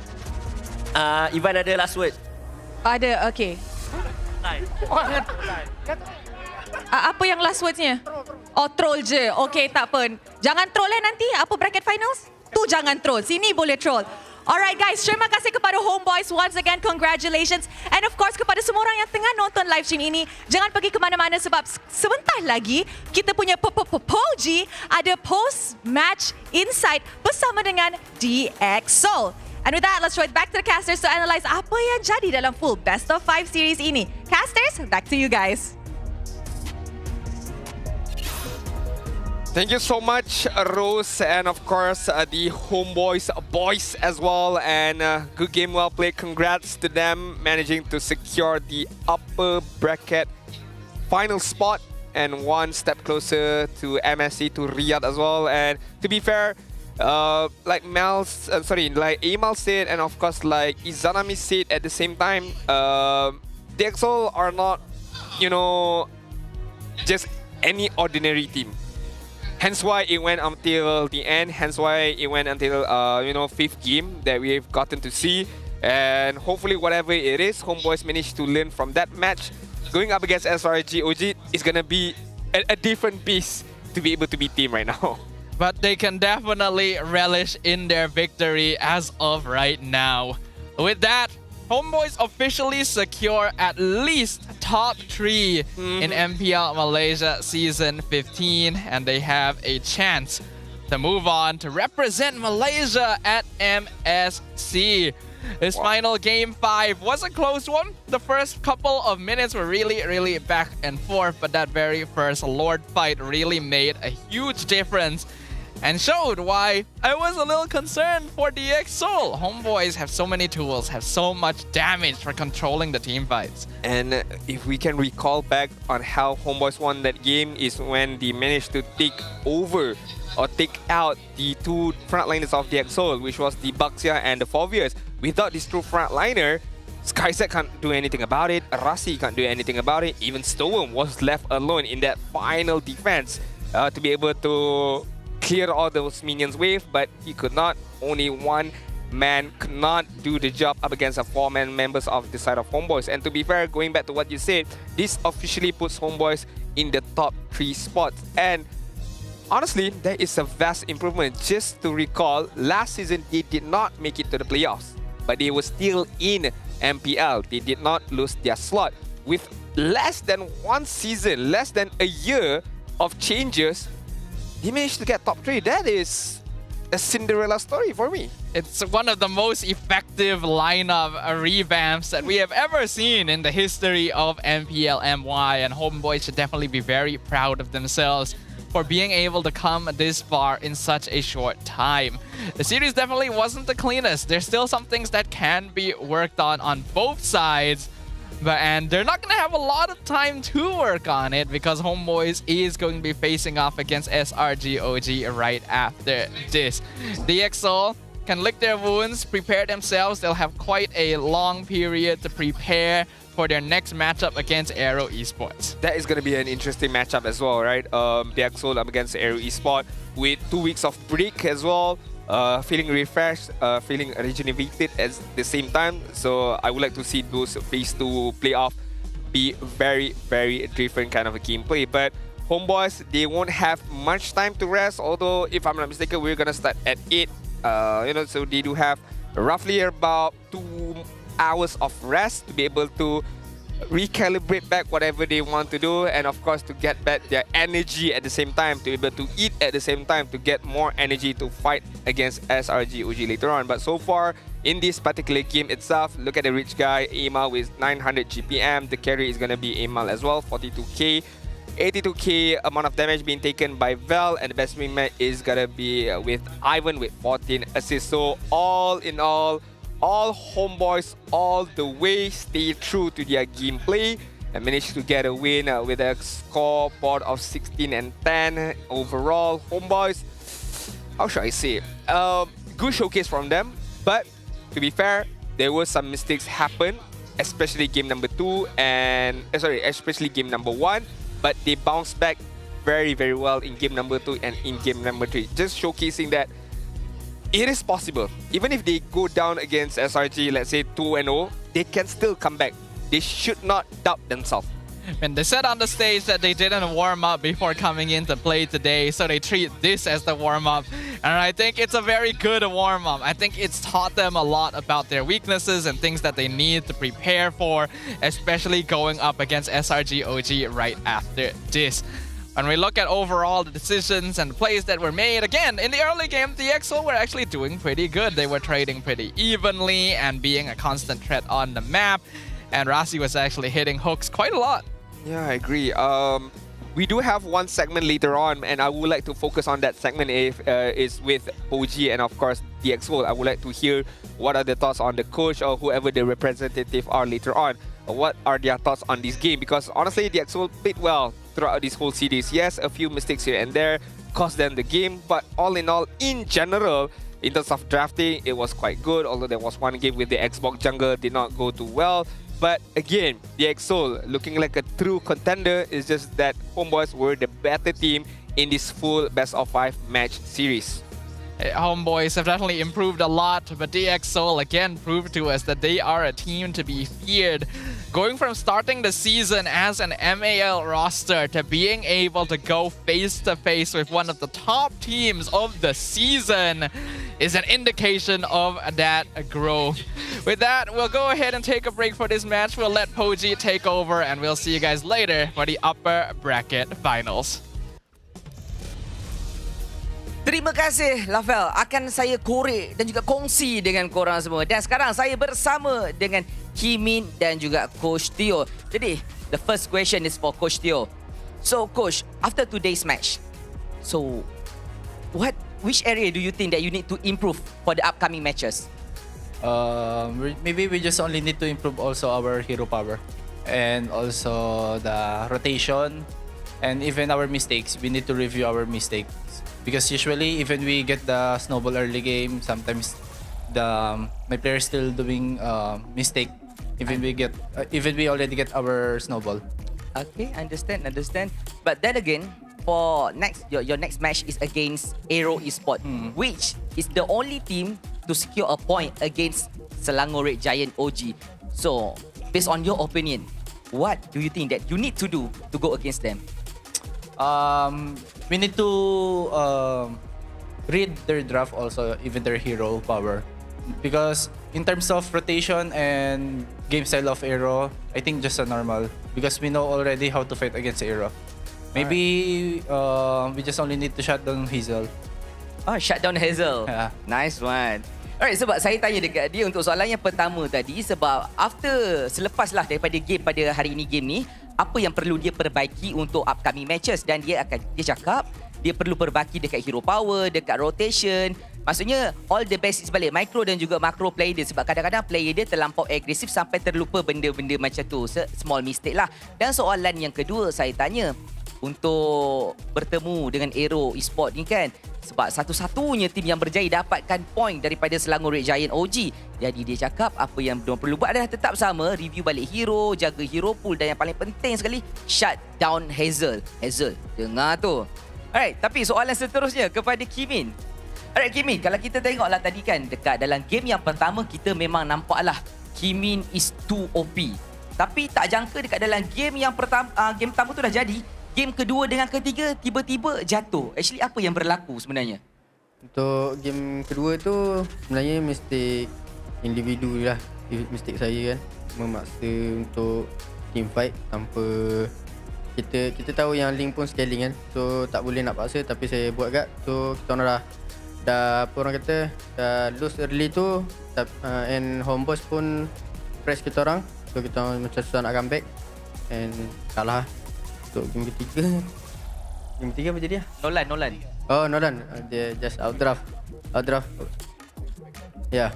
Oh, dia kata unexpected. Coach kata unexpected. Jadi Kimin, sebab tadi dekat dalam game tadi kita memang nampak Kimin main dengan sangat bagus untuk full series 5 game kan. Tapi ada dekat komen-komen yang cakap kemana hilangnya Kimin playoff. Sebab semalam korang ganas. When did Kimin playoff go? The aura suddenly missing. Well, I think saya rasa tak hilang pun, ada je lagi saya rasa. Cuma hari ni rezeki tak mihak pada saya dengan tim. Alright. Jadi persediaan untuk menghadapi AERO Esports lagi 2 minggu. Apa yang boleh nak cakap kepada pasukan lawan dan juga peminat sebelum kita throwback kepada caster? Untuk AERO Untuk AERO, give a good fight lah. Kita orang dapat masa 2 minggu ni untuk training kita orang punya hero apa semua. So be ready lah. And untuk fans juga, jangan lupa datang sokong kita orang. Kita orang bukan buat yang terbaik lah next match nanti. Budak-budak taman tadi, budak-budak taman? Budak taman pun dia orang takkan tak datang lah. Takkan tak datang Betul. Baik. Itu dinamakan sehati sejiwa bersatu padu, teguh demi DXO. Thank you coach, thank you Kimin. Itu sahaja daripada saya untuk info-info penting sebelum mereka bertemu 2 minggu lagi. Dan sekarang kita nak tengok apa kata caster dengan info-info yang telah pun disalurkan. Tanpa kita melengahkan masa, let's go.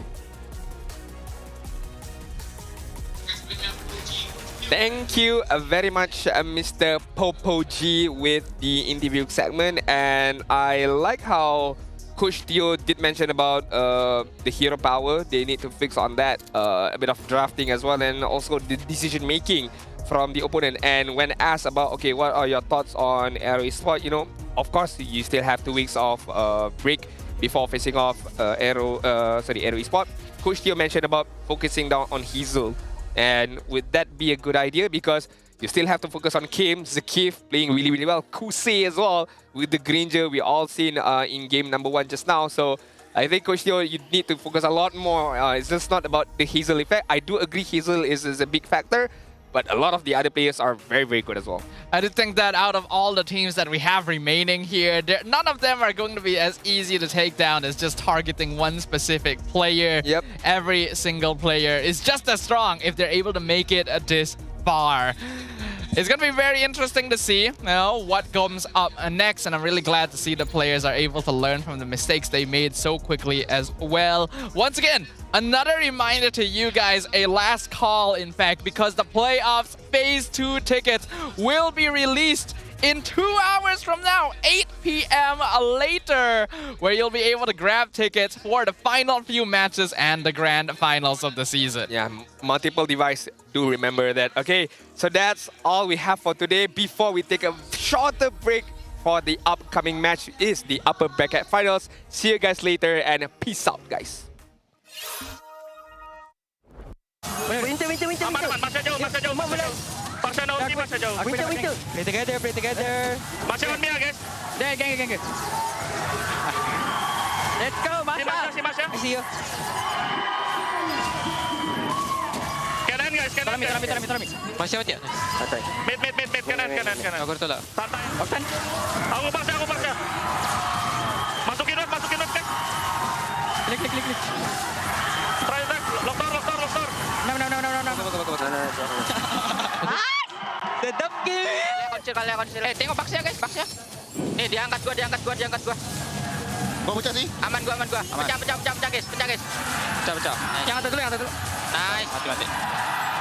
Sini. Tengok Mel. Aman.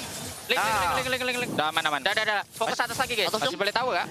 Ya masih boleh atas. Dapat. Oh diangkat aman kuat aja mau. Pasti guys. Depan. Let calling ya. Nih kritik nih. Pecah. Aman aja bro. Aman aja bro. Kasih tahu siapa HomeBois. Tahu siapa HomeBois. Kau pernah ketarik, kau pegang belakang. Guys, perang. Kau pegang belakang nih. Banyak lo itu. Nice. Aman.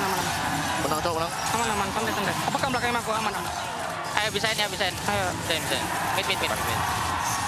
Hati-hati dong, dia berangkat kau guys. Nice. Bunuh lu.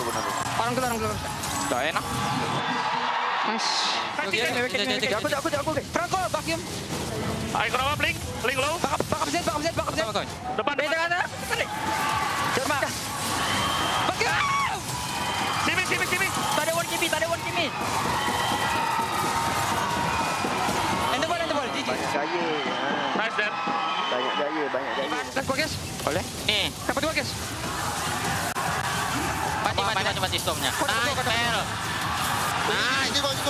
Aman tuh. Aman rata nih. Ring. Ini depan aja. Depan aja, bro. Aman, bro. Nice. Cakep. Aman. Aku berkorban untuk aman. Aku digigit. Boleh. Ayo, guys. Let's go. Fokus perang. Pecah di gua, Brad. Aman. Aman. Mati. Ayo. Bisain. Aku Atas. Bisa bawah. Enak. Nice sudah. Boleh. Nice. Nice bro. Alhamdulillah.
Kerap menggaru kulit kepala disebabkan keluh mumur, masalahnya lebih mendalam. Gunalah Head and Shoulders menembusi 5 lapisan untuk membasmi keluh mumur dan kegatalan. Bebas keluh mumur sehingga 100%.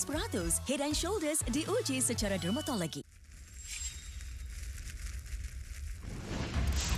Minna! Utsumaki Naruto ga kaette kita zo!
You keep scratching the surface for dandruff? But the problem lies deeper. Use Head & Shoulders. It goes 5 layers deep to defeat dandruff and itch. Be up to 100% dandruff-free. Head & Shoulders, dermatologically tested. 見せてやるよ。シャリンガンの本当の力をな。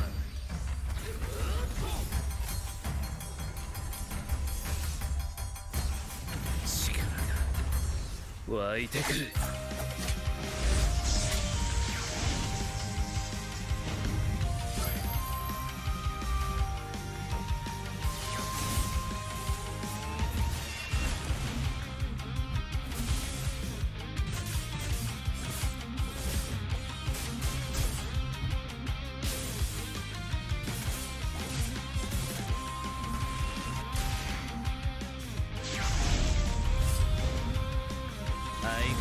やかましい奴らだ。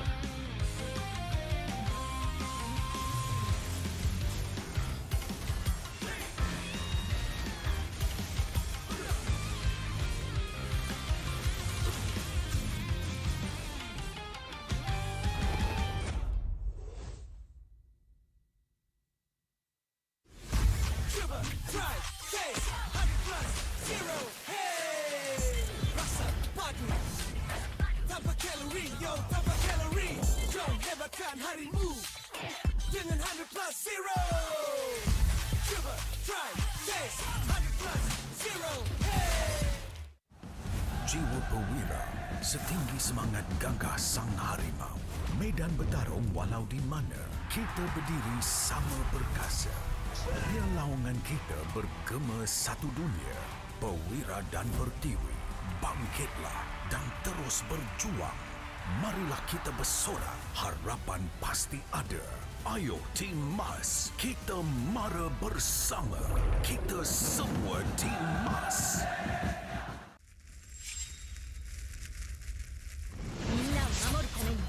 私はもっと強くなる。やっ！さよなら！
ここは俺に任せてもらった。4代目他目を超える忍びはお前しかいないと俺はそう信じた。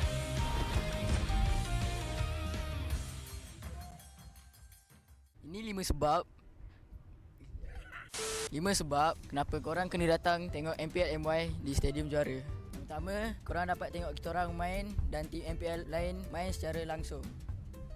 Kedua, boleh jumpa player depan-depan. Bruh. Yang ketiga, sebab ada booth Vamos. Keempat, tiket murah, RM10 je. Last sekali, yang penting sebab ada saya lah. Jom datang Stadium Juara setiap minggu untuk tonton semua tim MPL MY bertanding. And paling penting, jangan lupa beli tiket guys kat Ticket to You atau tekan link di bio. Jangan lupa follow MPL MY.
相変わらずやかましい奴らだ。今度は背中合わせで行くわよ。よっしゃ、第7班ここに復活だってばよ。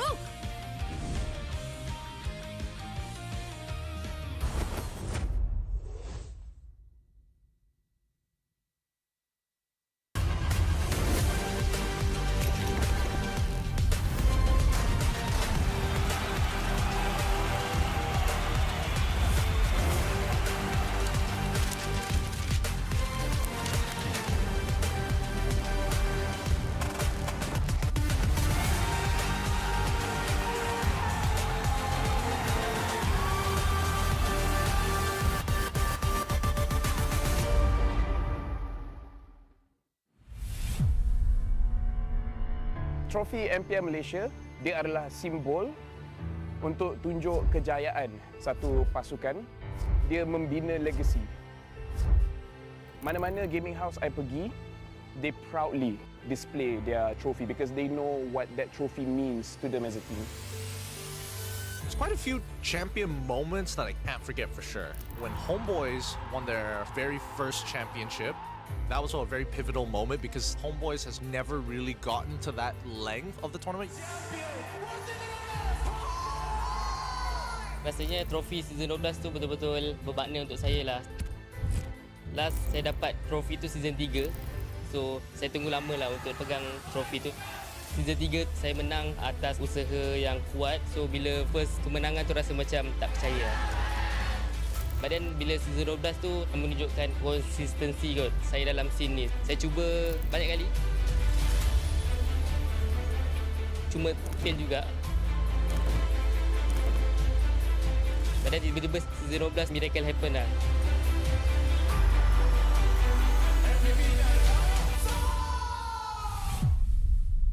Season yang saya tak boleh lupakan is season 9 sebab itu first time saya champion. Dan saya dapat MVP pada season tu lah. Masa Grand Final season 9, saya ada teman Momo sebab dia gunakan sniper. Tapi sekarang saya baru sedar yang kita orang dua tak communicate dan saya pun nervous jugalah. So yeah, sorry Momo. SRG did it so handedly as well. Haven't had like champions who've dominated that hard in quite some time. Time season 13 bermula, Maria from WTM datang interview saya dekat sekolah saya and saya ada cakap saya boleh kalahkan Chibi or being better than him, then it's just come true lah what I said.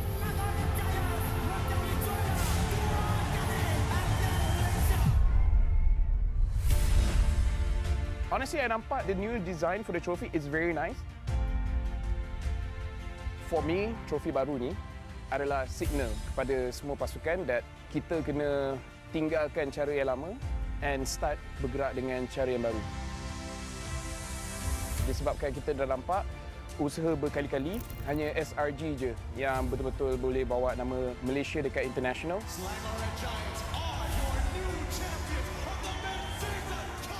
So pastikan you come very prepared. Hopefully dengan trofi baru kita pun akan nampak banyak player baru ataupun organisation baru yang boleh step up and wakil Malaysia dekat international.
They said there's a limit in the Women's League.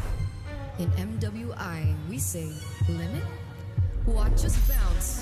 From the MWI queens everyone knows, to the stars who came out from nowhere, to the ultimate champions. Now, MWI is expanding greater than ever. Turkey, EECA, Africa, Mongolia, and beyond. We're stretching the map wider. MWI, where dreams get louder. This isn't just a tournament. It's your passport to the world stage. A spotlight for women in the EWC.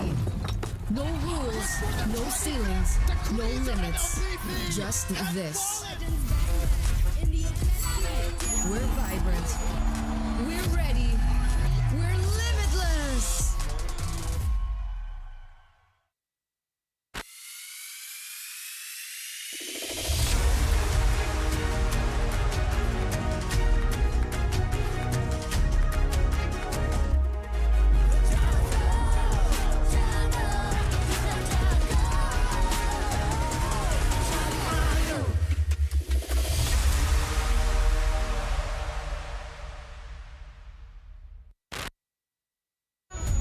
They said there's a limit in the women's league.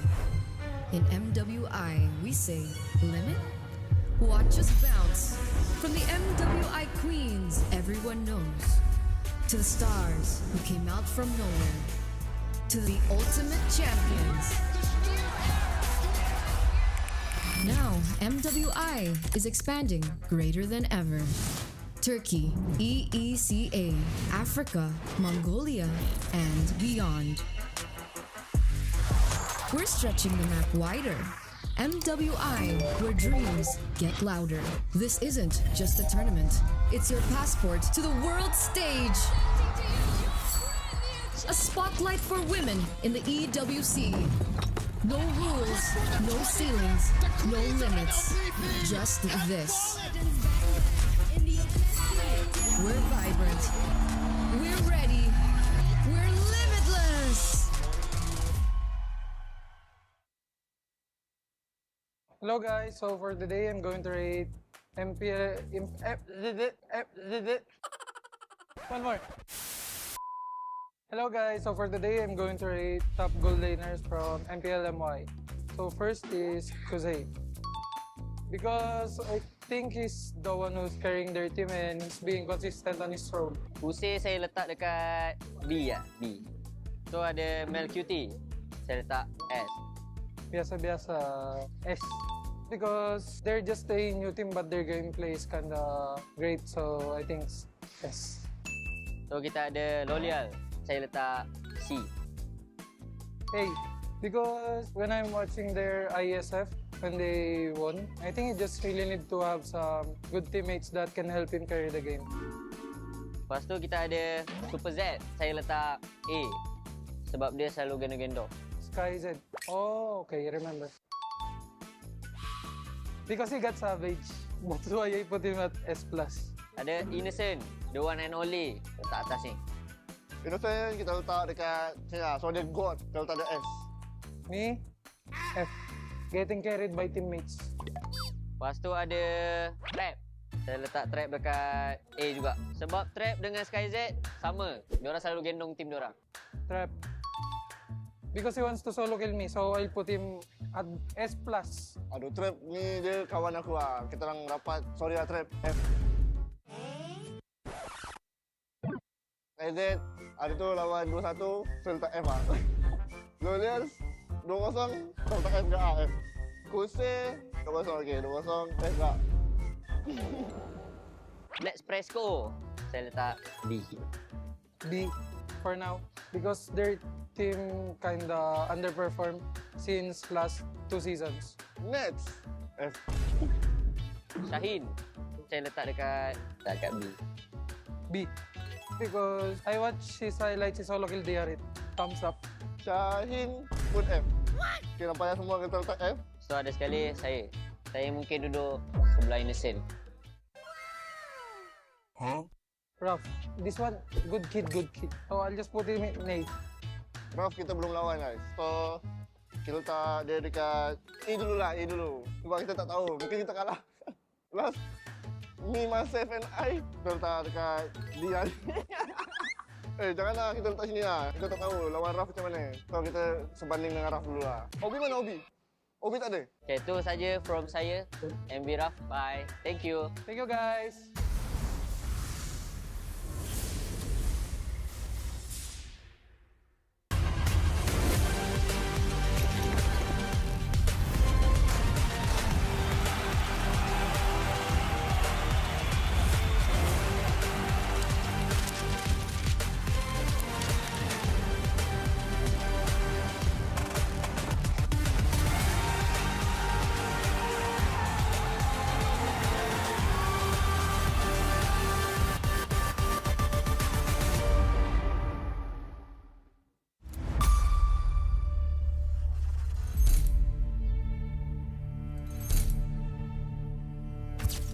Kami dekat regular ni selalu menang 2-1 dan kalah pun 2-1, dan boleh jadi kat playoff ni kami boleh menang 3-1, boleh menang 3-2. So lebih banyak match, saya rasa tim kami lebih kuat.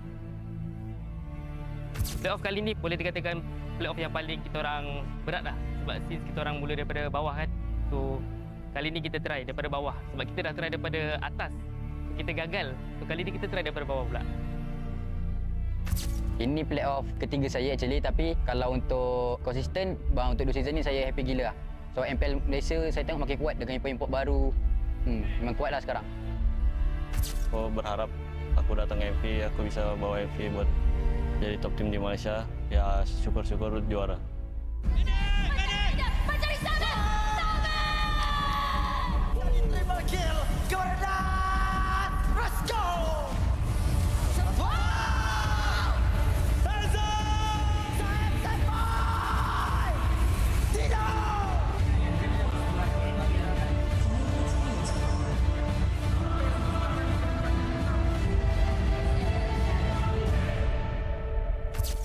Untuk playoff ni kami memang betul-betul all out sebab season ni adalah season Esports World Cup, and saya rasa semua tim pun memang target untuk capai target tu, and kami pun tak akan buang-buang masa lah, kami akan betul-betul all out dalam 1 bulan ni.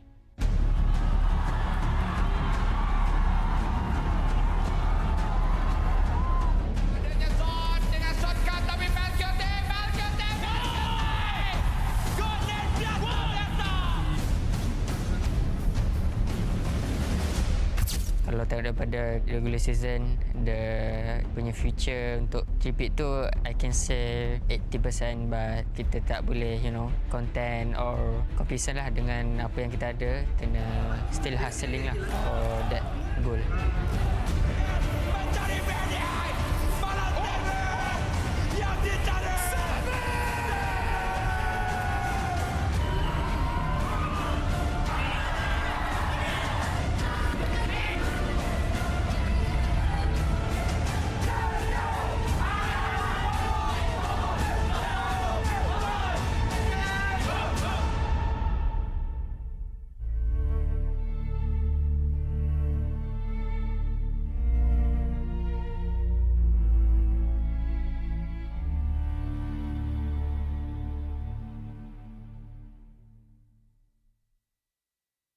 Hello guys, saya AERO 44 and hari ni saya nak rate siapa jungler paling padu kat MPL MY season ni.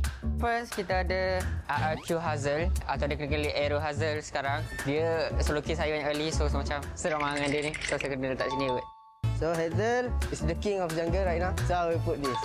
Hazel sini kot. Tahu. Next ada Emal, tengah-tengah A, B, C. Mungkin saya tak C kot. Jahat lah. Dia nombor 2. Tak boleh lah. Biar B. Emal, I think A. Emal ni padu juga. Maybe A kot. Match, saya dah lawan ke? Oh, dah. Saya tak D lah. Reason, tak payah cakap. Match ni rasa kurang bila saya lawan dia. C lah. Oh, Kimin. Uish, dia dah host. Saya boleh letak C kot. Kimi ni juga dia bagi impact kat tim DXO lah. So maybe A lah. Ush, siapa ni? Oh, tak kenal ni. Ni out of data. So saya tak tahu. Saya letak bawah. Guys, ada S. Final boss Sky sini lah. Ush, Team Ray. Saya tak A. Lazir, C. Lazir sini kot. Sekarang kita ada Chibi, The Goat. So The Goat kita akan letak S. Dua ni Goat kan? B ke A ya? B lah. My idol. Alamak, ada Goat yang kedua. Ketiga. Kita letak A lah. AERO, C lah. AERO 44. Sini lah. Weh, ada Prime Zahid juga. Respect sikit lah. Zahid, B lah. Zahid ni power juga. S. Weh, GB. Saya geram dengan dia. Tak apa. JB D lah. JB A lah. Ronaldo guys. King of Fanny. I think he's the goat lah. Boleh tukar-tukar sikit tak?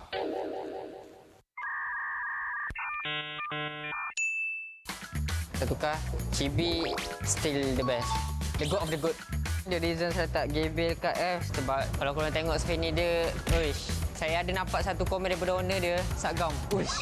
saya asli Zul Fendi rasa macam tersakiti tau tengok Fendi dia. So, tak mahal ke be, tapi it's true. Ini boleh lah, power kat lah. Yes. Hazel letak aku kat mana Uish, apa ni?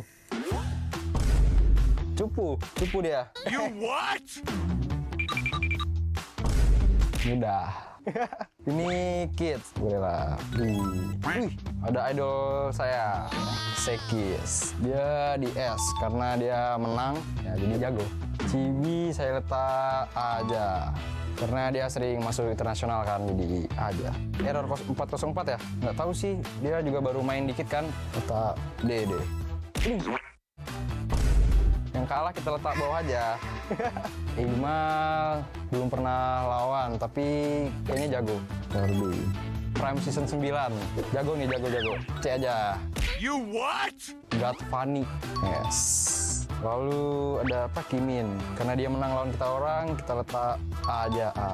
Oke guys, ini rating dari gua. Jangan lupa buat nonton terus MPL MY dan juga dukung AERO. Yes, thank you. Goodbye.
Kerap menggaru kulit kepala disebabkan kelumumur, masalahnya lebih mendalam. Gunalah Head and Shoulders menembusi 5 lapisan untuk membasmi kelumumur dan kegatalan. Bebas kelumumur sehingga 100%. Head and Shoulders diuji secara dermatologi.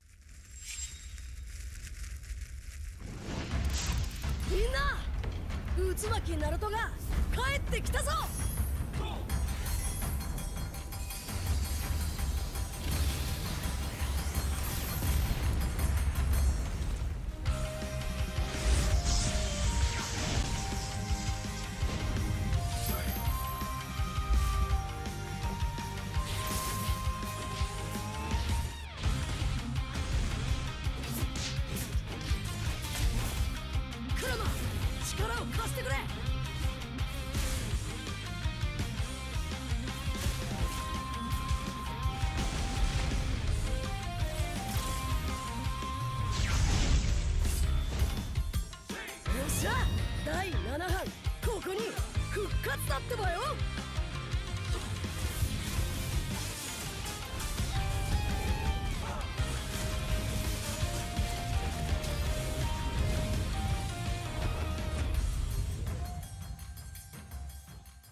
You keep scratching the surface for dandruff?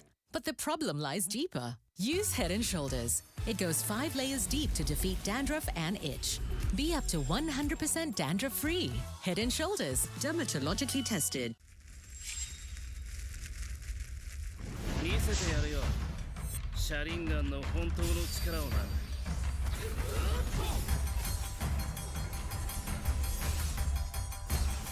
力が湧いてくる。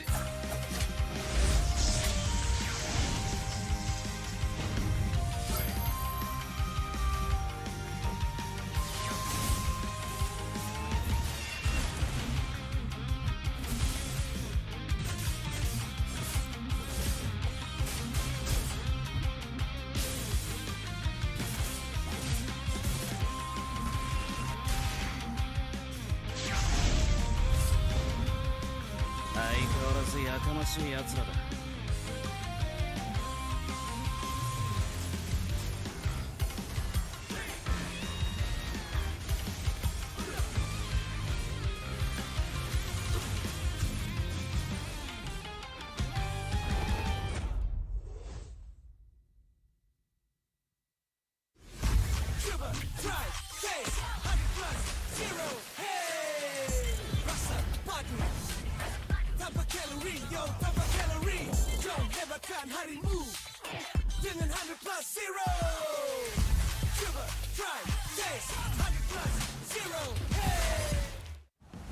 Jiwa perwira, setinggi semangat gagah sang harimau.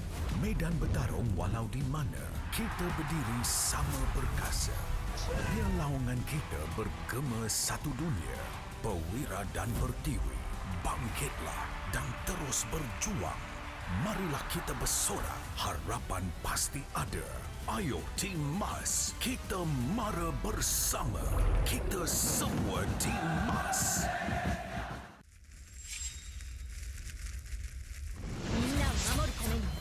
私はもっと強くなる。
ここは俺に任せて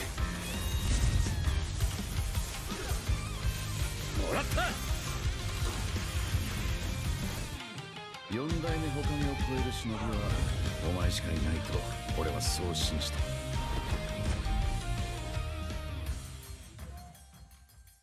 Ini 5 sebab.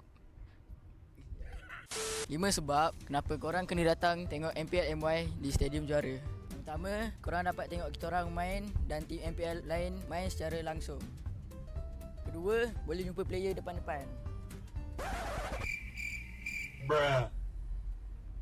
Yang ketiga, sebab ada booth Vamos. Keempat, tiket murah, RM10 je. Last sekali, yang penting sebab ada saya lah. Jom datang Stadium Juara setiap minggu untuk tonton semua tim MPL MY bertanding. And paling penting, jangan lupa beli tiket guys kat Ticket to You atau tekan link di bio. Jangan lupa follow MPL MY.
相変わらずやかましい奴らだ。今度は背中合わせで行くわよ。よっしゃ、第7班ここに復活だってばよ。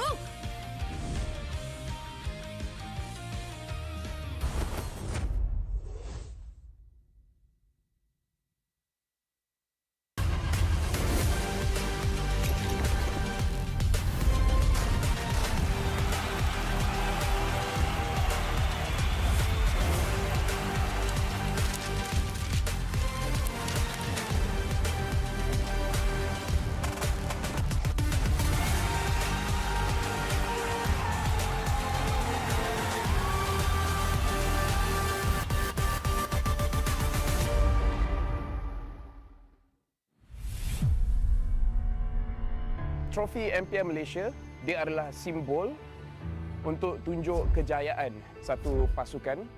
Dia membina legasi. Mana-mana gaming house I pergi, they proudly display their trophy because they know what that trophy means to them as a team. There's quite a few champion moments that I can't forget for sure. When HomeBois won their very first championship, that was a very pivotal moment because HomeBois has never really gotten to that length of the tournament. Rasanya trofi season 12 tu betul-betul bermakna untuk saya lah. Last saya dapat trofi tu season 3. So saya tunggu lama lah untuk pegang trofi tu. Season 3 saya menang atas usaha yang kuat. So bila first kemenangan tu rasa macam tak percaya.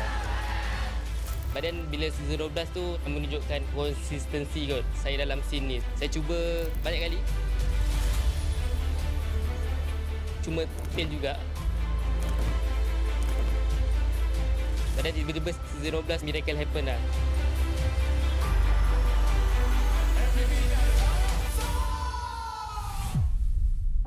Season yang saya tak boleh lupakan is season 9 sebab itu first time saya champion. Dan saya dapat MVP pada season tu lah. Masa Grand Final season 9, saya ada teman Momo sebab dia gunakan sniper. Tapi sekarang saya baru sedar yang kita orang dua tak communicate dan saya pun nervous jugalah. So yeah, sorry Momo. SRG did it so handedly as well. Haven't had like champions who've dominated that hard in quite some time. Time season 13 bermula, Maria from WTM datang interview saya dekat sekolah saya and saya ada cakap saya boleh kalahkan Chibi or be better than him, then it's just come true lah what I said.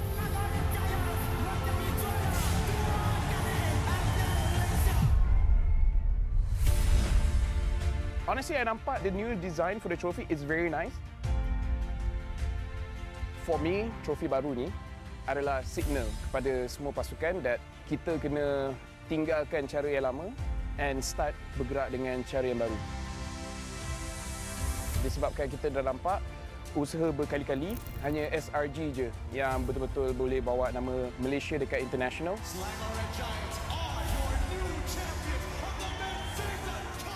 So pastikan you come very prepared. Hopefully dengan trofi baru kita pun akan nampak banyak player baru ataupun organisation baru yang boleh step up and wakil Malaysia dekat international.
They said there's a limit in the women's league.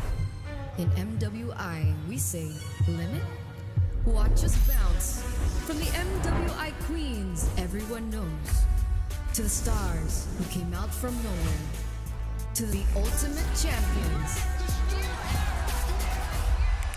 Now, MWI is expanding greater than ever. Turkey, EECA, Africa, Mongolia, and beyond. We're stretching the map wider. MWI, where dreams get louder. This isn't just a tournament. It's your passport to the world stage. A spotlight for women in the EWC. No rules, no ceilings, no limits. Just this. We're vibrant. We're ready. We're limitless.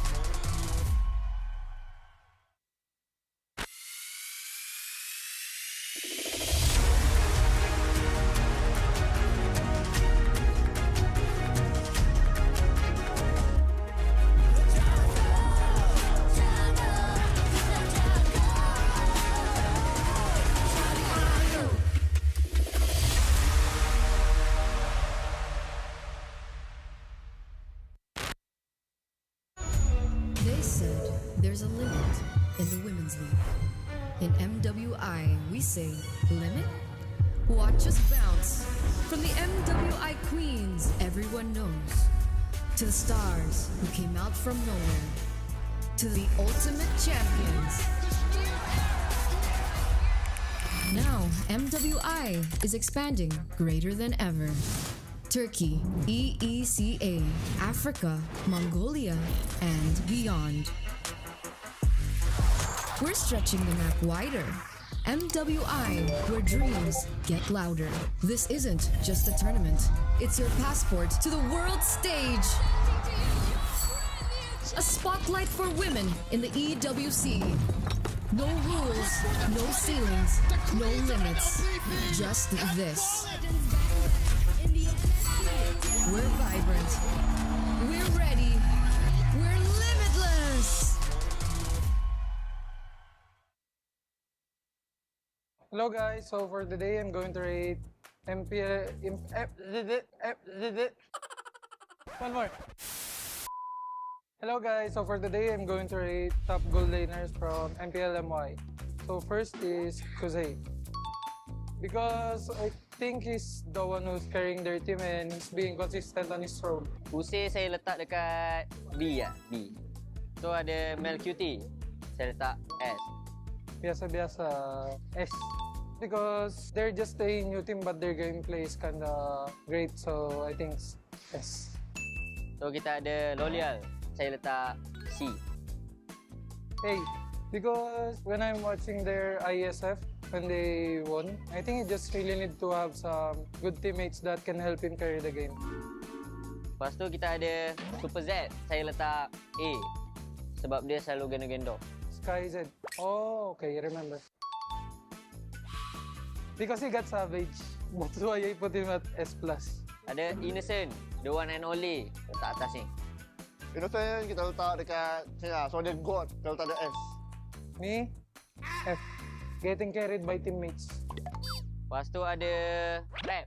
Saya letak Trap dekat A juga. Sebab Trap dengan SkyZ sama. Diorang selalu gendong tim diorang. Trap. Because he wants to solo kill me, so I'll put him at S+. Aduh, Trap ni dia kawan aku lah. Kita orang rapat, sorry lah Trap, F. SkyZ, ada tu lawan 2-1, saya letak F lah. Lolial, 2-0, saya letak F ke A, F. Kuse, 2-0, okay, 2-0, F ke A. Let's Presco, saya letak B. B for now, because their team kinda underperformed since last 2 seasons. Next, F. Shaheen, saya letak dekat B. B. Because I watch his highlights, his solo kill DRit. Thumbs up. Shaheen pun F. Okay, nampaknya semua kita letak F. So ada sekali saya. Saya mungkin duduk sebelah Innocent. Huh? Rough. This one, good kid, good kid. So I'll just put him in A. Rough kita belum lawan guys. So kita letak dia dekat A dulu lah, A dulu. Sebab kita tak tahu, mungkin kita kalah. Last, me, myself and I, kita letak dekat D lah.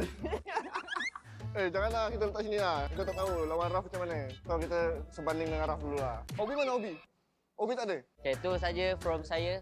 MB Raf, bye. Thank you. Thank you guys.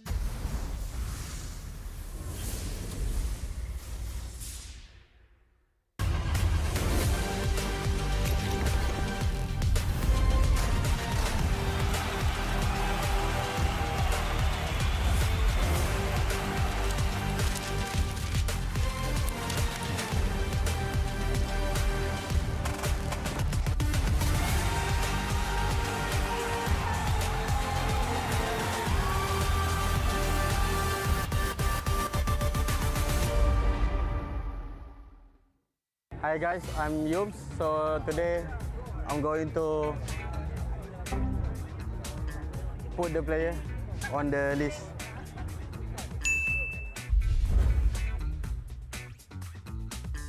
So kita ada ZQ kat sini, Kodak player. I love Kodak player.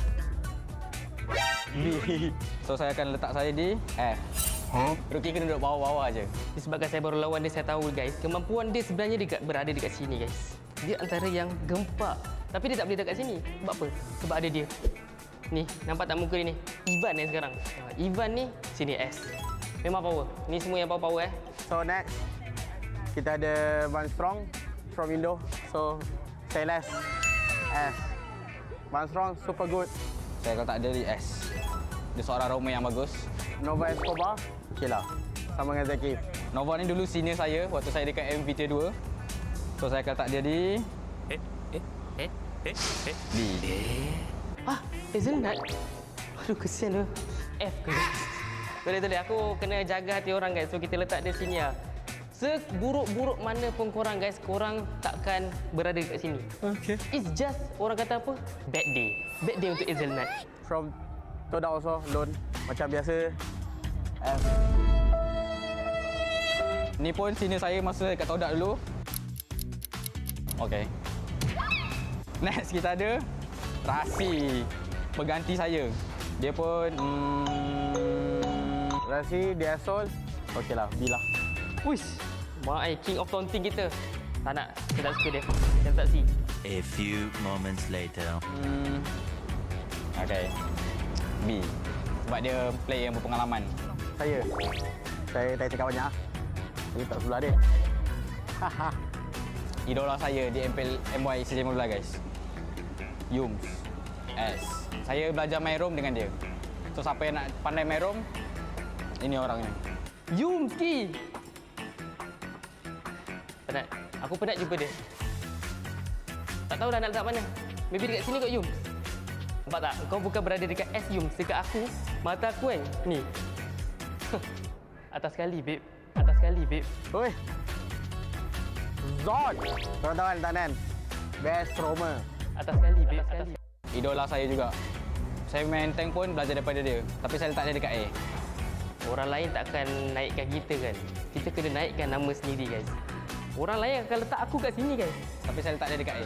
Best Roma. Tapi aku kena letak aku dekat sini. No matter what. 15 season untuk main MPL. Weh. 15 season. Belagak. So kita ada Virgie kan? Virgie, right? Si. Sorry ya, Virgie ya.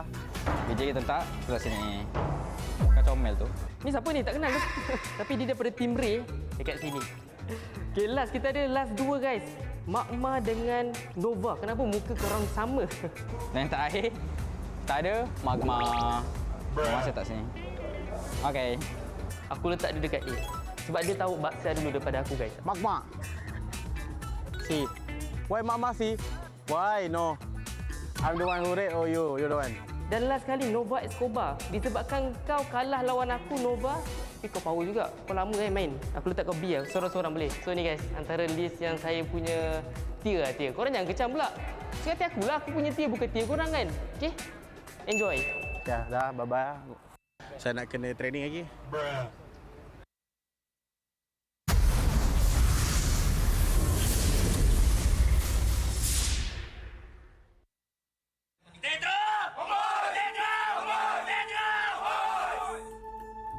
Aku yang binakan roster HomeBois dengan Bang Abe, dengan Bang Botak sekali. Sebetulnya aku ada try banyak di tim di MPL Malaysia. Dan time tu HomeBois lah yang paling bagus buat offernya kan. Cumanya waktu itu yang udah fix Izanami aja. So dari situ aku dengan Bang Abe hari-hari kita try out player. Terus yang kedua fix itu 2 EVOS. Veldora dengan Ivan, lalu Imal, yang terakhir Mel Kitty. Saya pun season 11 rookie. After that season 12 delegate, terkeluar dari MPL. And then saya macam hilang dari scene MPL. It's EVOS Legend. Dari awal aku kan di EVOS kan awal. Terus aku langsung diganti ya. Terus di HomeBois, aku kan lihat trial potensial timnya, jadi aku try HomeBois. Yang gue tahu tuh, CSP masih bikin jadi analis dulu. Kebetulan Erpang tuh trial di kita juga. Pas kita lihat Erpang, wah ini kayaknya oke lah. Oke, worth to try lah. To talk about it even more, we got 3 imports on one team that is currently undefeated in MPL Malaysia. 3 total. One of them, our boy Erpang, Veldora, and Van Strong. the two EVOS rejects, the two EVOS failures that have never really performed well on EVOS, but now are finding a lot of success on another team. Kalau pendapat tentang statementnya Mirko, menurut aku mungkin terlalu jahat ya, bahasanya buangan ya. Di MPL Indo mungkin kita tak dapat banyak kesempatan, tapi sebab MPL Malaysia dan sebab HomeBois, akhirnya alhamdulillah aku, Ervang, dengan Well, dengan Van Strong boleh buktikan lah. Aku tak expect kita sampai sini, kita semua dibuangan semua rasanya. Aku, Veldora juga, Ervang juga, Chesven, Mel juga kan. Terus sebelumnya Izanami mah Emal juga, maksudnya recordnya juga nggak sebagus lah itulah. Kita banyak yang dibuang-buang lah. Kita juga realize lah, anjir kita semua hampir buangan semua. Cukup jujur, gue nggak expect sampai di titik ini. Ya semoga kita konsisten aja.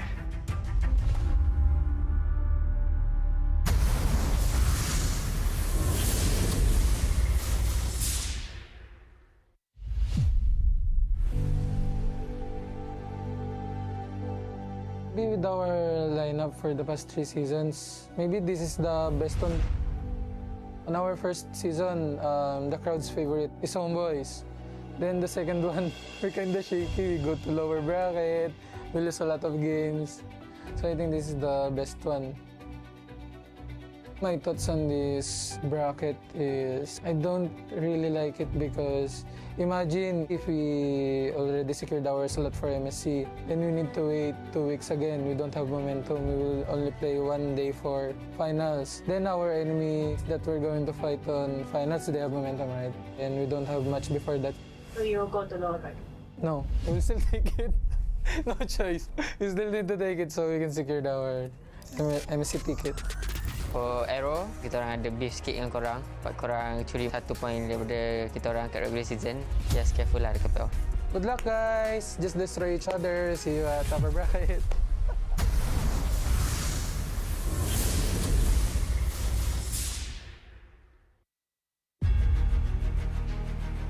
To all the fans that never expected us to even reach playoffs in the first place, I think you guys shouldn't underestimate us because there's a reason why we're not getting swept by all the strong teams. So expect that we will be strong in playoff. Untuk test yang 2-1, kita orang selalu dapat tu, saya tak kisah pun. Asalkan kita orang dapat menang first game tu, kalah 1, menang 1, kalah 1, dan menang game yang kelima. Maybe it's a curse, but for me, it's a strength of our team.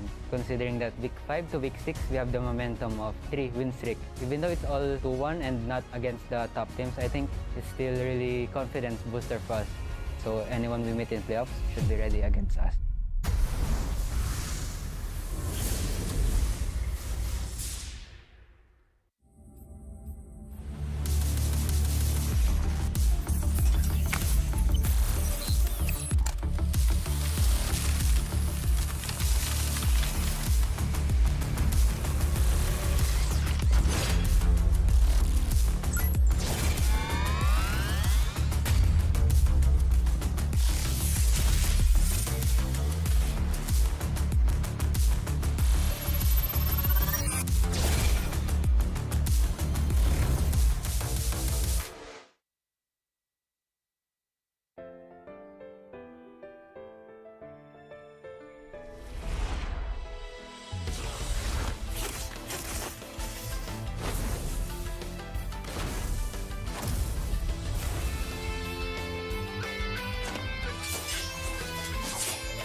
starts now.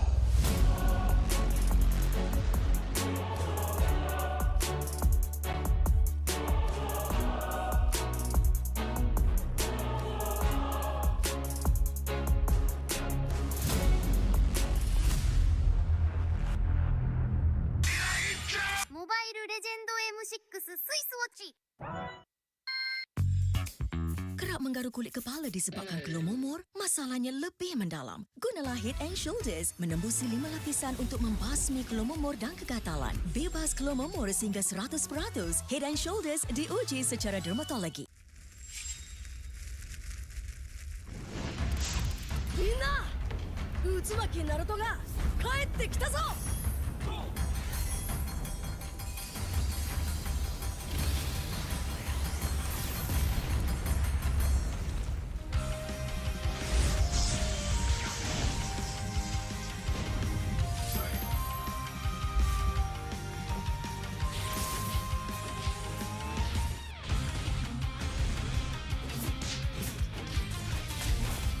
Kurama!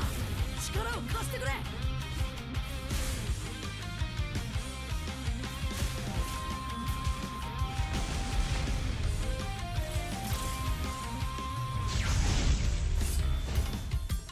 Yosha! 第7班、ここに復活だってばよ!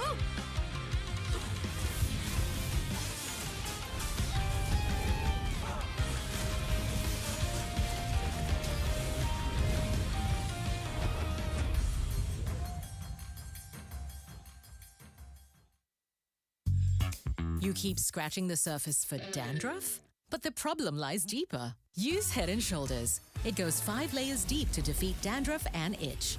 Be up to 100% dandruff-free. Head & Shoulders, dermatologically tested. 見せてやるよ。シャリンガンの本当の力をな。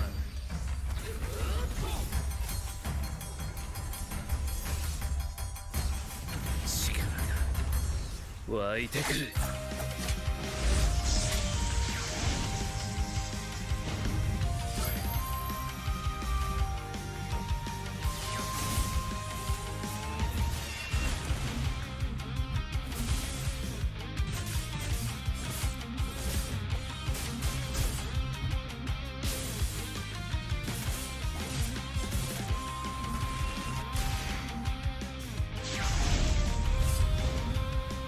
相変わらずやかましい奴らだ。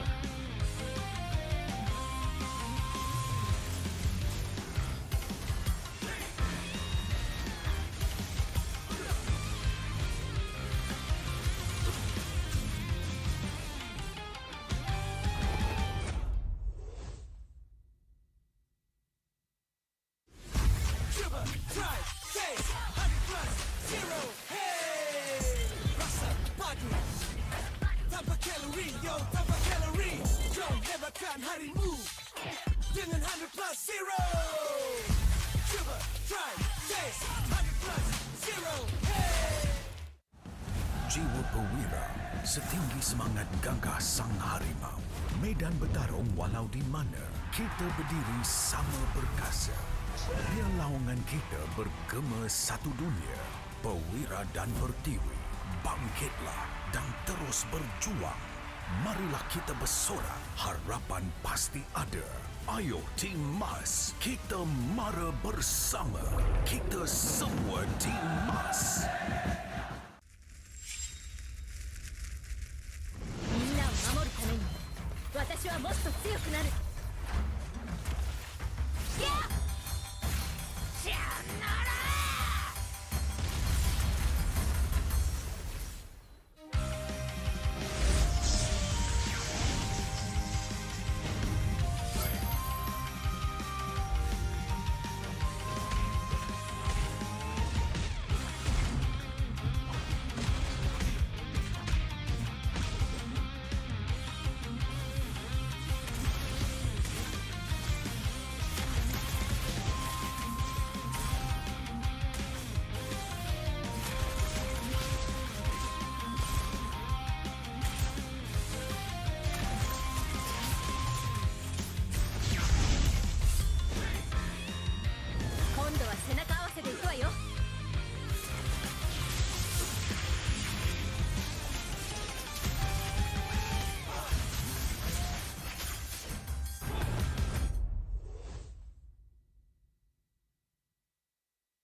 は俺に任せて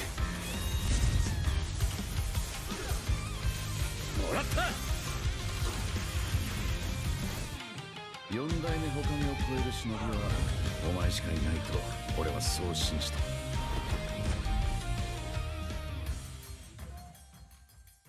Ini 5 sebab kenapa korang kena datang tengok MPL MY di Stadium Juara. Yang pertama, korang dapat tengok kita orang main dan tim MPL lain main secara langsung. Kedua, boleh jumpa player depan-depan. Bruh. Yang ketiga, sebab ada booth Vamos. Keempat, tiket murah, RM10 je. Last sekali, yang penting sebab ada saya lah. Jom datang Stadium Juara setiap minggu untuk tonton semua tim MPL MY bertanding. And paling penting, jangan lupa beli tiket guys kat Ticket to You atau tekan link di bio. Jangan lupa follow MPL MY.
相変わらずやかましい奴らだ。今度は背中合わせで行くわよ。よっしゃ、第7班ここに復活だってばよ。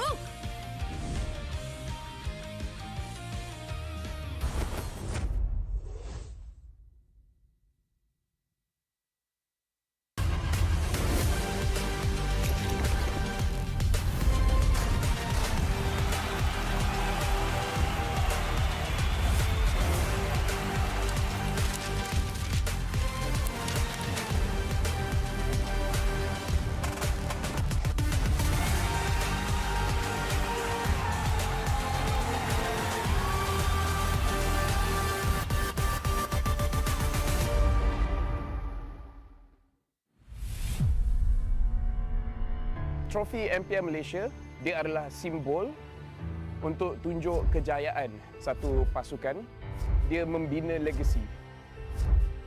Mana-mana gaming house I pergi, they proudly display their trophy because they know what that trophy means to them as a team.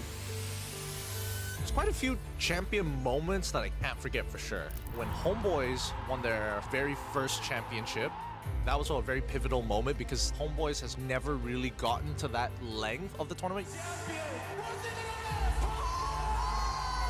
Rasanya trofi season 12 tu betul-betul bermakna untuk saya lah. Last saya dapat trofi tu season 3. So saya tunggu lama lah untuk pegang trofi tu. Season 3 saya menang atas usaha yang kuat. So bila first kemenangan tu rasa macam tak percaya. But then bila season 12 tu menunjukkan konsistensi kot saya dalam scene ni. Saya cuba banyak kali. Cuma fail juga. But then tiba-tiba season 12 miracle happen lah.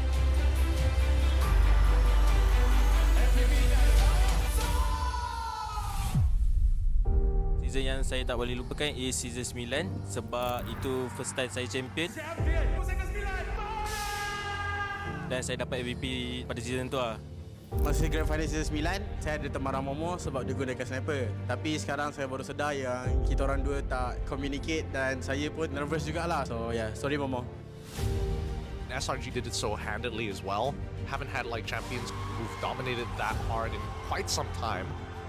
Time season 13 bermula, Maria from WTM datang interview saya dekat sekolah saya and saya ada cakap saya boleh kalahkan Chibi or be better than him, then it's just come true lah what I said.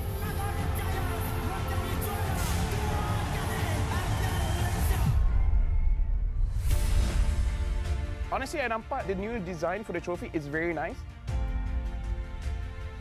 For me, trophy baru ni adalah signal kepada semua pasukan that kita kena tinggalkan cara yang lama and start bergerak dengan cara yang baru. Disebabkan kita dah nampak usaha berkali-kali, hanya SRG je yang betul-betul boleh bawa nama Malaysia dekat international.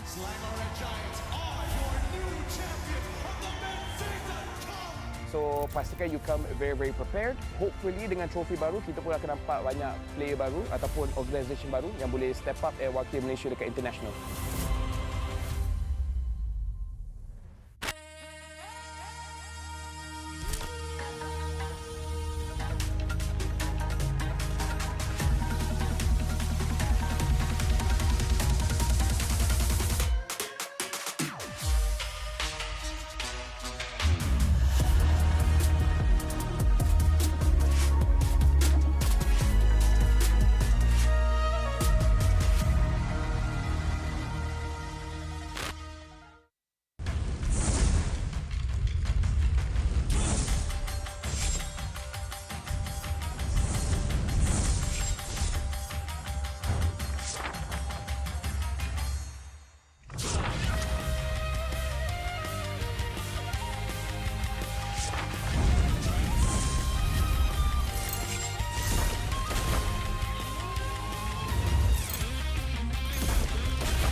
They said there's a limit in the women's league.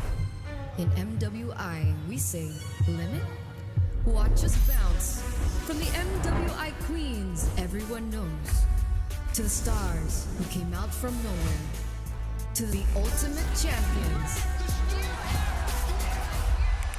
Now, MWI is expanding greater than ever. Turkey, EECA, Africa, Mongolia, and beyond. We're stretching the map wider. MWI, where dreams get louder. This isn't just a tournament. It's your passport to the world stage. A spotlight for women in the EWC. No rules, no ceilings, no limits. Just this. We're vibrant. We're ready. We're limitless.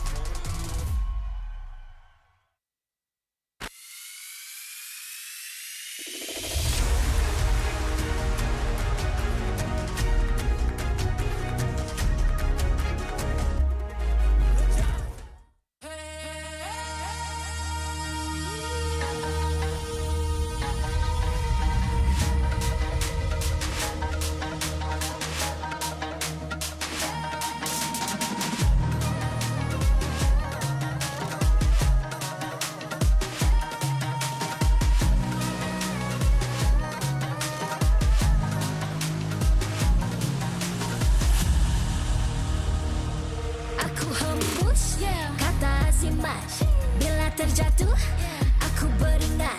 Jalan dah jauh, cari titik bermula. Krak, krak, krak, krak. Jangan patah semangat. Semarak api bukan calon cadangan. Biar apa menghalang, aku sambut datang. 1000 daya, 1000 alasan. Harungi semua sampai di akhir garisan. Eo, eo. Kami tak senang mengalah, kami luar biasa.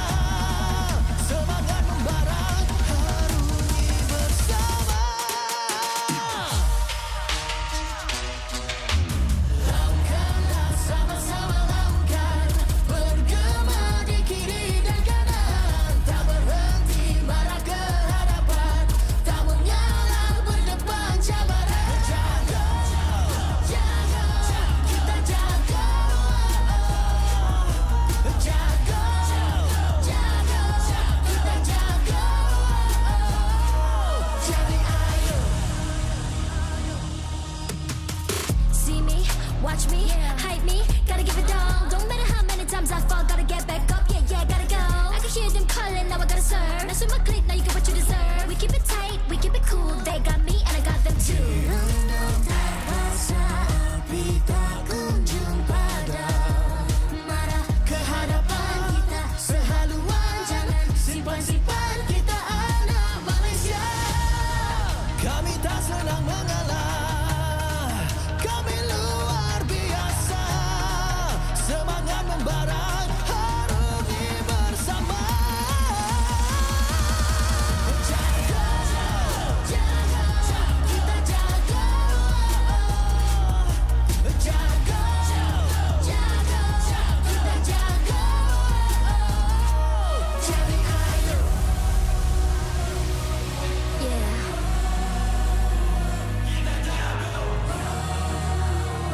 Are you ready?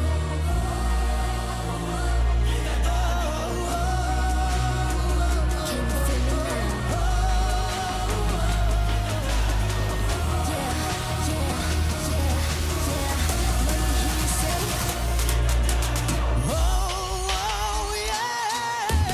Lakukanlah sama-sama lakukan, bergema di kiri dan kanan. Tak berhenti marah ke hadapan, tak mengalah berdepan cabaran. Jaga, jaga, kita jaga. Jaga, jaga, kita jaga. Jadi ayo.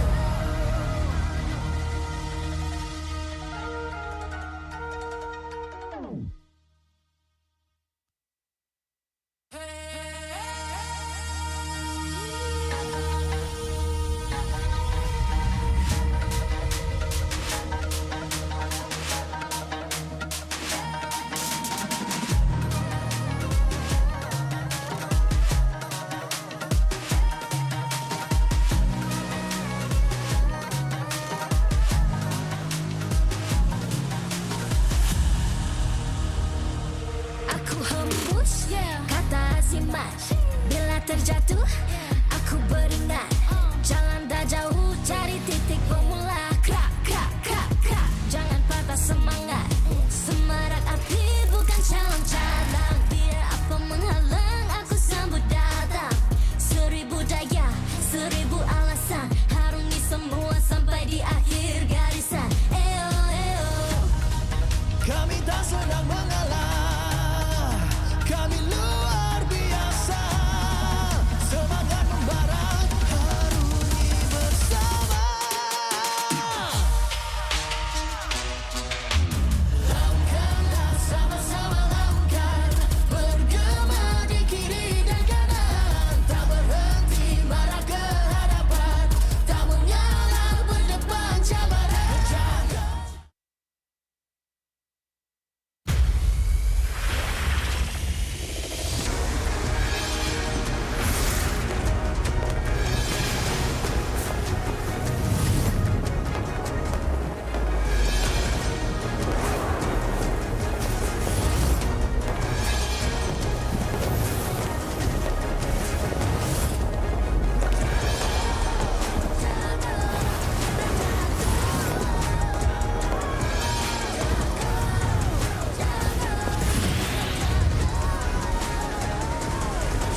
MPL Malaysia Season 15 is powered by Moonton.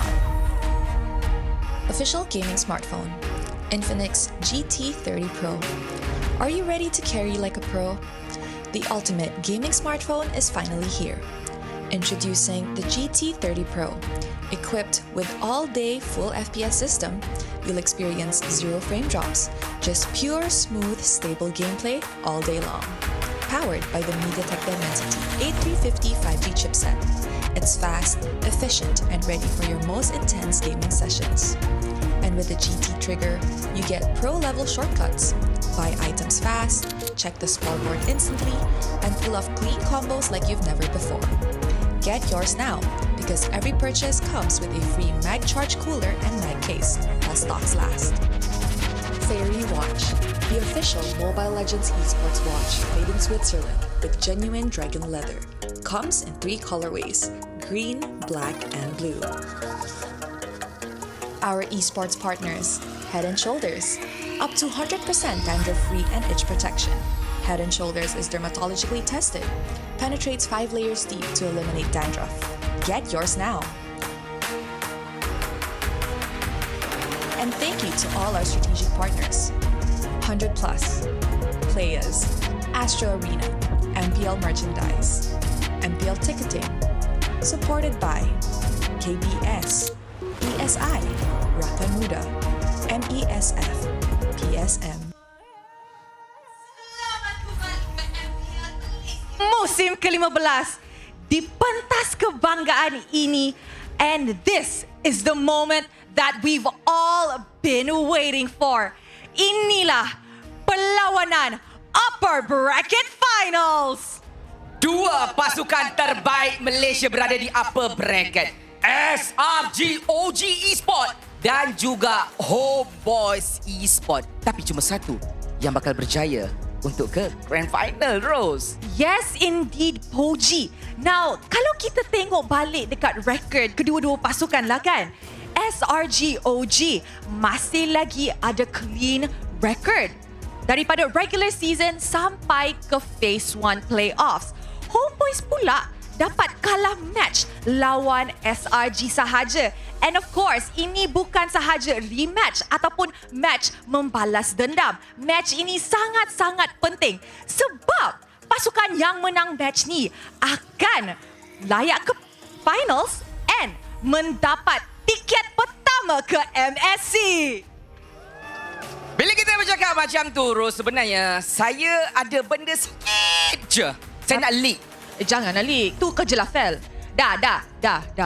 Please, tu kerja lah, Fel. Awak ni Poji, bukan lah, Fel. Okay. Tapi I rasa sebab you buat macam tu lah kan, kepada semua orang yang akan datang ke Phase 2, kita ada special something untuk korang. So, jangan lupa untuk prepare semua device sebab pukul 8 tadi, pukul 8 nanti, tiket akan keluar. Fastest fingers first. Will we see the same people ataupun new people akan datang? So macam tadi lah, Sid ada cerita, Lafel ada cerita, bila tiket keluar sampai 20 lebih minit nak kena tunggu. Siapa lambat tak dapat, Rose? Itulah tu. So untuk semua orang dekat sini, I rasa kalau korang nak datang ke playoffs fasa 2 juga, standby lah kan. Betul. Tapi ada tapinya. Ada tapi. Apa tu? Kita nak tengok audience prediction. Oh. Okay, audience prediction adalah wow. What a thinking. What a thinking. 86% kepada Selangor Red Giants OG Esports. Wow. Tapi ini hanyalah prediction, Rose, sebab pentas pembuktian sebenar adalah dekat Land of Dawn. Yes, betul tu. They will battle it out in the Land of Dawn. And of course, the best team will get the first ticket to MSC. Tapi sebelum kita nak bercakap pasal MSC, players, apa kata kita nak bagi semangat sikit dekat fan-fan yang ada dekat sini? Boleh tak boleh korang? Kita bermula dengan HomeBois dulu. Saya cakap stay true. Korang HomeBois boleh tak? Boleh? Stay true! Stay true! Oi. And of course, kepada side ni pula, our defending champions. When I say Selangor Red Giants, are you ready? I nak dengar your support dengan semangat, boleh?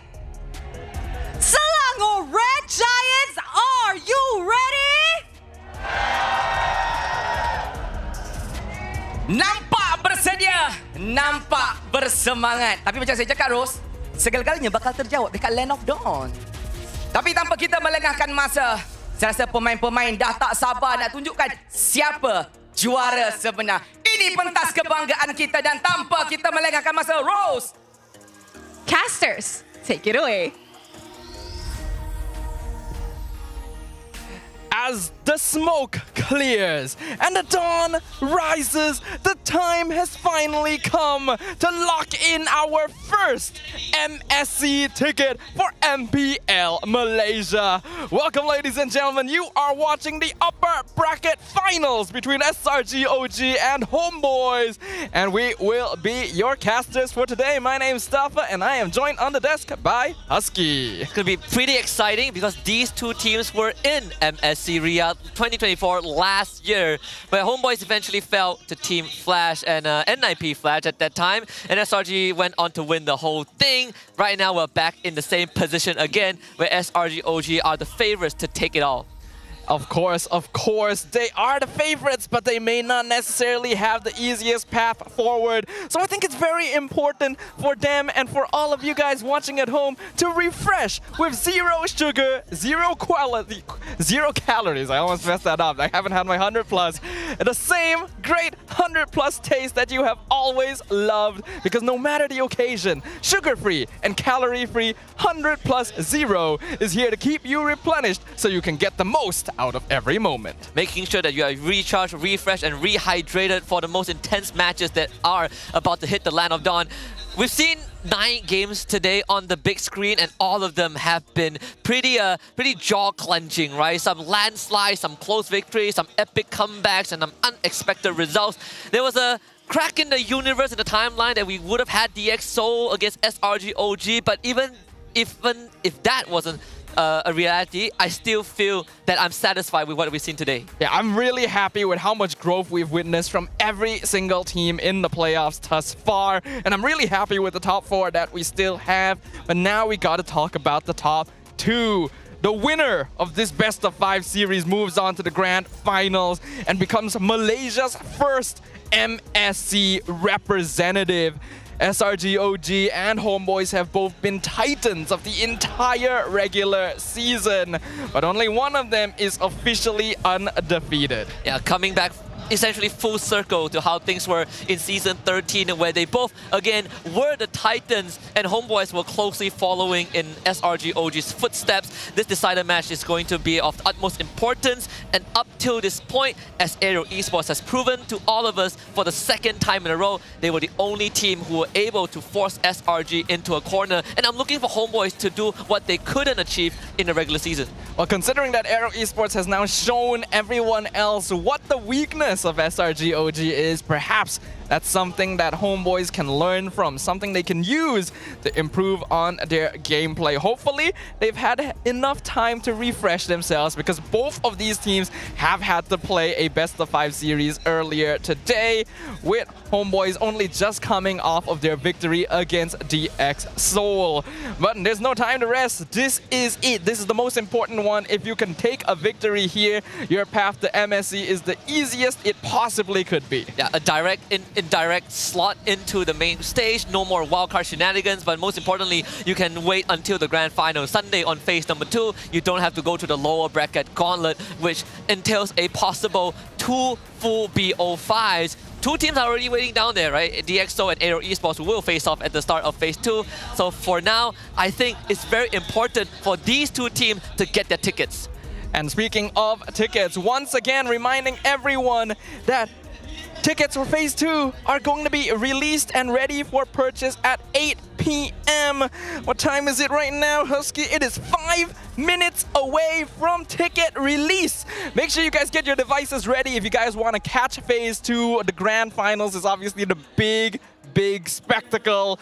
You don't want to miss it. Yeah, you definitely don't. And again, a lot of people are going to be expecting SRGOG in the grand finals, and we were just trying to find out which is the team that's going to join them on that big stage happening at Stadium Juara, which I can't wait for it already. We have 2 weeks, you know, and Hari Raya Haji in between.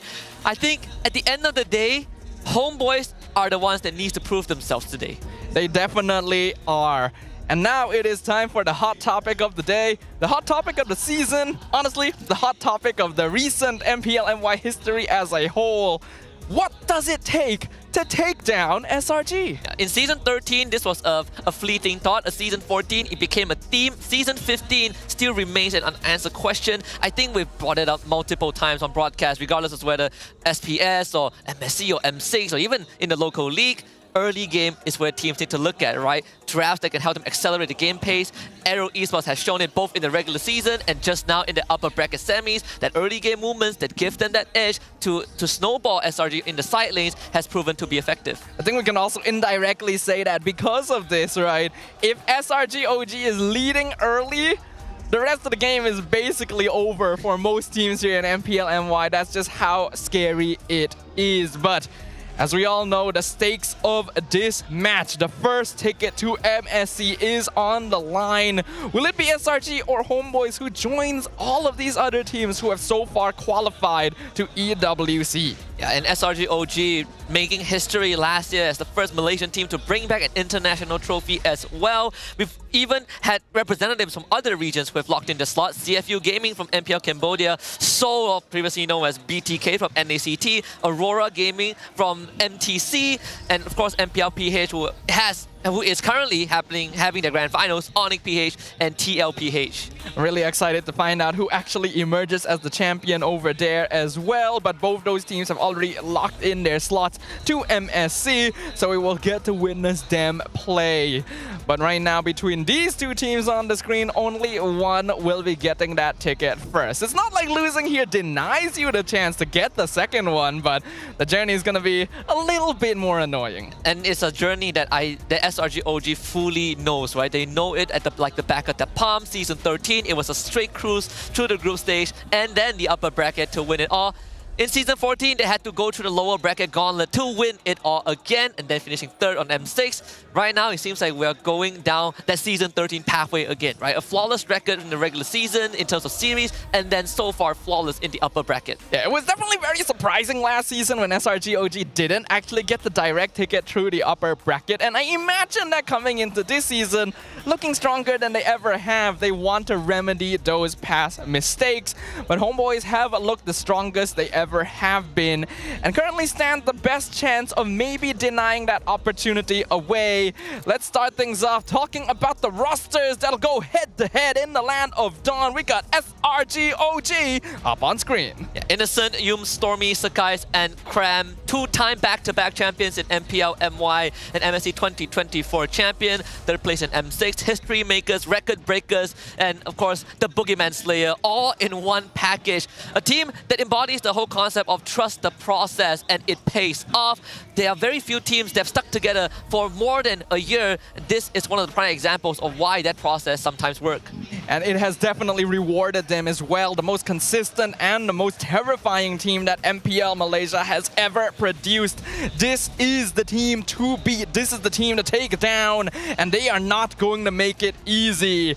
Today's challenges will be none other than a brand new legacy and era of the HomeBois, with Melkuti, Ivan, Izanami, Amal, and Vel looking to challenge the throne. And even though it is a completely new roster in an old legacy name, this team has a lot of history because ever since Season 13, they've been really dying to get that trophy back. This organization has failed 2 seasons in a row, but now it seems like they're on track to do it again. Hopefully, they put up a good fight. This has been a season of rebuilding, a season of many things to look forward to. And I am definitely looking forward to what is going to be coming up with this. The teams are ready to walk up on stage, so let's get our upper bracket finals started. Only one side will make it to the finals. Let's see who it is. Extending their winning record against AERO with a 3-1 victory today. Now, they're just one step away from securing their ticket to MSC. Will Coach Arcadia's draft and strategy lead them to yet another grand finals? Ladies and gentlemen, your MSC champions, Selangor Red Giants, OG Esports!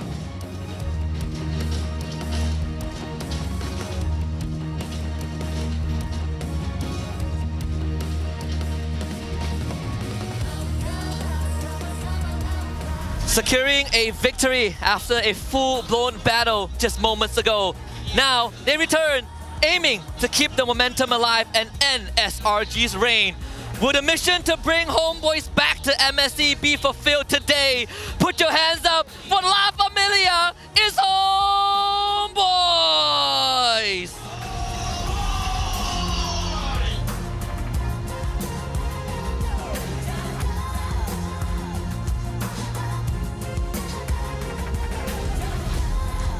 Introducing the coaching staff of both teams alongside Head of League Ops Franklin to ensure fair play and professional integrity in the matches. On the side of SRG OG, we have Coach Arcadia and Azora Vecchi. And for the HomeBois, we have Coach Erpang and Jesvin.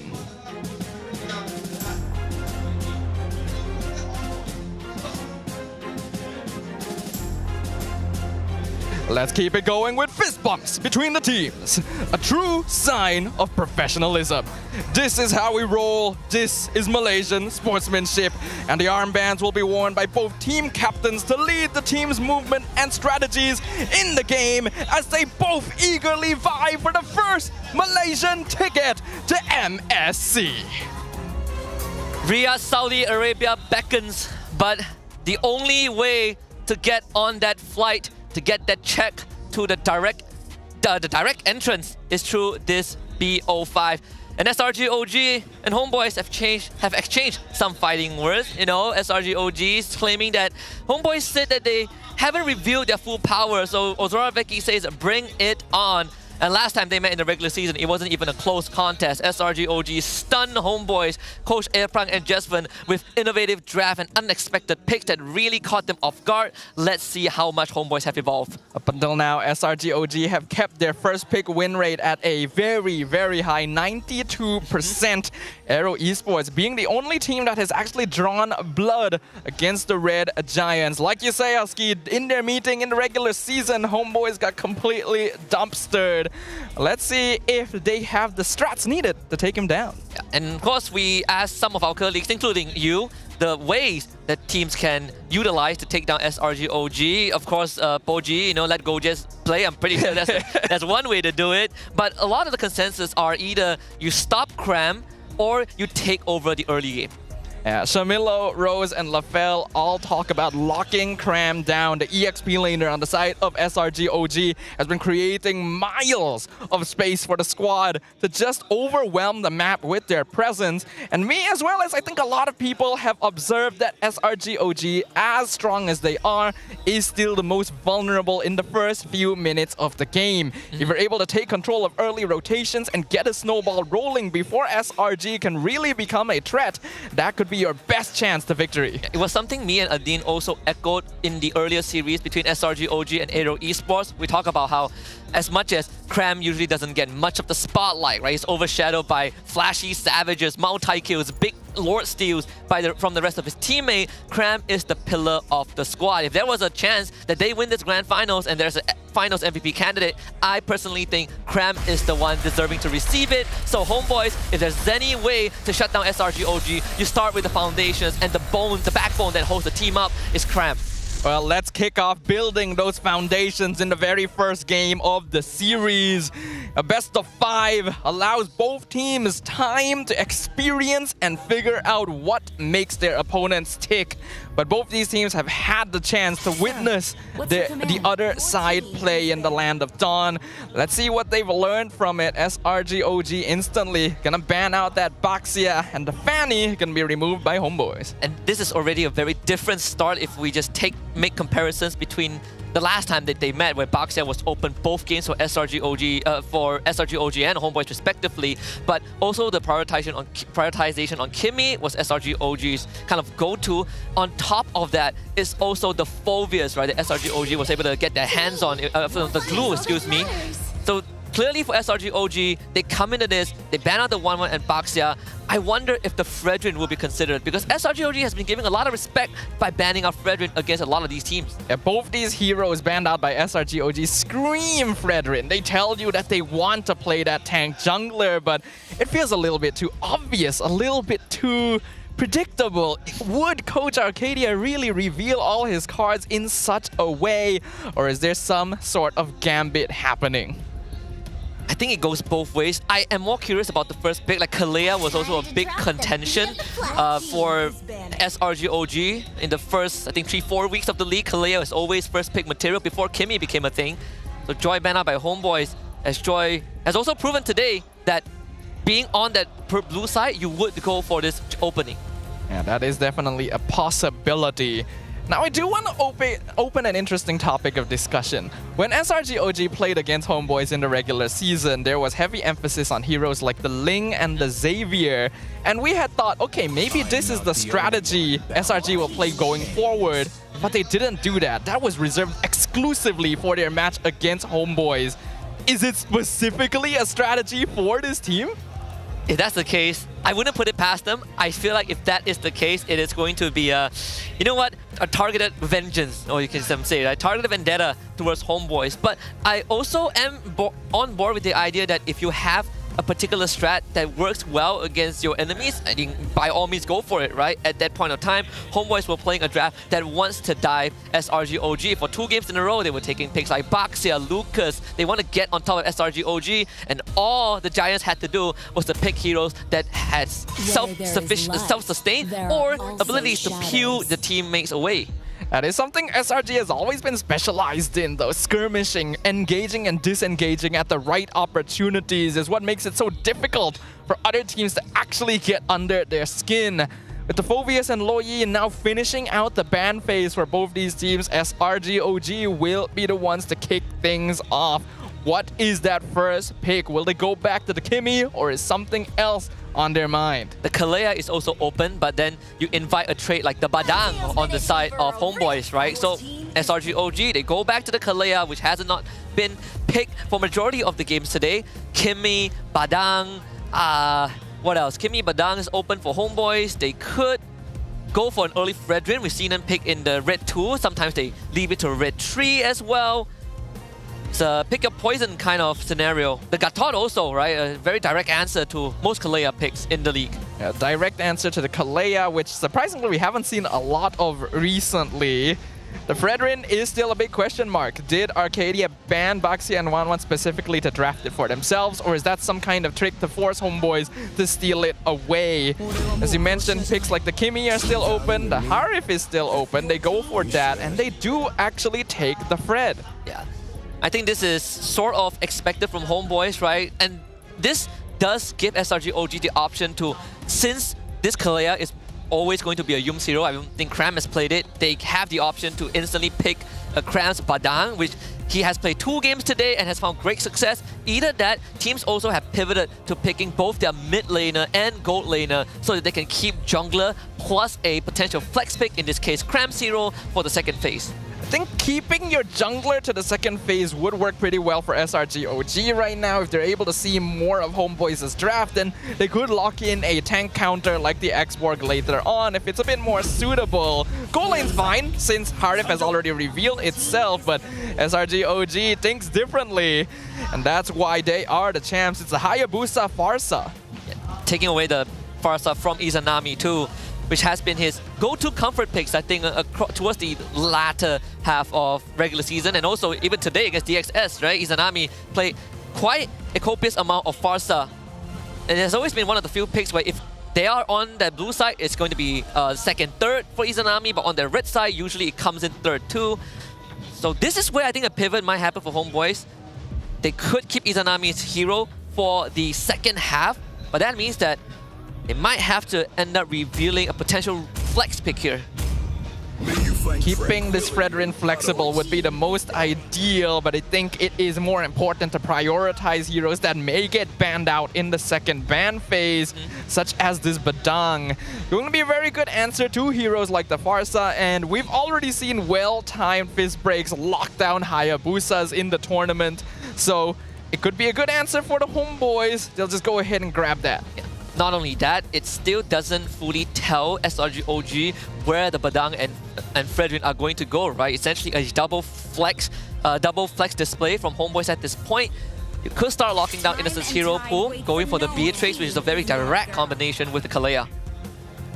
considering that SRG OG banned the 1-1 and they didn't go for the Fredrin, it indicates that they're trying to set up for a more beneficial lane for Innocent specifically. So HomeBois is already starting to lock that down a little bit, getting rid of the Beatrix. I imagine if they want to get rid of more gold laners, then the Moskov would probably make sense, or the Granger, depending on which one they think is scarier. And if that's the case, we might see Innocent go back to something like, what was that hero again? I've never seen Iratel today. I don't think we'll see Iratel here. Oh man, it slipped my mind all of a sudden. Faramis gets banned. No, this could be a glue indication. I mean, it's very straightforward. I think... What? Oh man, it actually slipped my mind. I had the hero in my head and then it just disappeared. Which hero? Gold lane? Yeah, what was the gold lane hero again? Bruno? Yes, thank you. The Bruno. It has been an option. See Bruno earlier. Has been an option for Innocent. Not much, but the games that he has played is great. And this guy knows what's up. Got the ticket to phase 2. Congratulations. That was quick. Looks like his friend got a ticket as well. Looks like we'll be seeing y'all at phase 2. For those of you who are watching online and haven't grabbed that yet, do it quick. We don't know how much longer they'll be up. The glue gonna get banned away in response to the Faramis. Apparently it's a 47-minute queue in a blink of an eye. Wow. Yeah, like the moment the tickets went live, I think our good friend Poji went and checked. It was a 1-minute queue, and then a couple of refreshes, it ended up being 47 minutes. So good luck to those who are still waiting in line to get the tickets, and congratulations to those who got it. And better to get in the queue rather than miss out on a chance to get the tickets, right? You can just leave it on in the background. Hopefully you move through it pretty quickly. Yep. I've had this experience because I went traveling in Japan, and you know this place Kichi that sells the Omu rice. Very viral one. Yes. So we tried to queue for it. And let me tell you, it says it opens at 10 a.m. 10 a.m. I refreshed the website, get into the queue, within 20 seconds it closed. Man, that's rough. It is rough. That is very, very rough. Oh, another guy with a ticket in the crowd. You can see how happy he is. That could be you if you get a ticket right now. The Masha ban as well from SRG. Big respect to making sure that they're still aware of the potential flex of both these heroes. And Vel's Masha is a scary one. Only 2 teams have found great success with Masha, right? And finally enough, they actually faced off against each other just now, DXS and HomeBois. There's another flex pick from Vel that was quite popular in the MPL, at least regular season, that we haven't seen today, the Edith. Right, he's picked a lot of Edith in the regular season, but at this point in time, that hasn't really been shown just yet to Sin for Izanami.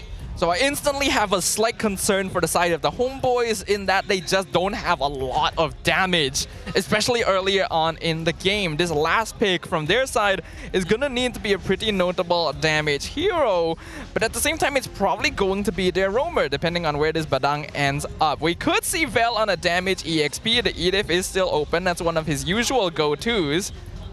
Unless we see him on the Fredrin again, and then they pick like an assassin, right? That like is true. Suyo is still up. The Ling is still up. The, I don't know if you want to go Alpha, though we did see Alpha in MPL PH.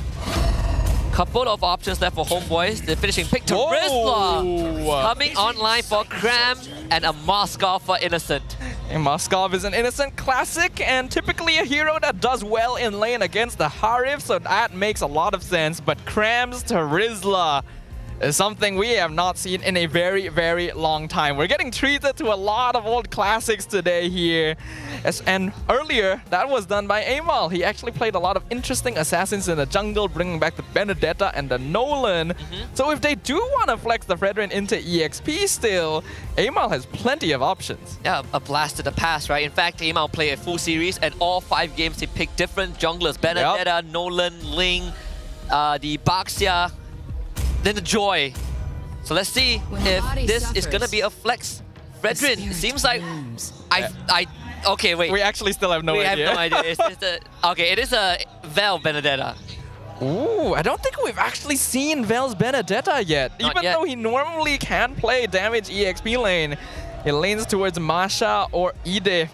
So this is gonna be a treat. This is gonna be something interesting. And Benedetta is actually still on 100% win rate. This hero is difficult to handle here at MPL MY. Across multiple roles too. Siska has found success with Benedetta, Serpat has done it, and the most recent addition is Amal in the jungle. Let's see if Val will be the 4th name on that list.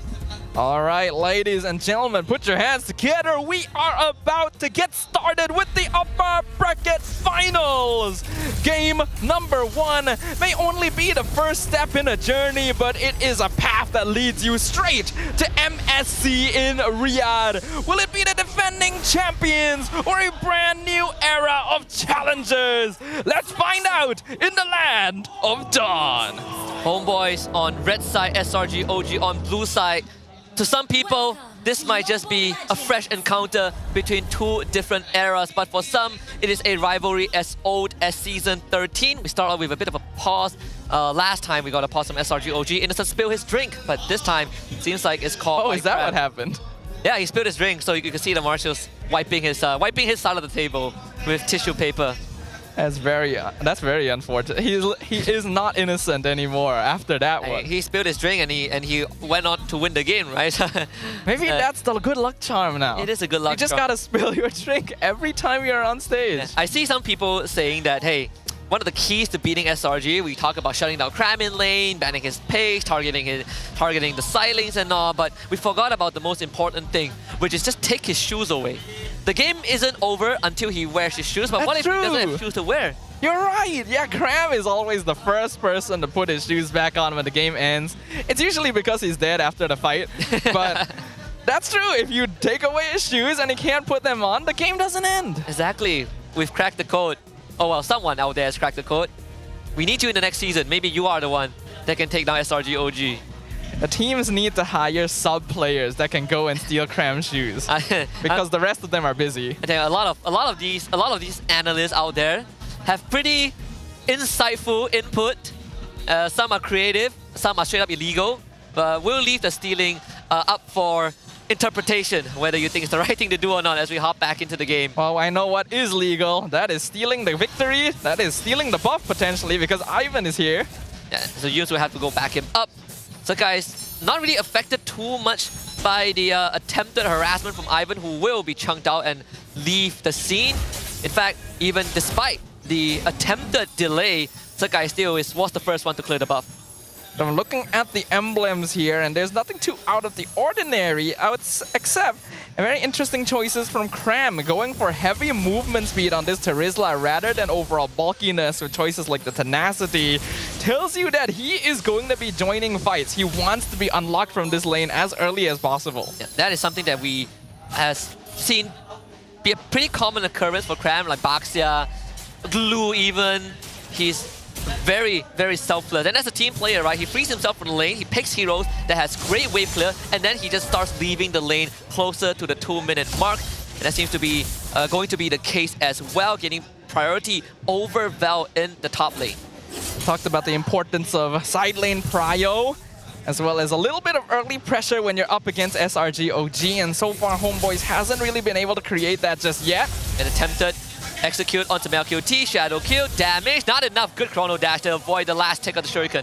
MelQT surviving there is very, very important. You cannot allow a Hayabusa to get a kill with his first Ogi shadow kill of the game. That sets up a very dangerous precedence. Yeah, they do find Sakai, who will be chunked down low as the turtle is about to spawn. Val shows up middle lane to free up Izanami, as now they look to take priority over Turtle, but Izanami, he's not going to be level 4 just yet, but since Sakai is low, SRG OG would just give this one up. Ivan doing a great job of reconnaissance. HomeBois stopping SRG OG, and now are looking for Stormy, forces Flicker out. Sakai is in a very precarious position, and Cram, with the help of Stormy, Blast takes out 2.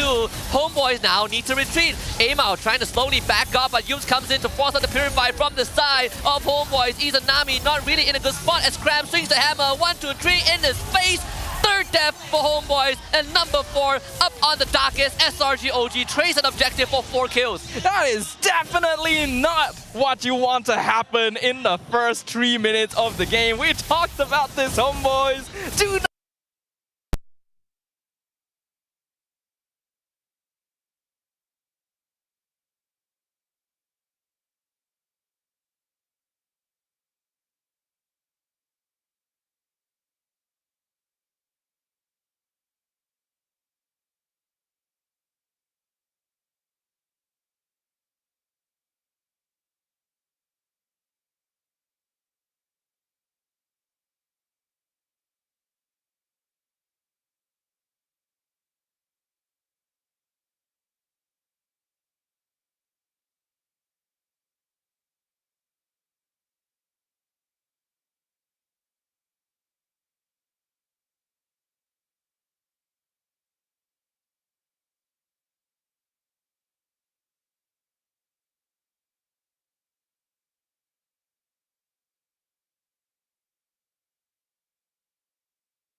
a 1+1.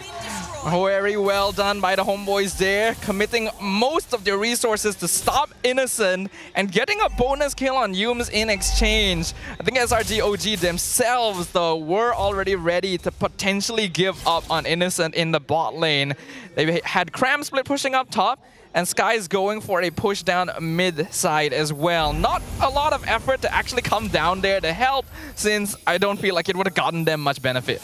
They would have been late to the party for sure. And that is a 1,000 goal swing towards HomeBois. Now they have basically just flattened out whatever deficit that they suffered earlier on. SRGOG sitting in less than 1,000 goal advantage. That the airstrike used very early. Chunked out Izanami and Vel.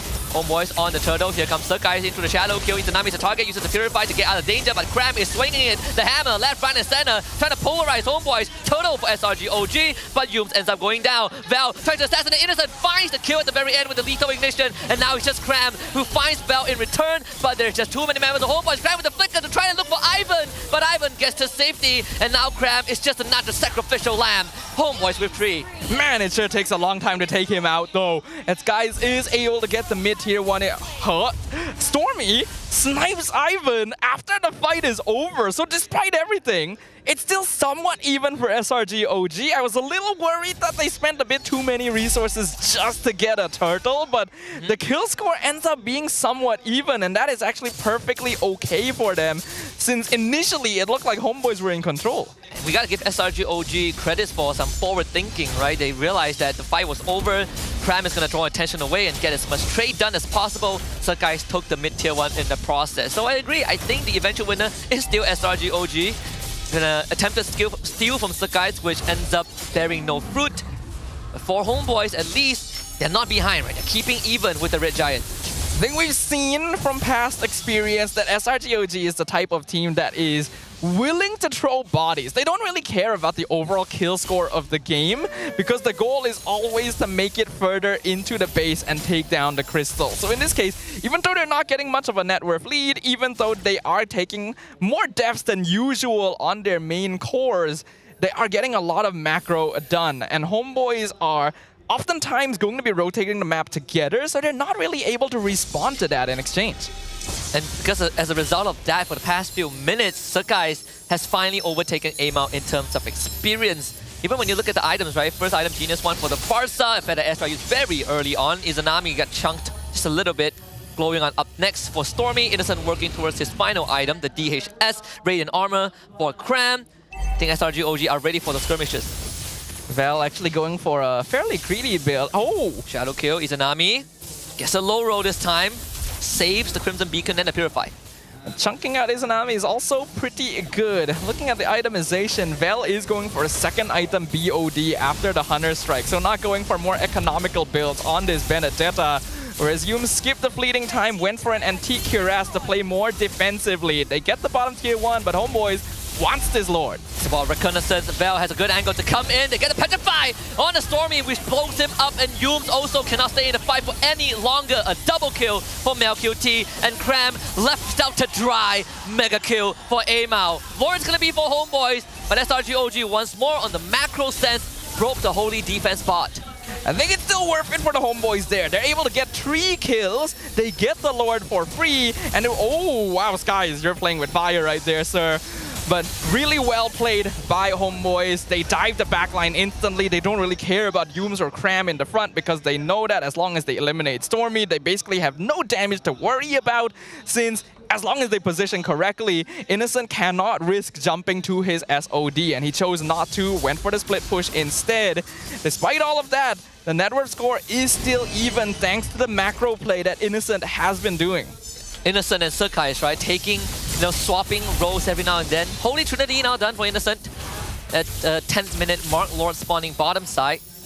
Ivan does have the approach. So going to try and corral SRGOG so that HomeBois can get the mid-tier 1. MelQT also just completed his Holy Crystal. Oracle comes out from Ivan. Pretty notable item power spikes for the side of HomeBois.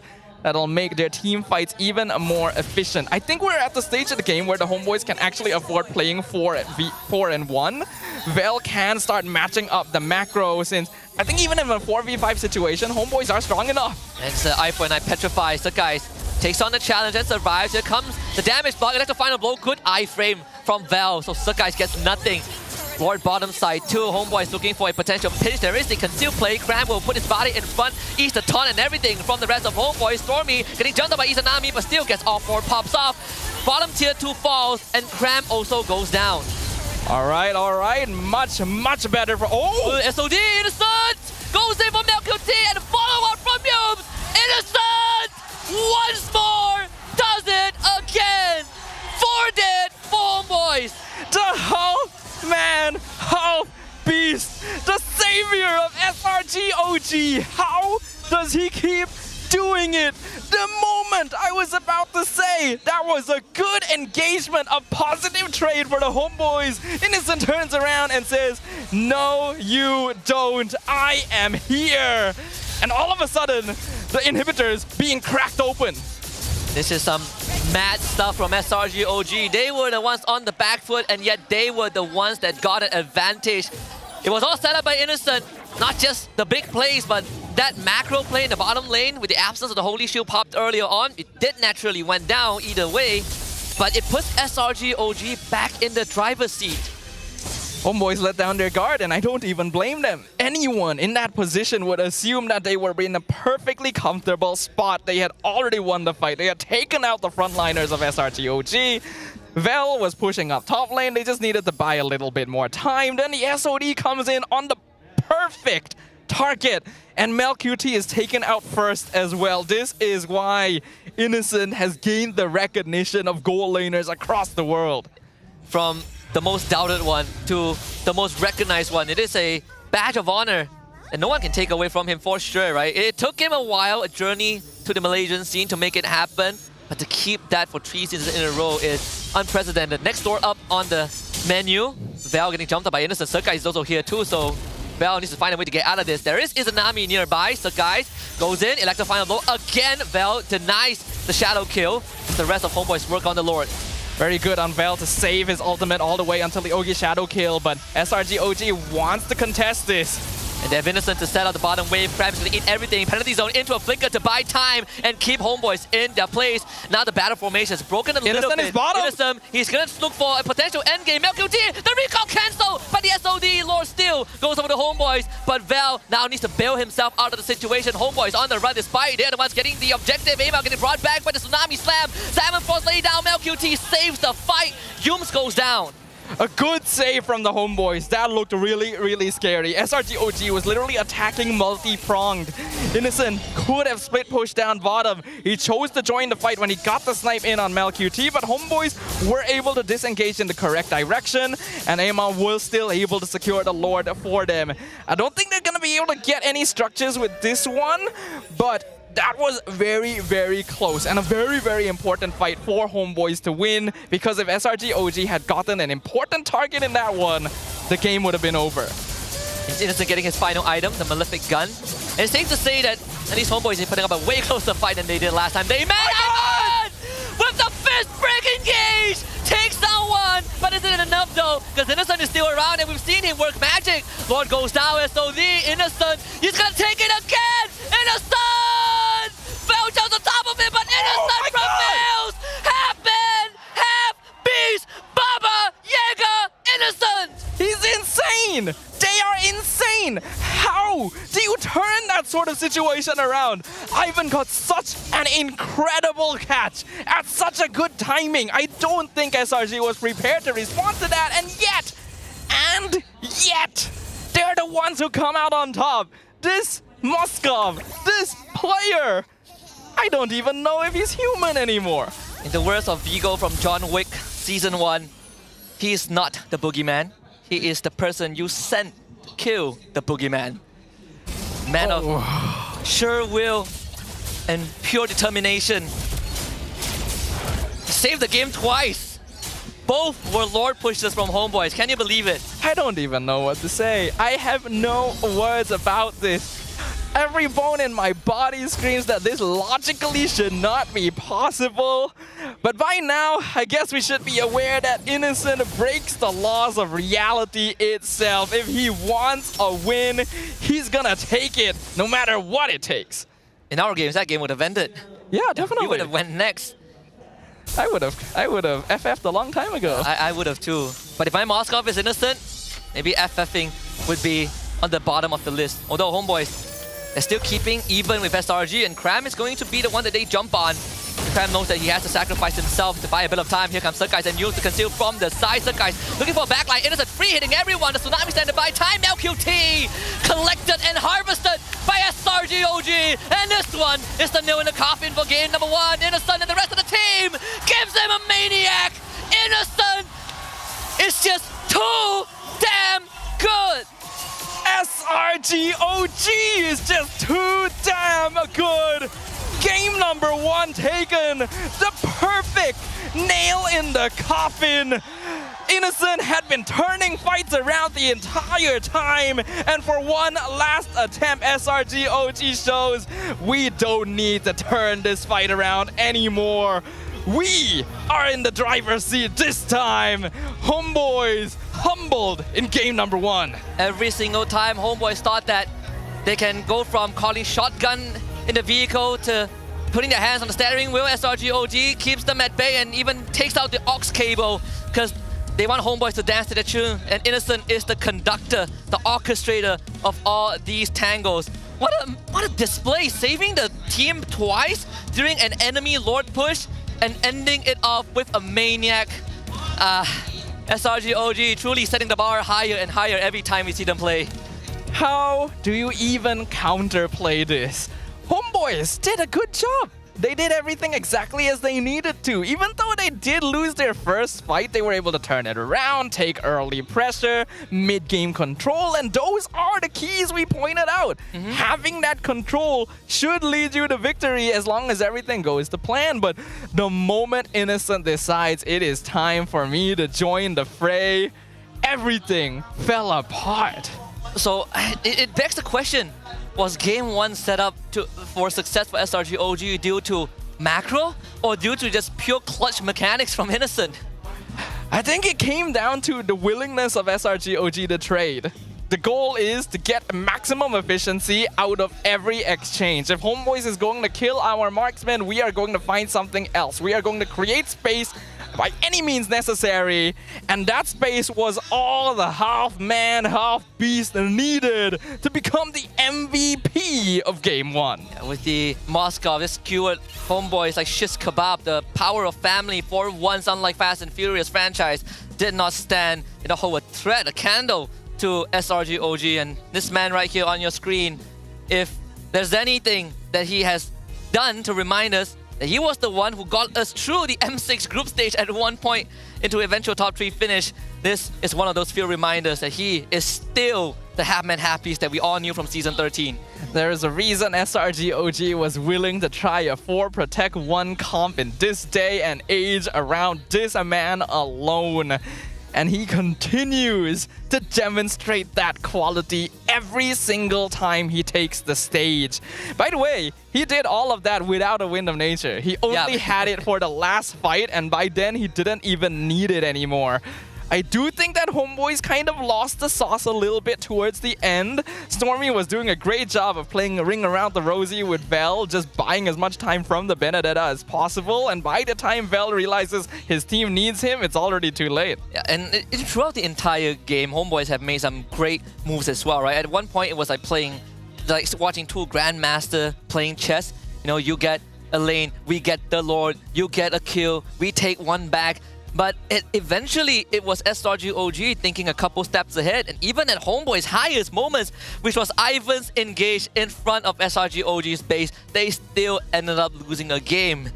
Oh, as someone who plays Rome, seeing how well Ivan set that up and what it resulted in breaks my heart. I cannot believe that I would be watching my screen and thinking, what? What else can I do, right? Like, I served up a full course meal. Here's your A5 Wagyu steak, perfectly grilled, medium rare, just how you like it, with some balsamic vinegar reduction, and then you drop the plate. Or maybe I drop the plate, I don't know anymore.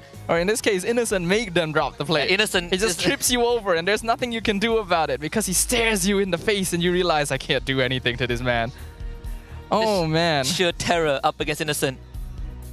I feel like it's one of the games where I look at Homeboys and I think to myself, what do they need to adjust? I don't think the draft was a big of a problem. It certainly is a bit more technical than what SRG OG wants to achieve, but they've been putting it off to a very respectable degree. I think HomeBois are basically just lacking in a little bit of experience, especially on the international stage, because they were doing everything correctly. But what comes next? When they started splitting, going for that bot lane push, sending Vel up top, they were already in a comfortable position, but they forget what this Moskov is capable of, and they're not really in position to actually counteract it. That's fine.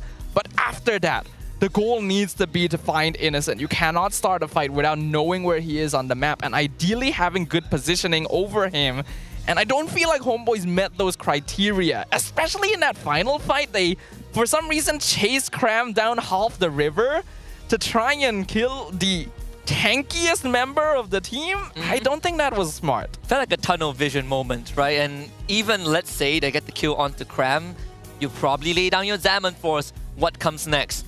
And SRG OG, just through that itself, was able to punish HomeBois. We say that Cram is very selfless, and this entire game, it's not like he went full tank, he went War X first item, and he still was one of the hardest men to take down. As the body of the Smith right there, boys. It is so difficult to remove this Terizla. It's a similar situation to Fredrin. Even without items, you need to commit a good amount of resources to actually take them out. So even though normally, if you're able to take out the enemy main front line first, it's usually good for you, on certain heroes, you need to reconsider whether that is the correct choice. This one definitely was not, even in the objective distribution, right? It didn't feel like SRG OG was dominating, and I didn't think to any degree that they were dominating. It's just when it comes down to the important moments, when all the chips are down, SRG OG were the ones that win the gambit.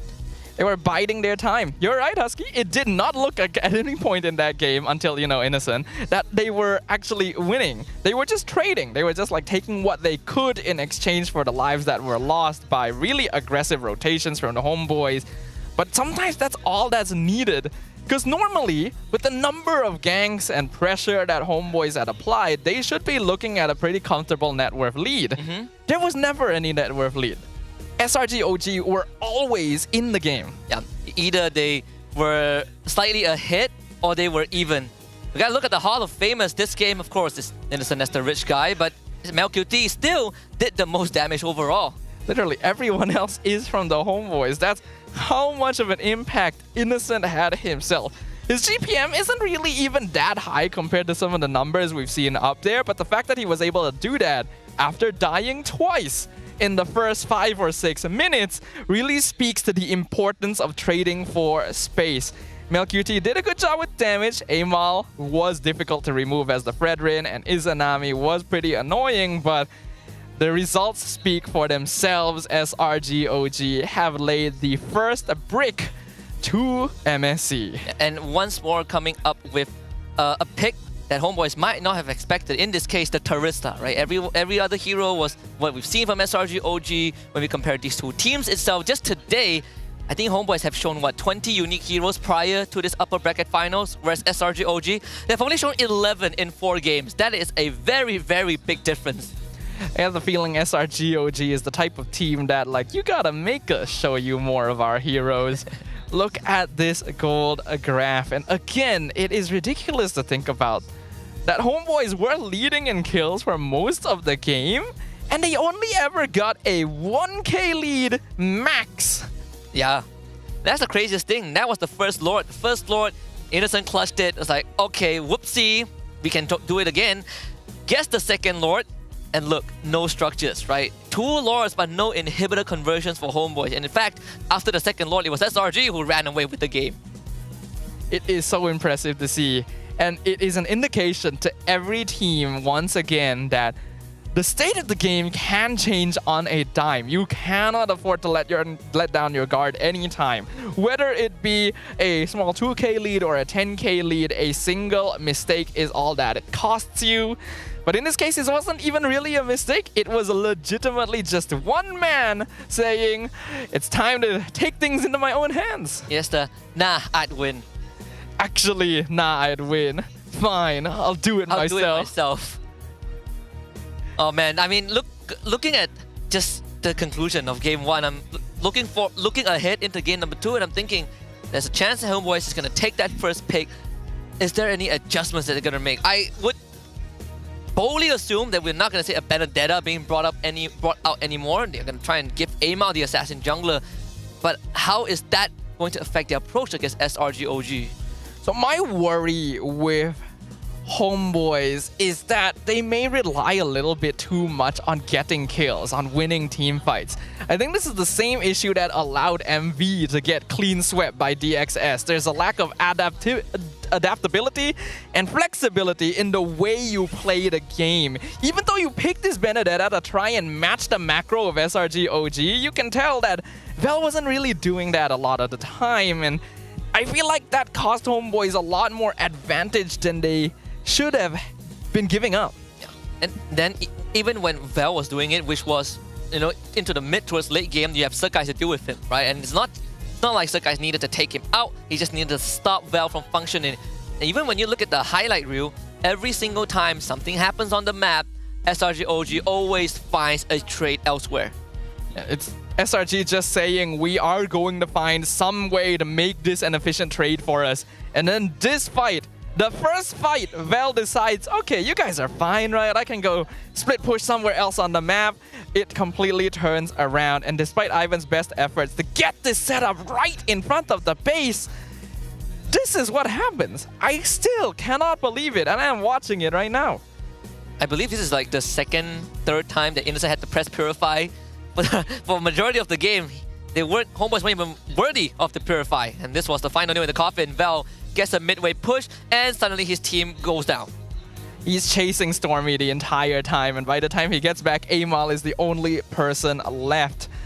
Again, there was no reason to try and chase Cram down that far. At a certain point, you have to decide, actually, they're probably going to be collapsing on us pretty soon. Maybe it's time to back off. No, they double down. They throw everything at Cram, gathering themselves up to get pin-cushioned by Innocent, who is literally not being cared about in the backline. And the first guy he found was Mel. It's like the most important target on HomeBois. So well done, SRGOG. They continue to shock us over and over again. But what's more shocking is how fast tickets are selling out for Phase 2. Oh. Yeah, oh, wait. You are correct. That Grand is shocking. Finals tickets are sold out to everyone who got a ticket. Congratulations. Wow. We've literally only had time to play one game of MLBB. How am I going to attend Grand Finals? Yeah. I need tickets. My family. Now we won't have casters. My family needs tickets. Your family needs tickets. At least there is still day one. Phase 2 day one tickets are still available, but they're selling fast. So if you guys want to catch the final few matches before the Grand Finals as well, this is your last chance to do it. Yeah, and if you are the unfortunate ones who are not able to get a ticket to come down to the arena at Stadium Jara, don't worry, you can watch it in a virtual arena.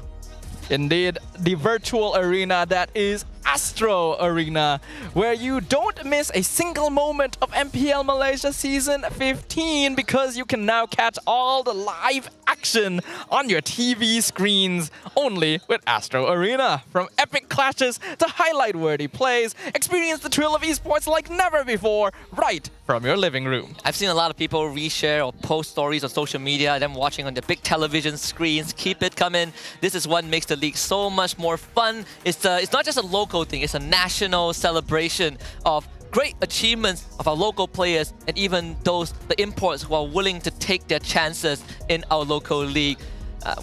Which, even according to Merkel, right, up to this point, HomeBois, Coach Erpang, Jesven, Vel, Ivan, they were undefeated up till SRG, almost dropped against DXS earlier on, but still the second best team in the league. You look at the gap between SRG-OG and HomeBois in the regular season, not that much. Between HomeBois and the third seed, which at that time was Monster Vicious, pretty darn far, and yet here we are. Yet here we are. These are two of the best teams we have here in MPL Malaysia, and it still seems like SRG-OG is too big of a mountain to climb.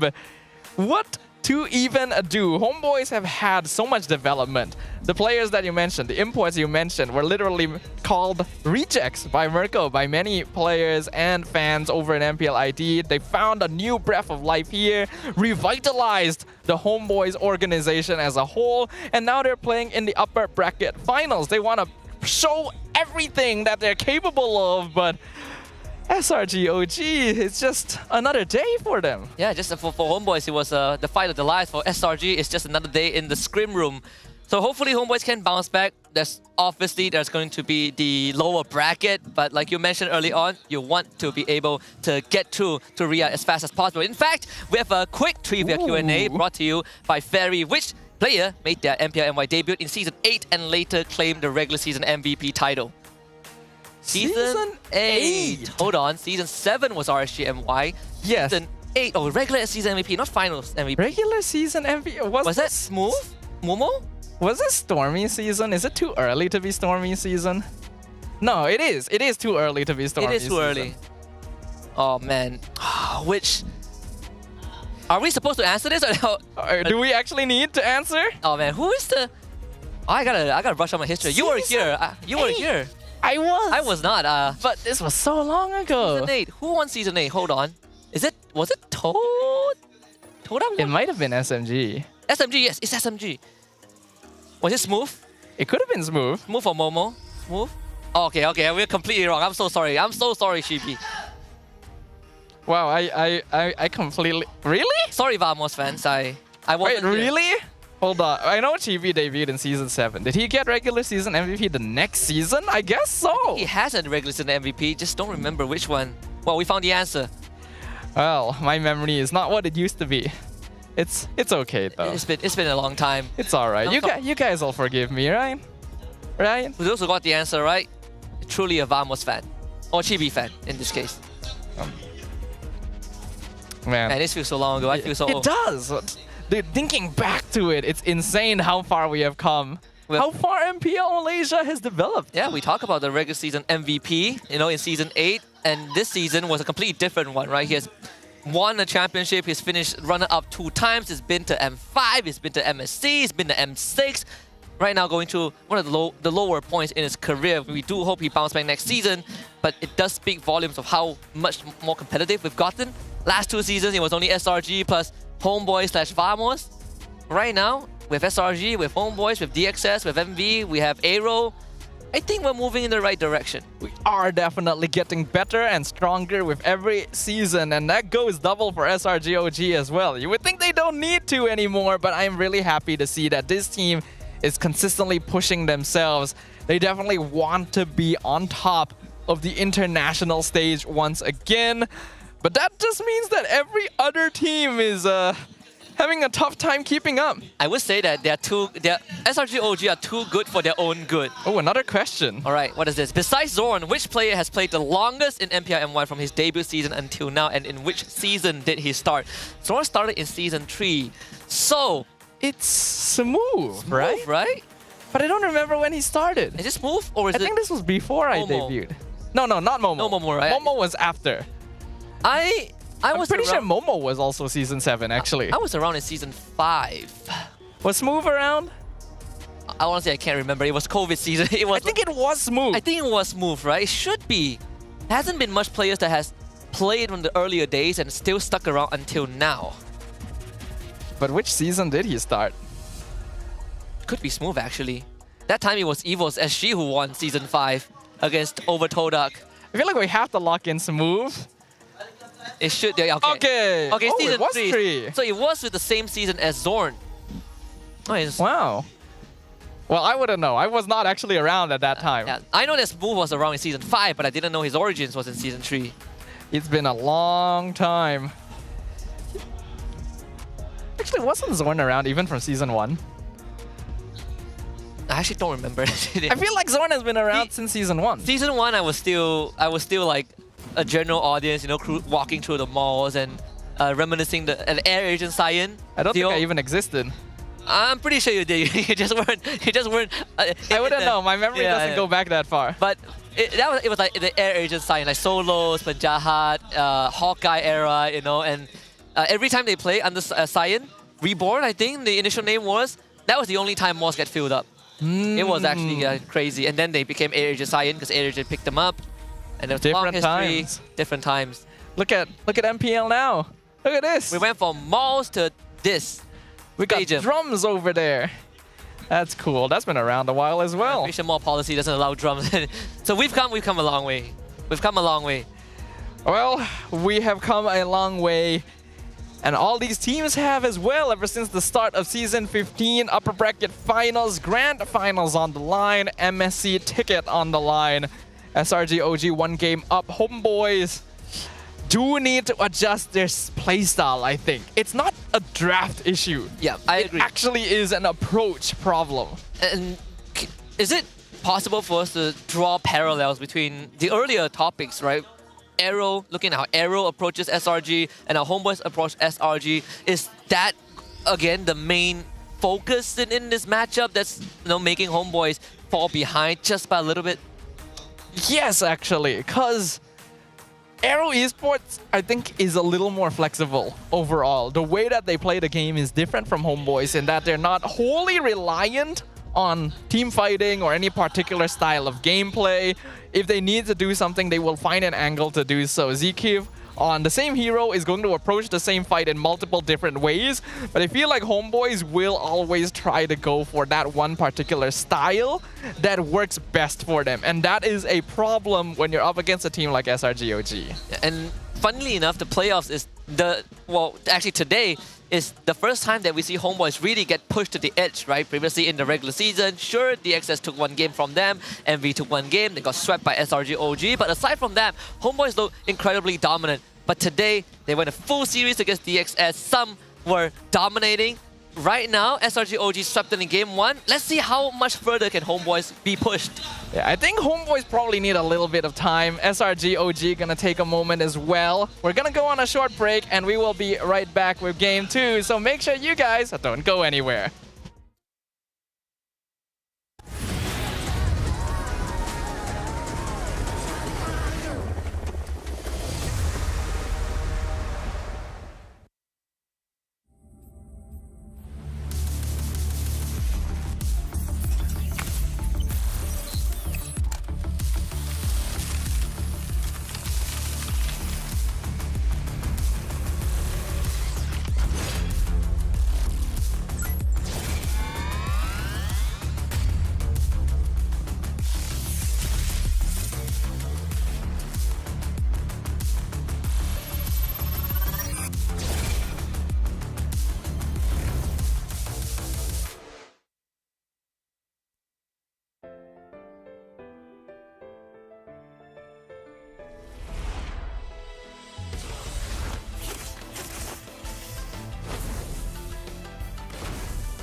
For ultimate glory starts now.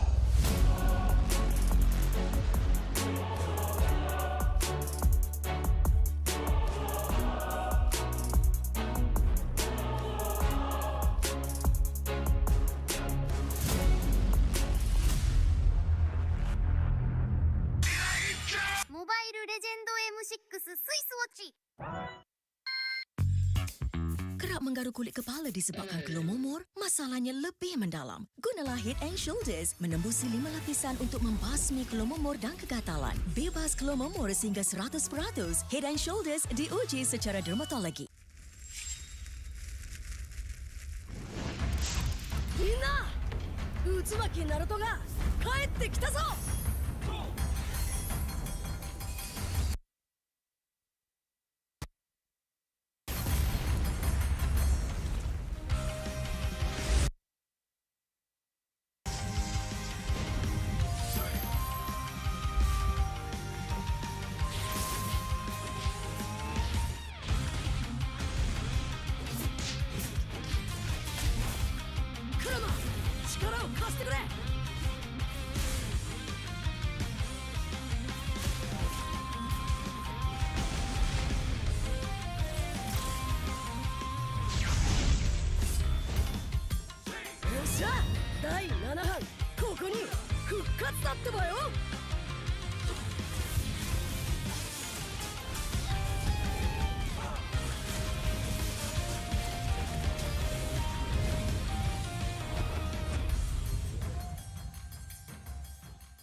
You keep scratching the surface for dandruff?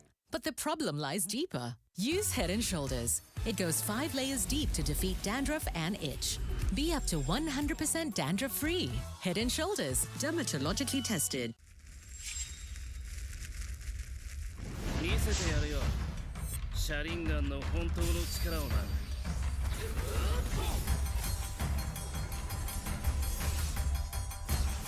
力が湧いてくる。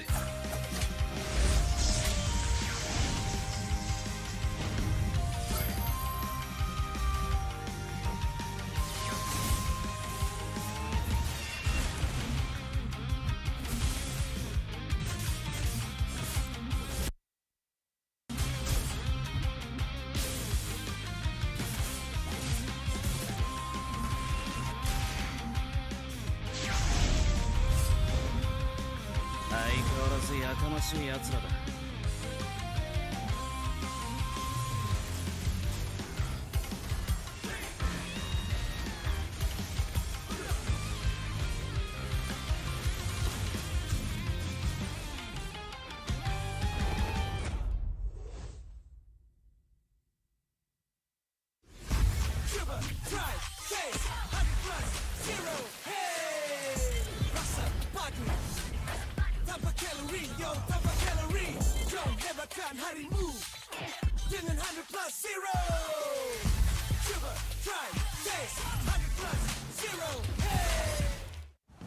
Jiwa perwira, setinggi semangat gagah sang harimau.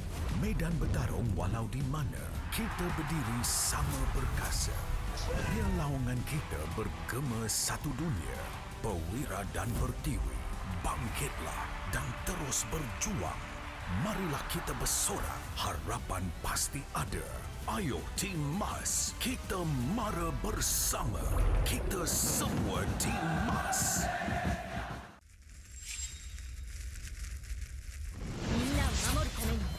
私はもっと強くなる。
任せて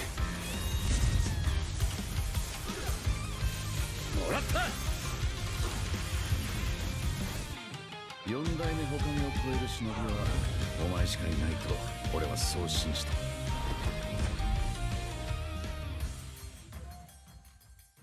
Ini 5 sebab kenapa korang kena datang tengok MPL MY di Stadium Juara. Yang pertama, korang dapat tengok kita orang main dan tim MPL lain main secara langsung. Kedua, boleh jumpa player depan-depan. Bruh. Yang ketiga, sebab ada booth Vamos. Keempat, tiket murah, RM10 je. Last sekali, yang penting sebab ada saya lah. Jom datang Stadium Juara setiap minggu untuk tonton semua tim MPL MY bertanding. And paling penting, jangan lupa beli tiket guys kat Ticket to You atau tekan link di bio. Jangan lupa follow MPL MY.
相変わらずやかましい奴らだ。今度は背中合わせで行くわよ。よっしゃ第7班ここに復活だってばよ。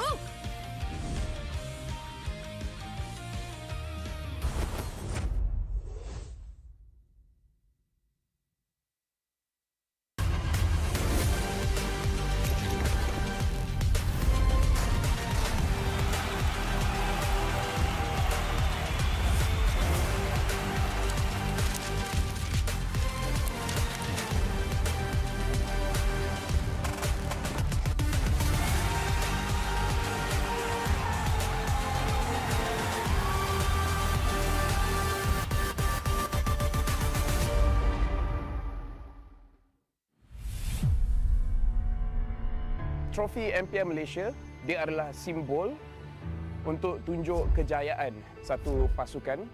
Dia membina legasi. Mana-mana gaming house I pergi, they proudly display their trophy because they know what that trophy means to them as a team. There's quite a few champion moments that I can't forget for sure. When HomeBois won their very first championship, that was a very pivotal moment because HomeBois has never really gotten to that length of the tournament. Rasanya trofi season 12 tu betul-betul bermakna untuk saya lah. Last saya dapat trofi tu season 3. So saya tunggu lama lah untuk pegang trofi tu. Season 3 saya menang atas usaha yang kuat. So bila first kemenangan tu rasa macam tak percaya. But then bila season 12 tu menunjukkan konsistensi kot saya dalam scene ni. Saya cuba banyak kali. Cuma fail juga. But then tiba-tiba season 12 miracle happen lah.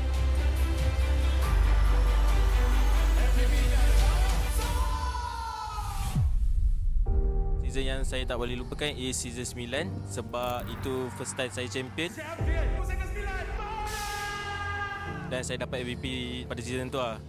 Masa Grand Final season 9, saya ada teman Momo sebab dia gunakan sniper. Tapi sekarang saya baru sedar yang kita orang dua tak communicate dan saya pun nervous jugalah. So yeah, sorry Momo. SRG did it so handedly as well. Haven't had like champions who've dominated that hard in quite some time. Time season 13 bermula, Maria from WTM datang interview saya dekat sekolah saya and saya ada cakap saya boleh kalahkan Chibi or being better than him, then it's just come true lah what I said.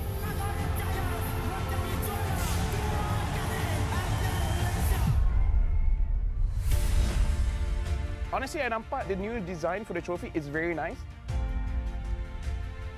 For me, trophy baru ni adalah signal.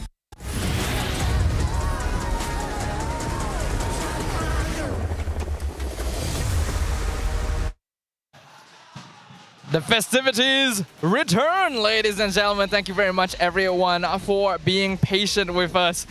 We are going to be resuming with Game 2 of the upper bracket finals very, very soon. And I, for one, am very excited to see what will happen. Can HomeBois figure out what needs to be changed? Yeah, both teams have had some extra time given the circumstances. That means more planning, more time to deliberate on what went wrong, on the what ifs. I want to see HomeBois bounce back, and nothing stays more than the night is still young with all the echoes behind us. I'm not sure if it's captured in this. No, it's actually not captured in the shot, but on that side where the SRG camp is, that the Ultras are at, the HomeBois, the Flame Boys are also joining in this big huddle. We did the Viking clap just now live here as well. So if you are not a Stadium Jara, you are missing out just a little bit, but the games continue to be good. The atmosphere here really is something different, and it's because of the fans and all of you watching at home that we are able to enjoy the festivities here in such a way. Both nations coexisting in harmony here as both sides of the fan base are coming together to have a great time and just enjoy some really, really good MLBB. We're going to be jumping into Game 2 very, very soon. But on a personal level, Husky, is there anything you want to see? I want to see HomeBois continue to push SRG OG a bit more, right? They've already done more than what we saw in the regular season, which was close to none. So I want to see them push the envelope, right? Like we went through, polish a bit on some of their movements. They were forcing some moves in Game 1. I think polish on that, know when to reel back. And I think from that, it would give them a clearer idea on how to deal with SRG OG, because they did have a direction, but it's the tunnel visioning that leads them down the wrong path. Yeah, I agree with you. I think HomeBois does have the skills necessary to put up a strong fight against SRG OG. They already did manage to push them somewhat in the earlier stages of Game 1, but they were not able to maintain that composure going through towards the end game. HomeBois still has very little international experience as a lineup, and many of these players have not had many chances to go up on the big stage as well. So I think it can be attributed to that somewhat when you compare it to SRG OG, who has achieved accolades across the international scene. Yeah, and I think to a certain degree in MPL MY, we still are somewhat stuck in a phase where we are discussing about mental state in long series, right? In series where teams start taking a beat down, some of them cannot move on. I don't think HomeBois is the case. They are one of the rare few cases of teams that can recover from a bad start. But generally, we've seen examples such as Monster Vicious, right? Monster Vicious, we've seen DXS, we've even seen Team Vamos this season go down that road. So in this case, we are seeing the best of the best teams that don't crumble under pressure, and it really comes down to the battle of the wits. Who makes the better shot calls when the chips are down? And so far, HomeBois are the ones that are lagging behind. HomeBois gotta be able to lock in those decisions, gotta be able to make them on the fly, and they gotta be really smart with it in the draft as well. So let's have a look at what both coaches are gonna be cooking up. Looks like they've switched sides for game 2. HomeBois have first pick. First pick and a first ban on the Lucas, which was completely ignored by both SRG OG the entire day, even against AERO, that this hero was untouched. So this Lucas ban, I'm not sure if how much it indicates, it hints at a potential Suyo being revealed, because that has always been one of the more common matchup that Lucas loves to take on. We've seen, I think, Hazel himself use the Lucas during the play-ins against the Vamos. So there's already some deviation for HomeBois side of the ban, but for SRG OG, it's still the same Fanny Baxia. Yeah, it's interesting to see this Lucas being banned out. Skies has played it this season, but I only think he's brought it out like once or twice. It was at against most. Hazel, right? Ah, yes.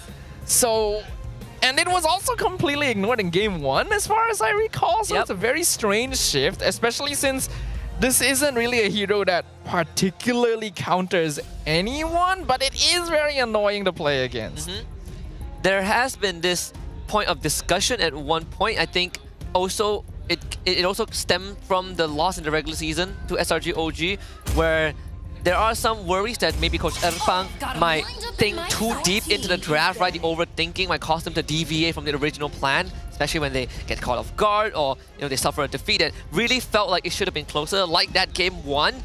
I don't mind the shift in paradigm in what HomeBois is trying to bring. I just hope that whatever they are going to bring to the table can push SRG a bit further than game 1. I mean, throughout this entire season, we've sent a lot of praises towards the coaching staff of the HomeBois. Coach Erpang and Jesvin have gotten Coaching Staff of the Week multiple weeks in a row, and that was well deserved. They have some of the smartest drafting, they are willing to think ahead, and they are capable of manipulating other teams into drafting the way they want to. But when you're used to being the one in control like that, you may not have a lot of experience dealing with it the other way around. Coach Arcadia has a lot of experience doing this, and you're right, Husky, I do worry if overthinking may end up being an issue for them. With the Kalea banned out this time, Coach Erpang, let's see what's up on the table. I mean, Dusin has, at least back then, it's a first pick commodity. It's not really the case right now. The Fovis is open, but very less teams to go for open Fovis pick 2. Badang is up on the table. They could consider that as a potential flex like they did in game number 1. It was kind of picked up in, I believe, Red 3. Red 3. See if they want to go down that route. The Harry is still up, but Harry hasn't really been first pick commodities. Wow. They go for Fredrin. Last time we saw this, I think the Fredrin ended up being in Vel's hand. So we'll see. Fredrin Matilda is always a possible combination. Fredrin first pick is pretty unusual. It's not the first time it's happened this season, but it is still a very rare occasion. And I agree with you, if HomeBois are revealing this early, there is a higher chance it might end up going to Vel in the end as a way to maybe trick SRG OG, but I don't really feel like they'll fall for that sort of thing. Once you see this hero, especially coming out of HomeBois, you're already going to be considering both possibilities. There's 1-1, that 1-1 is always an open option on that red side. There is also heroes that I think the heroes that, aside from 1-1, heroes that can stop the Fredrin, right? Franco is also one of the more popular picks in the local league, although that is more likely a Red 3 and beyond pick. So I do wonder if the SRG is going to reveal that early 1-1 on Red 1 and 2, which is a possibility. We actually have a Type 1 issue once more in the picks and bans phase, I believe, stemming from SRG OG side. Hopefully we get this on the way. I'm sure that the bans aren't going to change. Seems like we're running into some unfortunate hiccups here. Perhaps Innocent's plays were so good in game 1 that even the MPL arena itself couldn't handle it. They weren't ready for him. they weren't ready. Innocent shattered the Matrix. Oh man. Funny enough, it is on SRG OG's side, so maybe it is Innocent. Maybe it is. Hopefully Innocent didn't spill another drink. Maybe that is actually the lucky charm now. Doesn't look like it. No, seems pretty dry over there. Last time we had a player needing to pay for anything technical in MPL MY was season 13, where Uryu did a mic drop. Yes. And then he was presented with, with an invoice during the award ceremony, and then he casually just flexed a stack of dough to pay for it. That was the last time we ever had something like that. That definitely exuded aura right there. I feel like we haven't had that in a long time, you know? No, we haven't. It's hard to top it, right? Like, remember his, what do they call it? The his declaration on stage. His speeches, his very passionate statements on stage have never been beaten. Yes, shout out to the fallen RSG Empire. The Outer Egos, those were also one of his big targets. Moment of silence to all the fallen out there. Aku terbang dengan HomeBois. They didn't make it quite far, you know, considering the first season. At least his first season. They definitely did. Good old times. So much has happened. So much has happened. And yet, it doesn't feel all that long ago either. Hopefully the issues won't continue for too much longer. At the very least, again, it's happening before the game actually starts, so... Yeah, not like during a Lord fight or base push. We've had our fair share of that in previous seasons. Wasn't pretty. You never want to be in that position. I think anyone who... Actually, no, this is not a well-permeated issue because we don't usually get to pause the game. Yeah, we don't usually get to pause the game. I was about to say like, oh, anyone who has paused the game before knows, and then I realized, the luxury. Oh, we don't do that here. We just lag out and then we pray. Or we just AFK. We just AFK. Or we just, you know, leave. I have this story where I was incredibly sleepy, but I decided to jump into a ranked game. And I fell asleep after picking my hero. I actually dozed off. I came back and the AI played my hero for 2 minutes. I won the game though. I'm gonna tell you right now, the AI that takes over for you when you're AFK in a game is actually good. Yeah, so calling your teammates bot is an insult to the technology itself. I still remember, this was a long time ago too. This was not even a recent thing. The AI has been pretty good for a while. There was once when I was streaming and one of my viewers picked Cho. He was actually playing Cho Roam. And then because his internet died out, he basically left the game, right? He was not there anymore. So the AI took over and this AI played Cho actually good. Even more so, he was shot calling. The Cho was shot calling? The AI was like sending messages like attack, retreat, and he was emoting. And I was like, oh my god, this AI plays Cho better than me. That's why sometimes I feel like, you know, if you run into bad teammates and you start calling them, you know, AIs, it doesn't do the AI justice, because I'm pretty sure the AI is more developed. Okay, wake up, Izanami. Come on, you got a game to play. I mean, if we're still resolving some technical issues, may as well get some rest where you can. Power nap, Val falling asleep too. HomeBois did not get a lot of chance to rest after their match. They didn't get to go back. SRG OG did, or at least that's what they say. This does wear you out though. I think as a player, right, just from a player's perspective, right, these kind of long delays starts to take a toll on you, right? It drains that momentum and it starts wearing on your psyche in a certain degree. This could be the make or break, right? It could be the turning point of SRG losing that drive, that fire, that HomeBois making a comeback. I was wondering what that said, but he did not manage to get tickets to the finals, and that is very unfortunate. Commiserations, my friend, but you tried. They sold out so fast. Yeah, it's so fast. I wonder how the Phase 2 Day 1 tickets are going. And I imagine that we would have a lot more seats for the Grand Finals, and the fact that it sold out that fast. Insane. I can't wait to go defecate. I mean, we all know. We know how important this Grand Finals is going to be. While it's no longer a battle for the MSE stage like it used to be when we only had the one slot, it's still a very important occasion to see whether or not SRG OG might become three-peat if they make it, or a new team might rise to take their place. It's going to be a very memorable time. Yeah, one of the bigger, hold on, you got the ticket? Yes, to the Grand Finals. You are one of the lucky ones. Gotta be careful if you're showing your ticket as well. Yeah. Gotta make sure to cover that QR code. You gotta be like the guy earlier on before the break who actually did a great doodling job of covering the important info. So anyone, if you want to get your tickets from that abang, you could screenshot that. Maybe work something out of it. Please don't do it. It's I'm not sure if you're gonna be able to try and get the information from that one. It looks like we might be running into some unfortunate issues here, so oh boy, please be patient with us, ladies and gentlemen. We will definitely make sure to get going as soon as possible. Yeah, meanwhile we can see the crowd is still very, what do you say, motivated, right? Motivated or very energetic. Very energetic, you know. I'm pretty sure some of them were here in the morning for SRG OG against AERO. Probably went out to grab lunch. Or they could have stayed for the whole day, who knows? You know, there were viewers from the HomeBois DXS match who right after the match ended straight away went to line up outside. And that was like over an hour. We had like this match. We had 1.5 hour worth of break time, if I remember correctly.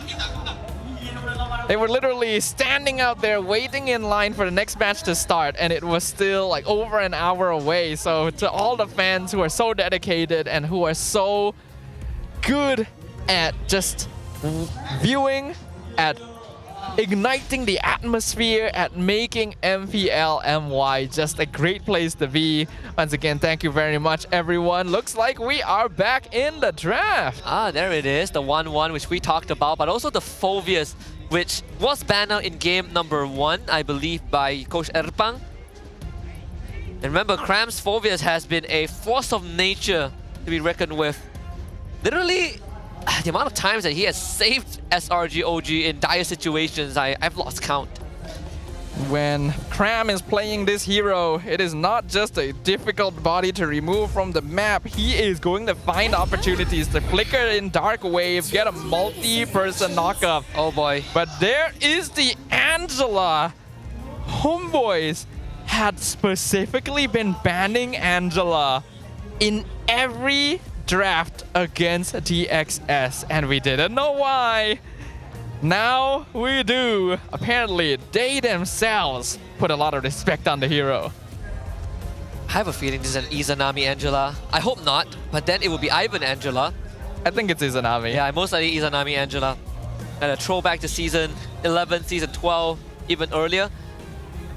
But now it begs the question, right? Is this a pivot that HomeBois have prepped? Or is it a pivot because they started thinking in way between the lines? No, I get the feeling this is something they were intending to play at some point, because that's the only thing that would explain them banning it so consistently when DXS has never played the hero before. They're just respectful of it, because they probably have played it, they've trained with it, they've tried it, and they think that it is strong. I can see that it could be strong, and it works very well with both Redrin and Iritel. Can deny any potential kills chaining off of Crossbow of Tang with all that extra HP bar. SRG OG not really shifting the game plan though. They still go for their Suyo. Yeah, they saw Lucas get banned out. They realized that the matchup, there's no more joy in the pool. Suyo next on the line. At least compared to a Hayabusa, you have a lot more consistent damage, right? Dealing with Angela +1. So now it's time to hammer down on Amal's hero pool, Bandaling. So usually the best way to deal with an Angela composition is to pick hard single target lockdown like Cho or the Franco, so that when the Heart Guard comes out, you can just lock down the person and getting Heart Guarded, and you're basically CCing 2 players on the enemy team at once, but you're still going to need enough damage to actually melt through the shield. Thinking of something like Farsa, right? Burst Mage's Farsa is the first that comes to mind. Cho, Franco, still the great pick-off heroes as well. Speaking of the devil, Franco's banned out. Wouldn't be surprised if they banned out the Cho as well. These are the most obvious heroes for dealing with an Angela. And I don't really know what else SRG OG would bring out if they get rid of the Cho too. What are the odds we see a Kaja? It's been a long time, but... I mean, there's Jawhead too.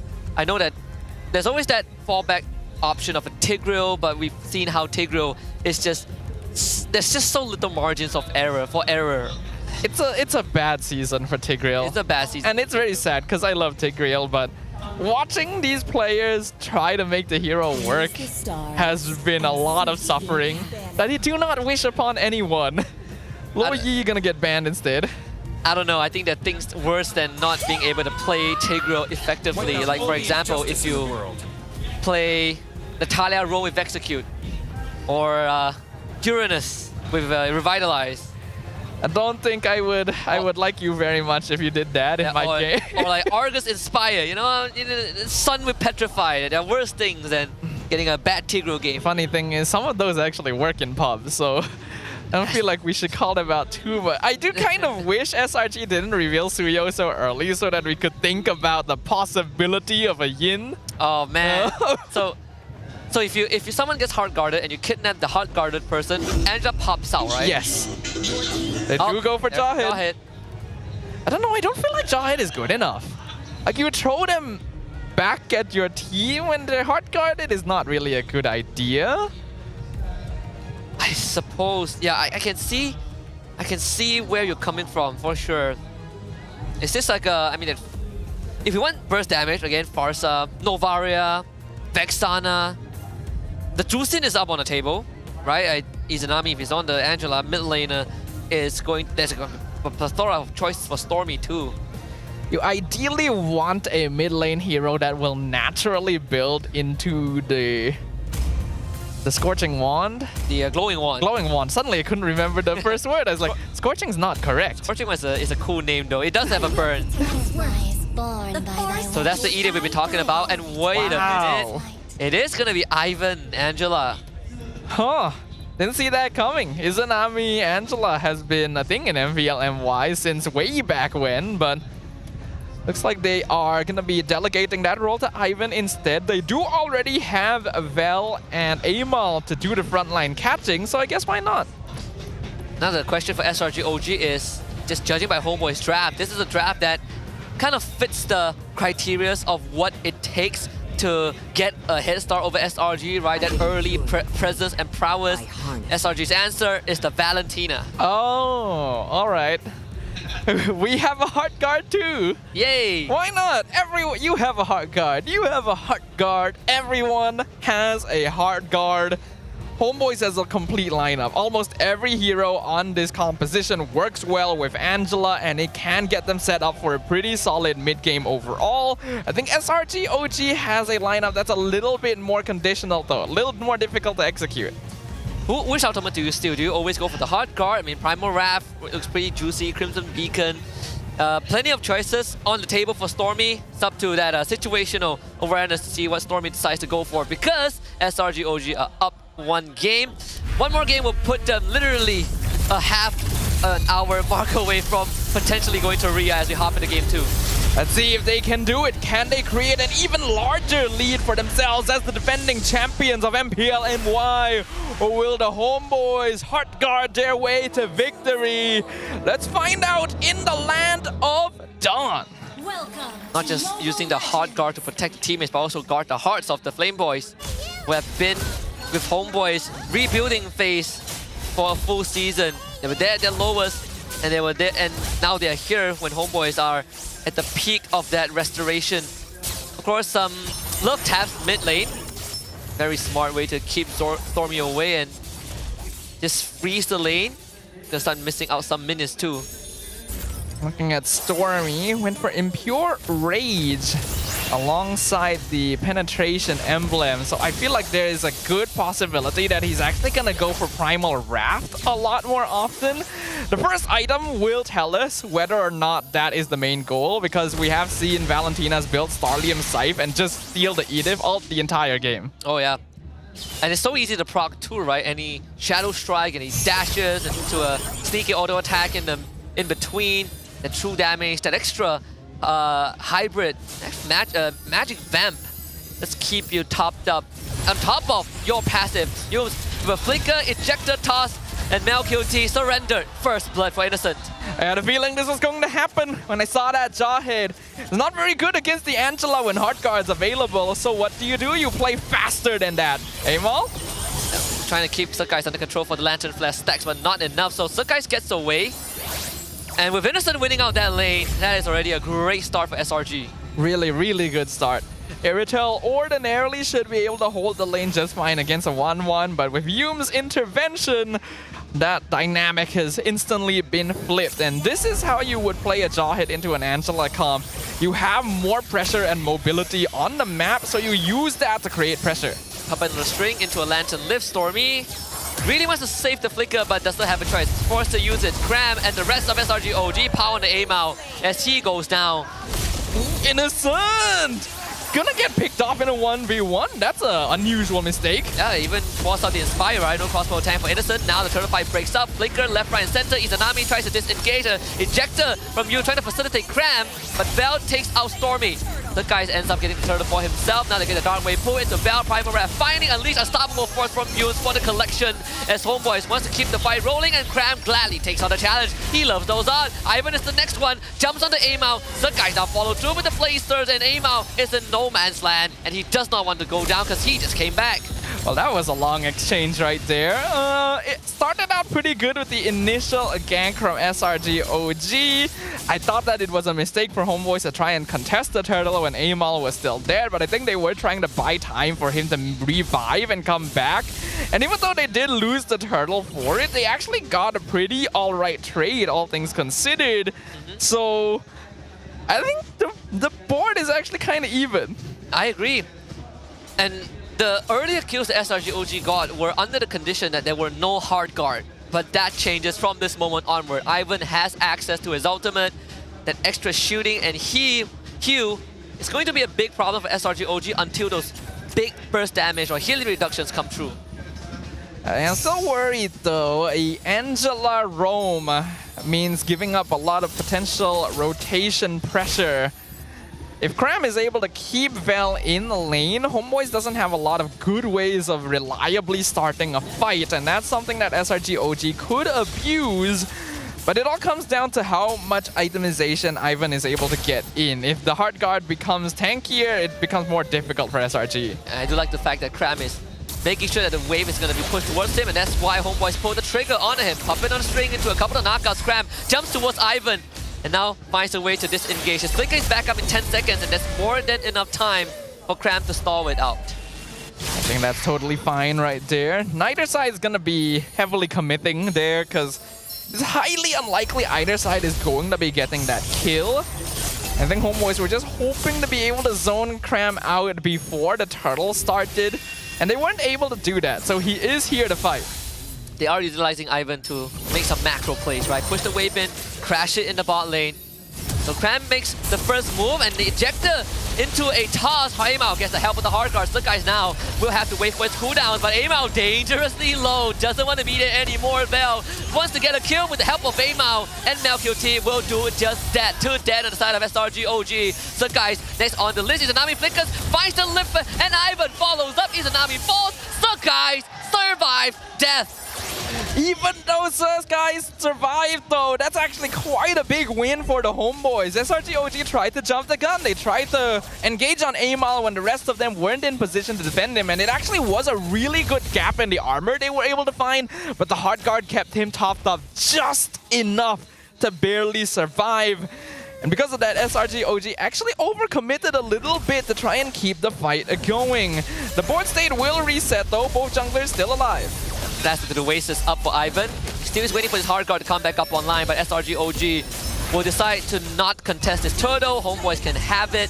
Innocent with the Wind Talker. So guys getting the pot tier 1. End of the day, just like clockwork from game 1, SRG OG, they give something up, but they trade it back. Even though they ended up throwing a lot more bodies than I think they would have liked initially, they are still holding on to a very slight gold lead. And there's just something about SRG OG, even though the goal lead is not very big, it's very scary.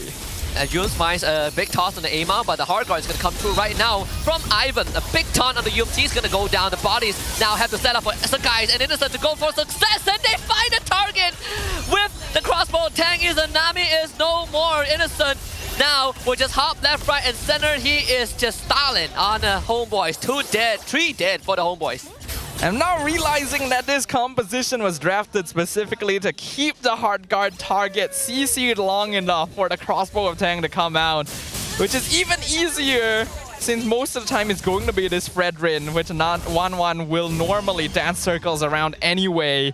Getting that crossbow of Tang out, bouncing to 3 targets is massive for SRG OG, and all of a sudden that gold lead we were talking about has tripled. A lot of it on Sky specifically, since HomeBois is relying on Amal to open up the map. It's almost the same archetype, the same approach from SRG OG that we saw when they took on AERO Esports, who were big fans of tanky XP laners like a Tigreal or a Hylos, right? You have a setup hero for Yums like a Cho and a Jawhead. You get the target right in front of Innocent, he goes to work, unlocks the weakness points, and then he soars. This time Innocent doesn't need to save the team. SRG OG have been in the lead the entire time, and if they're able to continue this trend forward, it is trouble for the HomeBois. Oh no, Amao didn't really want to be there. The hard guard got to come through right now. Ivan's contemplating, but decides that it's not worth it. So Amao ends up being sacrificed. It doesn't even pop the Inspire, when the rest of HomeBois disengage. I call bias. That Cyclone Eye was working for SRG OG. Amal dashed into the Tri-Brush and instantly regretted his decision. SRG OG were waiting for him, and a free kill on the jungle means instant control and probably a free Lord. Right on time too, the 8-minute mark. Yums is going to spot out the approach of Vel and Izanami, and it's not even a contest. Lord number 1 going down to the red side team. This is now starting to be a problem. When you draft a composition like this from the HomeBois, you really need early mid control, and they do not have that. None of it, in fact. Their late game scaling is not quite able to match up to SRG OG, and the longer this game goes, the scarier it becomes. The final chance for HomeBois to actually turn this around is probably just in the next 2 or 3 minutes. I agree. I think the window has definitely shortened.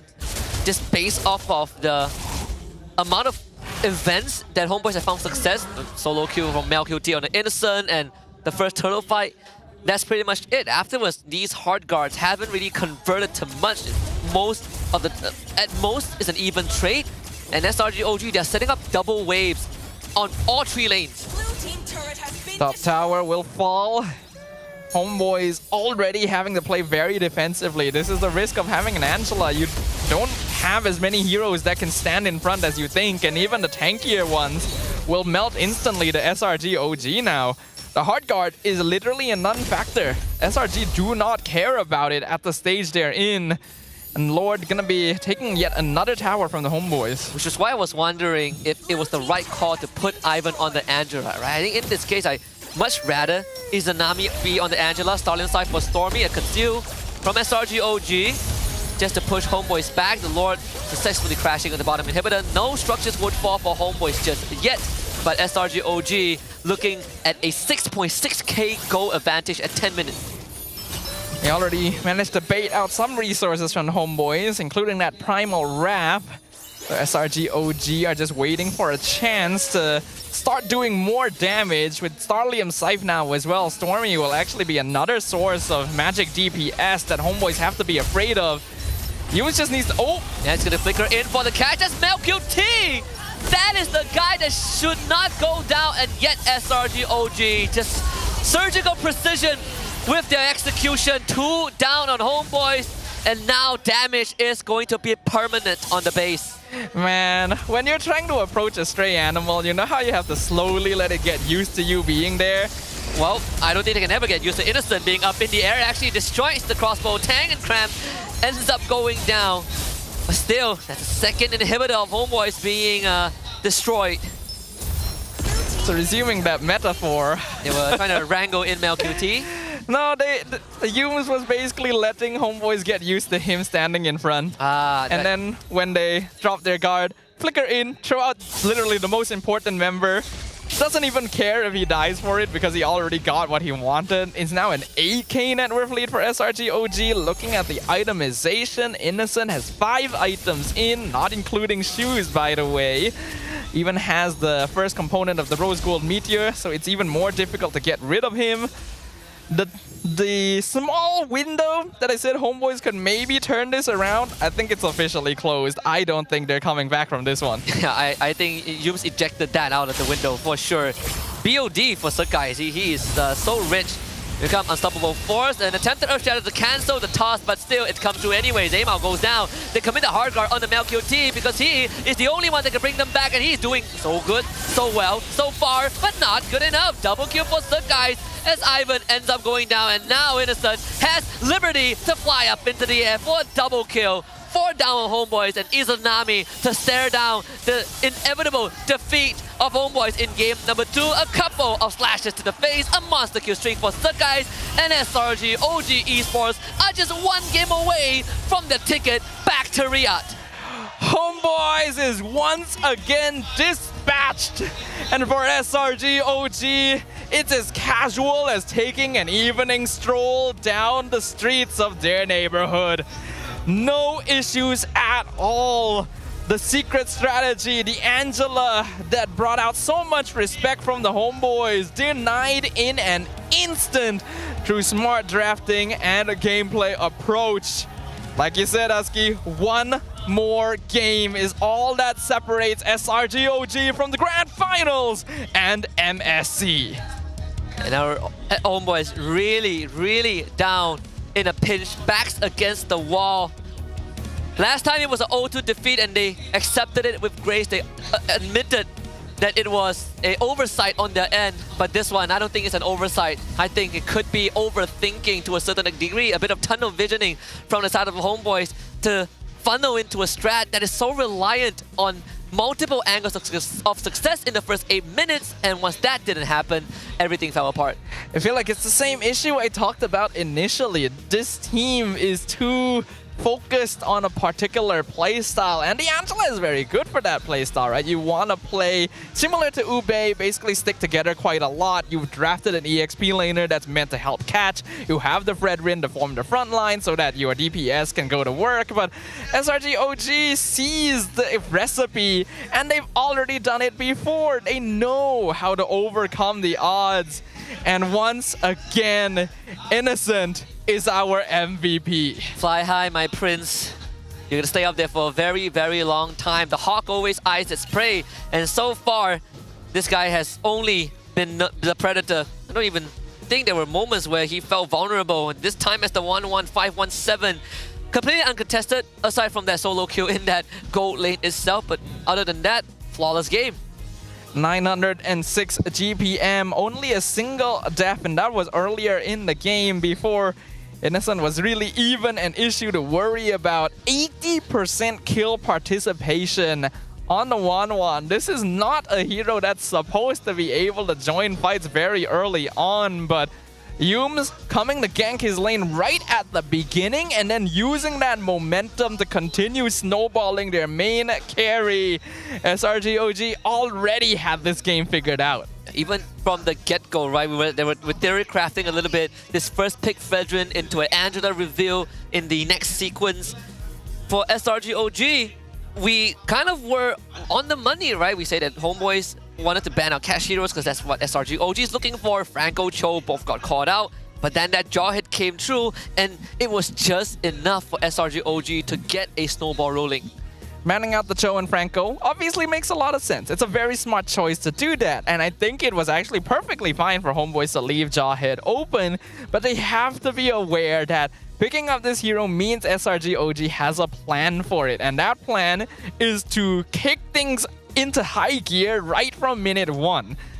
And HomeBois were not prepared for that. They were just trying to play it slow for that Angela level 4 to use to contest the turtle. But when they already lost that initial advantage to play for, they became less and less relevant. We saw so much investment into just keeping Stormy at bay, right? Forcing him to really back off, lose the wave, not reach level 4 on time. But it ended up backfiring because at the end of the day, all that commitment amounted to nothing when SRG OG were getting early kills before Ivan hit level 4. And even when he did hit level 4, he only found minor degrees of success in like what, the 4th minute.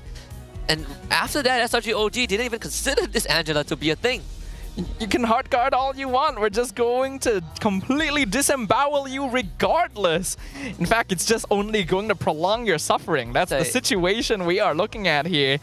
SRG OG were so unfazed by the Angela that the Suyo lock-in was instant. It almost made you wonder, huh? Did they see this hero? Did they think about it properly? They did. They're used to this. Yeah. This Suyo melted Amal so fast, even with hard guard. It was a buy one free one for sure. And I think on top of that is also, wow, Amal, you sure have a lot of missing health.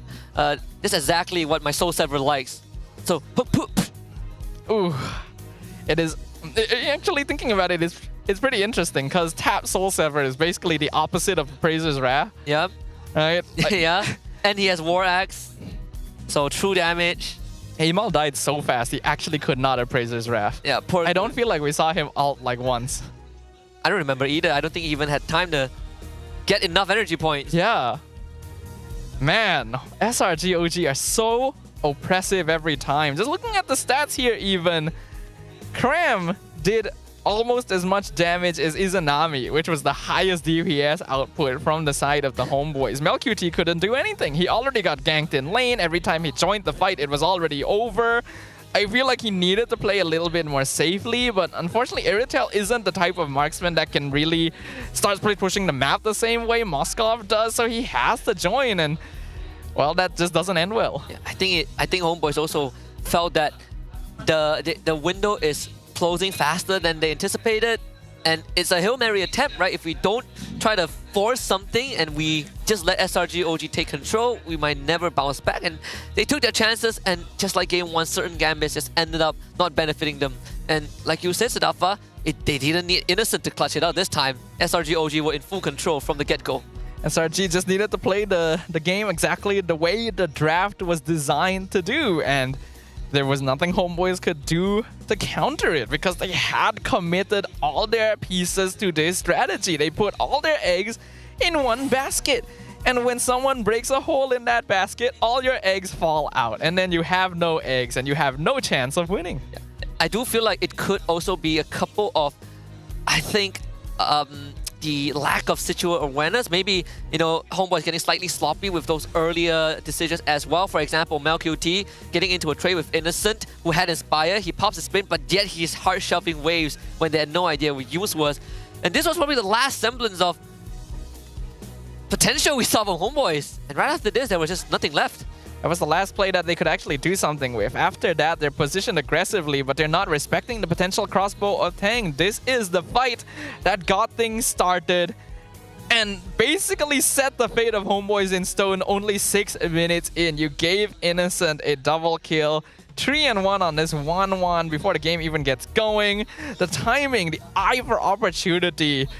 You can really see why SRG OG has been so consistent. It's a massive difference, a massive contrast from game one where HomeBois, they put up a very good fight. They pushed SRG to the edge of a cliff, and SRG OG were just able to do a turnaround in the end. But game two was a complete blowout where SRG OG felt like they didn't even need to break a sweat.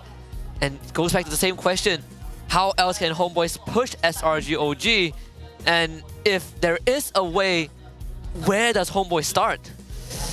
When we were watching the HomeBois versus DXS matchup, I feel like the team that was able to pick up more independent heroes ended up having more of an advantage because it just gave them more resources, more room to play around. I think they just gotta go to that, right? Just draft heroes that are able to push the map, maybe take fights on their own without needing to rely too heavily on having the numbers advantage, because you're not getting enough out of that. Yeah, just like there is a bit of a shadow, a husk of game one, but even more reliant on that early game execution, right? Game one, at least we have something like a Benedetta, but game two, Evangela, it's just very tough to pull off.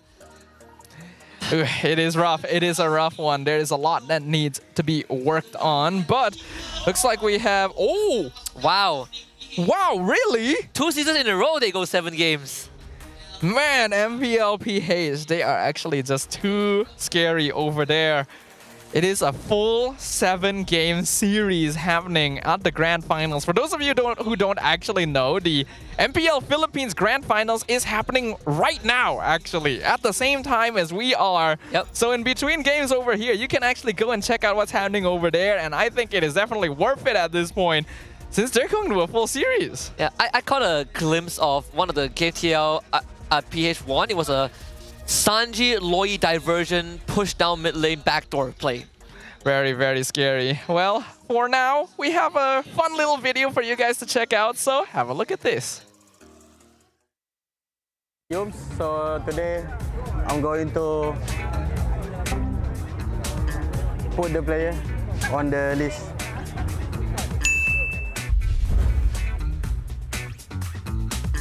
So kita ada ZQ kat sini, Kodak player. I love Kodak player. B. So saya akan letak saya di F. Rookie kena duduk bawah-bawah aje. Disebabkan saya baru lawan dia, saya tahu guys, kemampuan dia sebenarnya berada dekat sini guys. Dia antara yang gempak. Tapi dia tak boleh dekat sini. Sebab apa? Sebab ada dia. Ni, nampak tak muka dia ni? Ivan ni sekarang. Ivan ni, sini S. Memang power. Ni semua yang power So next, kita ada Van Strong from Indo. So say less. S. Van Strong super good. Saya kalau tak ada di S. Dia seorang Roma yang bagus. Nova Escobar, okey lah. Sama dengan Zaki. Nova ni dulu senior saya waktu saya dekat MV Tier 2. So saya akan letak dia di B. Hazelnut. Aduh, kesian tu. F ke? Boleh. Aku kena jaga hati orang guys. So kita letak dia sini lah. Seburuk-buruk mana pun korang guys, korang takkan berada dekat sini. Okay. It's just, orang kata apa? Bad day. Bad day untuk Hazelnut. From Toda also, Lone. Macam biasa. Ni pun senior saya masa dekat Toda dulu. Okay. Next kita ada Rasi. Pengganti saya. Dia pun... Rasi, dia Sol. Okey lah, B lah. Wish. King of Taunting kita. Tak nak. Saya tak suka dia. Saya tak si. A few moments later. Okay. B. Sebab dia player yang berpengalaman. Saya tak cakap banyak. Jadi tak sebelah dia. Idola saya di MPL MY S15 guys. Yums. S. Saya belajar main roam dengan dia. So siapa yang nak pandai main roam, ini orangnya. Yums ki. Penat. Aku penat jumpa dia. Tak tahulah nak letak mana. Maybe dekat sini kot Yum. Nampak tak? Kau bukan berada dekat S Yum. Dekat aku, mata aku kan. Ni. Atas sekali, babe. Atas sekali, babe. Oi. Zod. Teman-teman, tanan. Best Roma. Atas sekali, babe. Atas sekali. Idola saya juga. Saya main tank pun belajar daripada dia. Tapi saya letak dia dekat A. Orang lain takkan naikkan kita kan. Kita kena naikkan nama sendiri guys. Orang lain akan letak aku kat Best Roma. Tapi aku kena letak aku dekat sini. No matter what. 15 season duk main MPL weh. 15 season. Belagak. So kita ada Virgie kan? Virgie right? C. Sorry ya Virgie ya. VJ kita letak sebelah sini. Kacau Mel tu. Ni siapa ni? Tak kenal ke? Tapi dia daripada Team Ray dekat sini. Okay, last. Kita ada last 2 guys. Magma dengan Nova. Kenapa muka korang sama? Dan yang terakhir, tak ada Magma. Magma saya tak sini. Okay. Aku letak dia dekat A.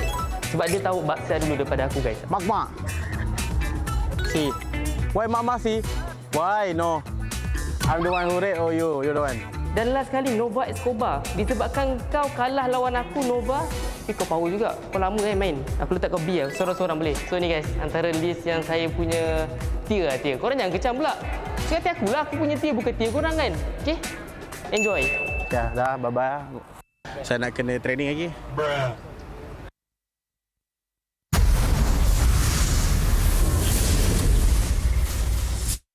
Our roamers certainly are characters, all right. We have Yums the Troll, Zorn the Recall guy, Recall King. What was the other? Zkif, right? Yeah, ZQ. Almost forgot his name. Ziki the rookie, but doesn't play like a rookie. ZQ deserves so much respect, man. I am so impressed by what he's been able to do. So it's good, you know, and he learns from both Yums and Zorn. They are the goats of Rome here in MPL Malaysia. unfortunately, Zorn no longer continuing his journey here in MPL for this season. Yums, though, still, as ever, one of the biggest threats. Yeah, which is pretty, in of itself, a big achievement. But we also want to check out the MSC team's average game time. So Onyx PH average game time 60 minutes 40 seconds, TLPH 60 minutes 20 seconds, Aurora Turkey 12 minutes 34 seconds, Seoul 60 minutes 23, and CFU Gaming 14 minutes and 51 seconds. So I guess we're hovering around a good average of 14-15 minutes for most of the teams. I think that's about the average game time nowadays. 12 minutes 34 seconds is actually really quick, so that's actually pretty scary. That could be a team that threatens us, especially if SRGOG does go through. It might indicate that they lean more towards early game, so gotta watch out for that. And CFU as the old rival, the one that gave the entirety of Malaysia heart attacks during M6 in their match against SRG. Yeah, they made half the nation cry before the game was even over. So they definitely will be here hungry for more blood at MSC. I do hope we get a rematch against them, maybe in the group stage at some point, because I do think it's a rivalry that's worth revisiting. But for now, we gotta get through this first. I think HomeBois, they have some time to again readjust a little bit, and it seems like the vibes are still pretty positive on the side of HomeBois. I think HomeBois went into this match knowing that it was going to be an uphill battle, knowing that it was very unlikely that they would be able to easily take out SRGOG. I'm just hoping that they haven't given up before the battle is actually over here. I know it can be very easy to lose your morale after dropping games the same way they have so far. But going into the draft for game number 3, now is the time to really bring out your secret weapons if you've been holding on to any. Which does beg the question, right? How do you kind of mediate? How did you kind of balance out that mindset of, I don't want to come into a series with a tough opponent already admitting defeat. I want to play to win, but at the same time, how do you bounce back when you are constantly on the losing end? It's difficult. You have to have a total shift in mindset. There's no real other choice you have in the matter. It's clear that HomeBois trying to play the same style they have for the whole season has not worked against this particular opponent. You gotta be willing to adapt. Let's see if they adapt in the draft. SRGOG certainly has changed it up a little bit. I mean, we still throw in that Loi ban, I believe that was shown in game 1 or 2. Kalea is still open. Kimmy still up on the table for the teams. And so far, we haven't... Oh, we see one game of Harif in game 1 by MelQT. But we haven't seen a single Granger game yet. That is true. I feel like SRGOG was one of the first teams to really stop contesting Granger very heavily, like roughly halfway through the season. And other teams started following suit. It's still a very solid goal laner, but compared to others in the hero pool nowadays, it's not quite as prioritized. SRGOG still ban out the 1-1, so the ever-present question of Fredrin will exist. It feels like it's a bait at this point, right? Like the conditioning HomeBois to be like, hey, there's no 1-1, do you want the Fredrin? But back-to-back games, they have proven that with or without the 1-1, the Fredrin was not an issue to them. Now the question beckons again, HomeBois stuck in the same spot like they did in game 1, where this last ban was so crucial that they, I think, ran out the clock just to decide what it's gonna be. Let's fight to our so they'll ban the Lucas. Your team is picking. SRGOG first picked Kalea in game number 1. They have the option to do so again, and I wouldn't be surprised if they decided to go down that route. Alternatively, they were one of the first teams to really push the Kimmy agenda for first pick, so I think those are the two most likely options. Yeah, but they could take the Kalea, and then we've seen the answer to a Kimmy pick from SRG, right? Backline divers like Ling, the Hayabusa, just assassins in general. The Joy is also still open, so Coach Erpang is forcing a trade too. Do you want that Joy, or do you want the Kalea? As strong as Joy still is, I don't really think it's first pick material, so Kalea is gonna get locked in first here for SRGOG. HomeBois now have to think about this very, very clearly. Hero picks like Kimmy may be solid, but are vulnerable to backline dive. I go for the Badang first. Sort of what I did have the Badang in mind too. So Badang Joy is now the option. The ball back into SRG OG's court. Kimmy still up. They could also get a Harith for themselves, which is pretty open right now. Harith is pretty good. But is it really necessary for them to lock it in this early as well? Phovius is already taken off the table, so that's one obvious Joy counter. Ooh, that sounds like a Fredrin and a Kimmy from SRG. So they themselves take it. The last time there was a Fredrin frontline on the enemy team, HomeBois, they gravitate towards a Red Tree Franco too. It was also the way that they dealt with the Kalea as well with the Franco, but then you instantly expose this Badang to be an XP lane. So HomeBois, again, another important decision that they need to make. And I personally feel like Badang XP right now, at least in the situation, it's not good enough. Gotta look for something else. So you do ideally keep Badang as a flex for as long as possible. You take Melkuti's pick here. Another gold medal. Yeah. So you take the Moskov away. Because they do have to choose something in the end. You either reveal your goal lane or your mid lane here, otherwise you're going to be revealing too much with this Badang's positioning too early on. And it's safer to go goal lane because it's going to be less affected overall by whatever counter picks come out. Who said there are no shortcuts? Glue does look like a very good option for both teams, but more so for HomeBois, right? The Fredrin to latch on. So the chip gets banned out. I think if you're HomeBois, you are saving this Badang review for the role review for last. Izanami hero will come in 4th. That's the case, do you ban out mid laners? We've seen SRG OG deal with Tusin, so that's not going to be a big problem for them. You ban the Farsa? Tricky. Farsa is worth contemplating, but at the thing is, it's difficult for me to think from SRG OG's position because this team is so strong that whatever hero there is, I don't feel like they need to be particularly worried about it. Eve is respectable though. Zone control is important for SRG, especially since they're going to be playing a Fredrin composition. They do ban out the Eve, so in that case, man, I myself am quite stumped. What is SRG looking for? Probably even for Cram, I feel like there are some pretty decent options, right? Like Glue, Export, Hilda, Hayabusa banned out too by HomeBois. So they are trying to eliminate.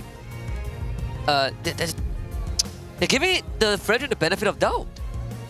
I don't feel like that is the right choice necessarily.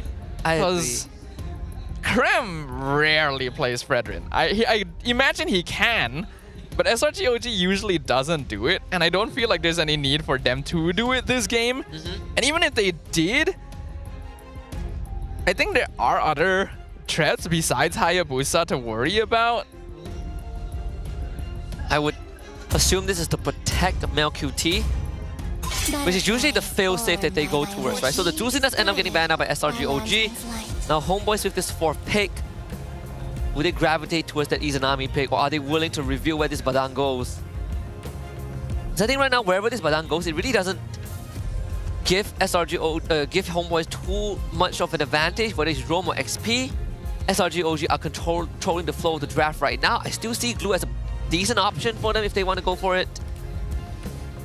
I think it might be better for HomeBois to pick their Roam or EXP here. Keep Izanami's options flexible until the very end. Since SRG OG are clearly a bit more wary towards the mid lane as of right now, and if you just go for a classic like catcher, teamfight style hero in the Roam or EXP position, it should be fine.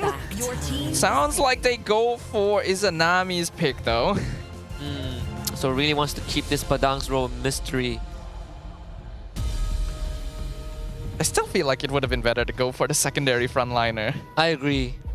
I feel like revealing all of your DPS options is very risky when SRG OG is able to lock in 2 picks here. Yeah, it's either that, or if you do it, you do it on, let's say, blue side 2 and 3, and then your last 2 picks is to kind of cement the team comp and protect that front line, protect the back line. In this case, the glue, felt like you were seen coming from a mile away for SRG OG, and now they just gotta wrap it up with a bow tie for Innocent.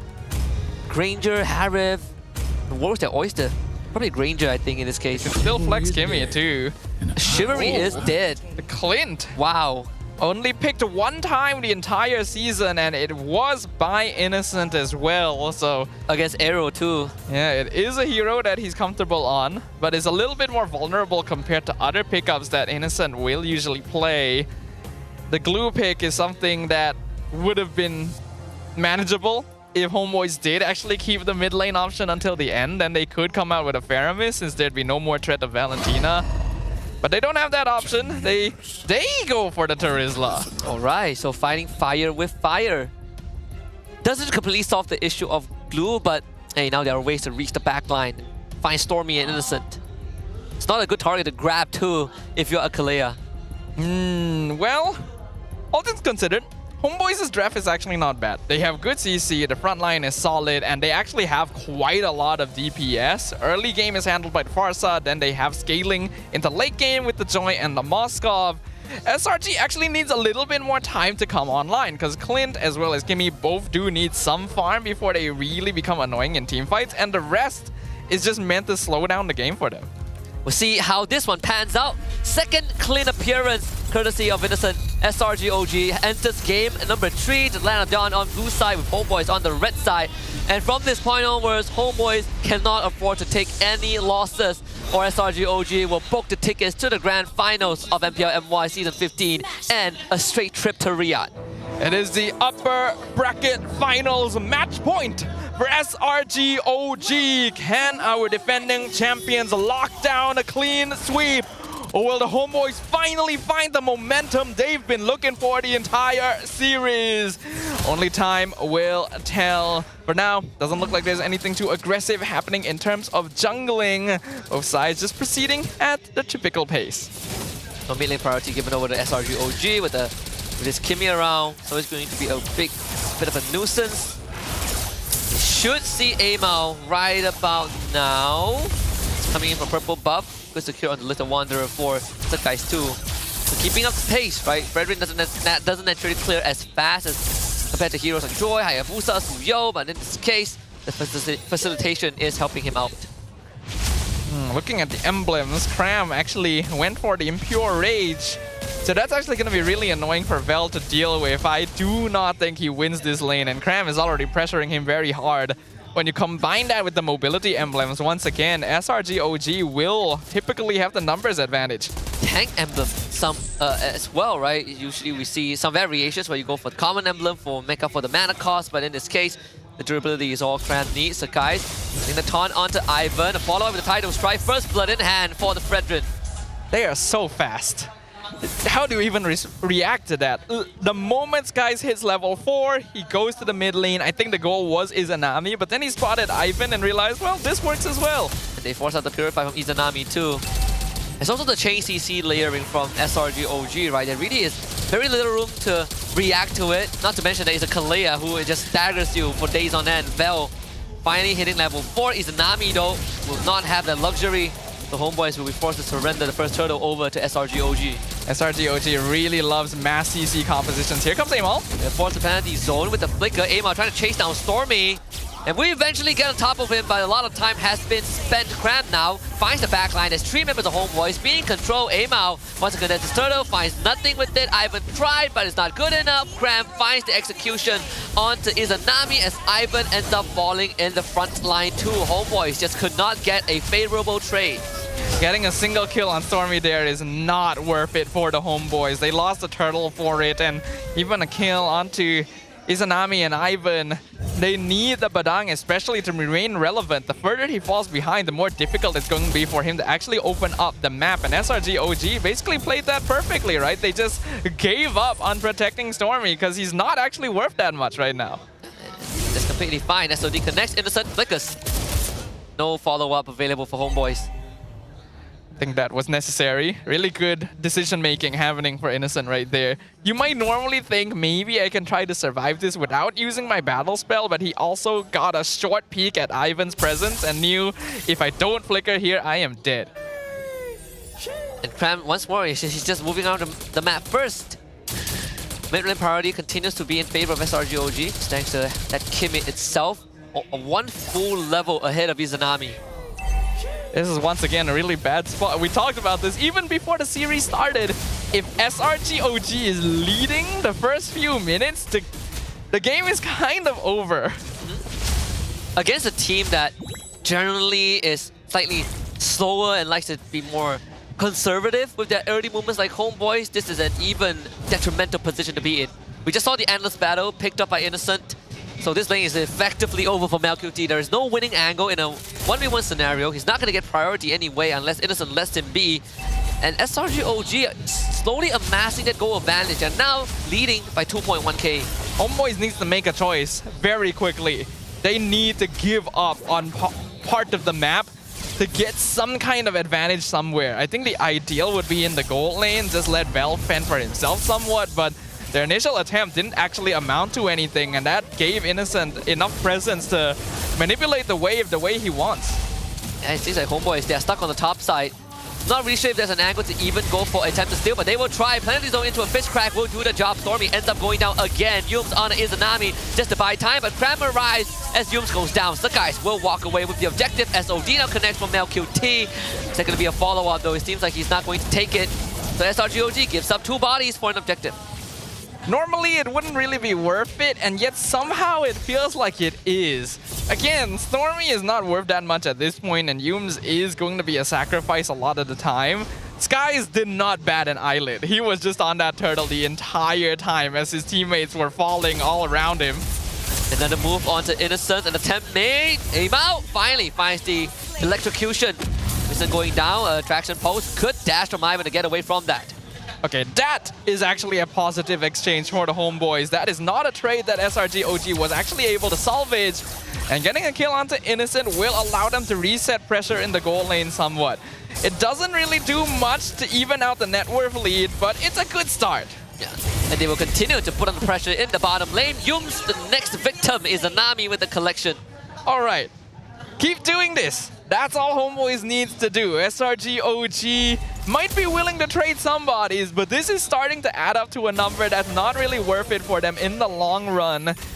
MelQT, even though he got disrupted somewhat, has not actually died yet. And this Moskov, as we've seen, is capable of doing some impressive things once you get into the later stages of the game. Slow it down, put pressure on, and keep an eye on Yums' rotations, and HomeBois will actually be fine. And HomeBois are going to continuously do this. Ideally, you want the bottom tier 1, but not getting it is good enough, right? They regain presence on the map. We see the buddy system between Innocent and Stormy sticking together, making sure that they have that big wave clip, but also at the same time able to protect each other. Third turtle now going to be spawning on the top side. Let's see if HomeBois want to contest the objective or once more try to step down on Innocent. I think at this stage, it might actually be worth it to surrender initial control on the turtle to try and see if you can get a flank going. Looks like they're still going to try and approach from the front though. They'll just have the flicker too. We've seen that. It's going to use it to the backline. Stormy will flicker the safety as Cram plus Yums goes to the backline to disrupt HomeBois. Sukai still walks away with the rejective.